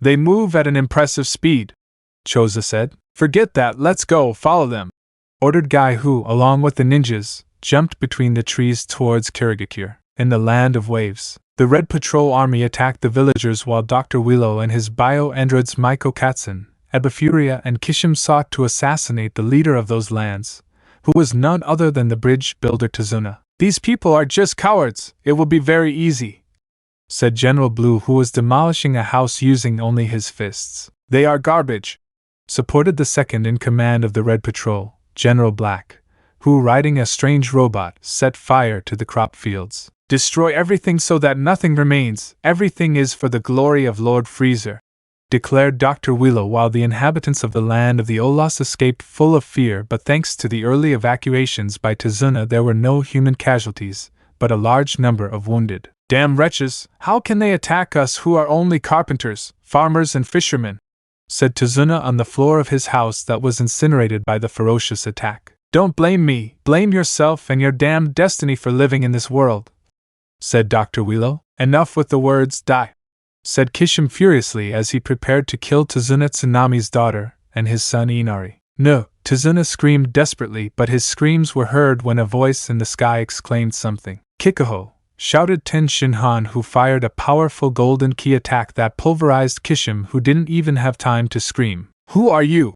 Asked Dr. Willow, who saw the three-eyed young man descend and meet with Master Rashi, Jiraiya, Kurenai and his team, who were accompanied by many Konoha ninjas. We are the reinforcements, declared the perverted sage. It's Konoha, they've come to help us, said Inari with emotion, who along with his mother were helping Tsunade. Ebifuria, destroy them, ordered the diabolical Dr. Willow, which was obeyed by his bio-android that fired a powerful ice attack that froze the arms and legs of Master Rashi, who placed himself as a shield for the Konoha ninjas. I remember you very well, you are the famous god of martial arts, the great Master Rashi, Son Goku's master, said Dr. Willow, whose words surprised Tsunade, Inari, Tsunami, Kurenai and her team, who saw for the first time the one who trained the hero of the village of Konoha. Is that old man Goku's master? Kiba asked in amazement. Don't call him old, he's the god of erotica and deserves our respect, demanded Jiraiya, which caused a drop of nervous sweat among the ninjas who saw the stupid act of the perverted sage. You are no match for my senile fossil, I will freeze you alive, said Ebifuria, who prepared to carry out a new freezing attack. I am no longer the man you and your friends defeated long ago. I will teach you to respect those of your age, said Master Rashi, who began to produce a kind of greenish electric charge that melted the ice that covered his arms. Don't trust yourself, Ebifuria, shouted Dr. Willow. Too late, Bankoku Bikuri Sho, exclaimed the old master, who fired a powerful electrical attack that lifted the bio-android into the air, who screamed full of pain and hardship. It's my turn, Kikuho, shouted Ten Shinhan, who destroyed Ebifuria with his powerful technique, leaving only ashes. Now everyone attack the Red Patrol Army and defend the civilians, while Tien Shinhan and I will take care of that fat yellow monster and that refrigerator with legs and a brain on top, ordered Master Rashi to the ninjas. Yes, answered Jiraiya and the other shinobi, who jumped to find the Red Patrol soldiers, causing a great pitched battle between evil soldiers and shinobi. Aya! Maiko Katsun shouted furiously as he attacked the old master, but his blow was stopped by Ten Shinhan. I am your opponent, said the Trichopes that hit the obese bio-android that flew away from the place being chased by Ten Shinhan. Sir, could you take your grandson and daughter and go a little further from here, since this is going to get ugly, said Master Rashi, which was obeyed by Tsunade and his family, who ran away from the place. You'll die, old man, and once I'm done with you it will be Goku's turn, shouted Dr. Willow. Say what you want if you can't beat me, much less Goku, the old master replied with an arched eyebrow. Ha ha ha ha ha, my colleague Dr. Kachin got a great super weapon that he is testing in Kurigakure, the evil Dr. Willow answered between laughs. Enough, are we going to talk or are we going to fight? Asked Master Rashi in a bored tone, picking his right ear. Damn old man, shouted Dr. Willow, who carried out his attack against the great master of the artistic arts. Meanwhile, in the vicinity of Kumogakure village, Gohan arrived at the place accompanied by Tenten, Hinata, Haki, Samui and Mabui as well as a force of 100 elite Anbus. The place is disgusting, said Hinata, looking at the rubble. They demolished many buildings. Haku agreed. Let's continue. We have to go with the Reikage and Mr. Killer Bee, said Mabui, heading towards the Reikage tower. But Gohan stopped abruptly and put on a serious and cold look. What's wrong, son? Tenten asked. They're surrounding us, Gohan replied, while thousands of Frisia's soldiers emerged from the destroyed buildings, laughing sadistically. Miss Mabui, you and Tenten go find your allies, the rest of you prepare for battle, said Gohan, which was obeyed by the two kunoichis who left the place towards the tower at high speed. Well, my dear Gohan, as always you worry about others before thinking about yourself, said a voice that descended from the clouds, revealing Cell, who was the commander of the attack on the Cloud Village. Damn monster! Haku shouted resentfully. I'm not interested in trash like your androgynous child. The only one I'm interested in is that scion, Cell declared with a mocking smile. Here I am, stupid, attack, said Gohan, who was getting angry and his hair was turning golden, transforming into a Super Saiyan. That's my son, he's also a Super Saiyan, said an excited Hinata, who saw the powerful glow of Gohan's golden aura. I always waited for this moment, shouted Cell, who threw himself at Gohan, who did the same, causing a powerful explosion in the air. Attack, said a Freezer soldier who along with 300 soldiers attacked, causing a great fight between Freezer soldiers and Konoha's Anbus, while in the air a bloody aerial battle took place between Cell and Gohan, who moved between golden rays that cut the air to later collide in a brutal exchange of blows. Fight, Gohan, fight! The ultimate android demanded between shouts. Shut up, you damn bastard! Gohan replied as he continued with a barrage of blows, and then both of them flew off, moving from one side to the other, colliding with nearby mountains and cliffs, which caused a shower of debris and huge rocks that, thanks to the powerful ki of the two warriors, floated in the air. Take this! Shouted Cell, who landed a right hook on Gohan's face, sending him flying against a huge rock that was floating near him. But the Scion managed to stop and leaned on the rock before jumping backwards, dodging a second punch from Cell that crumbled the rock. Not bad, Cell, you make the fight interesting, said Gohan with an arrogant smile. This is just the beginning. I'll make you pay me everything you owe me for a long time, answered Cell, who shot out of the place towards a distant mountain, and he was closely followed by Gohan, so that moments later explosions and sonic waves could be seen that destroyed the mountain instantly. Those two are very powerful, said Samui, who was defending herself from a soldier, while she looked away a little to see the mountain. But Gohan will win, I'm sure of it, said Hinata, who used her new and improved super rotation technique to destroy 20 soldiers. Back to the battle between Gohan and Cell. The mountain was violently crumbling, while two beams of energy could be seen moving up and down among the dust and debris as they collided, creating large electrical discharges. Gohan, this brings back old memories, doesn't it for you?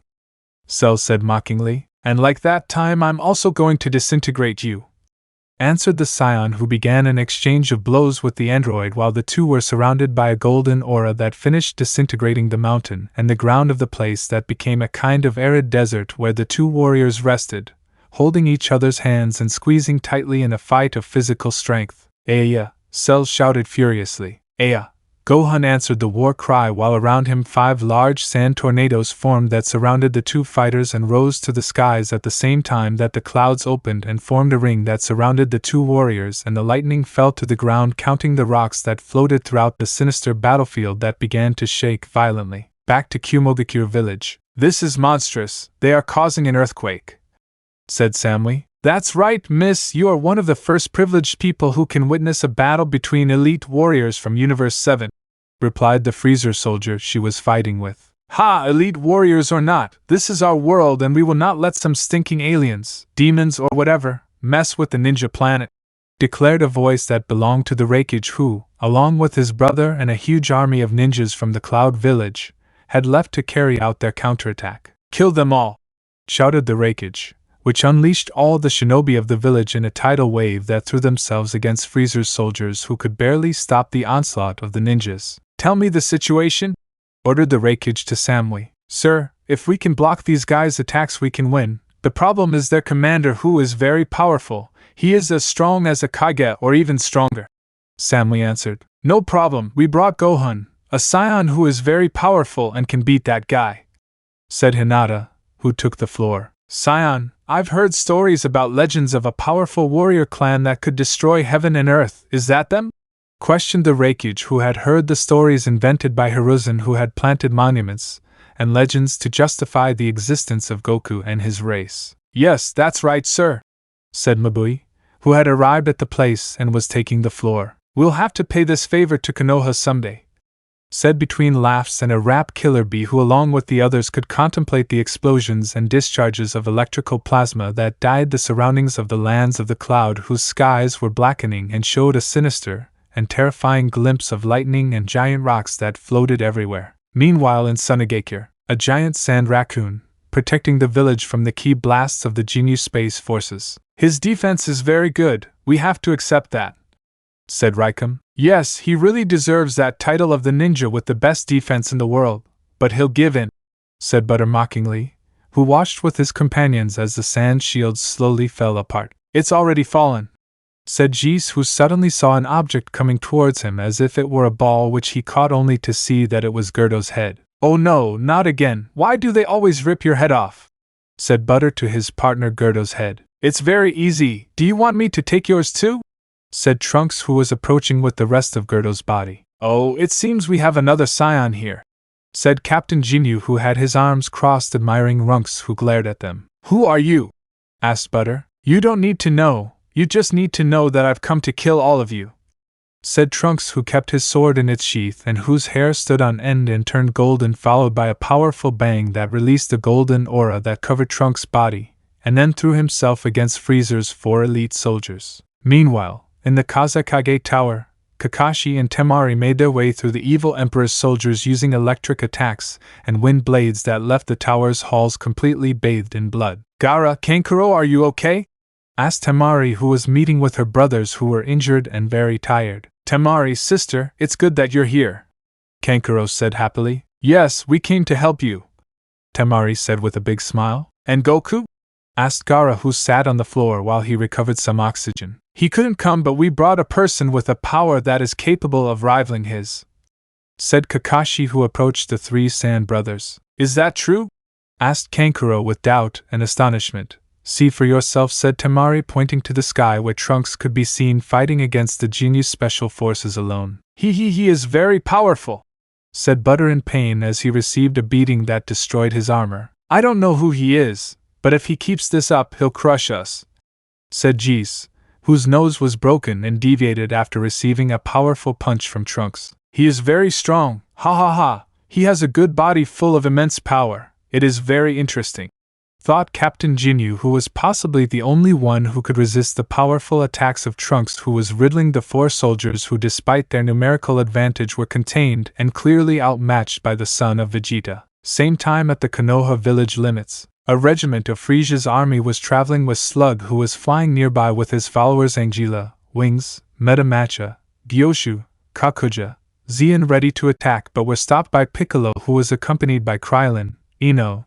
Asuma and his Genin team, Ebisu, and a force of elite shinobi from Konoha that included the entire Hyuga family as members. It's good to see you fail, said Slug, who looked at Piccolo. Ha, they're just girls who need to suck Freezer's tits so they can seek their useless revenge, answered Piccolo with narrowed eyes and a smug smile. Damn Namekian excuse, I'll show you where your place is, damn dog, shouted Slug, who after saying what he said ordered the attack to begin.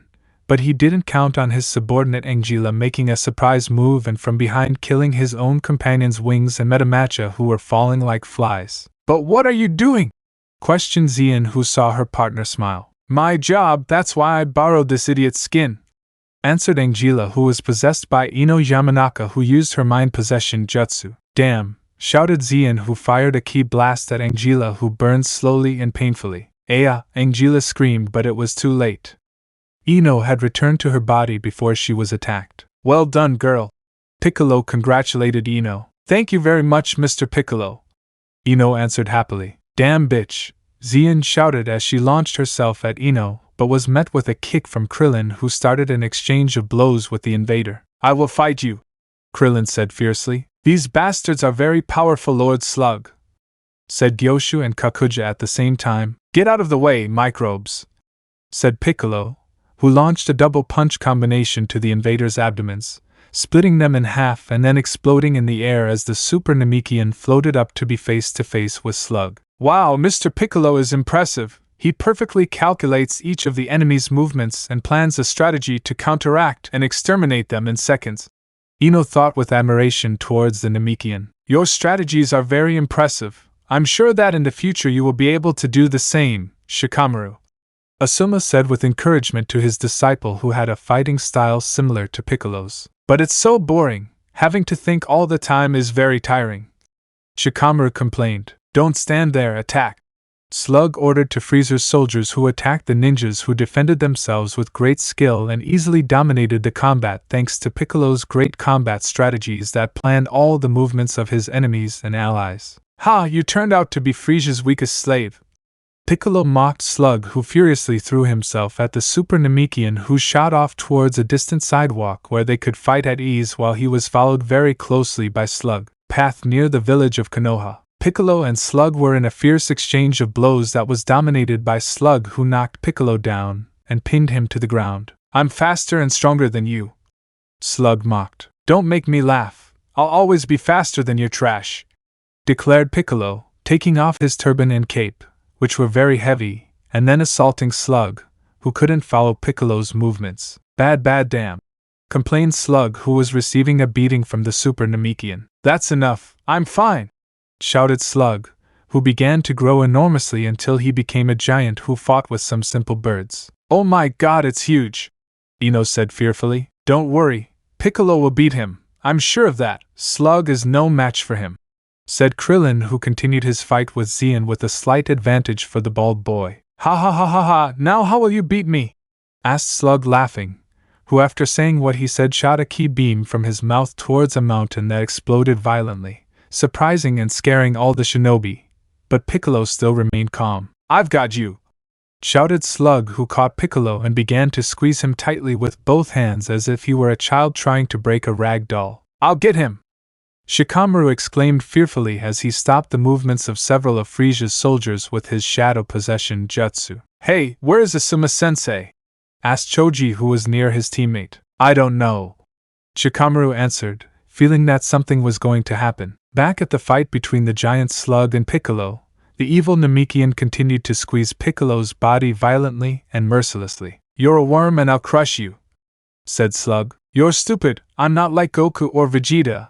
I always plan and I consider that the brain is much more important than brute force. Besides, you have the defect that I'm also a Namekian and I know your weaknesses, said Piccolo, who tore off his ears and shouted an order. Now, Piccolo demanded as Asuma came out from between some bushes and started whistling very loudly. Aya, Slug screamed in pain, unable to stand the sound since his ears were very sensitive to sound frequencies. Damn you, said Slug, releasing Piccolo as he fell to his knees, covering his ears and trying to kill Asuma, who was moving from side to side while continuing to hiss. Slug, this is checkmate, Mekanka Sappo, shouted Piccolo with fury and madness, firing his powerful spiral ray at the gigantic Slug, whose head was pierced by the Mekanka Sappo, so that minutes later it exploded, generating a disgusting and grotesque rain of gray matter all over the sidewalk. But how disgusting, complained Choji, who is covered by part of Slug's brains. Damn, exclaimed Xian with hatred and madness,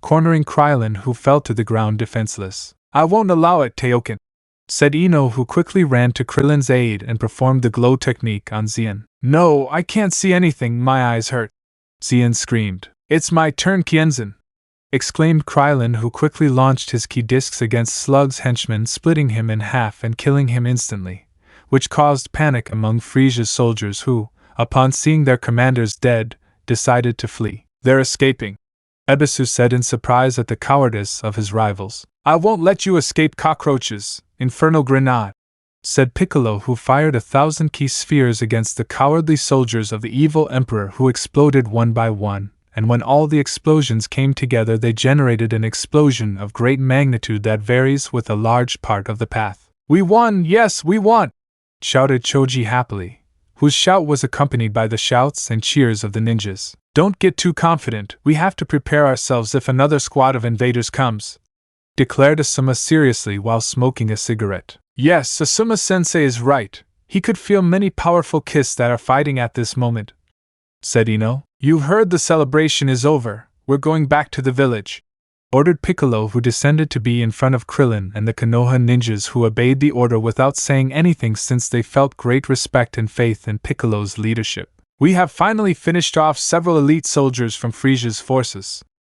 I only hope that Goku, Gohan and Vegeta can also succeed, thought the Namekian, who saw the surroundings feeling the ki of his friends who were fighting with the villains of Universe 7. Meanwhile in Iwagakure, the village was attacked by Bojack and his companions Zanya, Baido, Bujin, Gokwa, who had a bloody battle with the Tsuchikage, Anoki, who was protected to some extent and with difficulty by Kuratsuchi and Akatsuki, while the village could barely maintain its foundations by the attack of Frieza's soldiers, who with the use of their laser weapons cut the walls and support pillars of the structures. Steal, kill, insult and grape, everything is allowed, said Bojack with dementia, leading the movements of his forces from the skies. We're about to lose, said Kuratsuchi, badly injured and barely able to stand. I know, but we will fall with the honor and pride of Iwagakure, answered Inoki, who prepared his dust-release jutsu that was capable of disintegrating enemies at an atomic level, but this did not worry or intimidate Bojack's companions, who surrounded the Tsuchikage, and who believed that based on his super speed he could win the fight. Time to die, old pickled mummy,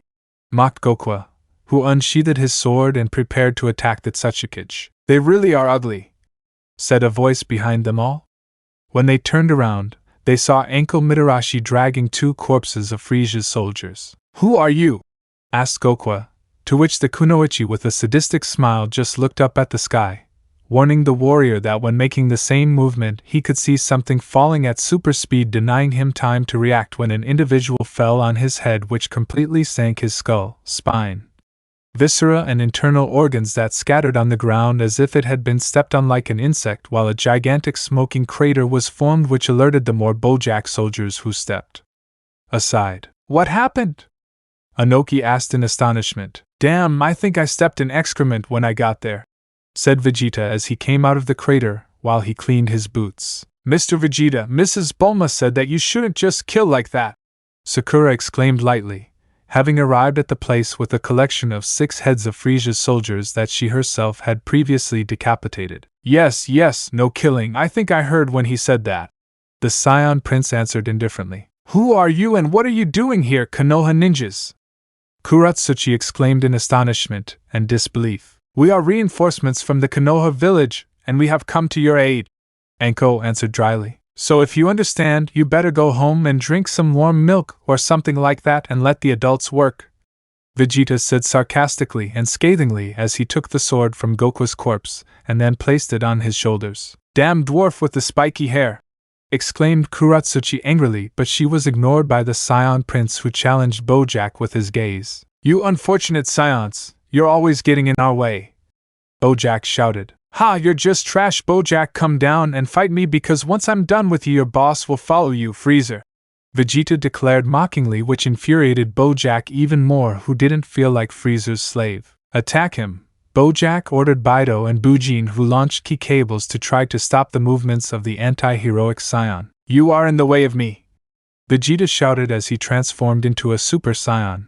destroying the ki cables and sending the 2 Bojack warriors screaming into the air as they crashed into the rock structures of the place, destroying their bodies, leaving them semi-unconscious. Bad damn, Baido said with difficulty, trying to get up once more. Shut your mouth, insect, said Vegeta with a spectral voice while using the sword that he had previously taken from Goku's corpse and made 100 cuts at lightning speed, tearing Baido to pieces, who became a grotesque rain of blood and viscera that like spray bathed the entire place, soaking the Tsuchikage and his escorts, who horrified saw the grotesque spectacle. He's a hell of a dresser, Kuratsuchi said, horrified. That boy is very good, he reminds me of me and my companions when we fought during the Ninja World Wars, said Inoki with a slight smile, while he wiped the blood from his face. Well, they are savages too, said Akatsuki, pointing his finger at Sakura and Anko, who were mutilating and cutting down Freezer's soldiers. Take this, it's yours, said Sakura as she placed a still beating bloody heart on a Frieza soldier who was lying dead on the ground after the Kunoichi had killed it with her own hands. Screamed three of Frisia's soldiers who were being eaten alive by a gigantic snake that Anko had summoned, while she was resting on its head and licking her lips with a big sadistic smile. Damn demon, said Bujin, who attacked Vegeta, who reacted quickly and grabbed Bujin by the neck with his left hand and began to strangle him, while he writhed and began to spit saliva and blood. I'm not a demon, I'm the devil himself, said Vegeta, who with a quick movement broke Bujin's neck, causing him to fall dead with his eyes wide open and bloody veins very visible through them. You're a bastard, you're not a hero, you're as bad, violent, and crazy as us. Why are you helping these guys? Questioned the warrior Zhangya with fear. Ha! Save your stupid Boy Scout speech for others. I will never be a vigilante. I am not interested in the simple concepts you have of good and evil. I will simply finish off those who displease me and make their stupid scandals in other people's houses. That's why I will kill you all, and I will not leave any of you alive. Vegeta declared coldly as he took a step towards the warrior who, terrified, was walking backwards, but suddenly Bojack descended quickly, creating a loud noise, and stood in front of the Scion Prince. Let's stop this nonsense. You wanted to fight me, so be it. Bojack shouted. Zangya kills her companions, Vegeta is mine, ordered Bojack, which was obeyed by his subordinate, who threw herself into the attack against Anko, whom she hugged, and together with her they collided towards the interior of a building where the blows began to be heard. Wait, I want to fight too, demanded Sakura, who also entered the building. Hey old man, you and your pets will have to take care of the soldiers. I'm sure that will be much easier for you, Vegeta said to the Tsuchikage, who understood him. I agree, now everyone defend the village, ordered the Tsuchikage to his ninjas, who together with Kuratsuchi and Akatsuki began a fierce counterattack against the very weakened army of the evil emperor. Since the insects are no longer here, we can fight at ease, said Bojack between screams, using 100% of his power, and whose muscle mass increased in an exaggerated way while the color of his skin also changed color. Oh, very impressive. I prefer to fight like this, since if I increase my power any more this fight will be very short and boring, Vegeta said presumptuously. You'll eat your words, said Bojack, who began a fierce rain of blows against the Scion, who was elegantly skiing over them. Meanwhile, inside a nearby building, Zanya screamed as she was hugged and tackled against the wall by Sakura while the two of them went through her. On the other hand, Anko attacked her face with two kunais that Zanya could block with great difficulty. Damn, it's hard for me to fight with both of them at the same time. Zanya stuttered and complained nervously. You're going to die if you're afraid of dying, Anko sang playfully. Stop playing your stupid sadistic games and kill her already, demanded Sakura, who increased her grip on the body of Bojack's servant. This busted pink-haired girl is very strong, and she's also crazy. Who the hell can train her? Thought Zanya, who miraculously managed to escape from Sakura's grip. Your head will explode like a watermelon in my hands, said Sakura, bumping her fists. Interesting, I prefer to fillet you like a fish, declared Anko, licking her kunai to attack. The same time, in the underground hall of war and strategies of the Hokage Tower, Tsunade, Hiruzen, and Bulma were analyzing and observing the movements and battles of their allies as well as their enemies through the cameras in the robot insects and the communicators created by the scientists from Universe 7 from the monitors that she herself installed. Lady Tsunade, Kakashi, and Temari have been able to meet with the Kazekage, reported Kazashi Haruno, who was in charge of the strategic team observing the defense of Sunagakure. I understand. And how is the meeting between the Constants and Trunks going? Hiruzen asked with expectation. He is having a difficult match since he is fighting against 4 of them alone, Kazashi Haruno responded. The report from the Konoha defense team arrived. Asuma reports that they were successful and annihilated the invading force. Lord Piccolo took the life of the leader of the invaders, reported Shiho, Shikamaru's girlfriend, who had offered to be in the strategic command of the defense of Konoha. Goku's teams, the young Majin Buu, the young numbers 17 and 18 still have no contact with Frieza's forces, reported Irika, who was aware of the monitors that kept track of our hero and the Pink Demon. Anko's group is currently in battle in Iwagakure, and they are having difficulties. Sai declared that Hiruzen and Bulma were surrounded. Don't worry, he'll be fine, Bulma replied. How do you know? Asked Tsunade, who saw Bulma take the intercom to contact her husband. Vegeta, you damn idiot! Stop playing around and finish that bastard! Bulma shouted angrily, which surprised all the shinobi in the room who were watching the furious scientist girl. With that, Bulma said with a big smile, back to the battle between Bojack and Vegeta. Vegeta had a fierce encounter where the Super Saiyan, full of confidence, threw a blow with Goku's sword, which exploded into thousands of pieces, leaving only the handle in the hands of the Saiyan, who would later receive a punch in the stomach that sent him against the ground that was swept by Vegeta's body that crashed into a wall that was pierced. Ha ha ha, you are a good-for-nothing worm, Bojack said laughing. You think you can scare me with your deformed muscles, said Vegeta, who was wiping his injured cheek. But Bojack quickly launched himself at Vegeta and punched him again in the face, sending the Saiyan flying. He recovered and landed elegantly on the ground, then spit out a little blood. Son of a bitch! Vegeta exclaimed furiously as he began to move at great speed and surrounded Bojack, showing multiple images. Don't make me laugh, said Bojack with arrogance, who didn't notice that the little Saiyan began a rain of blows on Bojack's convulsing body, whose mouth was full of saliva and his eyes were bulging. "Aya!" Bojack shouted madly as he kicked Vegeta in the stomach while he was in the air, then gave him a combo of a series of blows to the face and a powerful knee to the back on the spine, and then slammed him face first into the ground as it cracked. "That hurt," Vegeta said, standing up with difficulty while holding his stomach. "Vegeta, you damn idiot! Stop playing around and finish that bastard!" Bulma's scream was heard through Vegeta's earpiece as he closed his eyes and grimaced in annoyance. "You disappointed me, Vegeta. You were no challenge," said Bojack while Vegeta momentarily looked away from the ground to see the handle of Goku's broken sword. "Let's get this over with," Vegeta said, boredly taking the handle of the sword. "I'll crush all your bones," shouted Bojack, who threw himself at Vegeta and hugged him with all his strength. Moments later, there was an explosion that caused a gigantic waterfall of blood to fall all over the ground at the feet of the two warriors. "They killed the dwarf," Kuratsuchi said, disgusted by what she saw. "I'll take out the stuffing," said Akatsuki, who saw the grotesque image of Vegeta, who unexpectedly smiled while a kind of sword of light pierced Bojack's body, which was torn to pieces as if it were minced meat that had gone through a processor. "He was just a poor devil," Vegeta said with a sadistic smile as he stood next to Bojack's torn apart and burned body, and he held the handle of Goku's sword that had a dazzling golden key blade. "What happened?"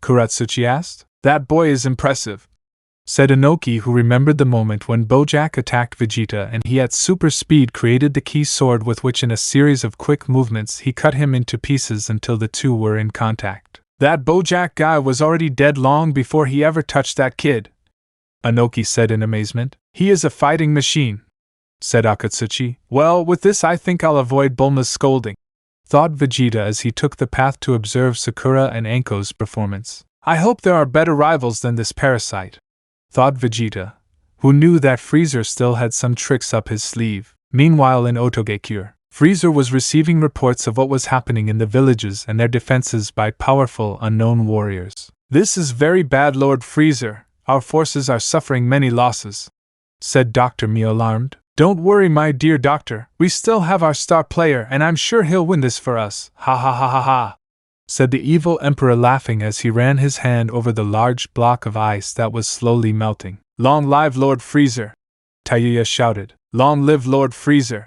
answered all the sound shinobi and soldiers who were in front of the evil emperor, who was laughing maniacally, while in the gigantic block of melting ice a word could be heard very faintly. Kakaroto. And the Vegeta vs. Zarbon fight is inspired by the High vs. Makintaro fight in Yu Yu Hakusho EP 44. The fight between Master Roshi and Ten Shinhan vs. Dr. Willow's Bio-Androids is inspired by the fight between Master Roshi and the Universe 10 warrior in the Tournament of Power. The Gohan vs. Cell fight is inspired by the Yusuke vs. Sensui fight in Yu Yu Hakusho, Episode 92. The fight between Trunks and the Genius Special Forces is inspired by Trunks and Frieza in Dragon Ball Z. The Piccolo vs. Slug fight is inspired by the Goku and Piccolo vs. Slug fight in the DBZ movie Super Saiyan Son Goku. The Vegeta vs. Bojack Soldiers fight is based on High vs. Saryu in Yu Yu Hakusho Episode 18, Hiko Sejiro vs. Bandits in Rurouni Kenshin Tsuyoku Hen OVA 1, and Gohan vs. Bojack Soldiers in the DBZ movie. The galaxy is in danger. One super awesome warrior, The Vegeta vs. Bojack fight is based on the High vs. Kuromataro fight in Yu Yu Hakusho EP 46. Thank you and goodbye, see you later.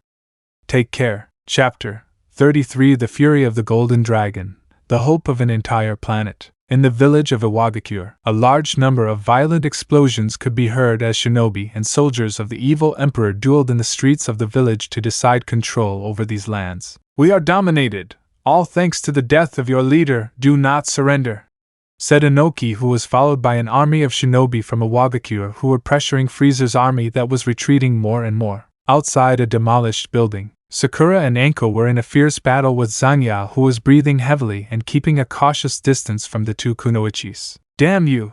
I will not forgive you for this humiliation, said Zanya, who quickly noticed how the Scion Prince was approaching them. No, it can't be. What are you doing here where Lord Bojack is? Zanya asked fearfully while Vegeta just walked slowly towards her. That guy is now barbecue, Vegeta answered with an arrogant half-smile which terrified Zanya, who was completely surrounded, but despite her fear, her warrior pride did not allow her to give up without a fight. I will not give up. I have no intention of dying at the hands of Busta Boars and the second son of the Scion race, exclaimed Zanya mockingly, whose words generated a great vein of fury and anger in the three fighters who arrived as support for the village of Iwagakure. Ha, you might be right about the fact that useless Kakaroto is a little stronger than me, said Vegeta, who was interrupted by the two kunoichis. Don't call our flame-haired dwarf Goku useless, shouted the two girls who, despite their shouts, were ignored by the Scion Prince, who continues to watch Zanya. As I was saying before, the two double-breasted hens interrupted. Kakaroto is a little stronger than me, but that doesn't change the fact that I am much stronger than you, Vegeta said with eyes full of madness, and whose last words were said with a cold and otherworldly tone, and then lightly hit the ground with the tip of his foot that completely destroyed the ground, raising the concrete floor of the place that exploded in a shower of rocks and metal that impacted Zanya's body, who jumped to great heights trying to avoid the concrete fragments. Damn monster, shouted Zanya, who was in the air only to realize that Vegeta was approaching her at great speed while a powerful and evil tornado of wind protruded from the feet of the proud Scion Prince, who prepared to carry out his final attack. This will be your unhappy ending, brat, exclaimed Vegeta, who, after saying what he said, threw a powerful right punch at Zanya's face that slowly deformed while Vegeta's fist lodged in her nose, only to fly through the air at super speed and subsequently crash into a house that was demolished instantly upon impact. Wow, I think he got mad at me for calling him second fiddle, Sakura said in a low voice in Anko's ear. And you say it. I think it's better to avoid saying unnecessary things, Anko replied in an equally low voice. Meanwhile, in the rubble of the house where Zanya was, she was lying on the ground with the lower half of her face completely covered in blood and with a broken nose and semi-conscious. Evil, evil, evil, damn Vegeta! He's a hellish monster, Zanya said weakly as she came out of her torment when she suddenly heard a voice from her scouter. Soldier Zanya, return immediately, said the voice, and Zanya, using her last strength, obeyed, rushing out of the place and returning to the village of sound. He's running away, Sakura said. Yes, we have to catch her, said Anko, who got ready for the chase, but both kunoichis were stopped by the Scion Prince. Let her go, she's just trash, and when we carry out the counterattack and invasion of that Sound Village or whatever it's called, you'll have a second chance, Vegeta said, which calmed the anxiety of the two kunoichis, who knew that the Scion was right. Thank you very much for your help, but I would like to know more about who you are, said the Tsuchikage, who approached Vegeta and the two girls from Goku's harem, after the escape of Zanya and the rest of Frieza's soldiers, who, after seeing the escape of their leader, they followed her example and escaped. I have nothing to say, said Vegeta, crossing his arms and closing his eyes. Damn, you learned what your place is here, said Kuratsuchi, who prepared to attack the Scion but was stopped by Inoki. Enough, Kuratsuchi, it's clear that you're no match for him, said Inoki, who stopped his subordinate quickly and seriously. There's no need to be so defensive. As we told you, we are your allies, said Sakura, who stood in front of the Tsuchikage and his bodyguards. I will explain everything that has happened, said Anko, who quickly began to tell everything that happened on the ninja planet after the appearance of the evil Emperor of Evil and his great desire for conquest. Meanwhile, in Kirigakure, Goku, along with Naruto, Mei, Shizun and his shinobi team led by Madogai, were on the outskirts of Kirigakure, which, thanks to the mist and the destruction caused by Frisia's army, had been fought in a ghost town. This place is horrible, Shizun said fearfully. What did you expect? They attacked us by surprise?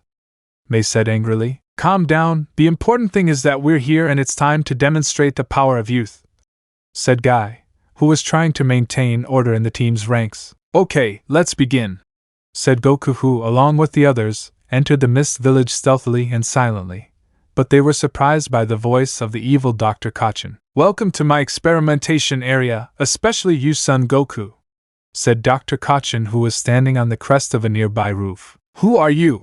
Asked Naruto. He is a mad scientist who, along with his comrade, tried to rule the world a long time ago, replied Goku, who with a serious look observed Dr. Willo's diabolical assistant. Introductions are not necessary. Surrender, you damn lunatic, and hand over the village to us, said Mei, pointing her finger at the doctor, who only smiled sarcastically at the Mizuki's action. You and your village are just garbage, worms ready for vivisection. The only reason I'm here is because Son Goku will be a perfect study specimen for my new toy. I must say it took me some work to train him, but now he will be the ultimate weapon for the destruction of this miserable world, said Dr. Kacchin, raising his arms in the air while a great explosion and a shower of debris could be seen from the Mizuki tower as a gigantic monster came out with a body covered by an exoskeleton similar to that of an insect, and its head was similar to a human skull but full of sharp fangs, and on top of its head you could see a kind of crown of golden thorns which seemed to control the monster's mind.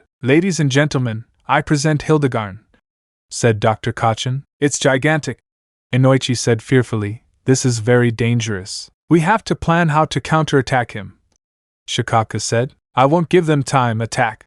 Dr. Kacchin shouted in a commanding voice while a horde of soldiers emerged from the rubble and violently attacked the rescue group from the Konoha village. Naruto, support Guy-sensei and take care of the soldiers. Shizun, you and Mrs. Mei look for survivors. The giant monster is mine, ordered Goku, who after giving his order launched himself at great speed against the giant monster, who was trying to catch him. Damn, he's really fast for being so big, thought Goku as he dodged Hildegard's powerful attacks that cut through the air and burned the ground wherever he passed. It's a giant insect, Choza said fearfully. Don't get distracted, Dad. Choji, these guys aren't much one at a time, but together they are scary, said Naruto, who created an army of shadow clones that surrounded several soldiers and then began a rain of blows to the soldiers' faces that deformed with each impact. This is over, Super Otama Rasengan, shouted the real Naruto, who with a gigantic sphere of compressed air threw herself against Frieza's soldiers, who screamed in agony while their limbs were severed and they fell dismembered on the ground surrounding the little Uzumaki. She's stunning, Choza said in amazement. If the training she received from Lord Jiraiya and Goku has made her a great fighter, it's possible that she's now as strong as us or even stronger, said Shikaku with a smile as he created several spears with his shadow jutsu and pierced 5 of Frisia's soldiers. Are you saying she's at the level of a jounin?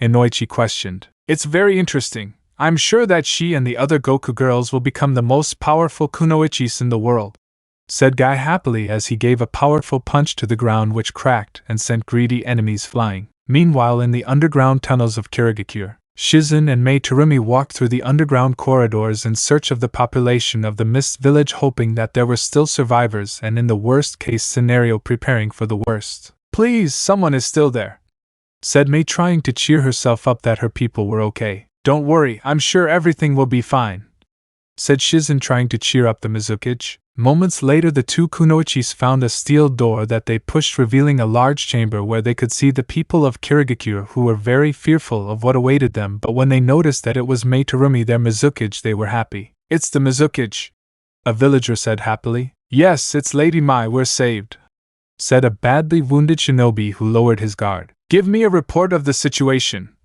ordered Mei, who approached her people. Lady Mei, for the moment we have been able to keep the civilian population alive, but we have many wounded, said a shinobi. Where is Chojuro?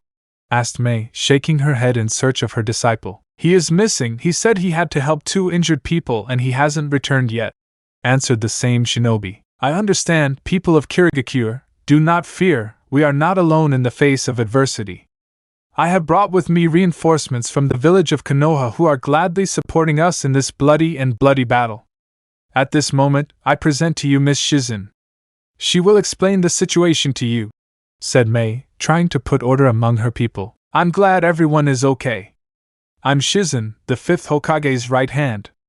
Right now, the ninja world is being attacked by an ancient evil that has resurfaced from the world of the dead in order to annihilate us all.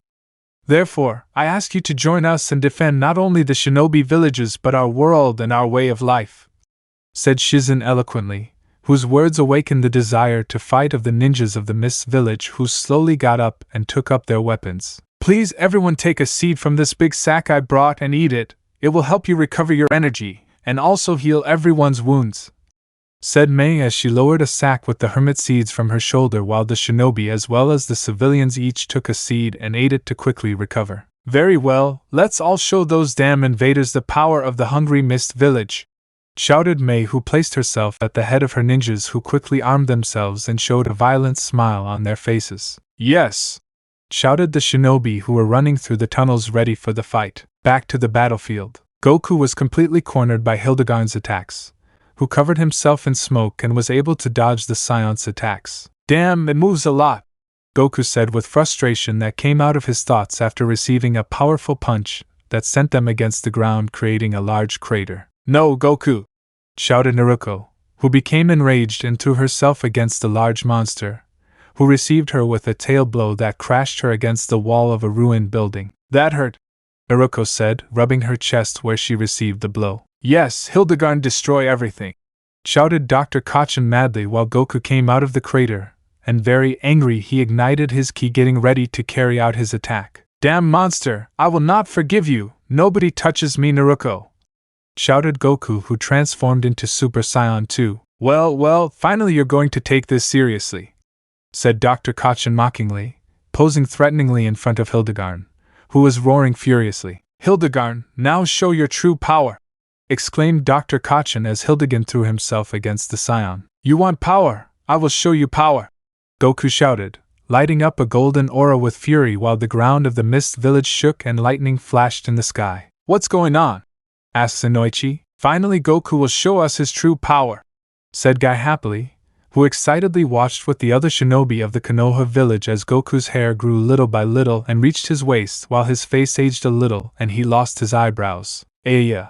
Goku shouted furiously, producing a blinding glow that covered the place, and then he came out in an apotheotic manner, showing his new transformation. This is Super Saiyan 3, said Goku with a serious and cold tone while his golden aura gave off powerful electric discharges. That's it, impressive, my god, Goku, please, once this war is over, have a son for me, said Naruto with hearts in her eyes and extremely blushed while with her right hand she squeezed her enormous breasts, and with her left she lightly covered her crotch. My god, that girl only thinks about vulgarities, said Choza, and to believe that my daughter also behaves like a cat in heat when that idiot dwarf uses his stupid transformations, said Inoichi with shame, who remembered how his daughter had a strange conversation about women with her mother in the flower shop. Flashback: Konoha village 5 days before the start of the war. Ino was in the dining room of her parents' house because she decided to help them in the flower shop business, and she decided to have coffee with her mother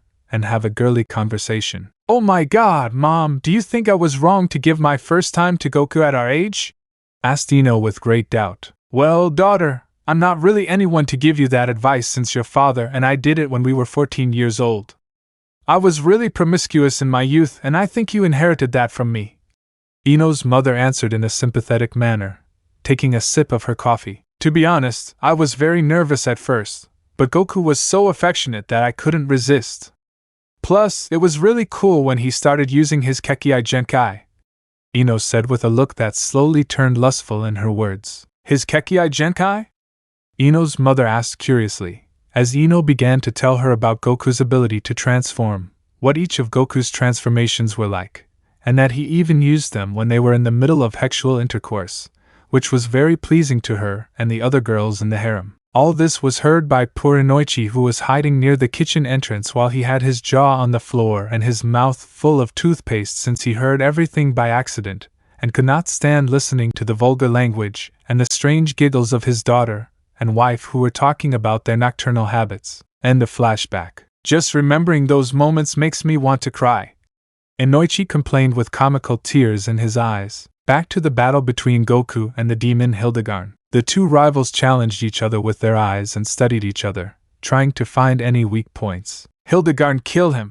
ordered Dr. Kacchin, which was obeyed by the monster roaring with fury. "I'm going to mop the floor with you," said Goku, who threw himself against the monster that was lifted in the air by the tremendous rain of blows that the scion was giving him. "This can't be possible," said Dr. Kacchin in great surprise. "I was able to discover the weak point of this thing. It lowers its guard when it attacks, which gives me a great opening to finish it off," said the powerful Super Saiyan 3, who continued with his violent and brutal attack and then stopped Hildegard's head, causing him to crash against the ground while lying face down. "Die, hellish monster!" exclaimed Goku, who began to launch a great rain of ki spheres at Hildegard's back, who convulsed and writhed in pain while large and powerful explosions covered him from head to toe. "This is monstrous. It seems like we are in the center of an erupting volcano," said Shikaku, who, despite the spectacular and violent spectacle that was happening in front of him and his comrades, could not stop and had to continue fighting since Freezer's forces outnumbered them. "This is bad, they surround us," Naruto said in an alarmed voice. "Oh my god, quick, busted dwarf, become a berserker so we can face them," said Inoichi in a commanding voice. "How many times will I have to tell them not to call me busted? Besides, getting into that state is not easy," Naruto answered angrily. "Well, imagine that the dwarf is cheating on you with another girl or something like that," said Inoichi, trying to motivate the blonde Uzumaki, who glared at him since she did not agree with using such a dirty method to enter the berserk state of Goku's harem. But fortunately for the Konoha shinobi, Mei and Shizen emerged from the tunnels of the Mist Village accompanied by a large army of ninjas who were prepared to annihilate their enemies. "Attack!" Mei shouted furiously and eager for revenge, which was obeyed by the shinobi of the mist, who carried out wild and grotesque attacks against Freezer's soldiers, who were paralyzed by the large number of surviving ninjas from Kirigakure who wanted to recover their village by any means. At the same time, in the fight between Goku and Hildegard, Goku was floating in the air while he was admiring Hildegard's lifeless body. "Come on, get up, I know you're not that weak," said Goku, crossing his arms while his aura gave off electric discharges into the air, and admired how the monster's body began to transform in a similar way to that of a chrysalis that opened grotesquely, and showing a great greenish glow, revealing Hildegard, who had evolved into a more demonic version of himself with horns on his head and an exoskeleton similar to that of an evil and gigantic cockroach that roared with hatred and caused hurricane force winds throughout the land of mist. "Yes, Hildegard, come on, show all your power before these mere mortals," said Dr. Kacchin with a look full of madness, which was transformed into a look of fear after seeing the crown of golden thorns fall from the head of the demon, who regained control of himself and looked at the mad scientist with hatred. "No!" Dr. Kacchin shouted helplessly as the demon launched a quick and deadly stomp that crushed Dr. Kacchin, whose entrails and robotic parts scattered all over the place, creating an unpleasant and macabre crimson rain. "Damn crazy monster," said Goku, who witnessed how Hildegard completely ignored him, and he began a great attack against the shinobi and Frieza's soldiers without caring who was friend or enemy. Mei Terumi screamed as she was about to be stepped on by the gigantic demon. "I won't allow it, QB, Kaioken," said Naruto, who gave off a large red aura and flew away at super speed, saving the Mizukage from Hildegard's stomp. No, I can't breathe or see anything. Take your huge balloons out of my face," Mei shouted angrily and a little jealous. "Don't grab them from me, and be more grateful I just saved you," said Naruto with a frown as she flew, dodging the debris and trees that Hildegard had torn out. All of this observed by Goku, who was enraged after the uncontrolled attack of the maniacal demon. "I'm fed up with you. I really had no intention of using this on you since it's an experimental technique that hasn't been tested yet on living beings. I was thinking of using it in the multiversal tournament, but it's so powerful that it's capable of destroying the atomic structure of whatever it touches," said the Super Saiyan 3 furiously as he began to charge energy in his right arm. Suddenly the ground began to shake with a powerful earthquake, whose shaking stopped all the fighting and left the witnesses who saw the Saiyan expectant. "What is this?" a terrified Frieza soldier asked as the sky darkened and lightning flashed uncontrollably. The water in the lakes near the Mist Village began to boil, and these produced boiling bubbles only for seconds later rays of golden energy to emerge from the water, and these rose to the ground, breaking up the clouds. "This is the true power of youth!"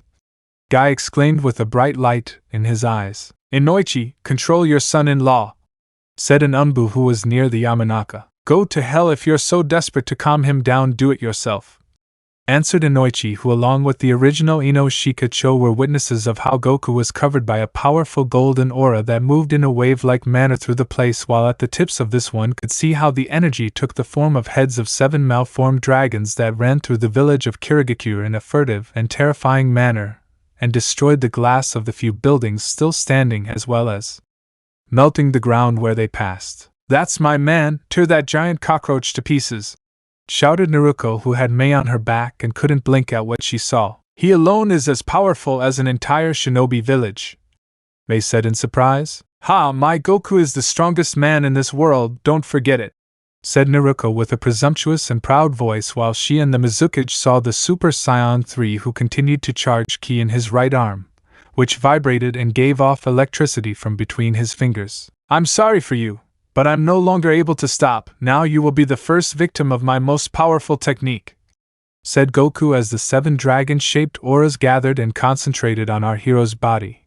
But Hildegard showed no fear and decided to attack the Scion with her fire breath that traveled through the air and impacted Goku's body, who was surrounded by flames, but our hero remained still and showed no reaction or pain at the attack of the demon Hildegard. "Take this, Dragon Punch!" Goku shouted furiously as a ki attack shot out of his right fist, taking the form of a majestic golden dragon that snaked around the place. "Ah!" screamed the evil demon, while his body was pierced through the chest by the dragon that quickly became entangled in Hildegard, who continued screaming and struggling to free herself from the dragon's grip that rose into the sky with the demon. "Everyone on the ground!" shouted Shikaku, throwing himself to the ground, followed by his companions and some of Freezer's soldiers who didn't even think about the Nara Patriarch's order. "Hold on tight or we'll fly out of here," said Naruto, trying to reach the ground but having difficulty with the hurricane force winds caused by her fiancé's attack. "Don't let go of me, Busta Loli!"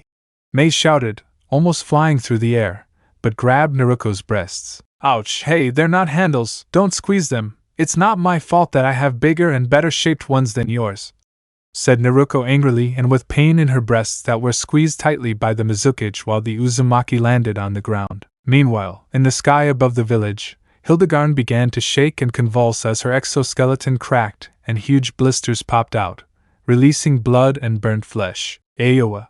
screamed the demon Hildegard for the last time when the immense golden dragon opened its jaw and bit the head of the demon that exploded, spilling its gray matter as well as the optic globules of the eyes, so that seconds later a monstrous nuclear explosion occurred in the sky of the ninja planet that in its entirety began to shake Konoha Village. The village shook from all sides as glass and buildings cracked all over the place.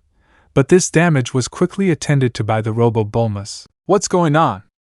Ino asked fearfully as she was accompanied by Piccolo and the shinobi who had returned to Konoha after their victory over Lord Slug. "It's an earthquake," said Krillin, who was holding onto a wall. "It seems that the earthquake's point of origin is Kirigakure," said Bulma, who maintained her composure in the face of the tremor. Kumogakure Village. Gohan and Cell found themselves in a chaotic desert setting as they attacked each other with great violence, each of their blows filled with feelings of hatred and desires to win the fight. But for a moment they lost focus and looked towards the horizon where a glow could be seen in the sky. "What is that?" the ultimate android questioned. "It seems my father is having fun with one of your comrades, which means I can't stay behind," said Gohan with an arrogant half-smile as he turned on his golden aura that surrounded his entire body. "I'll make you eat your words," said Cell, who did the same as Goku's firstborn, and then launched themselves against each other in another monstrous exchange of blows. Awagakure Village. Vegeta, who was accompanied by Anko, Sakura, as well as the Tsuchikage and his bodyguards who were holding on to whatever they could after the powerful earthquake, saw the shining sky. "It's monstrous. Was that caused by that freezer they told us about?" asked the Tsuchikage, who saw the arrogant smiles of the Konoha ninjas who said nothing. "No, that was caused by one of our companions and allies, who must have ended up with one of those garbage freezer," Vegeta answered with a serious and expectant look before the powerful attack carried out by his friend and rival, and whose response by the Scion Prince left the Maguekio ninjas very surprised and astonished at the tremendous military power that Konoha had managed to develop in such a short time. In the village of Sanagekure, Kakashi, Temari, Kankuro and Gaara fought fervently and full of energy against 100 of Frieza's soldiers who entered the Kazekage's tower. "This is very annoying, there are too many of them," said Kankuro with annoyance as he pulled the chakra threads of his ninja puppet. "Calm down and focus on the fight," said Temari, who was annoyed with her brother. But her annoyance didn't last long after witnessing a powerful flash in the sky followed by an earthquake that shook the entire sand village. "What was that?" Gaara asked. "Most likely the enemy messed with Naruto and Goku must have gotten angry," said Kakashi, who knew the behavior and way of being of his disciples. "Are you saying that the dwarf caused that explosion?" asked Kankuro in surprise. "Yes, Goku is very protective when someone tries to hurt us," Temari answered. "Remind me never to play practical jokes on Temari around her boyfriend again," Kakuro said softly in Gaara's ear, who only had a drop of nervous sweat on his forehead. Meanwhile, in the sky of the sand village, Trunks continued his battle with the Jinyu special forces. He is massacring us," said Raikum with difficulty, covering a bloody mortal wound in his abdomen. "Captain Jinyu, come back immediately, it's an order," said Frieza's voice through the scooter of the captain of the special forces of the evil emperor. "Understood," said Captain Jinyu. "We're leaving," ordered Captain Jinyu, who, along with his companions, escaped at high speed towards the Sound Village. "Glory to the great Frieza!"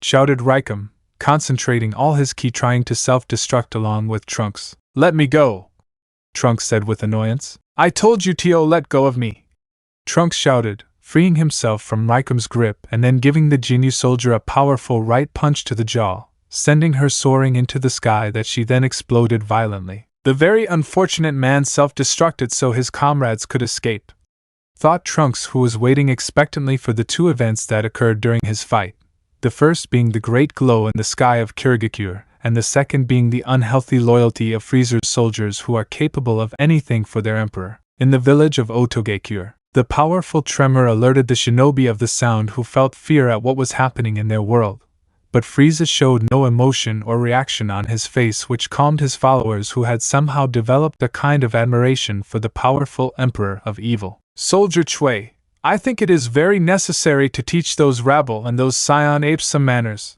so that they understand what their place is and that this world and everything around it now belongs to me. So please could you take this block of ice and together with your squad, melt it little by little near the borders of the Konoha village," Frieza ordered his servant. "As you order, my lord," said Chui, who immediately took the block of ice with his soldiers and left for Konoha. "The end of this pestilent world is approaching, isn't it, my lord?"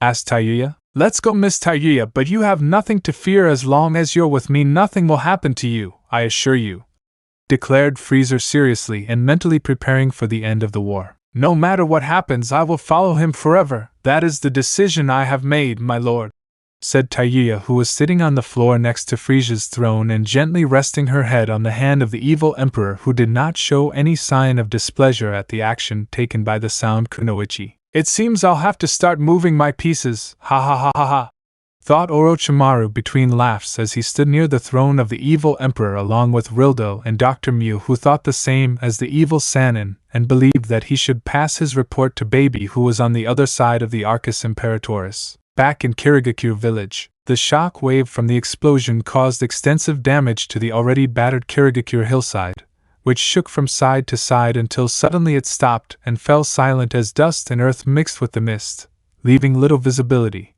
But that didn't prevent the figure of our hero from standing out in the sky as he held his fist in the air and watched the sky from which golden ashes fell, shining as the demon Hildegarn disintegrated, leaving no trace of his existence. "I think I went too far," thought Goku as he returned to his normal state after his powerful attack, and he descended to meet with his fiancée and his comrades from the Konoha village while they watched him in silence. But this did not last long as the shinobi began to shout and cheer for the scion. "You did it, Goku, you're the best," said Naruto, hugging the scion and then giving him a big kiss on the mouth, then separating while a light line of saliva came out of both of their mouths and Naruto had a sensual and seductive look. "It was nothing really, I just fought like I always do," said Goku with his typical smile, which made Naruto and Shizen blush and even caused a slight redness on the cheeks of the Mizukage Materumi, who after seeing the power of our hero felt a strange attraction to the boy who finished off the commander of the Frisia forces that controlled the village of Kirigakure. He is very strong,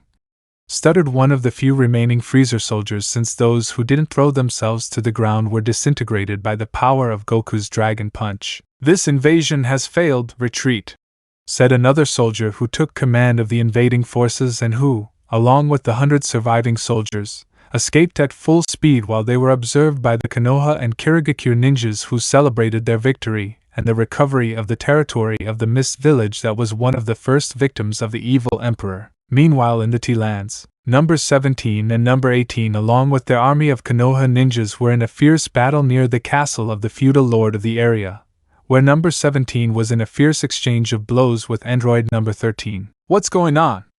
Is that all the supposedly most powerful android can do? Said number 13 with mockery and sarcasm, but 17 remained expressionless and didn't seem to care much about number 13's words. Say what you want, at least I'm not Freezer's dog, said 17, who suddenly activated his protective barrier which encased himself in number 13's body, and he flew through the air due to the power of 17's barrier, which quickly rose and began a rain of blows to number 13's face, who couldn't even put his hands down, and then plummeted into a wooded area. Or not, said 17, who was chasing number 13 since number 17 did not want to destroy the ecological ecosystem of the ninja planet. But fortunately number 13 recomposed himself in the air before crashing. Damn! Shouted number 13, that was launched against number 17, where the two androids collided their fists after throwing a punch at the same time, and this caused a great discharge of ki that illuminated the surroundings. You are also an android. Our great creator Dr. Maki Jero built us to end Goku's life. Why don't you obey that order? Questioned number 13 furiously. That idiot may have rebuilt my body, but he couldn't rebuild my soul, so I do whatever I want. Nobody gives me orders and Goku isn't my target, but you and all the other creations of that mad scientist are on my list, answered number 17 with a stoic and expressionless face. After what was said, both he and number 13 separated, and then began an exchange of blows near the areas of the beaches of the T-lands. Aya! Shouted number 17, connecting a right hook to the stomach of number 13, who with a sore face was sent flying through the air above 17, who followed him to hit him once and through in the same area, so that both fighters ended up on the clouds of the ninja planet. Meanwhile, with number 18 and the other androids, the cold-eyed blonde girl was sitting on a nearby rock on the beach while she played and turned the severed head of android 19 as if it were a basketball and admired the motionless androids 14 and 15, who did not seem intimidated after the macabre act of the blue-eyed blonde. I see that mad scientist didn't build them very well, since they don't seem to talk much, but that doesn't matter since I want to end this so I can return home to my beautiful daughter, so they will die, said 18, who threw number 19's head into the sand and then got up and got into a combat position, the same action that the other two androids did. On the other hand, in the sky of Planet Ninja, number 17 launched himself at number 13, who somehow met him with a kick that sent him away from him, but 17 managed to stop near a cloud. You are a failed project, and my duty is to destroy those failed projects, said number 13, who released a great discharge of ki that caused hurricane-force winds which only slightly moved the hair of the stoic number 17, who contemplated his rival. Am I supposed to tremble when I see you? Asked 17. Something like that, answered number 13, who was still releasing energy from his body. Okay, I'll start shaking later, said mockingly number 17, which awakened more the fury of number 13, who fired a powerful ki attack against the young 17, who only raised his left hand and created his powerful energy barrier that easily blocked the attack of number 13, who was stunned by this, which did not last long since 17 made a quick attack and hit number 13's face, who fell into the sea, and then he came out lying on the beach while breathing with difficulty from the blows he received from number 17, who descended slowly and admired his rival, who also saw him, but he did it with hatred. You unhappy bastard son of a bitch, said number 13, who was slowly recovering. Hey, I didn't hear you well. You look so miserable that your voice has almost become like that of a crying girl, said 17 mockingly, placing his hand near his ear as if trying to hear better what his speaker was saying. I knew he was very strong, but according to Dr. Maki Jero's computers, he and I should have almost the same power. But he's beating me up, why? Number 13 wondered. You're probably wondering why I'm stronger than you, said number 17, who seemed to read his opponent's mind. It's very simple. Unlike junk like you who are 100% mechanical, I retain my human biological structure almost entirely, so if I train with any normal human it's very logical that my strength would increase, answered number 17, who descended to be face to face with android number 13, who furiously began a barrage of blows that were easily blocked by 17 but seemed uncomfortable by the attack. Don't get too confident, number 17, because I still have an ace up my sleeve with which I will defeat you, thought number 13, who had not yet used his best technique and for which the power of number 14 and 15 is necessary. On the borders of Maguekio, Meijin Bu along with Kushina, Mikoto and 120 Anbus were in a humid and rainy area in search of Freezer's army that was sent to that area. I don't like getting wet, Mikoto said with annoyance. Stop complaining, we're almost there, said Kushina, who was following closely behind the chubby pink boy who stopped suddenly. What happened? Asked Kushina. There are many dead people over there, said Bu, answering the question of the Uzumaki matriarch, who immediately approached the area to be able to contemplate a grotesque scene where a mountain of corpses of Frisia's soldiers could be seen completely dismembered. What happened here? Don't tell me Hanzo and the Maguekio ninjas did this? Kushina questioned in astonishment. No, if they had been attacked by the Maguekio shinobi, there should have been bodies of ninjas in the area, but there is nothing, answered Mikoto, who took a cold and serious attitude while she approached and checked the corpses. Mrs. Kushina, Mrs. Mikoto, we counted a total of 300 dead. It seems that they were attacked by surprise, and although they defended themselves, they could not do anything, said an Anbu who was giving a report to the two matriarchs, Uchiha and Uzumaki. It seems that those who attacked them have a power similar to or greater than that of a Kage, said Kushina very thoughtfully. I found their leader, said Bu, who was standing next to Pui Pui's body, which was completely skewered by strange black steel bars as if it were a pincushion. Don't touch it, let me check it, said Mikoto, who approached Pui Pui's body and analyzed it with her Sharingan. This guy was put under a very powerful genjutsu.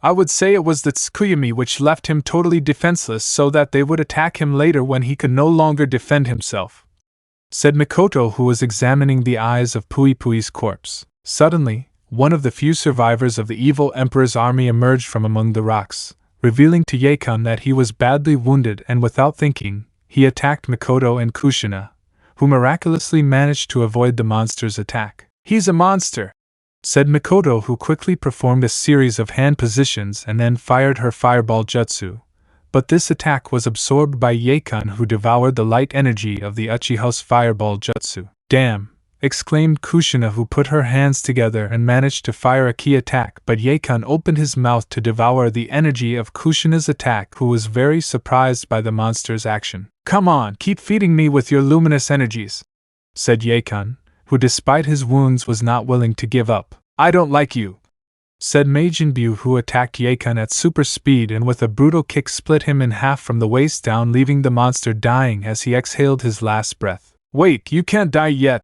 said Kushina as she approached the dying monster. Tell me now or I'll use my Sharingan on you, said Mikoto in a threatening voice. I know those eyes, Yakan said weakly, spitting blood as he spoke. What do you mean? Kushina questioned. 10, you're your strange subjects, Yakan muttered. 10 subjects? Asked Mikoto, wanting more information. A new clouds, red clouds, was the last thing Yakan said as he was dying after having given this information to the Konoha ninjas, who believed that they were the babblings of a dying man, except for Kushina and Mikoto, who quickly understood what the red clouds meant. Itachi, I will be very careful, thought Mikoto with a serious and somewhat lost look. There's no doubt they were here, thought Kushina, who looked away as if she was looking for something only to see a person standing on a cliff staring at them. This beast-like subject with a black cape adorned with red clouds and had an orange spiral-shaped mask and a hole where there was only one eye. Kushina Uzumaki, you are still alive, murmured with a low and gloomy voice Tobi, who saw the Uzumaki doing the same as him, but she suddenly got distracted when Meijin Bu spoke to her. Hey, I'm hungry, said the pink-haired boy as he rubbed his stomach. Ah, yes, if you wait in a moment we will give you something to eat, said Kushina, who turned her gaze back to the cliff, but the subject had disappeared without a trace. For some strange reason I felt a touch of nostalgia and sadness when I saw that strange man. Who could he be? Kushina asked herself as she tried to maintain her composure in front of the Konoha Umbus. Well, it's better if we leave here and give our report to Konoha, Mikoto ordered, which was obeyed by Meijin Byu and the Konoha shinobi, who quickly made their way to their village. In the land of waves, Tien Shinhan was launching a great rain of blows on the body of the bio-android Maiko Katzen, who used his bulky body to block Tien Shinhan's blows. Ha ha ha ha ha, no matter how hard you try you'll never be able to hurt me. Maiko Katzen mocked Tien Shinhan and all his attacks. I see that your body is very resistant, but do not think that you have already won just because of that. I will show you a technique which was even able to give Goku problems in the martial arts tournament, declared Tien Shinhan, who got into position and began to release a great ki from his entire body, while little by little some figures identical to Tien Shinhan's began to detach themselves from the tricopies. Quadruple, said the 4 Tien Shinhans as each one performed a different combat stance from the other. You don't impress me, it's just a stupid magic trick, it's no fun, said Maiko Katzen. I'll show you what this magic trick can do, said the 4 Tien Shinhans, who compensated to attack the bio-android Maiko Katzen, who with great difficulty blocked the attacks of the 4 warriors. Damn wretch, you'll pay for this, said Maiko Katzen with fury and venom in his words, but the Tien Shinhans didn't stop their attacks as 2 of the clones launched a series of frontal kicks to Maiko Katzen's face, which sent him flying into the air and suspended for a few moments, which was taken advantage of by the Tien Shinhans, who placed themselves in a position similar to as if they were forming a square. This will be your end, said the Tien Shinhans, who fired a powerful white laser beam from their third eye which hit Maiko Katzen, who was writhing in pain. Shouted the bio-android that after the powerful attack was completely static and defenseless against the Tien Shinhans, who took the original tricopies by the arms and with all their strength threw him, giving him a lot of momentum. Aya! Shouted Tien Shinhan, who turned on his white aura that covered his body, and it hit the belly of the bio-android that stretched in a very exaggerated way. No! Maiko Katzen screamed in pain, but it was too late. The tricopies pierced him, leaving a gigantic hole that caused Maiko Katzen to deflate like a hot air balloon that moved from one side to the other only to then fall to the ground completely deflated, and sparks came out of it, confirming the victory of Tien Shinhan, who victoriously landed on the ground while his clones disappeared. Meanwhile, in the combat zone between Master Rashi and Dr. Willow, the old martial arts master moved from side to side with a series of agile and elegant movements with which he dodged all of Dr. Willow's attacks. This is getting very boring, declared Master Rashi, who with precise blows to the joints of the robotic arms and legs of Dr. Willow, he fell to his knees on the ground while his robotic body gave off electric shocks. Damn old man, you can't beat me, complained the evil Dr. Willow, who began to charge energy with which he would try to destroy the ninja planet. This lunatic is trying to commit suicide with all of us. I have to do something before he manages to accumulate enough energy, thought Master Rashi, who could see how Jiraiya and Kurenai's team were approaching him, since they managed to contain and defeat the Red Patrol, while General Blue and General Black were not a great challenge for the perverted sage's giant toad summons. Lord Rashi, are you okay? Jiraiya asked. Don't worry, but I think it's time for us to end this rescue mission, said Master Rashi, taking off his black shirt, revealing his old, thin body, where patches on his back stood out, used for muscle pain relief. What is that old man doing? Asked Kiba. No idea, Shino also answered with doubt. Hey young lady, tell me I'm not Hexy? Asked Master Rashi to Kurenai, who looked at him with her eyes wide open and very embarrassed by the strange old man's act. Don't say stupid things, you old pig, you better get dressed, Kurenai shouted, very blushed and very angry. Well, here we go, said Master Rashi, who inhaled a large amount of air and then, surprisingly, this increase in his muscle mass in a very exaggerated way, which grew in an exponential and brutal way. My God, it's impressive, Jiraiya said in amazement. He's not human. Kiba also shouted in astonishment, while the old master made a bow with his 2 hands in which he was carrying a large sphere of blue ki. I just have to gather a little more and this world will explode around me, said Dr. Willow, who released a great discharge of energy from his robotic body. Kamehameha! shouted Master Roshi furiously as he fired his powerful technique at the dome where Dr. Willow's brain rested. Willow was unable to dodge the attack. No, not AGINZZZZZZ! Shouted the evil doctor who received the attack that destroyed the dome at the top of the robot, disintegrating the mad scientist's brain and then heading towards a distant island which exploded, while a large cloud of smoke came out of the crater where the island used to be. He destroyed that gigantic island with a single attack. Kiba stammered in fear and amazement. I don't think I aimed well, said Master Roshi, who returned to his original form while he stuck out his tongue mockingly, which caused the comical fall of the Konoha shinobi who saw what Master Roshi did. That old man is impressive. I'm sure if I asked him to train me I'll become invincible, Kiba said in a low voice in Shino's ear. Yes, but he is very strange, said Shino. Well, it is very strange, although I can't deny that when he got muscular he looked somewhat attractive, said Kurenai, whose words petrified all the shinobi who heard her. What did you say? Jiraiya asked in amazement, his jaw on the floor. No, I didn't say anything. I just got carried away by the heat of the moment, said Kurenai, very embarrassed, and looking away, trying to avoid the judging looks of her team and the perverted sage. I knew it. Lord Roshi is the only one capable of teaching me the path of perversion and lust, thought Jiraiya, who felt that the old master could show him new seduction techniques and filth never before seen in that world. With this we have managed to defeat most of Frisia's elite soldiers, which gives us a slight advantage in this war. But for some strange reason I feel very uneasy. I'm sure that Frisia has not yet shown his best weapons in this war, thought Master Roshi with an extremely serious look which could be seen under his dark glasses, and ignored all the comical act performed by the Konoha shinobi, who somehow together with Ten Shinhan and Master Roshi had managed to stop the attack of the evil emperor against the Land of Waves. At the same time in the Universe 7 in Hell. Waiting is very boring, thought Baby, who without warning could see strange light signals coming out of a crystal which was a kind of communicator created with lost Furu technology. Lord Baby, I wish to give my report, said Dr. Mew, who appeared as a kind of hologram in front of Baby. Report, Baby said in a commanding voice. The attack carried out by Frisia's army achieved total control of 2/4 of this planet in a period of 1 hour. But after the arrival of the Scions and their comrades we have lost control of many territories as well as very important warriors, which has caused a great drop in the morale of the soldiers, reported the evil doctor to his leader, who listened to everything very attentively. I think that stupid Frisia is losing control of everything. It's better that we start with our countermeasures. Tell Rildo to prepare the power-up tiara that you created, with which we can achieve a better potentialization of the frozen warrior, said Baby, who took out a special equipment similar to an antenna and placed it in Zamus's energy sphere. Lord Baby, do you think this is a good idea?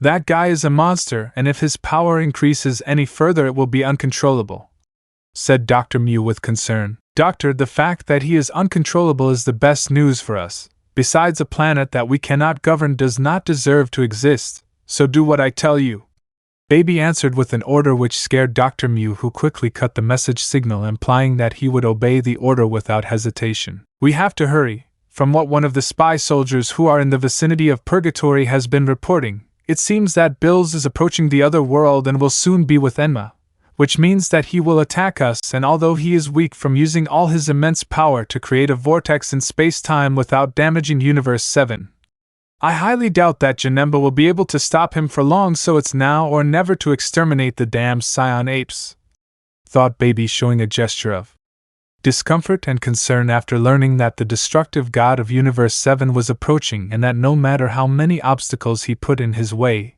he would arrive. Back in the ninja world on the borders of Konoha village, Shui and his soldiers were surrounding a huge block of ice which was slowly melting thanks to the energies of the soldiers who were carefully melting it. This is stupid, said a soldier tired of his work. Shut up or you want Freezer to annihilate us, said Shui in a furious tone. In Konoha village, Bulma was in charge of the command and communications center, receiving reports from each of the areas that had been rescued by the ZY warriors and the Konoha ninjas.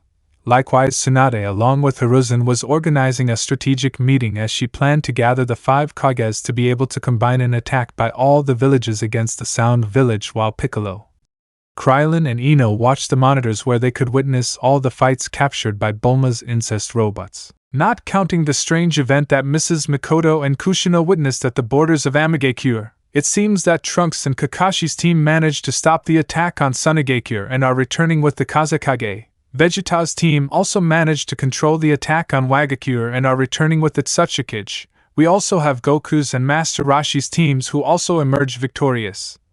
And finally we have the attack that is taking place in Kumogakyo where Gohan is having problems with Cell, said Bulma as she gave a report of what was happening. Meanwhile in the ninja world on the borders of Konoha village, Chui's team was about to finish their last ki discharge on the ice, which suddenly began to give off a powerful green glow. "What the hell is going on?"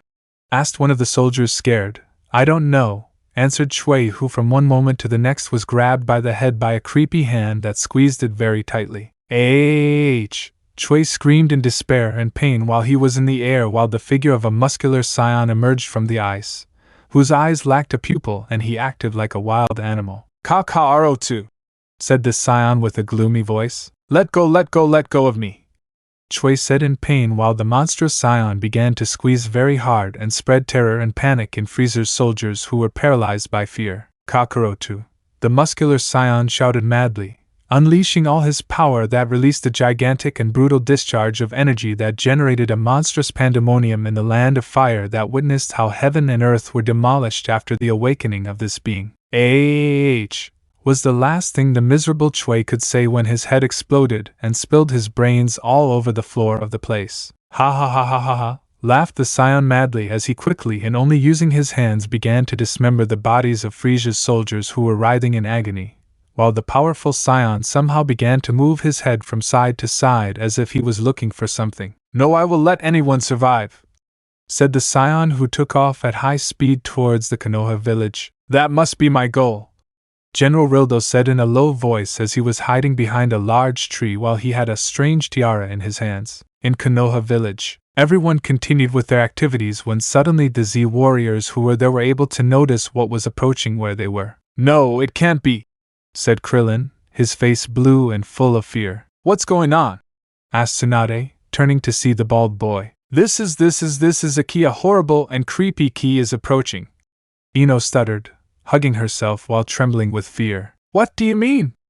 Hiruzen asked fearfully. "Bulma, Abyss, Goku and Vegeta, Broly is going to attack the Konoha village," ordered Piccolo alarmed, putting himself in a defensive position, the same action that Krillin and Ino performed. "My god, Goku, Vegeta, Broly is attacking us!"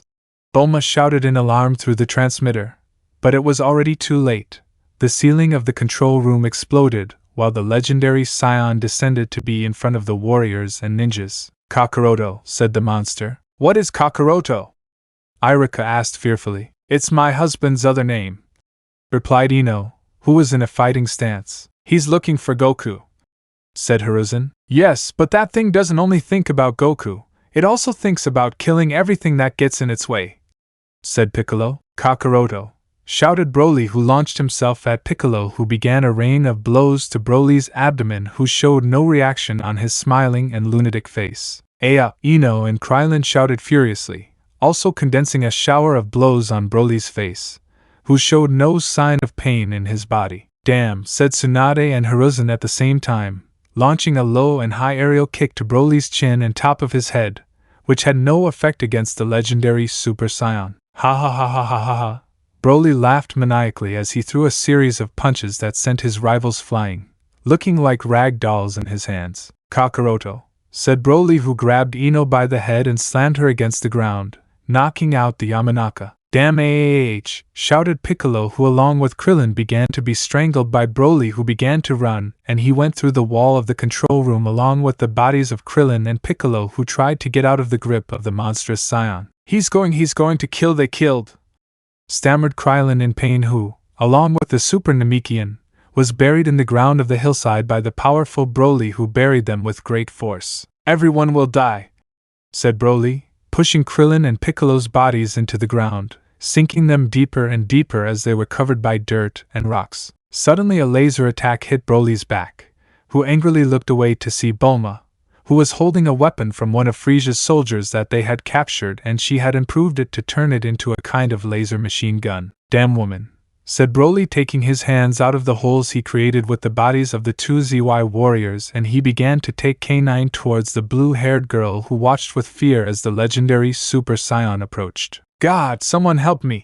thought Bulma with great terror before the gigantic Saiyan who stretched out his monstrous hand to reach her. At the same time, on the way to Konoha village, the Scion Prince walked along the road accompanied by Sakura and Anko, who escorted the Tsuchikage, and a large army from Maguekio who decided to join forces with Konoha and overthrow the evil Emperor Freezer. "Can't they walk faster?" Vegeta asked angrily. "Calm down, Vegeta, we're almost there," said Anko, trying to calm the impatience of the Scion, who along with the two Kunoichis heard an alarm signal through their communiques that were in their ears. "My God, Goku, Vegeta, Broly is attacking us!" Bulma shouted through the communicator, which alerted Vegeta, who put on a face of fear and despair after hearing that. "Who is Broly?" asked Sakura, but she didn't receive an answer since Vegeta rose into the air. "Listen carefully, take care of the old dwarf, I'll go ahead," said Vegeta, who shot off towards Konoha at super speed, which surprised everyone. "What happened?" the Tsuchikage asked. "Something very bad, I'm sure of it, we have to accelerate quickly," said Anko, who along with the Awagakure shinobi were running at full speed. At the same time in Kirigakure village, Goku was with his companions and the Kirigakure ninjas who were packing their things to leave for Konoha. "We're almost done," said a mist ninja who was reporting to the Mizukage, who was near the Scion and trying to seduce him by making a series of flirtatious poses, which Naruto and Shizen didn't like. "Slut," said Naruto. "If there is no doubt," said Shizen, supporting the Uzumaki, and whose words provoked a great vein of fury in Mei Terumi, while Goku just looked at them with an innocent smile which did not last long after hearing the distress message through his communicator. "My God, Goku, Vegeta, Broly is attacking us!" Bulma's scream was heard, which alerted Goku, who quickly prepared to leave for Konoha. "What's going on?" Naruto asked fearfully. "We don't have time, Naruto, we're leaving, the others will have to catch up with us on their own," said Goku, who was thanking the little Uzumaki who was blushing from the strong hug her fiancé was giving her. "We're going too," said Shizen and Mei as they hugged the Scion's body, who placed his fingers on their forehead and then disappeared thanks to teleportation, surprising the shinobi who, despite the surprise, decided to continue with their activities and march towards Konoha. In the village of Konoha, Broly approached the defenseless Bulma, who continuously fired her laser weapon trying to keep away the evil legendary Super Saiyan, who from one moment to the next reached the poor blue-haired girl whom he began to strangle, while lifting her in the air. Ma, damn monster!" Bulma said in pain while she tried to free herself from Broly's grip with her small hands, who only showed a psychotic facial expression. "You'll die," said Broly, who prepared to break the girl's neck as if it were a toothpick. But fortunately for the scientists from Universe 7, an object moving at the speed of light descended violently and crashed into Broly's body, releasing Bulma, who fell to the ground coughing in pain but still alive, and witnessed how Broly was dragged all over the place by the object, who turned out to be Vegeta, who, very angry, hugged Broly's abdomen. "Aya!" Vegeta shouted as he continued accelerating, and he, along with Broly, crashed and went through the thick wall of the Konoha village while the two fell and rolled over the crop fields. "Damn monster, don't touch my wife!" Vegeta shouted as he began to hit Broly's head hard, causing him and Vegeta to crash into a mountain. "I don't care about you," said Broly, who threw a punch with which he managed to gain distance with Vegeta. Back in Konoha village, Bulma ordered all the Robo-Bulmas to repair the village wall as well as distribute the hermit seeds among the wounded so that they would recover quickly and prepare for combat. "This is very bad," thought Bulma, who suddenly noticed how Goku along with Naruto, Mei and Shizen teleported. "Goku, I'm glad you're here," said Bulma happily. "We already know," said Goku as he approached his childhood friend. "Naruto, Shizen, help Bulma, I will support Vegeta," said Goku with a very serious voice which was obeyed by the two Kunoichis. "Be very careful and don't hurt yourself," Naruto said with concern. "I'll try, but believe me, with a rival like Broly, not getting hurt is impossible," replied Goku, who after saying this flew away at full speed, mountainous area where Broly and Vegeta fought. Broly threw a powerful punch that destroyed part of a nearby mountain, but Vegeta, using his great reflexes, was able to dodge the attack and then perform an aerial kick against Broly's face, who managed to dodge the attack, where the two engaged in a duel of hit and dodge which created destruction and explosions everywhere. "I'm fed up with you. It's time to show you where your place is," Vegeta shouted as he ate us and transformed. "You don't impress me, trash," Broly said with a smile. "Believe me, you're going to be surprised, said Vegeta, quietly giving a war cry, while a great roar was heard that shook the entire territory of the Fire Lands, while a great blue flash rose through the sky that illuminated the place with dazzling flashes and blue flashes, which little by little gathered in Vegeta's body, that gave a great and final roar that produced an explosion that ran through the surroundings, sweeping away trees and mountains from the place. "Get ready, Broly, I'll finish you off," said Vegeta, who had his hair and eyes dyed blue and his body gave off an aura of the same color. "You're an insect," Vegeta shouted as he threw himself at Broly and landed a violent blow to his stomach, sending both warriors flying into the air and crashing into a mountain that was destroyed and caused a large plume of smoke that could be seen as far as the village of Konoha. "Aya!" Broly shouted as he spun in the air, and he gave a circular kick to Vegeta's face that ended against the top of a cliff, but he was able to stop and grab the rocks of the cliffs, and then do a dive jump against Broly, who imitated Vegeta's movement, and then collided and started a brutal exchange of blows that collided in the faces of the two fighters. "Aya!" Broly shouted as he quickly received a series of 3 headbutts from Vegeta that sent him crashing to the ground, which was swept away by Broly, who stopped when he collided with a giant tree that fell on top of the legendary Super Saiyan. "Vegeta, are you okay?" asked a voice from behind the Saiyan Prince, who noticed that it was Goku approaching him. "Get out of here, Kakaroto, he's mine," said Vegeta, glaring at our hero. "Come on, Vegeta, I just came to help you," said Goku with his typical smile as he stood next to his rival. Meanwhile, near where Broly was, General Rildo took advantage of the moment when the legendary Super Saiyan was inert to place the tiara on his forehead. "There you go, with this I have fulfilled my mission," said Rildo, who saw how the tiara lit up. "In the Universe 7 in Hell, the time has come for everything to be destroyed," shouted Baby, who was next to Zamis's energy orb that was lighting up very brightly. "Spirit of evil and full of wickedness, destroy my enemies as you also destroyed yours," shouted Baby, who after saying what he said pressed a button on a device that was above the energy orb that shot a gigantic beam of green energy that crossed the Arcus Imperators. In the mountain area near Konoha, Goku and Vegeta were talking when suddenly they were able to see a strange phenomenon in the skies of the ninja planet that was approaching at great speed. "What is that?" asked our hero. "I don't know, but I don't think it's good," answered Vegeta, who, along with his rival, saw how a strange green ray fell from the sky and impacted the area where Broly was. "Aya!" Broly shouted, who mysteriously and suddenly stood up with ferocity and madness while he released a large amount of ki that exploded and created a blinding flash that was accompanied by a great glow and lightning that ran through the entire place. In the village of Konoha, "A big earthquake!"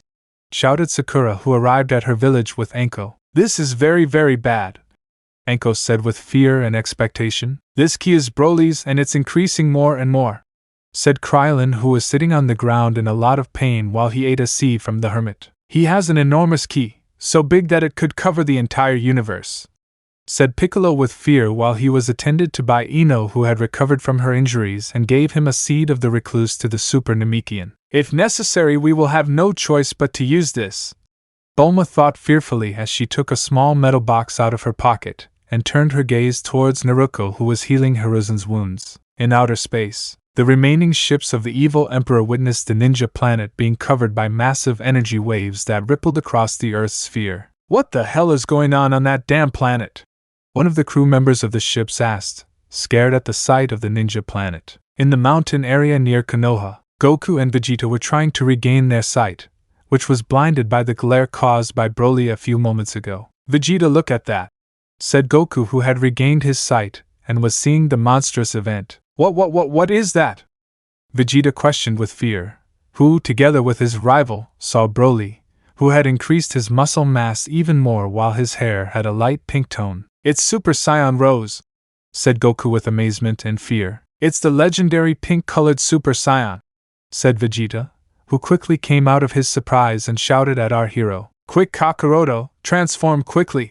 Vegeta shouted, which was obeyed by Goku, who gave off a powerful blue glow that ascended to the sky and later gathered in Goku's skin, whose hair stood on end and turned blue. It's been a long time since I transformed into a Super Saiyan Blue, declared Goku, who along with Vegeta got into a combat position, but they didn't count on Broly teleporting and knocking down Vegeta, who was lying on the ground while Broly sat on him. Die, die, die! Shouted Broly, who began to madly hit Vegeta's face, who, due to surprise, couldn't even defend himself. Leave him alone! Exclaimed Goku, kicking Broly with all his might, causing him to move away a little from Vegeta's body, which was completely inert, and with his face covered in blood. Lord Baby's plan was a success. Broly fed on the power and desire for revenge of Zamasu soul, which granted him a new evolution and infinite power, said Rildo happily, watching the fight between Scions in the distance. Back on the battlefield between Goku and Broly, our hero threw himself at Broly, who was excited to see him. Kakaroto! Shouted Broly, who grabbed Goku by one of his arms and then slammed him hard against the ground. Aya!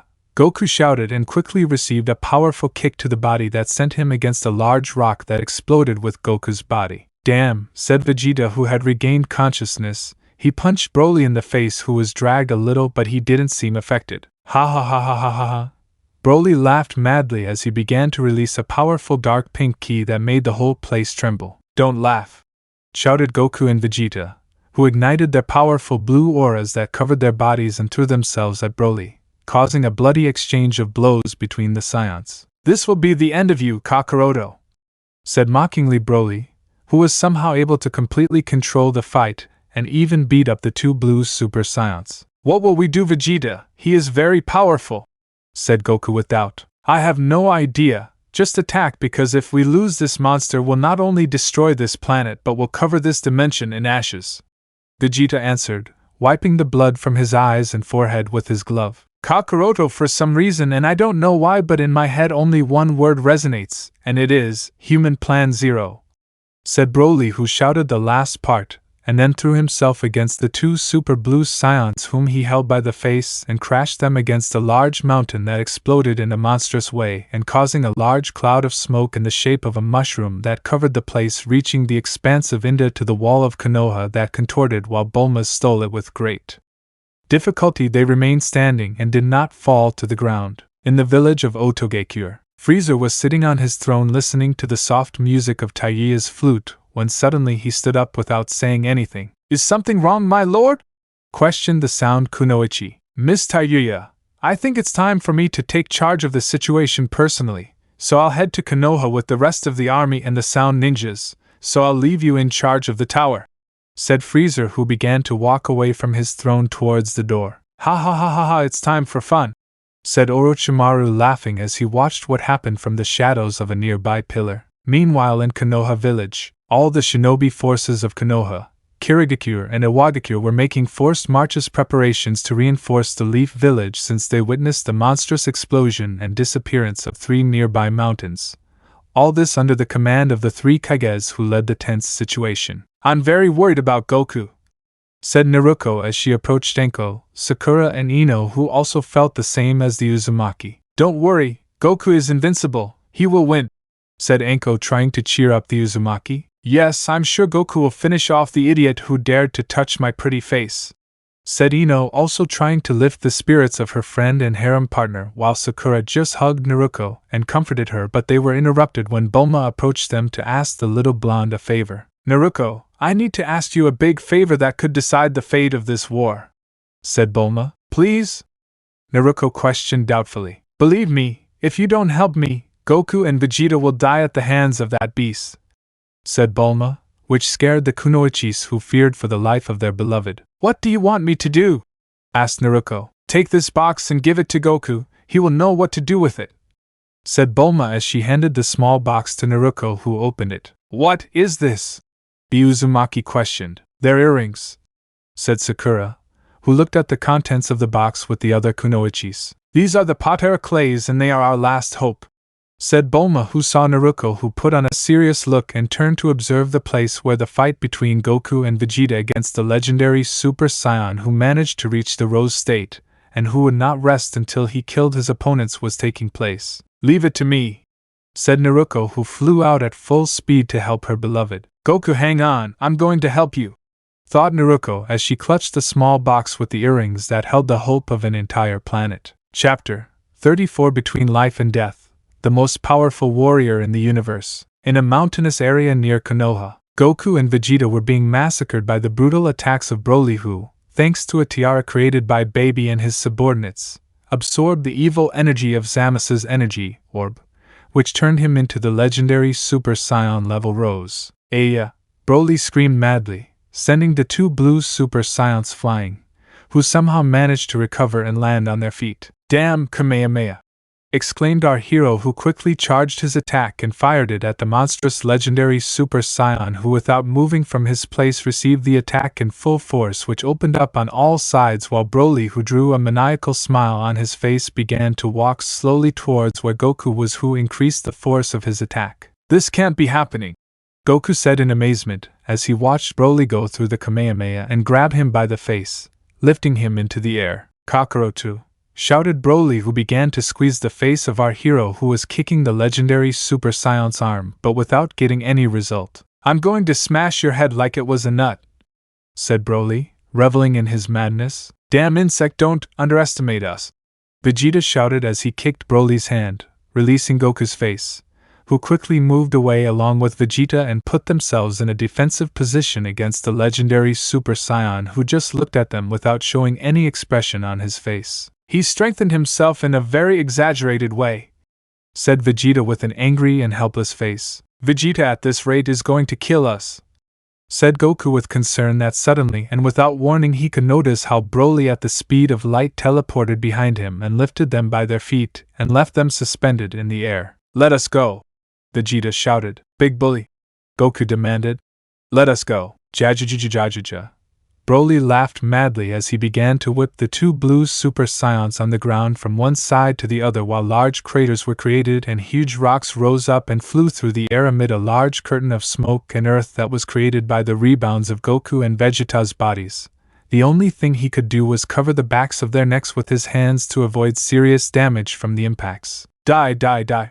Broly shouted. "Demon monster," said Vegeta, who was about to faint from Broly's attack. "Kaioken increased 10 times.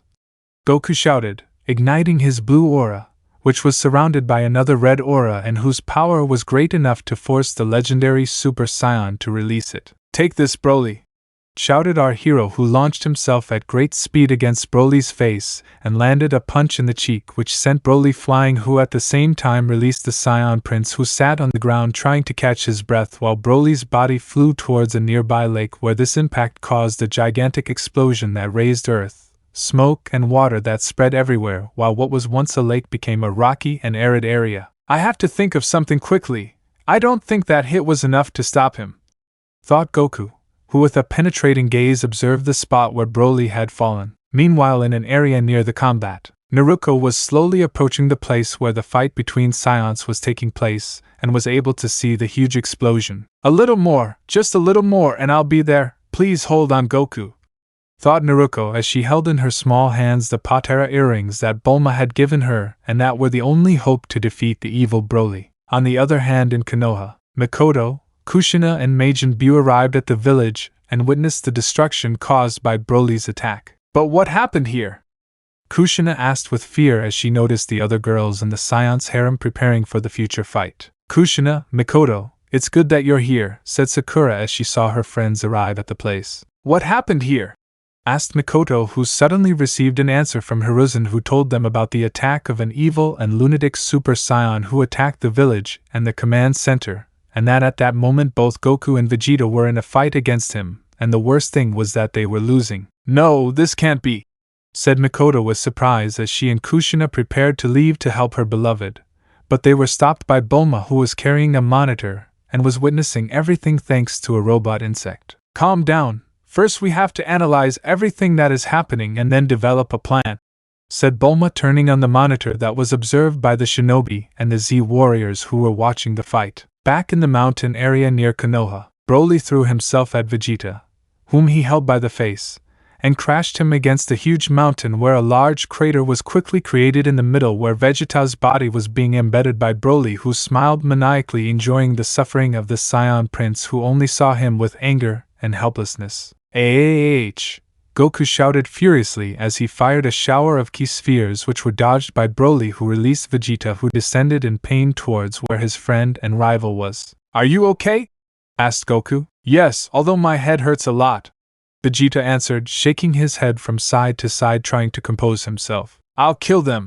shouted Broly, who descended towards where they were, but surprisingly something happened that caught everyone's attention. "Taoken!" shouted a figure that was posing above them near the sun, being none other than Naruto, who was performing the Ten Shinhan flash technique that Goku had taught them. "Vegeta, cover your eyes!" Goku demanded, which was obeyed by the prince, who covered his eyes while the great flash cut down Broly, who screamed in pain while he threw punches in the air trying to reach the Uzumaki, who stealthily descended towards where the two Scions were. "Goku, I'm glad you're okay, but what happened to your hair? Why is it blue?" questioned Naruto, hugging her fiancé. "Naruto, I'll explain it to you later, but what are we doing here?" our hero also questioned. "I came to help you. Mrs. Bulma gave this to me and said that you would know what to be," said Naruto, who handed the small box to Goku, who opened it only to get a big surprise. "They are the Patera earrings," said Goku with a big smile that caught Vegeta's attention, who looked at the earrings with disgust. "Damn it, no, not again. I don't want to fuse with you again," Vegeta shouted angrily, which caught Naruto's attention, who quickly asked what they were talking about. "What do you mean by fusion?"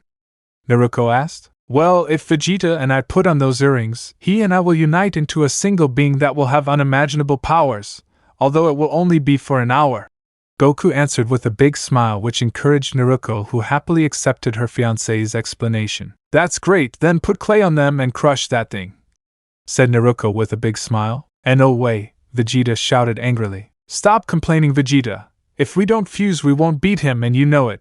Besides, if we don't finish him off after he kills us, he'll finish off our families and friends, and that includes Bulma," said Goku, whose answer left the Scion Prince speechless, who was grinding his teeth and looking very thoughtful. "Vegeta," Goku shouted, stretching out his hand where an earring rested. "Damn it, all right," Vegeta shouted, reluctantly taking the earring and starting to put it in his ear, an action that was imitated by Goku. But suddenly a sphere of pink ki hit Vegeta's hand as he dropped the earring, and it fell into a nearby forest. "Damn!" exclaimed Vegeta, who along with the others saw how Broly fell to the ground and looked at them with anger and hatred. "Kakaroto, the voice in my head told me not to let you wear those earrings," said the legendary Super Saiyan with a gloomy voice. "Vegeta, I'll entertain him, you find the earring," declared Goku, who threw himself at Broly. "Don't give me orders," said Vegeta, who jumped into the forest and began to search for the earring. "I will help you, Goku," said Naruto, who together with the Scion attacked Broly, who easily stopped the attacks of the couple who desperately tried to hit him. "Jajajajajaja." Broly laughed madly as he quickly grabbed Naruto and Goku by the hands and slammed them against the rocks. "Ah!" Naruto screamed in pain, but she didn't give up and activated her QB Kaioken and launched herself against the legendary Super Saiyan, who received her with a punch to the face that sent him to the ground while she rolled violently and was left face down, unconscious. "Broly!" Goku shouted furiously after seeing what they did to his fiancée and began a brutal barrage of blows against Broly, who blocked them with ease. "What's wrong, Kakaroto? Is that all you can do?" asked the legendary Super Saiyan, who stopped Goku's fist and squeezed it while our hero's bones crunched. At the same time, in the nearby forest, Vegeta desperately searched for the Patera earring among the stones and trees, but without any success in his search. Back to the combat zone between Goku and Broly. Our hero was being massacred by Broly's fury as he fired a blast of ki spheres at Goku, who was twisting in the air while he protected himself with his arms forming an X. "I won't hold out any longer. If we continue like this, the only option left for me will be to use the jutsu that Hiruzen taught me," thought Goku, who felt that his chances of winning were diminishing. Meanwhile, on the ground, the little Uzumaki was inert and completely knocked out while something was happening inside her head. In Naruto's subconscious, Naruto was lying in a dark, macabre sewer that led to a barred door that was protected by a seal. "Where am I?" Naruto asked fearfully. "I see that you are good for nothing. You can't even withstand a single blow from that monster," said a chilling female voice coming from the other side of the door, where a great darkness and gloom could be seen, as well as horrible red eyes that glared at Naruto. "Who are you?" asked Naruto. "You should know who I am, since you and I have been together since you were born. I see what you see, I sleep when you sleep, I eat when you eat, and I love what you love," answered the female voice. "I don't understand what you mean," questioned the Uzumaki, who didn't seem to understand the situation. "Ha ha ha ha ha, you are a silly brat. I'm just saying that you and I are the same being. We will live and die together, that is our destiny. I am the nine-tailed Bija and my name is Kurumi, but in your village they know me as Kyubi." The figure behind the gate that was covered by shadows answered with macabre laughter, which surprised her because she saw for the first time the being that in a certain way was responsible for her hardships when she was a child. "What do you want me to do? I'm very weak," said Naruto with teary eyes. "You have the blood of Kushina and Mito Uzumaki. You must also have the power of the Uzumaki clan, and I will help you a little so that you awaken that power. Since, to be honest, I do not want Goku to die at the hands of that beast, and if you are willing to sacrifice your life along with mine, perhaps we can obtain enough power to defeat him," said the voice of the Kyubi, whose eyes shone and whose brightness covered the entire place. "I understand, and although I admit that I do not wish to cooperate with you, I believe we have no choice. I will gladly give my life for Goku's," said Naruto, who was slowly bathed in the glow of Kurumi's energy. "The feeling is mutual, brat. The fact that I cooperate with you makes me nauseous, but it's our only option," said the demonic fox, who little by little joined her chakra with Naruto's. Back to reality. Naruto opened her eyes and felt a power born from within her, which was awakened by the Kyubi, who helped her a little. Goku, you won't die, we will be together forever," said Naruto with difficulty, giving a great war cry. "Ah!"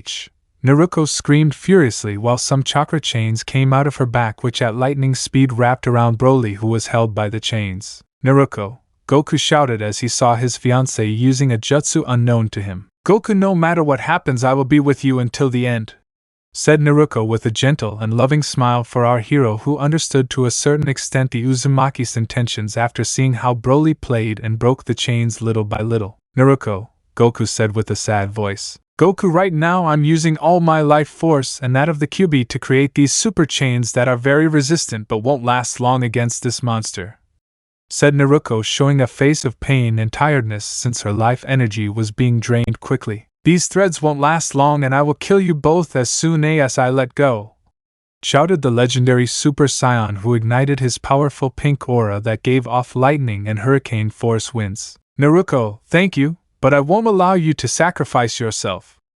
I promise that you and I will be together, whether it's in the training camp, on a mission, in Ichiraku, or in heaven," Goku said in a very low voice. His gaze darkened as he began to perform a series of hand positions. "Girls, it was for a short time, but I thank you all for the moments of happiness you gave me. I'm sure Vegeta will be able to finish off Frieza once this monster is gone." "Bye everyone," thought Goku as he finished performing the positions. "Vegeta, protect this world for me," Goku shouted with all his might. "The only good thing about dying is that I won't have to share Goku with anyone anymore," said Naruto with a tired look, since the Uzumaki clan chain jutsu was slowly draining her life force, since the Kyubi was using the life force of the two to be able to create chains strong enough to momentarily stop Broly. "It's over, Broly, Shiki Fujin," said Goku, shouting the last part, while little by little a creepy figure of a Grim Reaper with a knife in his mouth formed behind his back. "What is that?" questioned Broly, who began to exert more pressure to break the chains that were cut one by one. "You and I will go to hell together," Goku declared with an arrogant smile, while the Grim Reaper only looked at them with a dead and cold look. "I don't know what plans Kakaroto has, but don't think you scare me with that macabre doll behind you," said Broly, sweating a little when he saw the power of the Shiki Fujin. Meanwhile in Konoha, the shinobi and the Z warriors witnessed what was happening through the monitor that Bulma had brought. "But what are those two idiots doing?"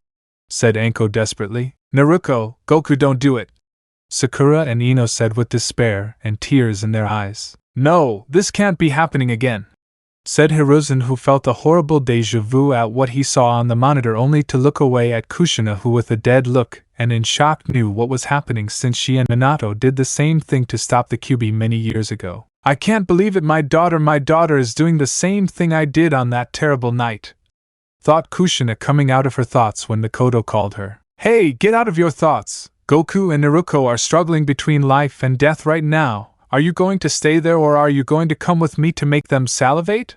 Said the Uchiha matriarch, who along with Majin Buu, Piccolo, Ino, Anko and Sakura were floating in the air ready to go to the aid of Goku and Naruto. If we have to stop them, I'm sure there are other ways to defeat that monster without using the Shiki Fujin, said Kushina, who quickly joined the others, but they would get an unpleasant surprise in the form of a voice. I'm very sorry, but you'll have to play with me. Besides, there's no point in worrying about Goku since you'll meet him very soon, said the voice, which belonged to the evil Emperor of Evil Freezer, who floated through the air accompanied by the Ginyu Special Forces, General Rildo, Zanya, thousands of soldiers in the air and another 1,000 sound shinobi who marched ferociously towards the walls of the Konoha village that quickly entrenched itself. Damn Freezer! Shouted Piccolo, who knew they were against the wall. Everyone get ready! Shouted loudly the three Kages who led their armies that were getting into fighting position. What is this? Hiruzen questioned with fear and surprise. It's a monstrous power. How is it possible that someone with such monstrous power exists? Ino asked in surprise as she witnessed how Freezer's power increased quickly and explosively. This guy is a monster. How the hell are we going to beat him? Said Sakura with great doubt and fear as she saw how the sky of the entire fire continent darkened with a light purple hue while the ground cracked thanks to the powerful earthquake that moved the Earth's plates all over the place, which was perceived by the entire ninja planet, who experienced the power of the evil emperor. In the village of Otogekure, buildings crumbled in the tremor as the sky darkened and unleashed evil lightning bolts that chilled the blood of its inhabitants. Finally, the Great Freezer is fighting seriously, said Tayuya, who witnessed the macabre spectacle in the sky from a nearby window. It is clear that this is proof that this world is doomed, despite the great arrogance of us shinobi who believed that we could overcome anything, without thinking that we were only simple, tiny, and insignificant mortals who are now witnessing a war between gods, who are capable of destroying all our history, culture, and vestiges that we exist only if they wanted it. The shinobi world wars are a bad joke compared to this. Ha ha ha ha ha. Thought between maniacal and resigned laughter Orochimaru, who from the darkness of a laboratory where he was working on a secret plan could feel and witness the display of destruction caused by the battles between the warriors of Universe 7, whose destruction and majesty were something completely new in the eyes of the inhabitants of the ninja world who feared for the survival of their world and their species. Back to the combat zone between Goku and Broly. Broly was releasing a lot of air pressure that burst the chains with greater speed, leaving only the main ones that stopped his arms and legs. Damn, that demonic bitch's chakra is running out very quickly. At this rate, I'll die at any moment, Naruto thought as she slowly knelt on the ground while breathing with great difficulty. Goku, hurry up, either we die with him or he kills us, said Naruto desperately. I know, it's just that I still don't measure this chakra thing very well. I do what I can, said Goku, who could barely maintain the invocation of the powerful death demon consuming seal jutsu that disappeared at times. Kakaroto, Broly shouted, unleashing all his power, breaking all of Naruto's chakra chains. Ah! Naruto screamed as she rolled on the ground, remaining motionless and on the verge of death. Damn monster, take this, seal, said Goku, trying to finish the jutsu, but Broly teleported at super speed and connected a powerful right punch to our hero's jaw, who was thrown against a nearby rock that exploded into thousands of pieces while the Shiki Fujin's Grim Reaper quickly disintegrated, showing that the jutsu had failed. Did you really think that one of those stupid magic tricks used on this miserable planet would affect me, Kakaroto? Asked Broly with a devilish and mocking tone, walking slowly towards the motionless Goku. Demoni demons, he's going to kill us, said Goku weakly as he tried to take the bag containing the hermit's signs out of his dogi. Kakaroto, I can finally see it. I can see it. I see how you die covered in blood and completely at my mercy, said Broly, who in his sick mind was hallucinating his moment of victory, while he stretched out his hand with the intention of breaking our hero's trachea. It's my end, Goku said weakly, seeming resigned to the future that awaited him against the legendary Rose-level Super Saiyan Broly. Meanwhile in Konoha, The village had become a branch of hell where a bloody war was taking place throughout the territory surrounding the walls of Konoha. That scene from afar showed how it was completely surrounded by millions of soldiers moving like a tidal wave of swarms trying to knock down the gates of the village that were sealed by the Robo-Bulmas and many shinobi who squeezed and pushed to prevent the doors from falling.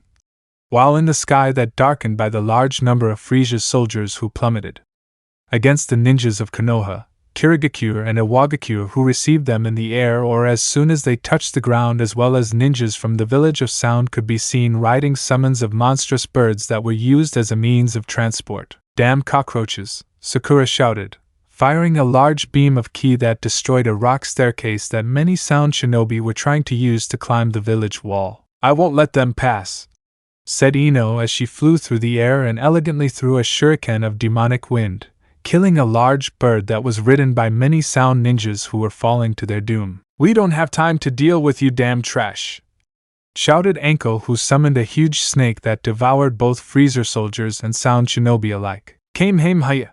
Kushina and Mikoto shouted at the same time as they fired powerful blue rays that disintegrated 100 of Freezer's soldiers. There are so many of them, Mikoto exclaimed. I already know, just fight, shouted Kushina, who was suddenly surrounded by many soldiers, but she was saved by a hail of shots that were launched by Bulma, who shot like a sniper behind a rock with her laser machine gun. Die, you son of a pig!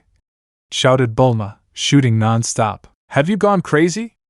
Calm down, Bulma, said Krillin, who was accompanied by the Tsuchikage, and launched a series of Kienzan at his enemies. That blue-haired girl is crazy, said the Tsuchikage, who used his dust jutsu and disintegrated a huge bird along with the ninjas riding on it. Shut up, morons, and your Krillin go and put them in their bucking mother, shouted Bulma, who took out a grenade and after removing the fuse with her teeth she threw it at 30 shinobi from the sound that made them explode instantly. That brat has a tavern language, she reminds me of someone, said with annoyance the Tsuchikage, who saw the scientist girl acting like a demented mercenary. She's Vegeta's wife, said Krillin, trying to explain why his friend was behaving the way he did. I understand, I just didn't expect that vocabulary from someone who didn't have a flame-shaped hairstyle, said the Tsuchikage, who had a drop of sweat on his forehead. Meanwhile, in the surroundings of the village houses that were being demolished by the destructive waves of the blows, Piccolo could be seen fighting against the members of the Ginyu Special Forces alone. Ha ha ha,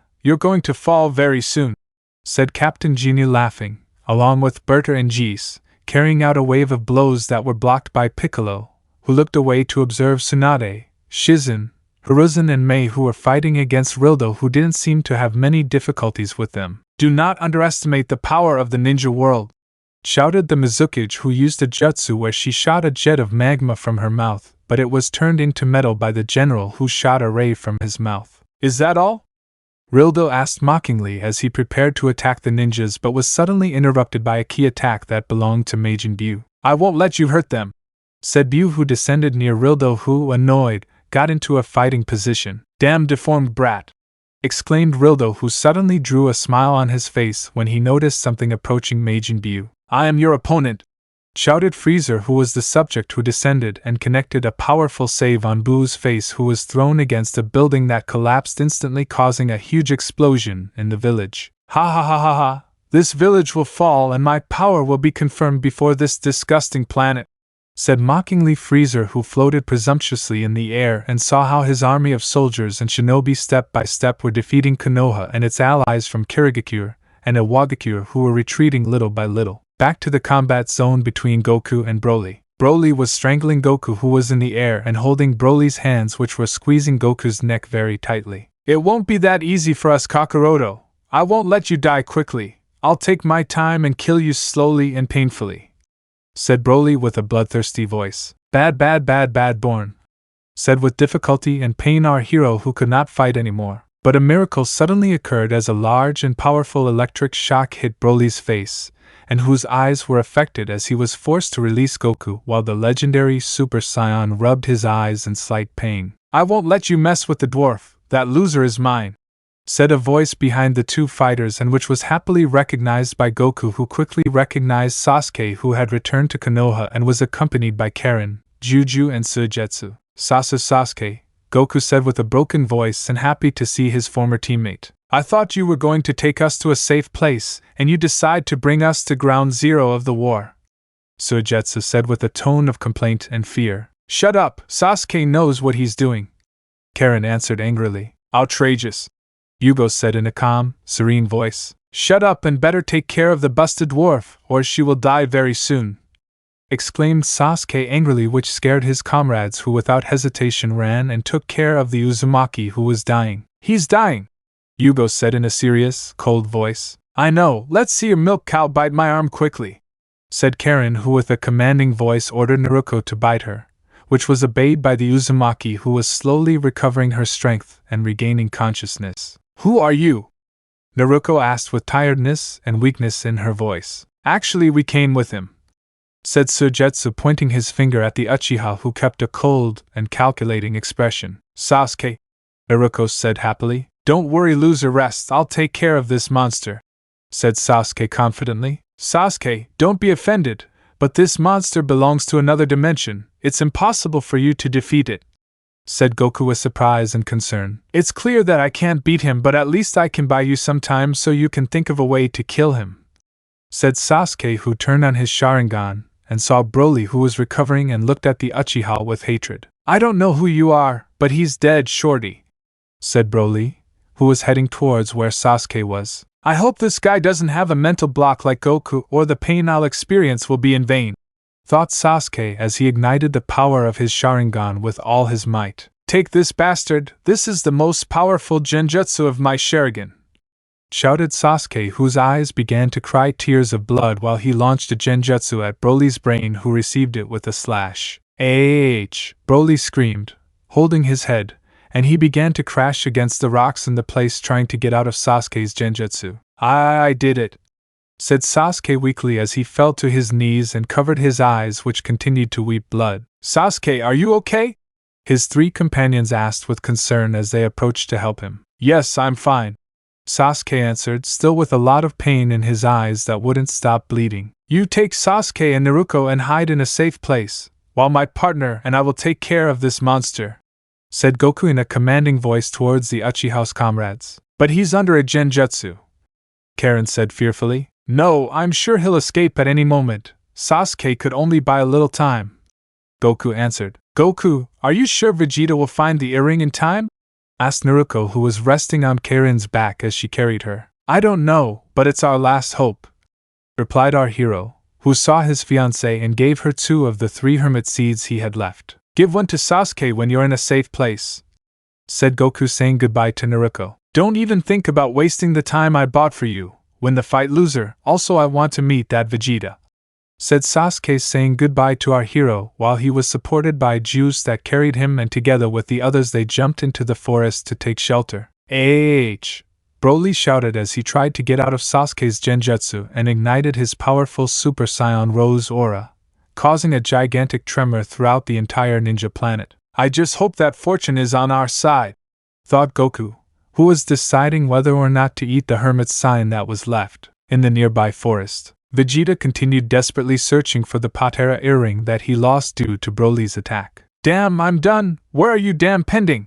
Said Vegeta, lifting a large rock that was in his way. We're lost, thought Vegeta, who seemed resigned and thought about returning to help his friend and rival, when suddenly a small yellow glow caught the attention of the Scion Prince, who noticed that near a small stream the Patera clay was resting. I found it, Vegeta said with a little joy as he took the earring. It's time to pulverize Broly, said Vegeta, who ignited his blue aura that surrounded his entire body and then shot out towards the battlefield. Meanwhile, in Konoha, the pandemonium continued as Frisia's forces put more and more pressure on the shinobi forces, who little by little retreated towards the center of the village, while the members of Goku's harem were defending the gate and the walls of Konoha with everything they had, since if the million-sound shinobi entered they would practically lose the war. We are surrounded, said Tsunade, who along with Hiruzen, Mai, Shizen and Inoki were surrounded by 100 freezer soldiers and 100 sound ninjas who were slowly approaching. It seems that the time of our end has come, but we will die with honor, said Hiruzen, which instilled respect and energy in the other Kages, and Shizen, who smiled and unsheathed their kunais and prepared their most powerful jutsus. Everything seemed decided, when suddenly something happened in the distance, and in the center of the hordes of soldiers and shinobi that were on the outskirts of the walls of Konoha, revealing the Tsunade army that was led by Gaara riding a gigantic mountain of sand from which came out an endless number of tentacles that hit the sound ninjas as well as the freezer soldiers that were in their way. "Attack!" shouted the Kazekage to his army, who without hesitation jumped and rushed against their enemies. "Let's end this virus that's infecting our lands!" shouted Kakashi, who along with Temari plummeted into the center of the villages and began a great exchange of blows against Buter of the Genius Special Forces, who, due to his surprise, could barely block the attacks of the two shinobi. At the same time, in the center of the hordes of the shinobi army of sound that was trying to knock down the gates of Konoha, another explosion of smoke occurred that lifted the ninjas into the air, who landed on the ground and witnessed the appearance of two gigantic toads that were ridden by Jiraiya, Tenshinhan and Master Roshi, while the toads were surrounded by Kurenai's team and the army of elite shinobi who had rescued the land from the waves and returned to support Konoha. "We're back, and I think it was a very good time," said Jiraiya, who ordered his giant toads to unsheathe their weapons and begin sweeping away the enemies that stood in front of them. "Kikuho!" shouted Tenshinhan, who fired his attack against 1,000 soldiers and shinobi who were disintegrating near the gates of Konoha that were practically only held by the ninjas and members of Goku's harem, who held them to prevent the total invasion of the village. "We have the element of surprise in our favor, we must take advantage of it," shouted Master Roshi in a commanding voice as he took a powerful leap into the hills. He was followed by Jiraiya, Tenshinhan, Team Kurenai, and the elite shinobi of Konoha, who quickly fell upon their enemies and, without giving them a chance, dismembered, quartered, and decapitated them in a grotesque and bloodthirsty manner. "Tenshinhan, Jiraiya, and the Hexy girl with the red eyes, follow me," ordered Master Roshi, who ran at high speed between the mountains of corpses of ninjas and freezer soldiers, as well as between the battles that were taking place between ninjas and invaders. "I'll go with you to the very brothel of hell," said the perverted sage who was running behind Master Roshi. "If you call me Hexy again, I'll castrate you, you old pervert," said Kurenai, who ran very embarrassed behind the old man while she was accompanied by Kiba and Shino very closely. Near the shopping area of Konoha village, many houses and businesses were crushed, with Majin Buu's body being dragged by Frisia, who used the obese pink body of the demon child as if it were a kind of mop. "Once I'm done with you, there won't be enough of you left to fill a box of matches," said Freezer, with a sadistic smile, hitting Buu's body, which despite its elasticity was hurt. "Let me go," demanded Buu, who fired a pink beam from his antenna, which was dodged by Freezer, who could see how the beam hit a light pole, which turned into a mountain of colored candy. "Wow, that technique is dangerous. I must be careful," said the evil emperor, who kept a slight distance from Buu, who was lying on the ground and trying to get up with difficulty. "There is no doubt why you were feared for many centuries in Universe 7. This will make my victory more glorious," said Freezer, showing a slight respect for Majin Buu and his abilities. "Die," said the evil emperor, who accumulated a sphere of dark ki with which he prepared to disintegrate the obese infant who was barely recovering to try to defend himself. But fortunately for Majin Buu, an object passed by the side of the evil emperor's head. He could notice how the object was stuck in the ground in front of the two warriors and noticed that it was a wooden staff that belonged to Master Roshi, who stood behind Frisia, who with a serious expression looked at him as if he were seeing an insect. "This is no place for old people," Freezer said mockingly. "Say what you want, I came to finish what my student left pending," said Master Roshi, who took off his black shirt, and this one increased his muscle mass. "Your student?"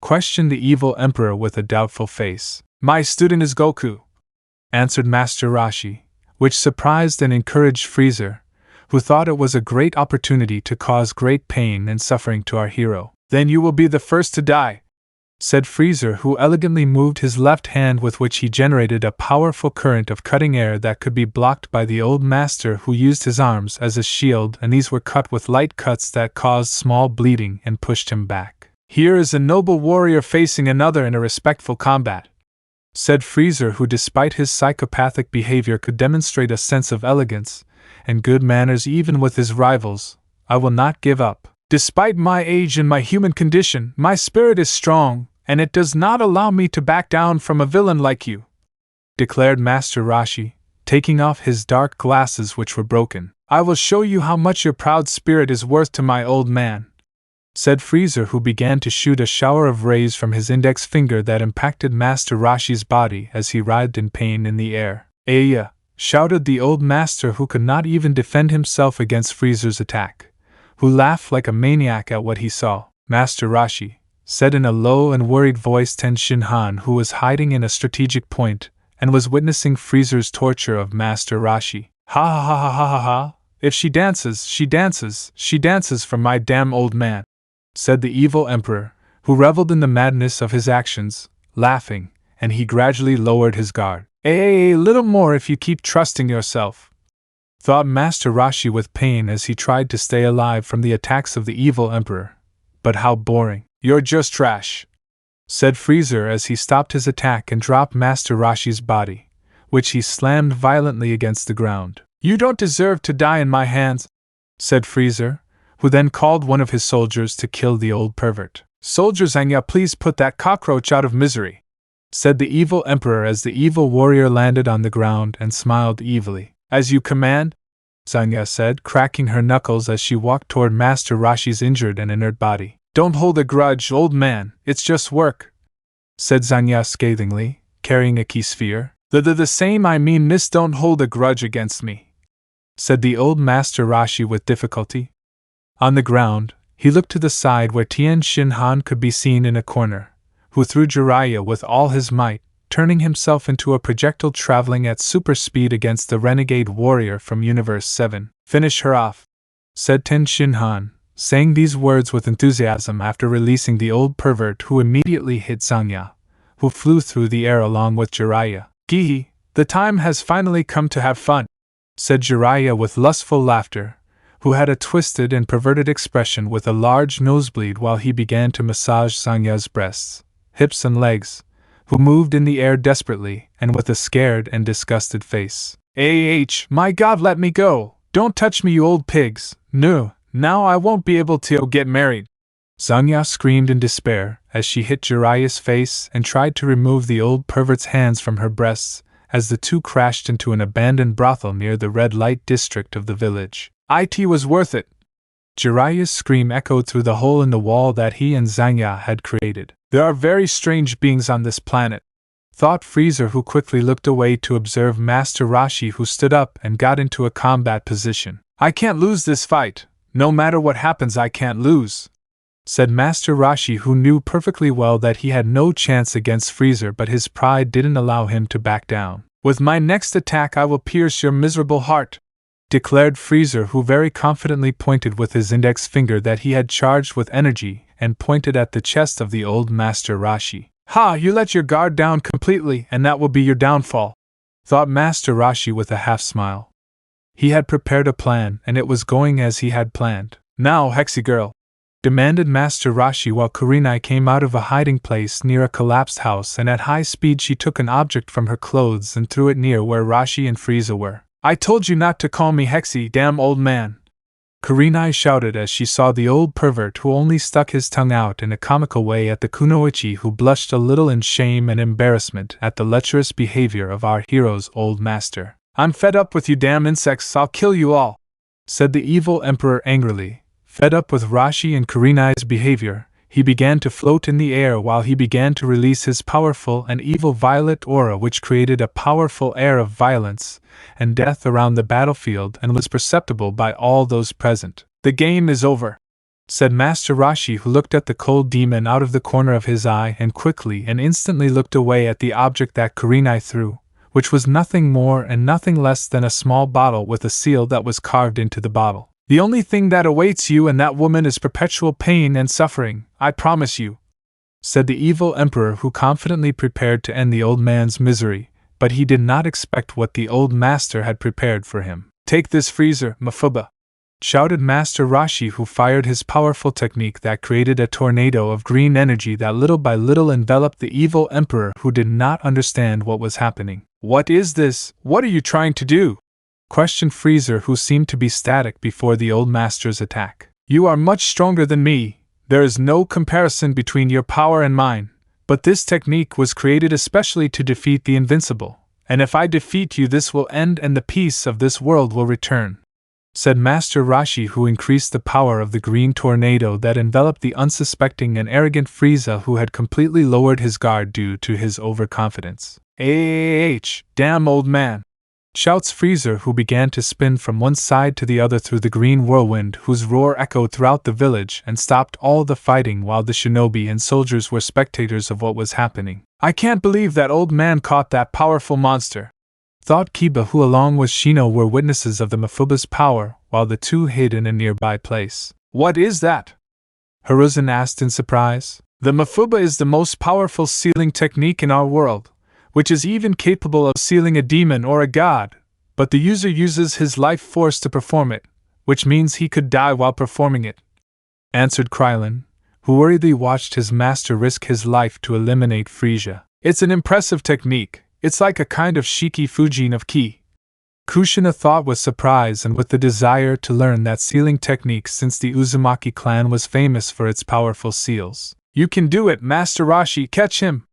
Bulma shouted excitedly. We won't allow it, said several sound ninjas who were running to attack Rashi, but they were stopped by Anko, Ino and Sakura, who stoned them with a shower of shurikens and kunais. We won't let them bother the honorable old man who fights for our village, Ino said with determination. Master Rashi, hurry up, we will protect you, declared Anko, who gave off an impressive battle aura. This is impressive, we can win the war once and for all, said Sakura, who looked with admiration at her beloved's teacher, who had achieved what seemed impossible, stopping the powerful Emperor of Evil. I'm going to kill you, I swear, shouted Frieza, who by all means tried to launch his attack at the old pervert, and thus be able to get rid of the Mafuba. I won't let you, Aya!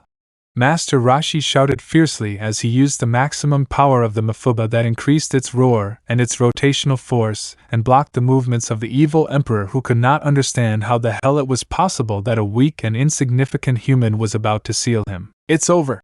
Rashi shouted as he moved his arms towards the ground, pointing at the inside of the bottle, while the tornado became a flow of energy while the evil emperor headed the bottle, while Frieza had a tidal wave of ideas and memories in his head that jumbled together in a collage style which faded away and showed the darkened image of a red-haired woman playing her flute in a dark room that suddenly appeared in his mind. And oh, Frieza shouted at the top of his lungs, his voice echoing throughout the entire Konoha village, disturbing all the soldiers and shinobi followers of the cold demon. But an unexpected event changed the outcome of the event that was occurring, when suddenly a shot of ki that appeared out of nowhere hit the bottle, which exploded violently, creating a large crater in the ground. Curse!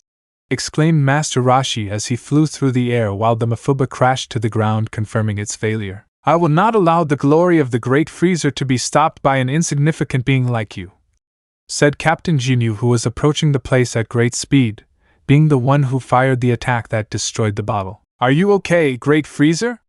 Jinyu asked his leader, who was sitting on the ground and breathing with great difficulty. Yes, Captain, I appreciate your intervention, said the evil emperor, who stood up slowly, and little by little he became more and more enraged until the veins on his forehead stood out, and with a contracted look full of hatred he saw the inert and dying body of Master Rashi, who had used all his strength for the Mafuba with which he planned to seal him. Damn old man! I will never forgive you for the shame you just made me go through, Frieza shouted with all his might, his screams echoing across the battlefield and freezing the blood of his enemies and comrades. I thought that with this I would end your evil, but I was wrong. It's not fair, said Master Rashi with great difficulty and a weak voice, losing all his muscle mass and fainting after his last words. No, Master Rashi! Exclaimed Tien Shinhan, who ran to help Goku's master, but he was stopped by Captain Jinyu, who launched himself against the Trichopes and connected a powerful kick to his face that sent him against the glass display case of a nearby business that exploded when Tien Shinhan crashed into it. We have to help them, said Mikoto and Tsunade, who along with the others were intercepted by thousands of Otogekier soldiers and ninjas who prevented their movements and intervention. Damn you guys, don't you know that I'm just an ordinary, delicate woman? Shouted Bulma, who was surrounded by 50 soldiers while she fired her laser machine gun at point-blank range all over the place. You will have the great honor of dying in my hands, be proud of that, old man, declared the evil emperor, who launched a powerful kick in the abdomen of the old man, who rolled violently on the ground, and he was face up with his face covered in blood. Rest in peace, declared Frieza, who fired his energy beam at Rashi, but suddenly Kurenai threw herself to the aid of the old master. Master Rashi, said Kurenai, who placed herself as a human shield and received Frieza's deadly attack. Aya! Kurenai screamed as she was pierced through the shoulder by Frieza's lightning. Kurenai-sensei! Shouted Kiba and Shino, who gathered and protected their sensei as best they could despite being terrified in the face of Frieza's devastating power. The quality of you damn insects is your ability to exasperate people, said the evil emperor, who showed an expression of fury while his forehead veins throbbed at high speed. We won't let you touch Kurenai-sensei or the old man, said Kiba, who despite his brave words was shaking like jelly. Well said, Kiba, said Shino calmly, releasing his insects, trying to intimidate Frieza a little, who showed no reaction and began to float in the air while he generated a gigantic supernova on one of his fingertips whose brightness would rival that of the sun. I'm no longer interested in this damn territory. I'll destroy this entire continent, said Frieza, showing a sadistic smile and planning to destroy half of the ninja planet. This is the end, said Tsunade with a fearful and shocked look. Damn monster, said the Tsuchikage and the Mizukage, who lowered their arms and could not think clearly at what they saw. Goku, Enko, Kushina, Mikoto, Ino, Temari and Sakura thought sadly, seeming to understand that they were no longer saved and that the entire fire container would be destroyed at that moment. I'll take care of Goku somewhere else, said Frieza, who threw his powerful sphere of deadly energy that slowly began to crash into the ground, causing a powerful earthquake and gusts of wind that lifted the air and the bodies of the dead that turned and spun between macabre tornadoes of death and destruction. Son of a bitch, if I die I swear I'll scare you when I turn into a ghost, screamed Bulma, holding on to whatever she could to avoid being blown through the air by Frieza's powerful supernova attack, giving the order to retreat to all his men, who began to run and fly at full speed away from Konoha, whose ground was on fire and incinerated the trees and houses that were near the impact zone, where a glow was generated that covered the entire village, which did not stop shaking. It's time to return to Odogekure, thought Frieza as he turned around and began to walk away from the place, when suddenly he noticed that his attack stopped and that it slowly began to rise, dislodging itself from the ground. But this can't be, said alarmed elite soldiers Berter and Jis, who fearfully watched as someone came out of the large crater where the supernova hit and walked calmly while holding the gigantic sphere in one of his hands. I know you, yes I know you, damn unfortunate, said Frieza, shouting the last part when he recognized the boy with golden hair who was dressed in a denim jacket and had a red scarf around his neck as well as a sword that rested on his back. What happened, Frieza? Are you leaving so soon? The fun is just beginning, said the boy mockingly, who agreed to release a powerful golden aura that covered his body while the boy gave a powerful push upwards, launching the supernova that rose to the stratosphere of the ninja planet and explored it. Stratosphere of planet Ninja. In the darkness of the vast space, a powerful explosion could be seen that covered all its surroundings with its orange light, while the destructive waves resonated and hit the ninja planet, causing tidal waves and tremors throughout the place, as well as the remaining ships that were in standby mode and protecting the Arcus Imperatoris moved violently, and were protected by a force field which did not prevent the fear of its crew members, who witnessed the chaos and destruction that occurred in that world. Back in Konoha village. You don't know how long I've waited for this moment, boy, and although you look much younger than that time I was able to recognize you immediately. You split me in two and ruined my dreams of total universe domination, but that miracle will not happen again. This time I'm going to pay everything you owe me, said Frieza, who gave off violet electric shocks that surrounded his arms and legs while his eyes shone with a disturbing and terrifying red. But the scion was not intimidated and simply ignored the evil emperor and then took out a few hermit seeds that were resting in his pockets. Trunks, I'm glad you're here. I'm very happy to see you back, exclaimed Bulma, running to be near her son from the future, who answered her with a smile. Mom, please heal the wounds of Tien Shin Han, Master Rashi and that young lady, said Trunks, who handed the hermit seeds to his mother, who ran to take care of the old master and Kurenai. Who is that? Anoki asked in surprise after seeing what the boy had done. Trunks is a powerful scion warrior just like Goku and Vegeta, and I'm sure he has enough power to rival Frieza, answered Piccolo, who approached the group of Kages while he cleaned some blood from his rubbing against the Ginyu Special Forces. Then we still have hope, Shizen said with a smile. With Trunks we can win, I'm sure of that, answered Kakashi, who masterfully drew a kunai and together with the shinobi of Konoha and the other villages prepared for a second round with the invading forces of Frieza that were approaching to destroy the village and its inhabitants. Meanwhile Trunks rose little by little to be face to face with Frieza. I'm much stronger than I was that time, brat. This time I'll tear you to pieces, declared Frieza with great confidence. It sounds very interesting since I have also become much stronger than that time, answered Trunks, who quickly turned on his golden aura that began to release rays of energy which proved that Trunks had become a Super Saiyan Phase 2. Fight, said Frieza, who threw himself against the Saiyan of the future, which caused a brutal exchange of blows that generated explosions and shock waves that resonated through the air of the shinobi village. While on the ground, Bulma was healing the wounds of Master Roshi, Tien Shinhan, Kurenai, Kiba and Shino, who were quickly recovering and witnessed Trunks' battle against Frieza. Master Roshi, I'm glad you're okay, said Tien Shinhan happily. Yes, but it's a shame if that damn Jinyu hadn't interrupted. Frieza would probably be sealed, said the old master in a dejected voice, looking down at the ground. What are you saying? What you did was great. You almost defeated that super monster, said Kurenai, trying to cheer up the old master, who raised his head and smiled encouragingly. For my great effort and courage, don't you think I deserve a kiss, pretty Kurenai? Said Master Roshi, who puffed out his lips and tried to kiss the kunoichi, who quickly punched him in the master's face, causing him to kiss the cracked ground while he convulsed comically. I can't believe this dirty, perverted guy is so strong, Kiba said in a low voice in Shino's ear. Appearances are deceiving, besides you are also a pervert, answered Shino, which angered Kiba, who was enraged by what his friend said. Where is the other old man? I thought he would also need medical attention, asked Bulma, who was looking for Jiraiya when suddenly a brothel exploded from the red light district of Konoha and a large sphere of ki came out of it, and at the top of it was the perverted sage, who was poorly dressed and with ripped pants, smoking a pipe while his face was full of bruises and scratches, and he flew through the air. You were great, darling. Call me so we don't lose contact, Jiraiya shouted in the air as he and the ki sphere disappeared into the horizon. Bad damn dirty old man, stammered Zangya as she adjusted her pants and pulled down her blouse,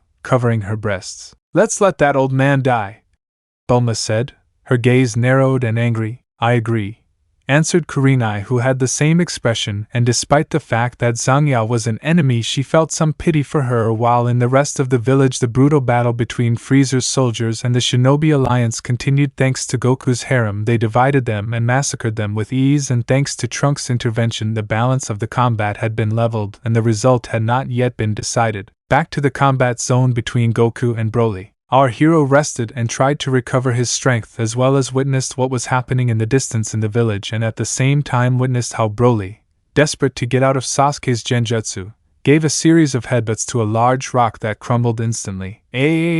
Damn black-haired brat, I'll kill you all, shouted Broly, who was slowly recovering. It seems that Trunks is fighting with Frieza right now. I just hope that Vegeta managed to find the Patera earring, or this will be our end, thought Goku as he slowly got into a fighting position when he noticed that the legendary Super Saiyan began to release a powerful dark pink aura that destroyed part of the mountain that turned into gravel and ashes. Kakarotua, Broly shouted madly, generating great hurricane force winds and releasing plasma from his body which melted the ground beneath his feet, his ki increasing more and more with his fury and madness. At this rate I don't think I'll be able to even lay a finger on him even if I use Kaioken increased 30 times, thought our hero, who could barely avoid being dragged by the wind created by the power of the legendary Super Saiyan. I don't know what that damn brat with the weird eyes did to me, but once I've exterminated you, I swear I'll find him and your damn big-breasted girlfriend and I'll gut them both slowly and painfully, and I'll put their visors on your tombstone, Kakaroto, I promise, said Broly, showing cruelty through his words that froze Goku's blood, who knew that if he didn't defeat Broly, he would keep his grotesque promise. I won't allow it, said Goku, who turned on his blue aura that was accompanied by a red aura which belonged to the Kaioken, and then threw himself against Broly and began an exchange of punches and kicks that were blocked and dodged by the two Saiyans who had no intention of giving up. This was observed by Naruto, Karen, Yugo, Sujetsu and Sasuke, who were hiding in a cave near the place of combat. You can do it, Goku, let's go finish him off, shouted Naruto, supporting her beloved after having eaten the seed of the hermit that Goku had given to her and Sasuke. You're a scandal, shut up, said Karen, frowning, but she was interrupted by Tsujetsu. Didn't you hear that pink monster on steroids? If the blue porcupine head loses, he'll come for Sasuke and this busted girl and dismember them, and us along with them? Said Tsujetsu with a pale face and a lot of fear, which alarmed Karen, who understood what her partner was saying. My god, you're right, Goku or whatever your name is, finish that madman who wants to hurt my dear Sasuke, shouted Karen, who decided to support the scion out of desire to not lose Sasuke and whose screams disconcerted and nervous Naruto and the others who with drops of sweat on their foreheads and necks saw her as a lunatic. Your girlfriend is a maniac, Naruto said in a low voice to Sasuke, who blushed. Shut up, cow udders, demanded Sasuke, who despite his anger did not take his eyes off the confrontation between Goku and Broly. Back to the battle between Goku and Broly. Broly held Goku and centered him in a point and then kicked him, leaving our hero on the ground. He then kneed him in the stomach, putting Goku in a large crater, causing him to spit blood. Ayoa! Goku screamed, writhing in pain while Broly put more pressure from his knee on his body. Jajajajajaja! Laughed madly the legendary Super Saiyan, who placed his hand on Goku's face that he squeezed while a glow began to flash in Broly's hand that seemed to want to blow Goku's head off. It's over, Kakaroto, die! Said Broly with a sinister voice, who was about to carry out his attack. But fortunately for our hero, the Prince of the Scions had returned and he connected with a kick to Broly's face, who, completely careless, was sent flying through the air and then hit the abyss of the mountain, which crumbled into pieces and whose remains fell on the legendary Super Saiyan. Thank you, Vegeta, said Goku, recovering from Broly's attack. Shut up, Kakaroto, and get up quickly to end this stupid fight once and for all, said Vegeta as he put the Patera earring in his ear. Damn you, don't get in the way of my fight with Kakaroto, Broly shouted at the top of his lungs as he emerged from the rubble of the mountain, and created a large sphere on his chest that began to fire 100 beams that plummeted towards Goku and Vegeta, who were protecting themselves, but it was inevitable since they fell inside the forest, while large rocks fell on them. Aya!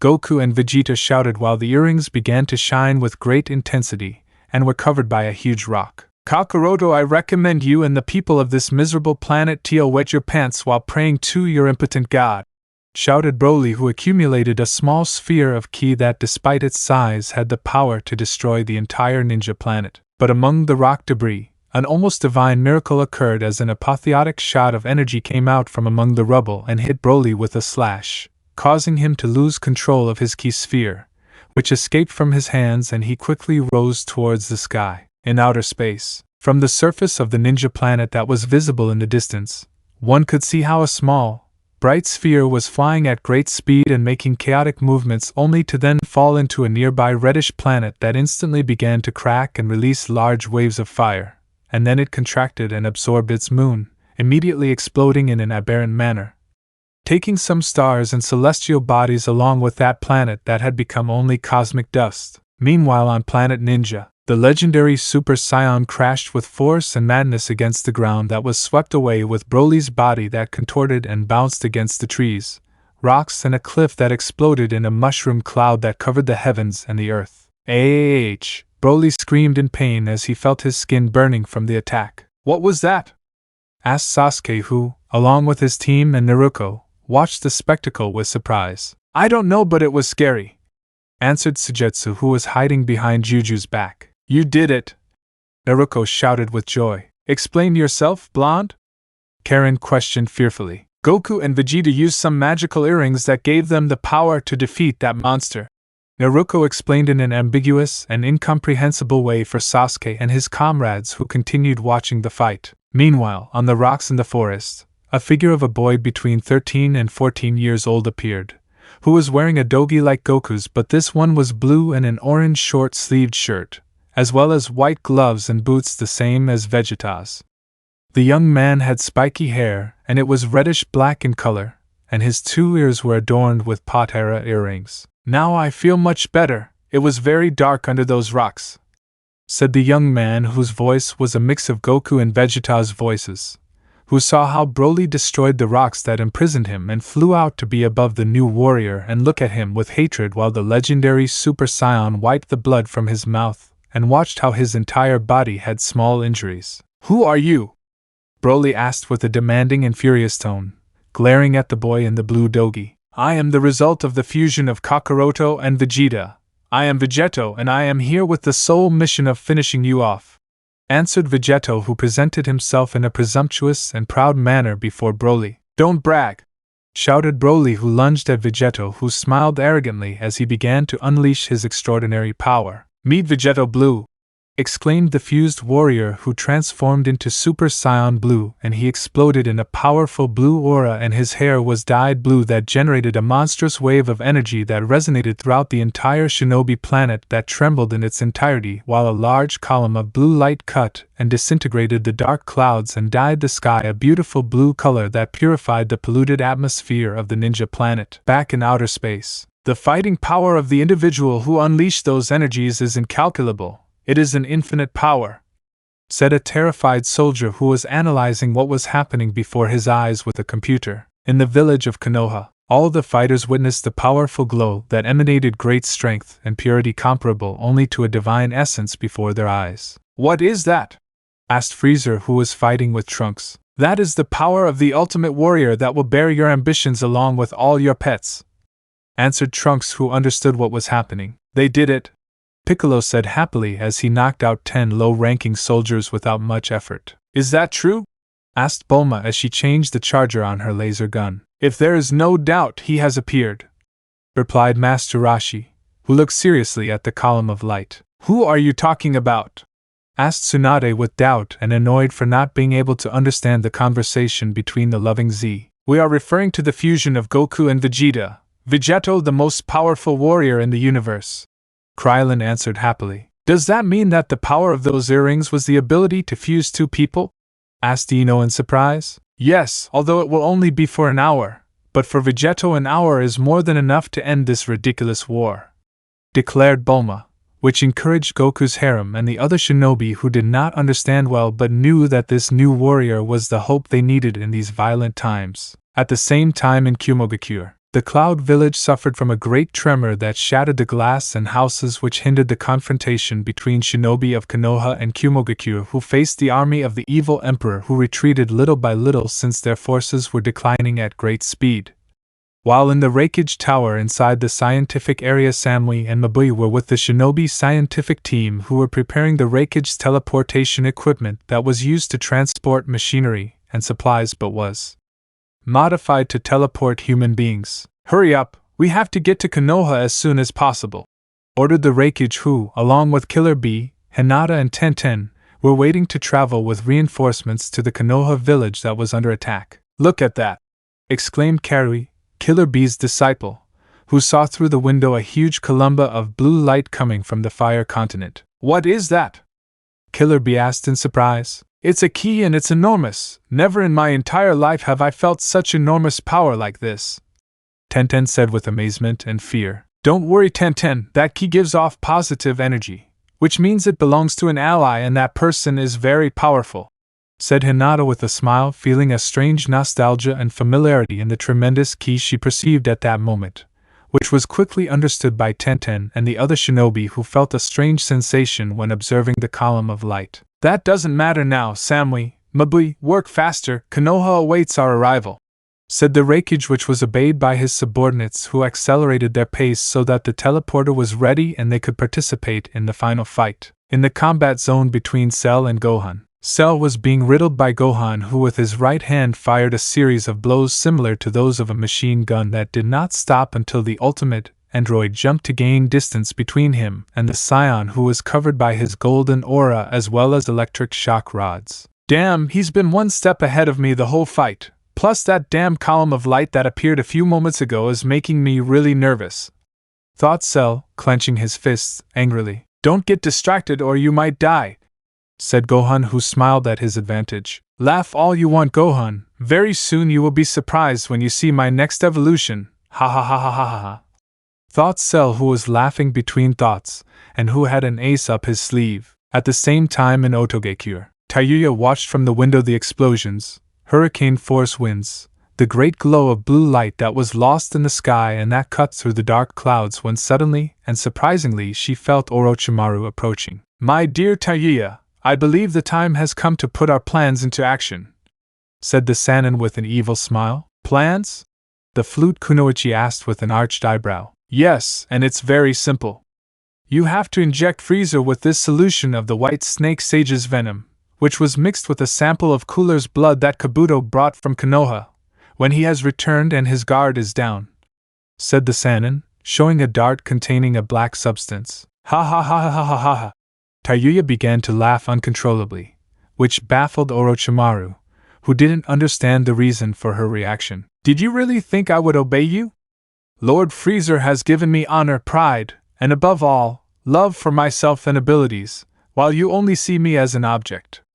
Not only will I not obey you, but I will kill you for the glory of Lord Frieza, said Taiya, betraying the evil Sannin, who was enraged and was willing to kill the sound kunoichi now that Frieza was not there to protect her. You're going to regret your decision, damn brat. I won't allow a lab rat like you to hinder my ambitions, Orochimaru exclaimed furiously as he got into a combat stance, an action that was imitated by Taiya, who ignited her curse mark, ready to fight for the man for whom she possibly felt something more than simple admiration, for his part in Hell in the Universe 7. Baby, along with a series of computers that exploded violently alongside Zamis's energy orb, witnessed how Hell trembled and shook from side to side, alarming the evil alien. The power levels of the individual who fights Broly are incalculable. It is a power that surpasses that of a god of destruction, he said with fear and surprise. Baby was terrified by the fact that this power belonged to a scion, as well as the fact that Bills was already in purgatory and was walking the circles of hell. This is very bad. I'm cornered from the front and from behind. My plans are falling apart, thought Baby, sweating profusely and trying to remain rational in the face of the conflict. Back on the shinobi planet in the mountainous area, Broly plummeted at full speed with the sole intention of hitting Vegeto, who simply looked at him seriously and without showing any movement. Don't get too smart, you damn Prisumo! Shouted Broly, who didn't realize that without making a sound and before a blink of an eye at a speed beyond the speed of light, Vegeto transported himself in front of Broly and landed a powerful right hook in his stomach that rippled like a jelly that moved from one side to the other. Ah! Broly screamed, vomiting a large amount of blood while he was thrown against the ground and remaining inert in a huge crater created with his body. On the other hand, Vegeto calmly went down to the crater to be close to Broly. I'm sorry, but I'm really fed up with your maniacal screams, so I decided to shut your mouth once and for all, said Vegeto with a laughing smile, while he cleaned one of his ears with his little finger. How dare you challenge me? You don't know who I am!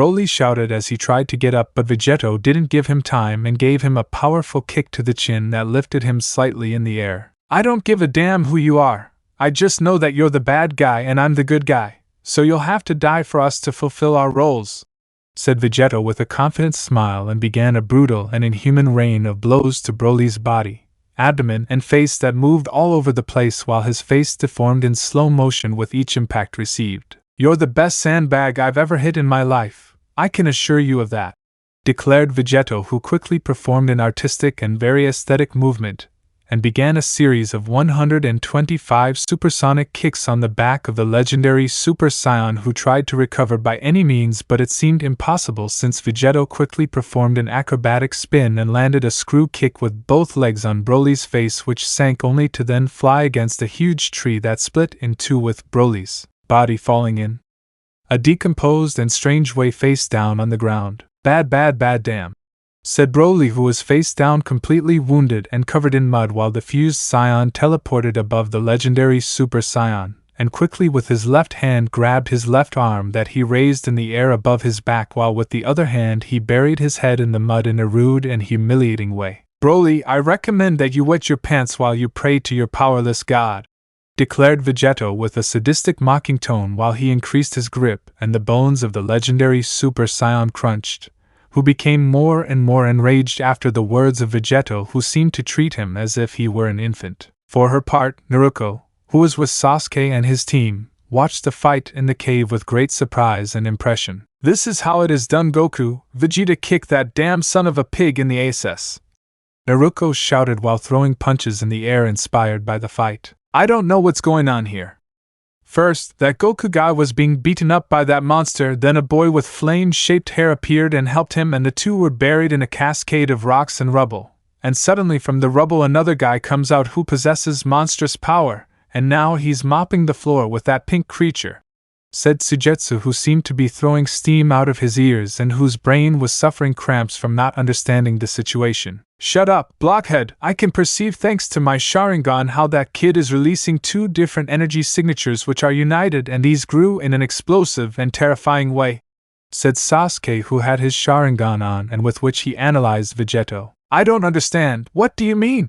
asked Karen, somewhat embarrassed, who approached her beloved and tried to understand the situation. "It's very simple, Karen. That boy is a kind of union of Goku and that Vegeta. That is to say, the two became a single individual," Sasuke answered calmly. "I told you, thanks to those magic earrings both Goku and Vegeta fused and have formed a powerful warrior who for an hour will possess infinite power," said Naruto with emotion, while she proudly stuck out her chest. "You just said they were magic earrings and a bunch of nonsense," said Yugo with a calm tone as he looked at Naruto, who puffed out her cheeks and pouted. "Ha, I see that it was true that busted blonde girls don't have brains," said Sujetsu, who was making fun of the Uzumaki while he was pinching and massaging one of her large breasts with his finger. "I hate perverts," Naruto shouted, furiously punching Sujetsu in the jaw, causing him to lose 4 teeth that flew through the air while Sujetsu's body was pressed against the wall of the cave, which cracked with the body of Sasuke's partner,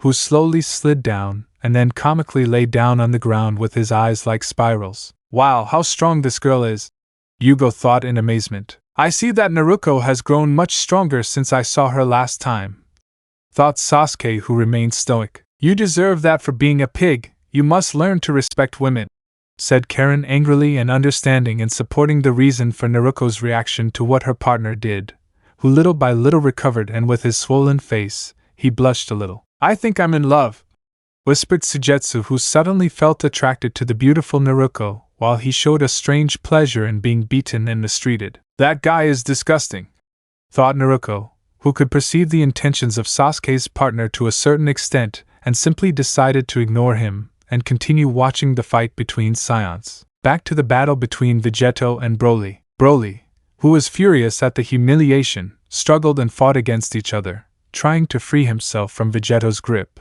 who didn't seem fazed by the movements of the legendary Super Saiyan. "What's wrong? Does the baby want to cry?" asked Vegeto. "Stop bragging!" exclaimed Broly with his face buried in the mud. He expelled all his energy, creating a dark pink explosion that pushed Vegeto back. Vegeto used his hand as support to avoid falling and to be able to admire how Broly rose above him, while his body increased more and more its muscle mass, and he released a power unimaginable even for the warriors of Universe 7. "You made fun of me! You dared to make fun of me! I will never forgive you!" said Broly, shouting the last part with a maniacal face, while Vegeto just lowered his shoulders and looked at Broly with a half-closed gaze. "Do you really have to make those maniacal faces all the time?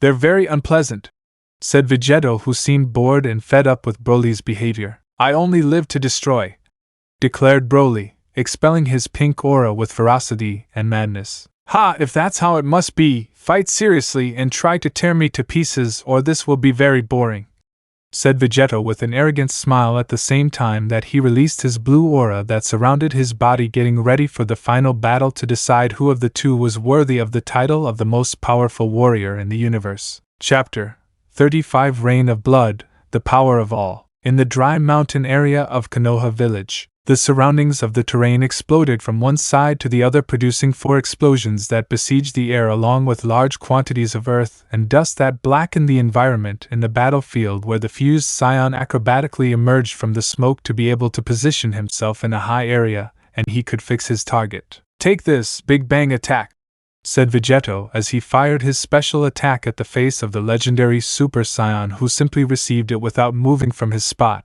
producing a powerful explosion whose sonic waves reverberated in the rocky area that was slowly falling apart. "Come on, I'm sure you still have a long way to go to show your full power, or are you afraid that your disgusting body can't handle all your strength?" exclaimed Vegetto, smiling presumptuously at the same time that he crossed his arms, at the same time that Broly floated in the air while he gave off a powerful pink glow which generated a great tremor and lifted rocks which headed towards Vegetto, who slightly moved his left hand, generating enough atmospheric pressure to pulverize the rocks that didn't even touch Vegetto, who remained stoic and with a serious face while he watched Broly, who slowly descended to be close to Vegetto. "Are you done with your brat tantrum, or do I have to wait longer?" asked Vegetto, who seemed annoyed while he crossed his arms. "Your annihilation and that of this world is inevitable, and you know it, you cannot deny it," said Broly, who threw himself at Vegetto, who quickly moved away from the area where a large hole was created, from which Broly quickly came out, chasing Vegetto, causing a brutal and monstrous exchange of blows where Vegetto and Broly masterfully and spectacularly stopped the attack centimeters before they contacted them. "What's up, Broly? Is that all you can do, or do you want me to give you another mud facial so you can get serious?" Vegetto questioned mockingly, easily stopping the attacks of the legendary Super Saiyan, who gave off an aura of hatred, resentment, and pure evil which increased his power more and more. "Damn phenomenon!" Broly shouted with all his might while his eyes, which lacked pupils, gave off a pink glow. "Did you call me a freak?" the donkey says. "Ears. To the rabbit, haven't you seen yourself in a mirror?" said the fused Saiyan, who was sticking his head out of comic material, with doubt and a narrowed look. "This is bad. His power increases more and more as this guy gets angry. I have to finish him off soon, because if not I'll be in big trouble," thought Vegetto, who suddenly received a supersonic kick to the abdomen from Broly that threw him against the ground, destroying a small rocky area where Vegetto's body was inert at the same time that the legendary Super Saiyan descended to the ground victoriously, and with a maniacal smile drawn on his face. "Wow, that hurt," said Vegetto, holding his head and quickly getting up from the rocks. The voice in my head tells me that you are the biggest obstacle to the fulfillment of the Zero Human Plan," declared Broly with a tone between cut, cold, gloomy, and paranoid. "Great, now I have to deal with a sociopath with a massive complex multiple personality disorder," said Vegetto, who had a disgusted face and quickly attacked Broly, who received him violently, where the two began a rain of blows against each other, where the two warriors quickly rose to the sky, where they teleported from one side to the other, and these caused large sonic explosions whose waves destroyed the entire mountainous area, which had become just a sea of gravel and granite. All this was observed by Naruto, Sasuke, Karin, Sujetsu, and Yugo, who could barely maintain their vision of the great battle that was taking place in front of them, inside the cave. Naruto was next to Sasuke, watching the fight closely and trying to capture the blows and movements of the two Saiyans. "They are very fast," said Sasuke, who had his Sharingan activated and moved his eyes from one side to the other, capturing the two combatants. Being so focused on the fight, he gently leaned on the Uzumaki's shoulder. "Yes, it is very difficult to keep up with their rhythms. The only thing that helps us follow them is their monstrous power," Naruto answered seriously, who did not seem uncomfortable having Sasuke near her, since she also watched the fight very closely. But these actions made by the Uzumaki and the Uchiha bothered Karin, who felt that the little Uzumaki was something more than an acquaintance to Sasuke. "Hey blonde, stay away from me, Sasuke," declared Karin, separating Sasuke and Naruto, who didn't seem to understand the behavior of the redhead with glasses. "Enough, Karin, control your inferiority complex. Don't get jealous just because she's so much better than you at everything," said Sujetsu, trying to calm the Kenichi with glasses, who was glaring at him. "What do you mean by all?" Karin asked with a shout, her face red with anger as well as her forehead veins throbbing 1,000 miles an hour. "It's very simple. She's a beautiful loli of short stature, blonde with blue eyes, a washboard abdomen, a well-toned and large butt, and above all those gigantic breasts that are almost as big and firm as my own head," declared Sujetsu, who posed in an artistic and eloquent manner before what he said with an epic speech tone. "You're an idiot. Physics isn't everything in life. I'm sure those monstrous things get in the way of him in fight," Karin shouted, her face burning with fury as she grabbed Sujetsu by the collar of his shirt and lifted him slightly in the air. But they were both interrupted by Naruto. "Actually, they are very cumbersome. Besides, my back hurts a lot and getting a bra in my size for teenagers is very difficult," said Naruto, whose answer left Sasuke's two companions blank, who saw with strangeness Naruto's honesty in the face of a question that would be very personal and somewhat embarrassing. "How vulgar! I wouldn't be surprised if Sasuke got angry at the behavior of these crazy people. Yugo thought with a stoic face. For his part, Sasuke seriously turned around and glared at the three boys who were saying senseless nonsense. I don't know what you're complaining about, loser. Anyway, if I remember correctly, when Jiraiya and I escorted you and your friends to the Tea Lands and you were playing cards for pledge with the others, I realized that your body is like that of an adult. So it's better that you buy clothes for adults and not for teenagers, said Sasuke, who remained calm and serene despite saying such words, which caused the comical fall of Juice, who did not expect that answer from his cold and calculating leader. Sasuke, how do you know those? Karen questioned, stuttering. Well, it's very easy, he just saw me naked, answered Naruto, who remembered that moment, and whose answer petrified the redhead, who felt that Naruto was a powerful rival who was trying to take the Uchiha away from her. But nothing could be further from the truth, since the two had only been teammates, and they really didn't get along very well. Sasuke, damn you, how could you take my dream woman away from me?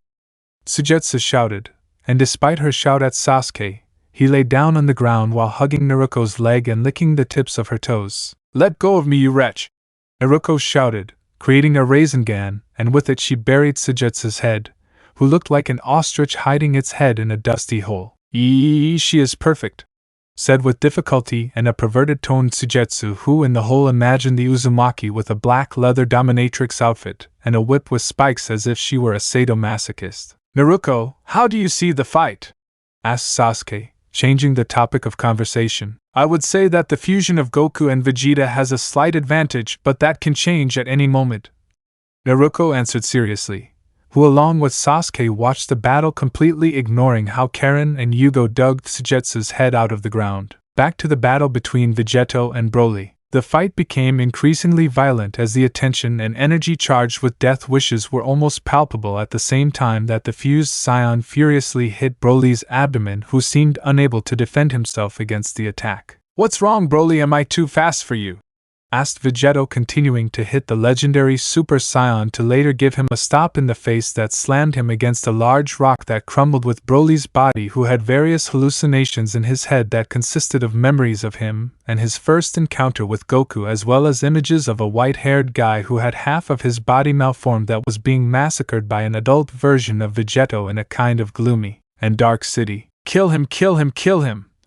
Demanded with a scream in the last part, a voice in Broly's head that was getting out of control, and he began to exhale smoke from his mouth. Shouted the legendary Super Saiyan, who exploded in a great pink glow that fired 100 rays that collided with the rocks and trees that disintegrated at an atomic level, leaving only light stains as vestiges that these once existed. Damn, I think he's gone crazier than he was before, Vegeta thought in surprise as he masterfully dodged the rays. This reality and everything that surrounds it belongs to the gods, not to mortals, shouted Broly, who extended his hands and whose statement was very similar to the one Zamasu would say while he gave off a gigantic pink aura that undulated in an amorphous way, and this separated into an endless number of tormented spirits who screamed and cried in pain and suffering, these symbolizing all the victims that the legendary Super Saiyan had taken their lives. This guy is releasing more power than his body can control and withstand.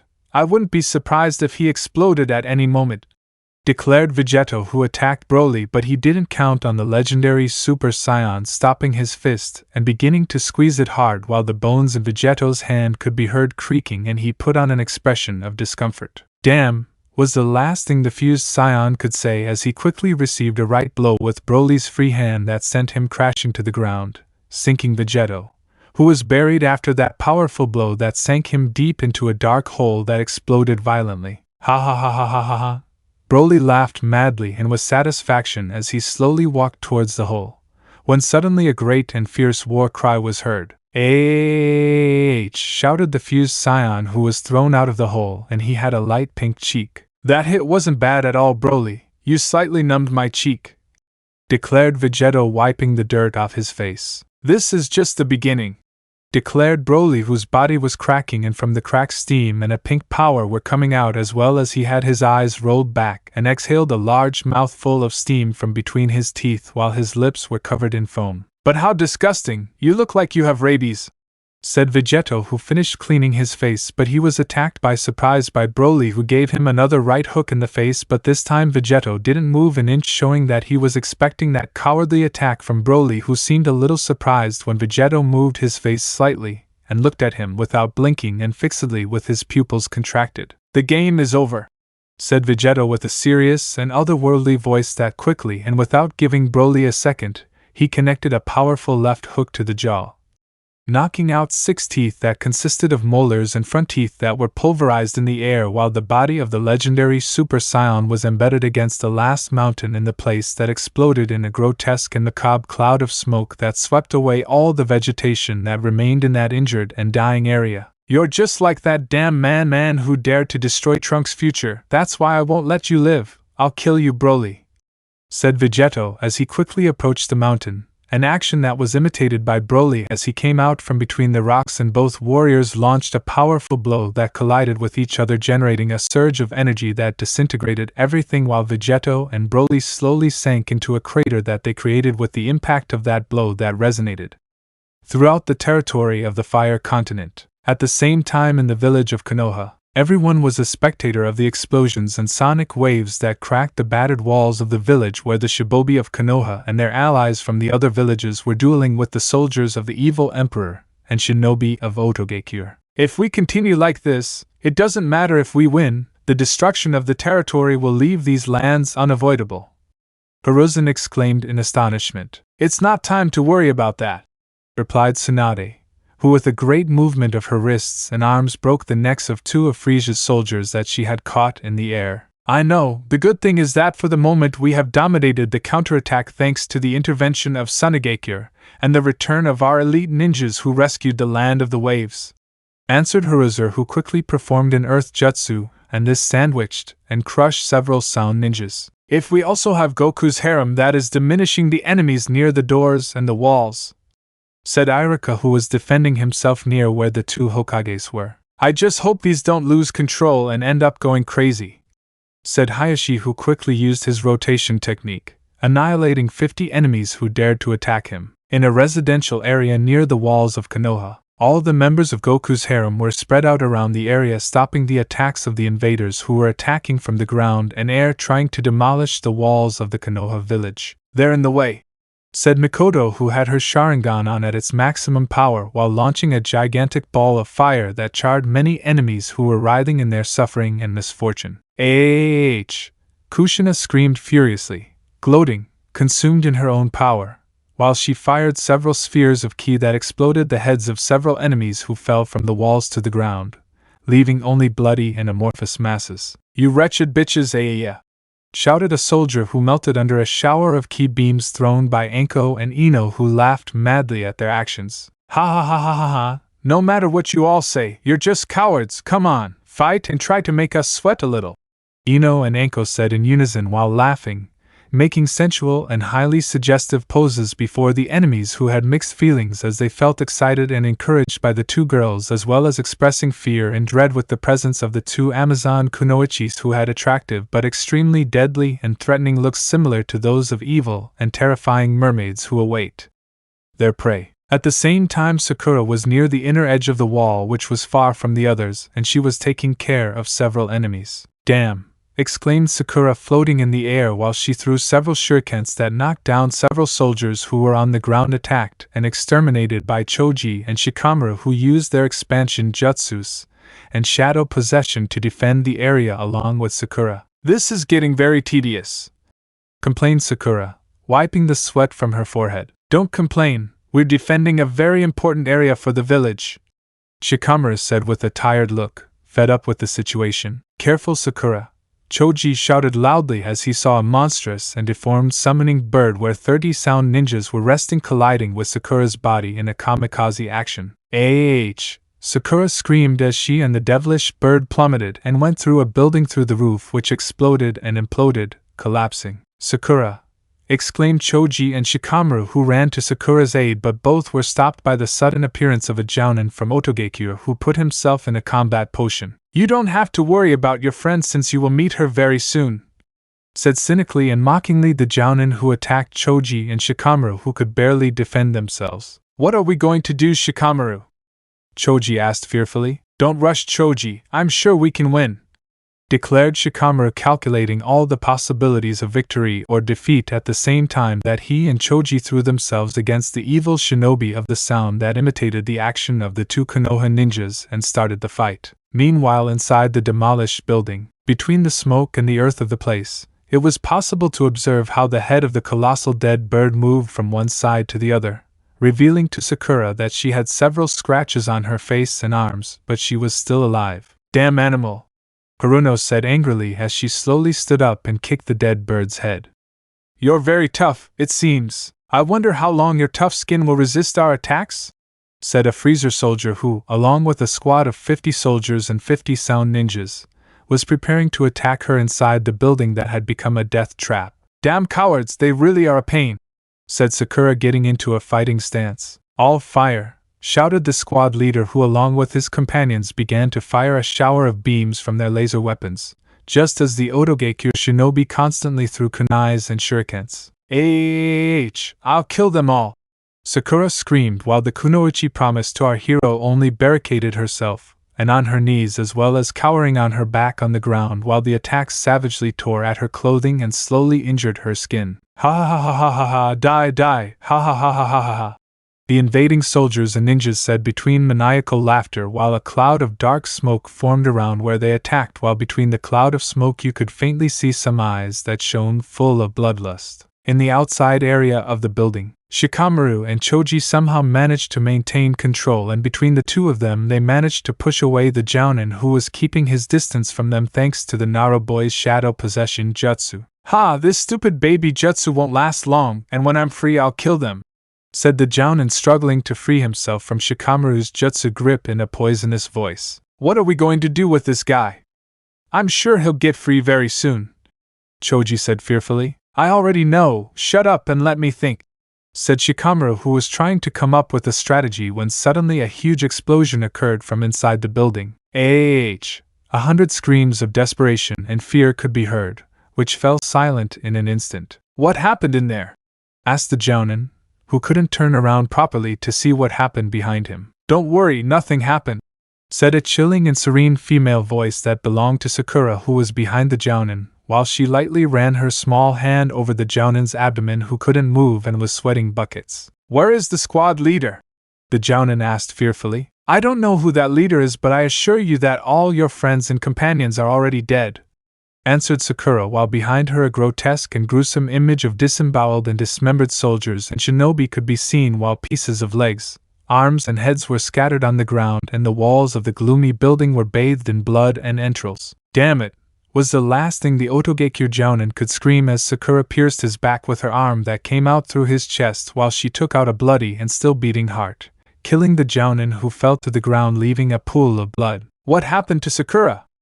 Choji questioned fearfully, afraid that they would be next. Calm down, she momentarily entered the berserker state of Goku's harem so she could defeat all those soldiers alone, replied Shikamaru, who maintained his composure. Wow, I feel much better now, Sakura said in a cheerful voice as she regained her innocent and happy expression. Oh my god!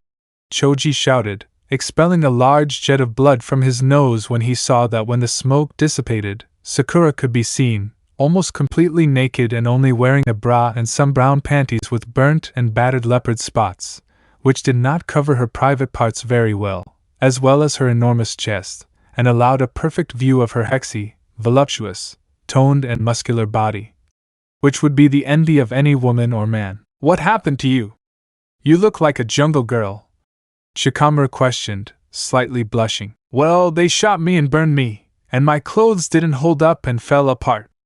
Besides, I really like this underwear. It's a shame it got ruined, Sakura answered, wiping some ashes off her face with a small piece of cloth that was left over from her ruined red shirt. But even your sandals got burned, said Choji, who saw the pink-haired kunoichi walking barefoot as she approached them only to take the bag and case of shurikens and kunais from the Akimichi boy and then put them on her waist and on her right leg. Well, let's continue with the defense of the village, declared Sakura, who began to float in the air. At least put on some clothes, Shikamaru said in a complaining tone. There's no time, and don't be offended, but to me you and the rest of the others are not men, The only one worthy of that title is my beloved Goku, so I shouldn't have any interest or discomfort with you watching me," replied Sakura, who moved away to be above the walls and began to attack several soldiers of the evil emperor. "There's no doubt that Goku's harem is full of perverted maniacs," Choji said with a drop of sweat on his forehead. "It seems that I now understand why all of them seem to be perverts in front of the village.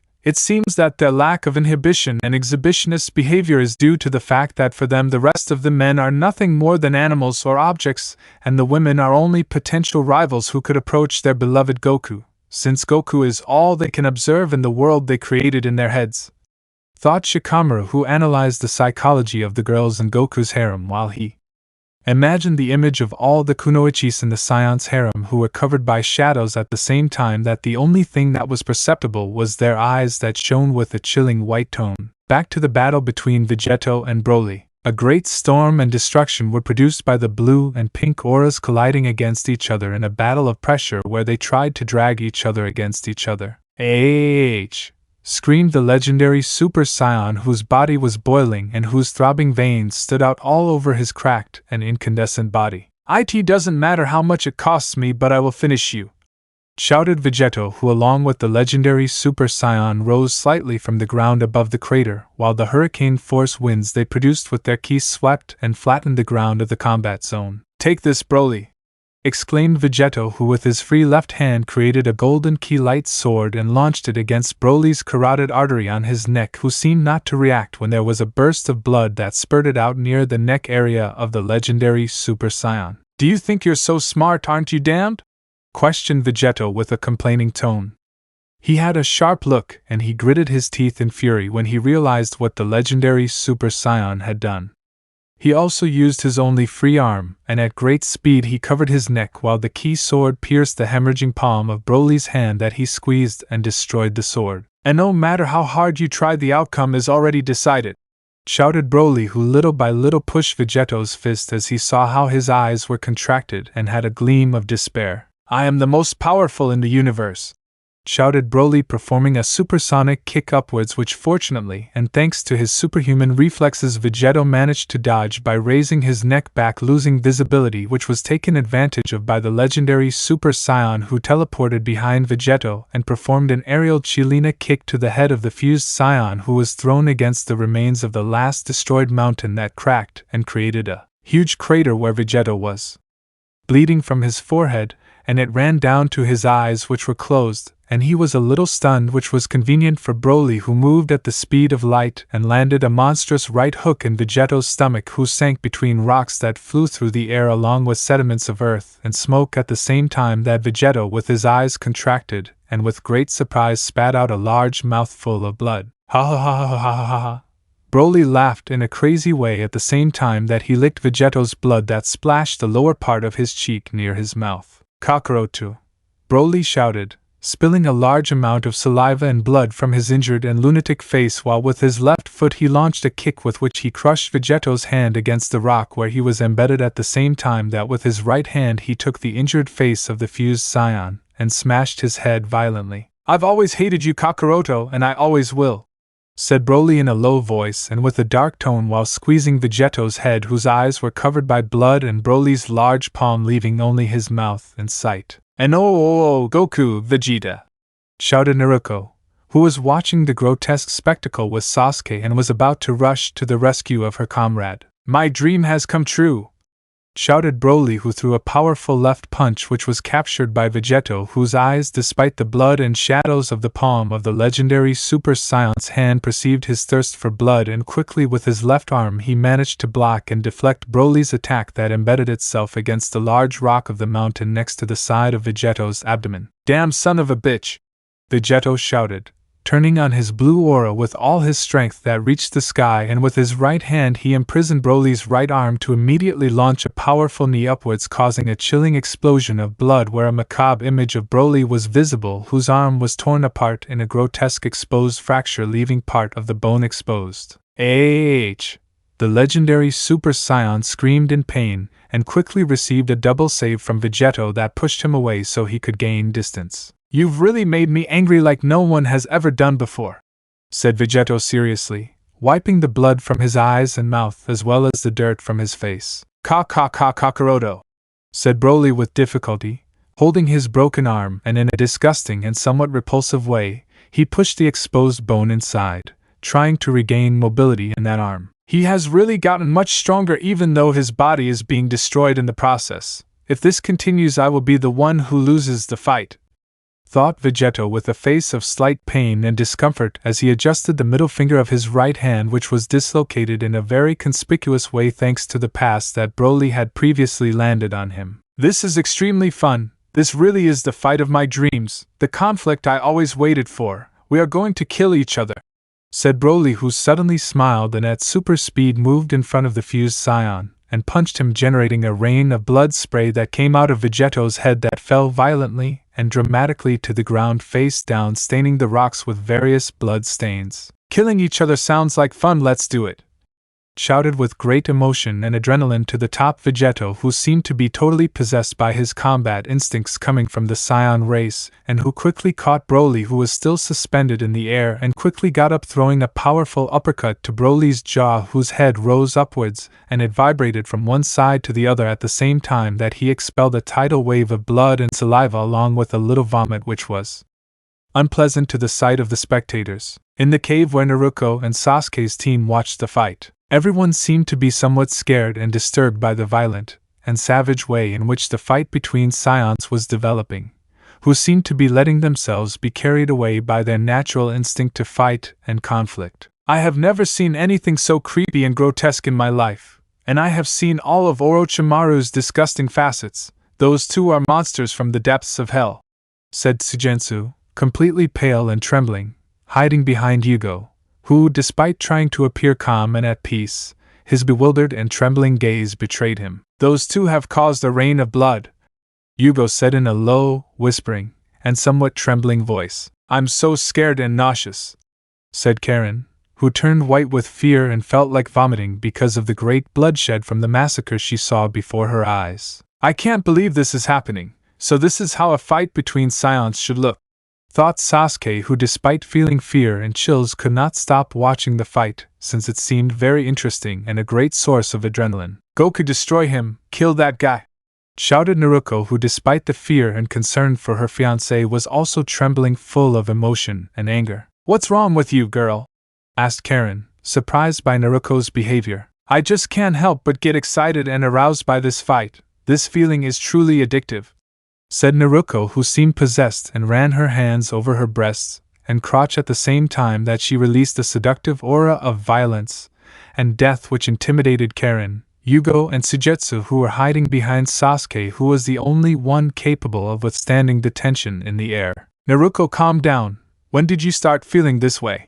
Asked Sasuke, whose words brought the Uzumaki back to her senses, as she was ashamed of her actions. Well, I don't really know. Maybe it's because of the time I've spent with Goku and his intense training, but for some reason, when the others and I got stronger with each training session and when we fought, little by little we sank into the desire for battle and adrenaline to such a degree that I lose control when I get really angry, Naruto answered, blushing a little at the embarrassing behavior she showed a few moments ago. Naruto, this question is important. Are you still a virgin?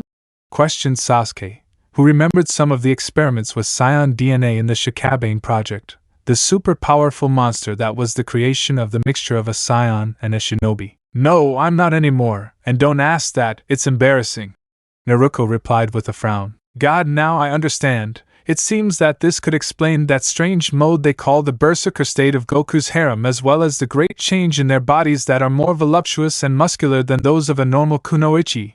In addition to training, they have come into contact with Goku's genetic material and appearing since they are shinobi heirs of prestigious and powerful clans could manage to awaken their warlike instincts. Since when they get too excited either by hatred, fury, or desire to fight, something inside them makes them want to fight and show wild behaviors, similar to that of a poorly made copy of a Scion.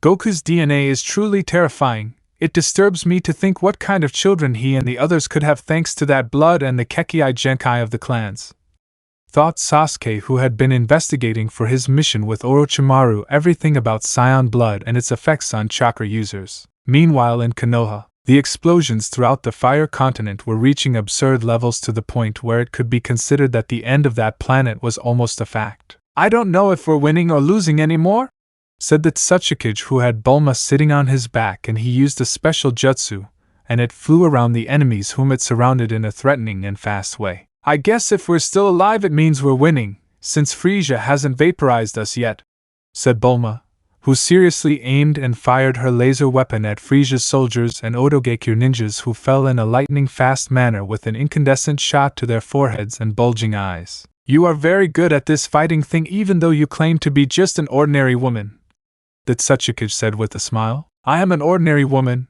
it's just that since I was a child I was always a bit of a tomboy and I like strong emotions, which is why I made many trips around the world to areas feared by people. So I am simply used to moments like this," Bulma answered with a cute smile which made Inoki blush a little. "If only I were a few years younger, and we had met before, believe me, I would have made you my wife," said Inoki, showing admiration for the wife of the anti-heroic Vegeta. At the same time in the sky above the hill two figures were traveling at super speed and collided again, and again only to separate, and collide again, showing the figures of Trunks and Frieza, who were breathing heavily. "Let me congratulate you, young man, you have really increased your power a lot," said Frieza, smiling arrogantly. "I say the same, it's hard to believe that you're the same one I beat before," answered Trunks, who turned on his powerful golden aura. "Ha, I could easily beat him with my golden state, but that wouldn't be much fun. First I'll torture him a little," thought Frieza, who began to release his ki at the same time that his muscle mass increased.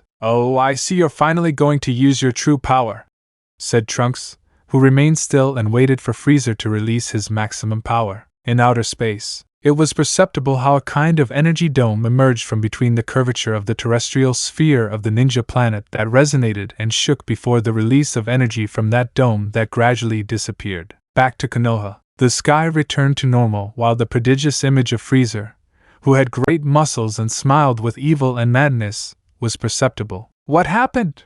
asked the Tsuchikage with fear as he descended to the ground along with the scientists from Universe 7 to be close to his allies from Konoha and the other villages. "Simply that this man has released part of his true power," answered Bulma, who simply without paying attention to the Tsuchikage was calibrating her laser weapon and at the same time putting in a new charger. "How can you be so calm?" asked Shizen, who was next to the blue-haired girl. "I'm not calm, it's just that I'm used to these situations," Bulma answered with a frown. "Does that mean you've already been through this?"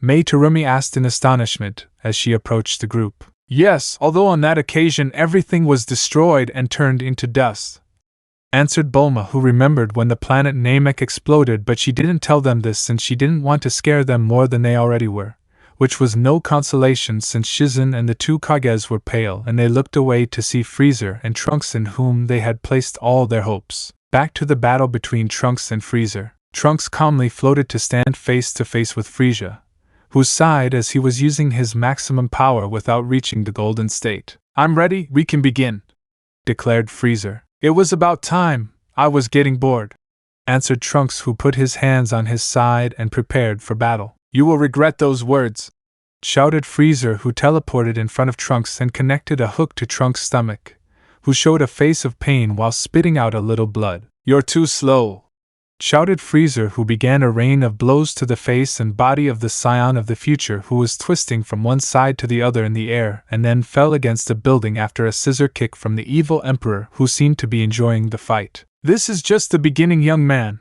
I will show you the difference between a disgusting monkey and an emperor," declared Frieza, who quickly descended to be close to the Scion of the Future, who was slowly recovering, but Frieza quickly transported himself in front of Trunks and began another rain of blows in the face of the Scion of the Future, who did not seem to be able to defend himself against these blows that moved him from one side to the other. "Ah!"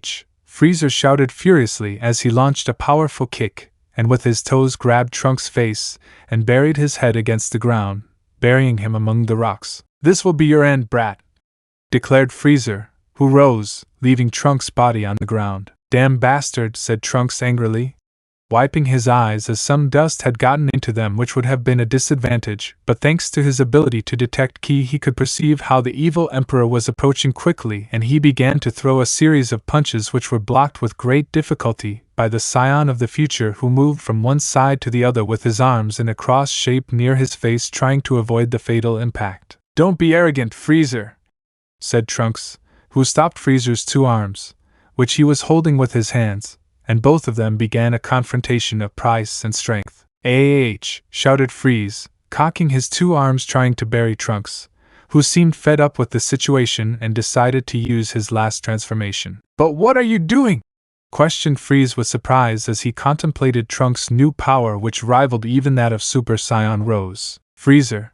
Trunks shouted, who quickly recovered his pupils and pushed the evil emperor with force, leaving him centered and static in one spot, then hunching over a little and then launching a powerful hook to the liver of Frieza's body, which produced a face of pain as he walked away backwards, holding the impact area with his hands in pain. "Damn Scion dog!" shouted the evil emperor, who was recovering quickly and forgetting the pain due to fury, and teleported at the speed of light behind Trunks' back and then charged violet energy in his fist and threw a punch, but the scion of the future, without turning around, leaned slightly to one side and caught Frieza's arm, and then threw a powerful headbutt backwards which connected with a slash in the face of the evil emperor, who was rising little by little, since Trunks, who was still holding his arm, gave an elegant twist on Frieza's wrist, and quickly began to spin along with Frieza, who was screaming in pain and discomfort. "Ah!" shouted Freezer, who managed to escape from the grip of the scion from the future and moved away from Trunks to be able to recover. "Damn, I don't know what happened, but his power increased a lot. This new transformation is very strange. It doesn't look like the state of the blue-haired Super Saiyan," thought Freezer, wiping his nose from which a few drops of blood were coming out. "And this is just the beginning, Freezer," declared Trunks, lighting up his golden aura with flashes and blue particles. "Final glow!" shouted Trunks, firing his golden ki blast at Frieza, who collided with the beam that opened from the sides and started a shoving match, trying to destroy each other, while rocks and metal and glass debris rose through the flashing and violent skies of Konoha, which seemed to have become a giant blender, as many corpses as well as soldiers and shinobi lacking strength rose into the air and spun non-stop while Trunks and Frieza continued their fierce energy battle. "Akamaru, don't let go of me," said Kiba, trying to hold his faithful canine companion at the same time that Kurenai and Shino concentrated their chakra on the soles of their feet, avoiding flying through the air. "I should thank Kurenai-sensei, who is holding him and preventing him from flying away," said Shino calmly, who saw Master Rashi holding on to the Konoha Jounin. "Yes, really, thank you very much," said Master Rashi, who had held on to Kurenai's back tightly, tangling his legs around the kunoichi's waist at the same time that he, with both hands, massaged Kurenai's breasts, moving them from side to side and up and down. "It doesn't matter if I die, I'm already in heaven right now," shouted Master Rashi, who seemed extremely happy with his dirty tricks. "You're a son of a bitch," said Kurenai, shaking from side to side at the same time she prepared to throw an elbow at Master Rashi's crotch. "I'm sorry, girl, but you can't kill what's already dead," our hero's teacher said mockingly. "Well, we can check it out," Kurenai shouted, elbowing the perverted old man between his legs. He was in great pain and holding the injured area while flying through the air in a series of erratic turns. And oh God, I'm still too young, handsome, and strong to die," exclaimed Master Rashi, comically kicking his feet as if he were swimming in the air and then holding on to a flagpole to avoid being liquefied by the atmospheric pressure of the air. "And to believe that I could become a lustful old man like him," Kiba said with shame at what his future could be. "Damn old man, well, maybe if he had asked my permission I would have let him touch me," whispered Kurenai in a low voice, blushing brightly and puffing out her cheeks at the same time as she closed her eyes and ignored Master Rashi, who was jiggling as if his body was some kind of flag at the same time as the two disciples of the red-eyed kunoichi looked at her with their eyes as wide as soup plates. "I can't believe being a pervert has its rewards," thought Kiba in a catatonic state upon seeing the strange relationship that Rashi and his teacher had formed. "This is impressive," said Kakashi, who, along with Gaara, held on to whatever they could to avoid being thrown into the air. "Don't let go of me, Gaara," said Kankuro desperately as he was saved in the air by the Kazakage who was holding him with a sand tentacle. At the same time in Otogekure, the battle between the evil Sannin Orochimaru and his former disguise Taiyuya was carried out in a savage and merciless manner. "I will never forgive you, Taiyuya, even if you beg me!"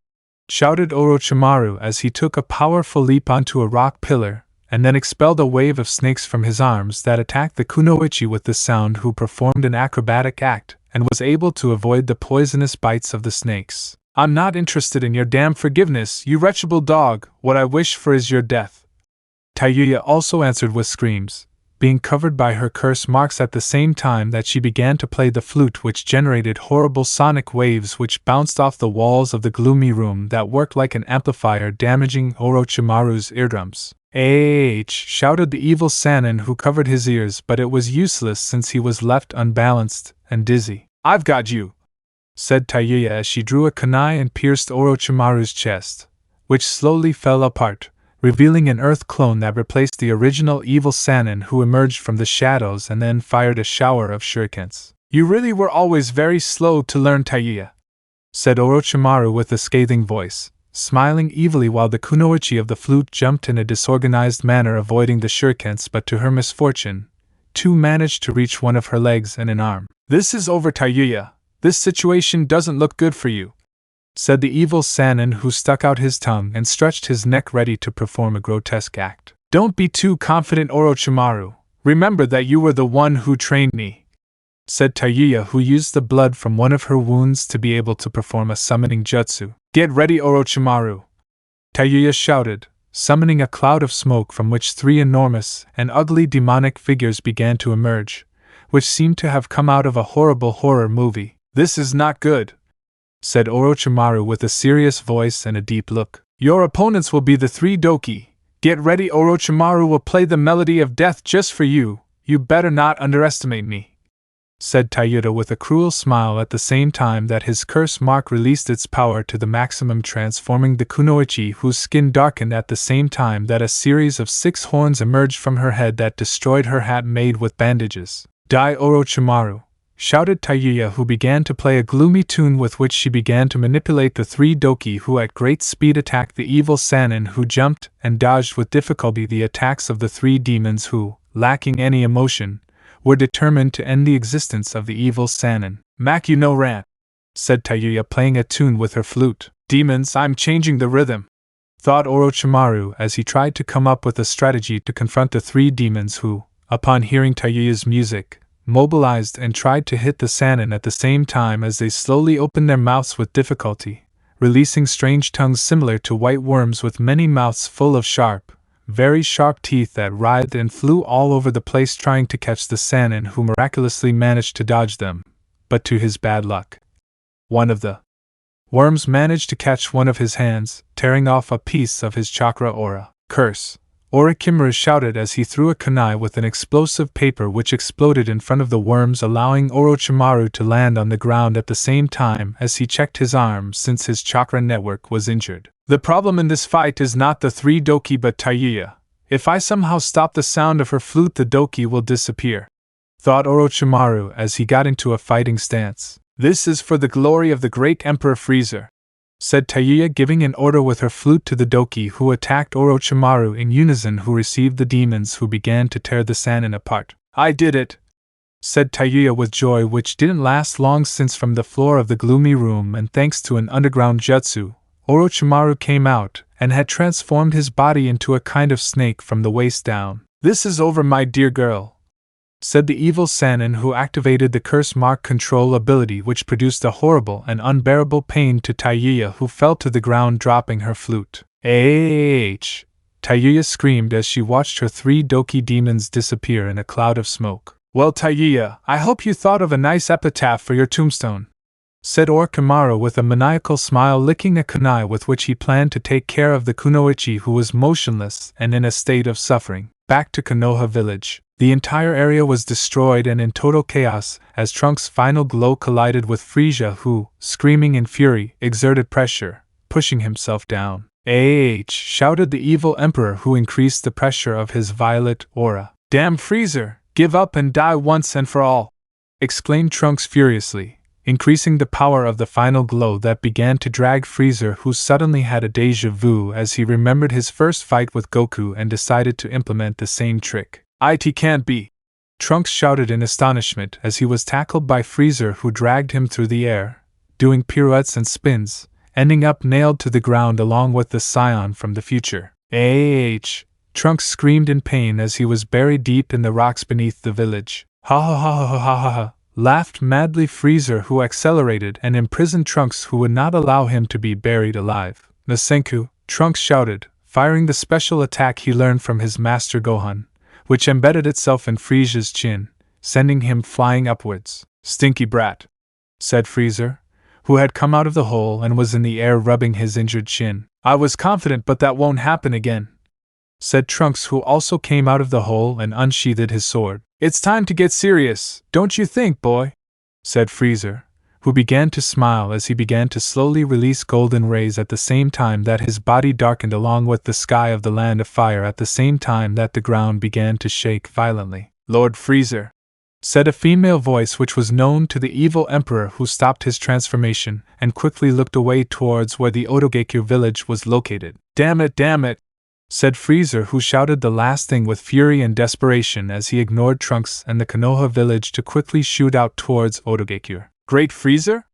Captain Jinyu shouted doubtfully, not understanding his leader's behavior. "He's escaping," said Trunks, who seemed very surprised by the evil emperor's erratic behavior. "Don't get distracted. I'm sure the Great Frieza has something to attend to. We still have a mission, and that is to destroy Konoha and its allies," shouted General Rildo, who took command of the operation and instilled order and respect in the invading army. "Yes, glory to the Great Frieza!" All the soldiers and sound shinobi answered in chorus and began to fight with more violence and determination. Back to the battle between Vegeto and Broly. The ground was damaged as explosions echoed everywhere, leaving not a single point free from destruction, at the same time that the fumaroles were lost with the hurricane force winds at the moment that from between them a body was thrown that fell violently against the ground, that exploded, creating a crater in the dirty rocky area which was covered with many blood marks, revealing Vegeto, who was face up with his clothes damaged and some wounds all over his body, as well as hemorrhages on his face and mouth. "My face hurts a lot," said Vegeto, who was resting on the floor. "I'm going to eat you alive!" Broly screamed, saliva, foam and blood coming out of his mouth, and his body was completely hurt and cracked. "When you say it with that face, you look like a damn pedophile pervert," said Vegeto, who felt a chill when thinking about his own rejuvenated body, and then seeing the strange faces of the legendary Super Saiyan, who maniacally ran at full speed to quickly deliver a powerful kick to Vegeto's abdomen, who rolled violently on the ground. "Kakaroto, I know it's inside this guy. It's time for you to reflect on the fate of the mortals who corrupted this world with their filthy existence," declared Broly with a fierce look, his gaze lost and full of madness. "Damn beast," said Vegeto, who quickly got up, dodging a punch from the legendary Super Saiyan, who wanted to slam his fist into Vegeto with the intention of burying him against the ground. "Damn it, don't move!" shouted Broly, who was surrounded by smoke and dust from where Vegeto's figure came out, and he made a super fast movement with a golden key sword. "I'll make you a fish fillet!"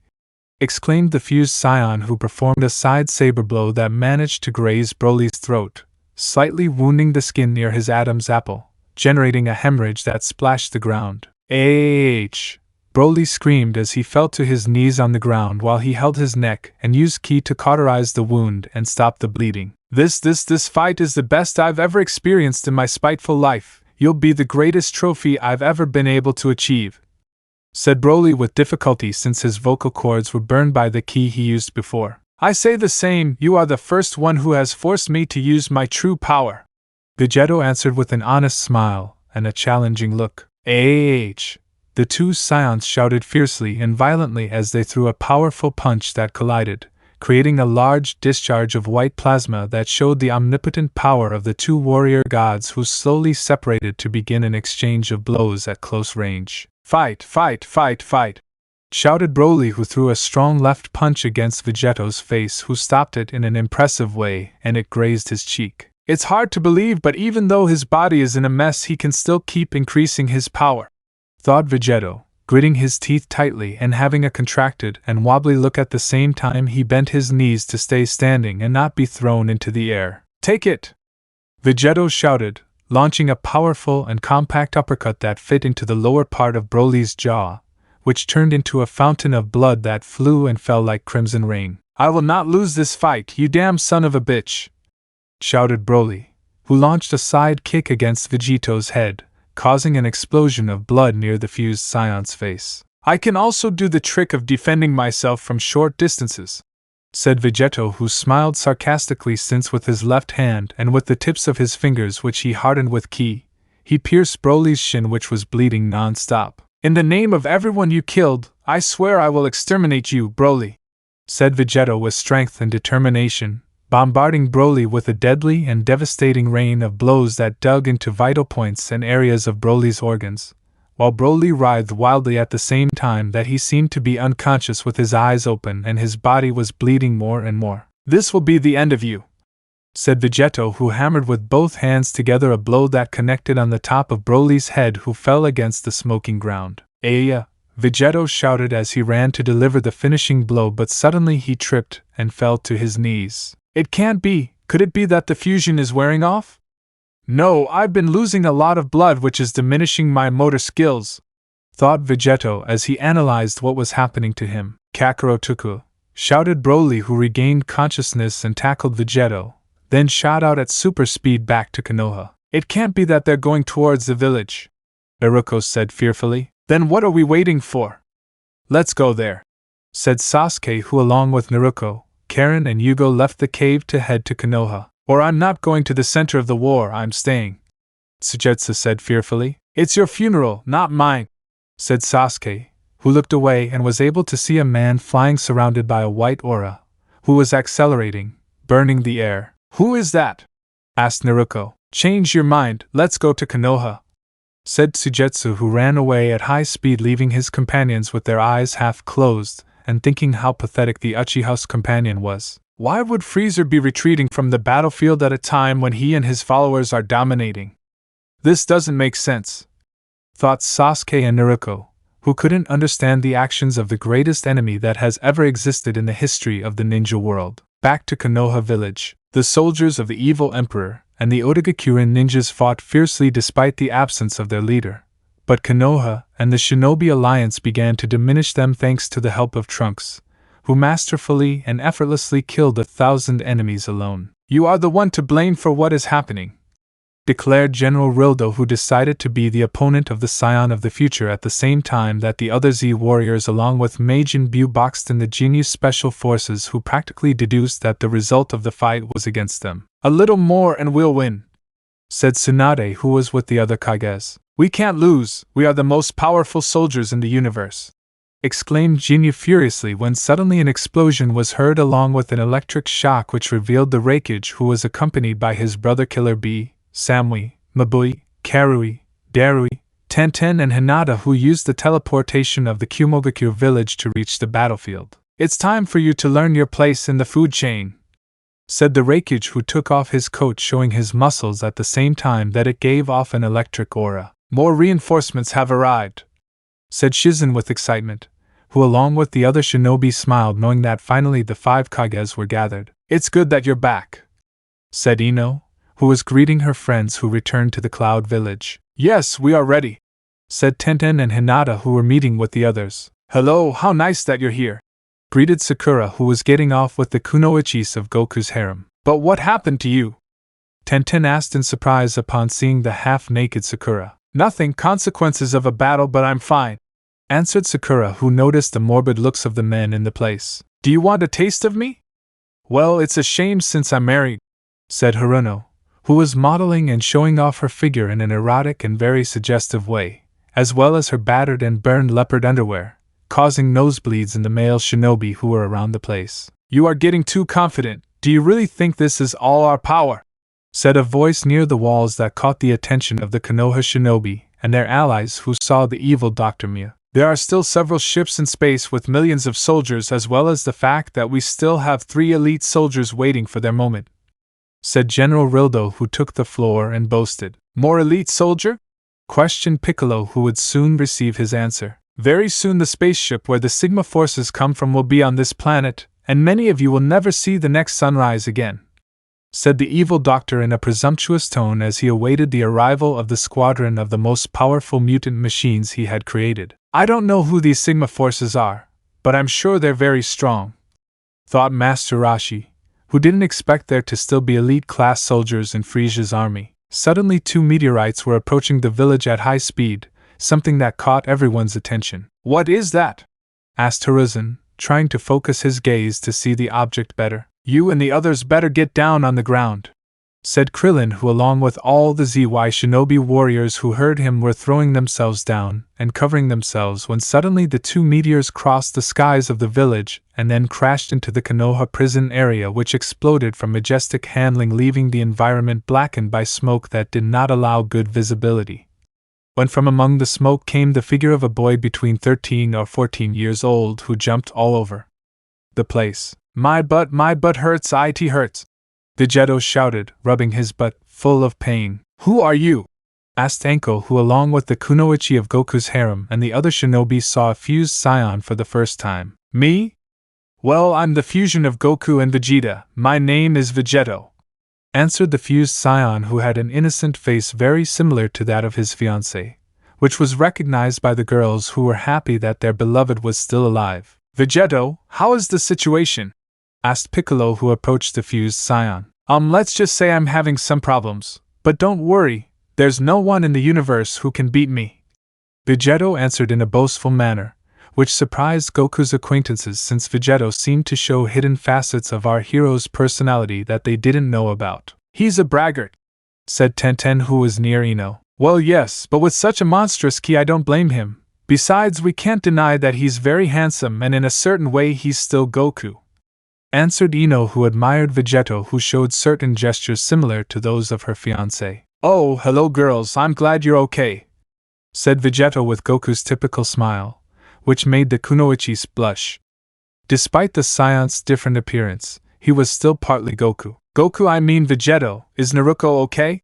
asked Kushina with concern. "If she's okay, she'll be here very soon," Vegetto replied with a smile. "I'm very glad," said Sakura, who approached the fused scion. "Hey Mom, Sakura, you look beautiful. It's clear that you're more comfortable dressed like this. I can't wait for the night to come," said Vegetto, showing a somewhat libidinous side which was not characteristic of Goku, but as Vegetto was a fusion of Goku and Vegeta, this was a mixture of the emotions of the 2 scions, and showed and amplified what they hid in their hearts. "Whenever you want, love, I'll just wait for you to unmerge in you and I will destroy the bed," said Sakura, sensually stretching the elastic of her underwear, exposing a bit of skin. "And no time for your crap."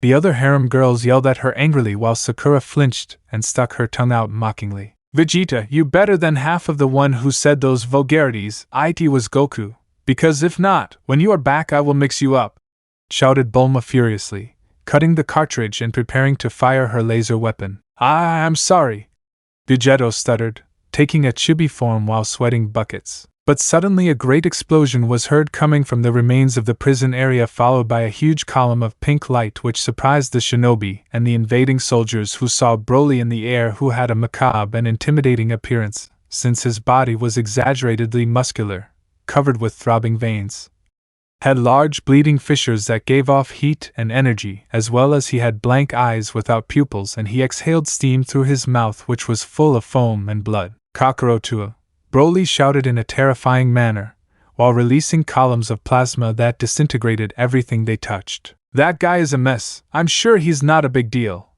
said the Raikage in a presumptuous tone. "Don't talk nonsense, don't be fooled by appearances. That thing has an abominable power. It could destroy this planet. It couldn't destroy the entire galaxy without making any effort," said Piccolo, who immediately stopped the Raikage's comments. "Don't get distracted, the fight isn't over yet," said Rildo, who was accompanied by all the soldiers and shinobi of the sound who had faith in Broly, their super weapon. "Attack!"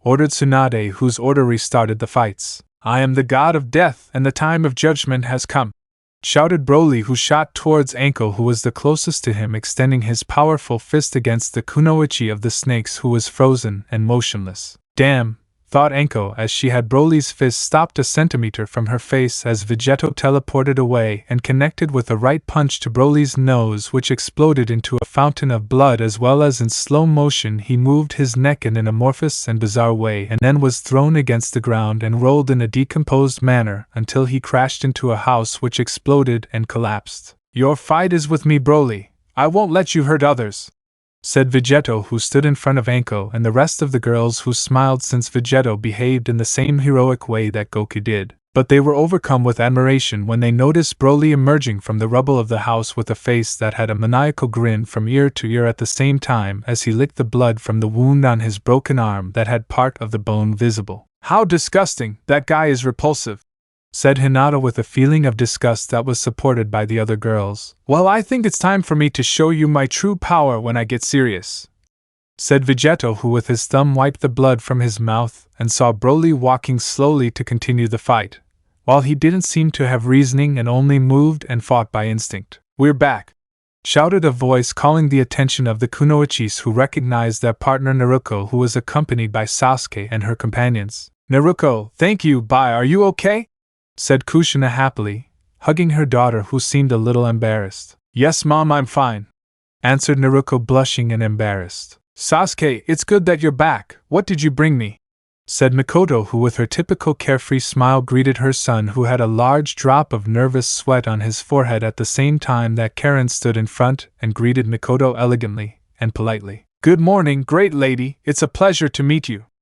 I am well. I feel something special for your son and I hope he accepts me and gives us his blessing," Karen said erratically and nervously, which made Sasuke sad. "Oh, how polite, nice to meet you. It will be an honor to have you as part of the family. My husband will be happy that Sasuke has finally matured," Mikoto replied with a friendly smile. "Your husband, that is, Sasuke's father?" Karen asked curiously. "Yes, my husband's name is Goku," Mikoto answered, which surprised Karen, who recognized the scion's name and turned to see Vegeto, who was challenging Broly with his eyes. "Hello, it's a pleasure to meet you, father-in-law," Karen comically shouted as she greeted Vegeto, who turned to look at her with a huge question mark on his head. "What have I done in my other life to deserve this?"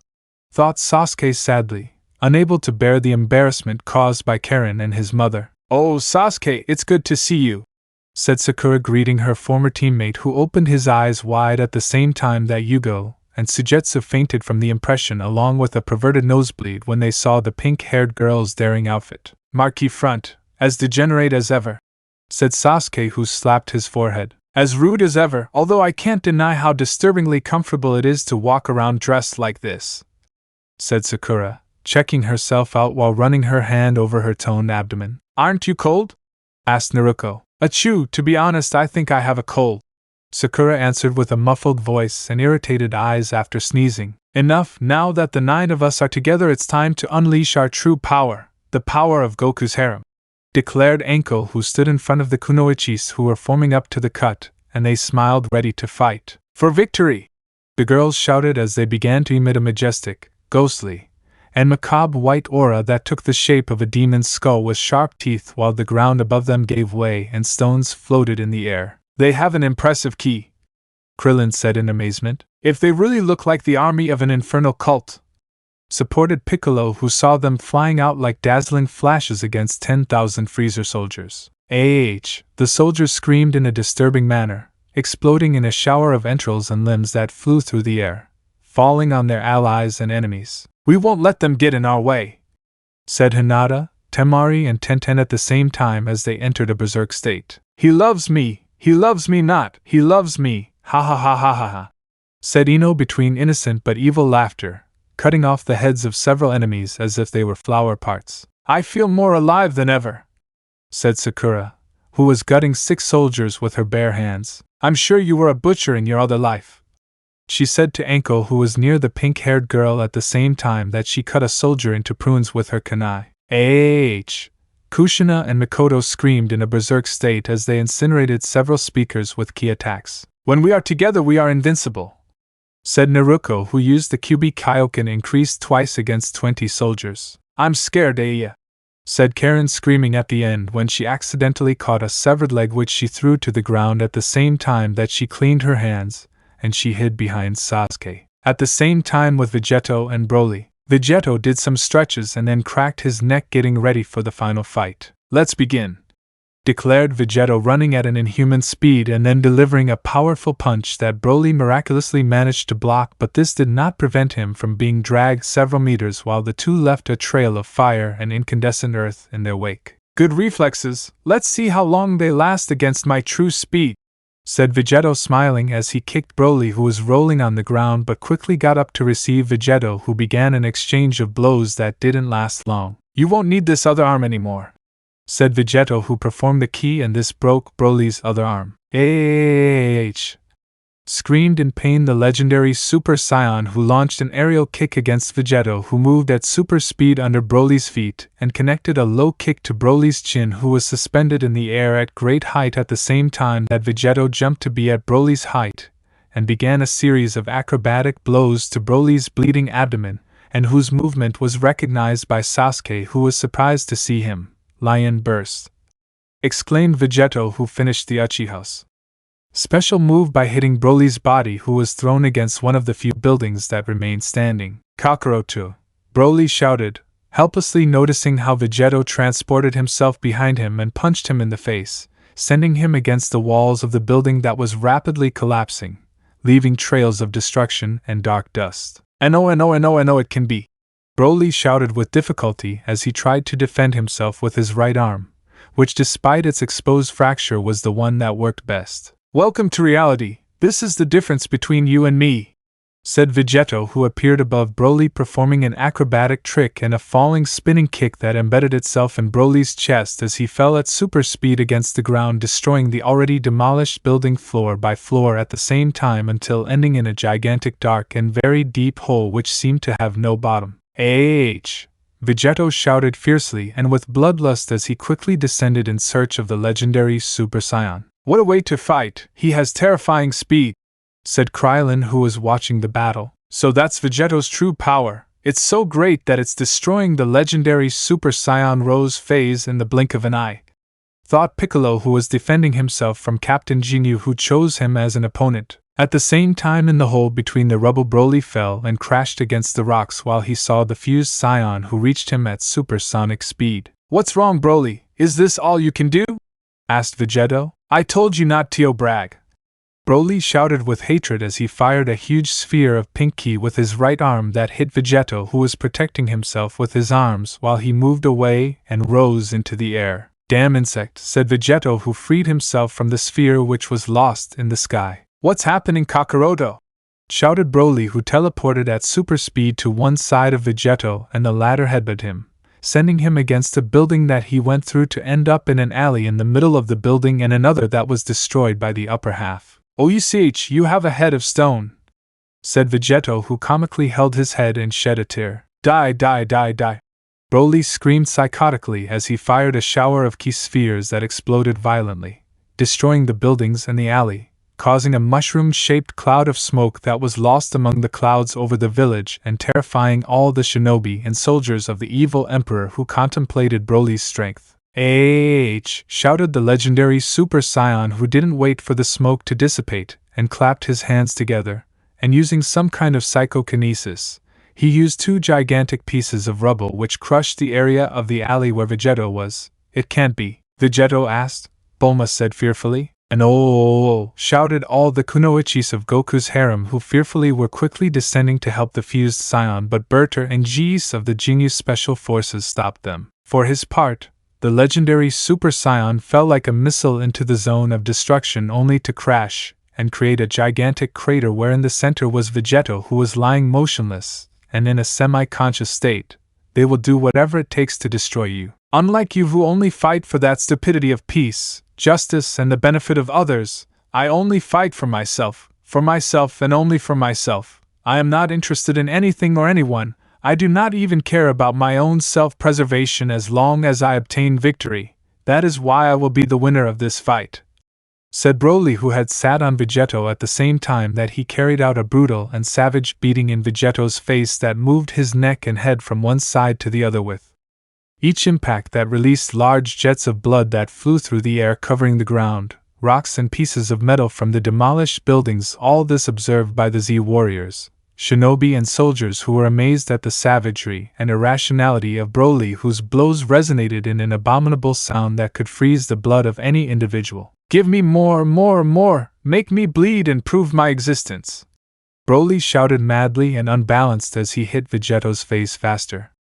Vegeto suddenly opened his eyes and without delay threw a double punch against Broly's face that exploded in a river of blood, knocking out several of his teeth as well as taking out an eye at the same time that the body of the legendary Super Saiyan who was flying crashed into a mountain of soldiers and shinobi from the sound that were crushed to death, and whose bodies buried Broly. "This is grotesque," said Hiruzen with fear. "Now try watching them for almost half an hour mutilating and hitting each other between maniacal laughter," said Sujetsu, who was near the third Hokage. "The difference between you and me is that you are alone and I do not fight alone. I have my friends and family, which gives me the strength to continue. With all of them there is no way I will lose," declared Vegeto, who had all his clothes torn to pieces, and he got up with difficulty at the same time that he cleaned the blood that covered his injured face with his glove and saw how with a loud explosion Broly came out from among the corpses while he was covered by an unstable and chaotic pink spherical aura that contracted and expanded little by little. "Vegeto, stop him! He has turned himself into a kind of bomb. He plans to self-destroy himself along with this entire planet," shouted Trunks, who deduced Broly's action that scared everyone present who feared for their lives. "I won't allow it," declared Vegeto, who opened his arms and then made a bow with his hands that were charged with blue energy with golden flashes. "Final Kamehameha!" Vegeto shouted, firing his powerful attack that hit Broly's body, which exploded in a majestic explosion that swept across a large and extensive area as well as mowing down the entire village. "I did it," said Temari, who was with her brothers. "No, look," said Gaara, who saw seriously how from among the smoke Broly was in the charred place protected by his spherical aura that gave off electric discharges, and this was much larger, as well as the electricity cut the burned and destroyed ground while absorbing the air around him like a kind of micro black hole. "Destroy, destroy, destroy," said Broly without any control whatsoever, which was observed by Vegeto and all the shinobi, warriors of the invading Z. "Damn, I didn't think I'd ever say this, but I'm running out of energy," thought Vegeto, gritting his teeth with a cold and serious look, not knowing what to do. "Don't give up, a fight isn't over until one gives up," said a voice that caught the attention of Vegeto and the Shinobi Alliance who were watching Master Rashi. "Master Rashi?" said Vegeto with strangeness and doubt. "Vegeto, I will help you take my power," said the old master, who raised his hand and gave his energy to the fused scion. "Ours too," said Krillin, Ten Shinhan and Buu, who did the same as the master. "Dad, destroy that monster," said Trunks, giving his energy to help Vegeto. "Goku, you changed my life for the better, use my power," said Hinata, who began to donate her ki. "No matter what, we will always support you," said Sakura and Ino as they watched for a moment, and did the same thing as Hinata. "The fusion of Vegeta and my cute Goku will destroy that asshole," said Anko, giving her energy. "You have to win, you are the strongest in the universe," said Tenten, giving her energy. "Show the power of the man we love more than anything in this world," said Kushina, Mikoto and Temari, sending their ki to Vegeto. "Save this world, my love," said Naruko as a kind of spiritual image of herself joined Vegeto's body, demonstrating that she had sent her ki. "Now I have the power of everyone," thought Vegeto with his eyes closed and smiling happily as his body began to glow with a multicolored aura. "It's useless, everyone must disappear," shouted Broly, who prepared to destroy the planet. "The only one who will disappear will be you. Final Kamehameha!"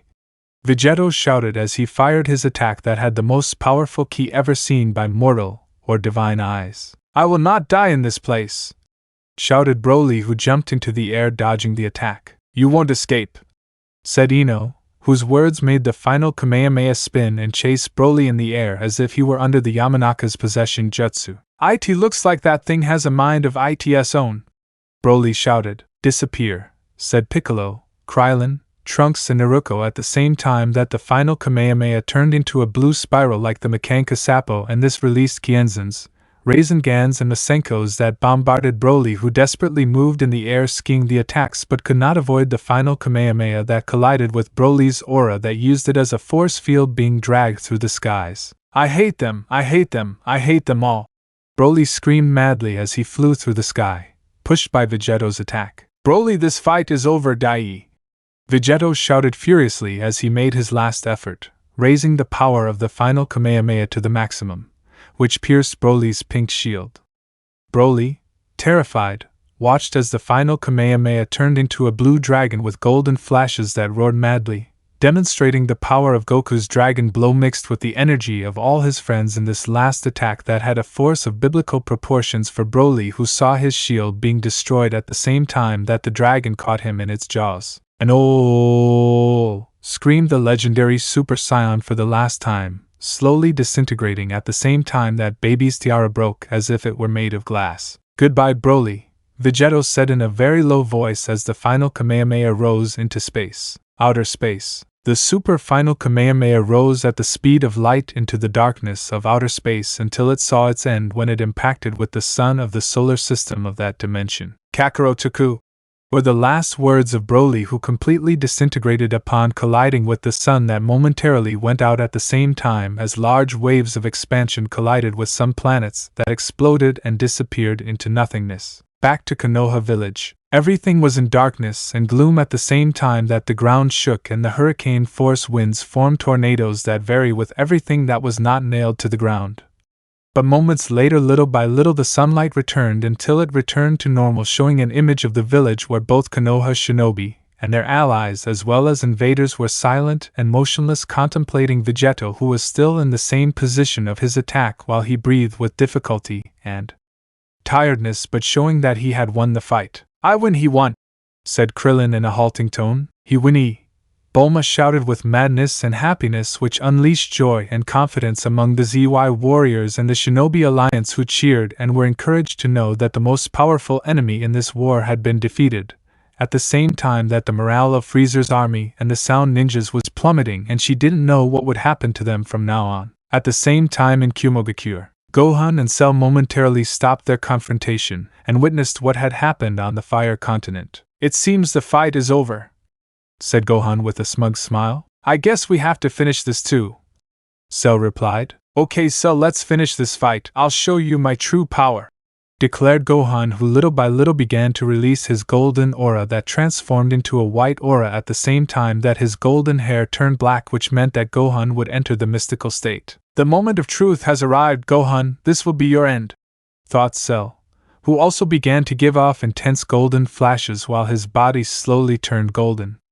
Only one will come out alive, and that will be me, declared at the same time the two warriors of Universe 7, who were determined to say once and for all the destiny of their great rivalry. Let me know in the comments below if you guys want the next part. Also check out my other video that has been shown in left. Thank you for watching. If you enjoyed this video, please like and share this video. And have a fantastic day. Bye.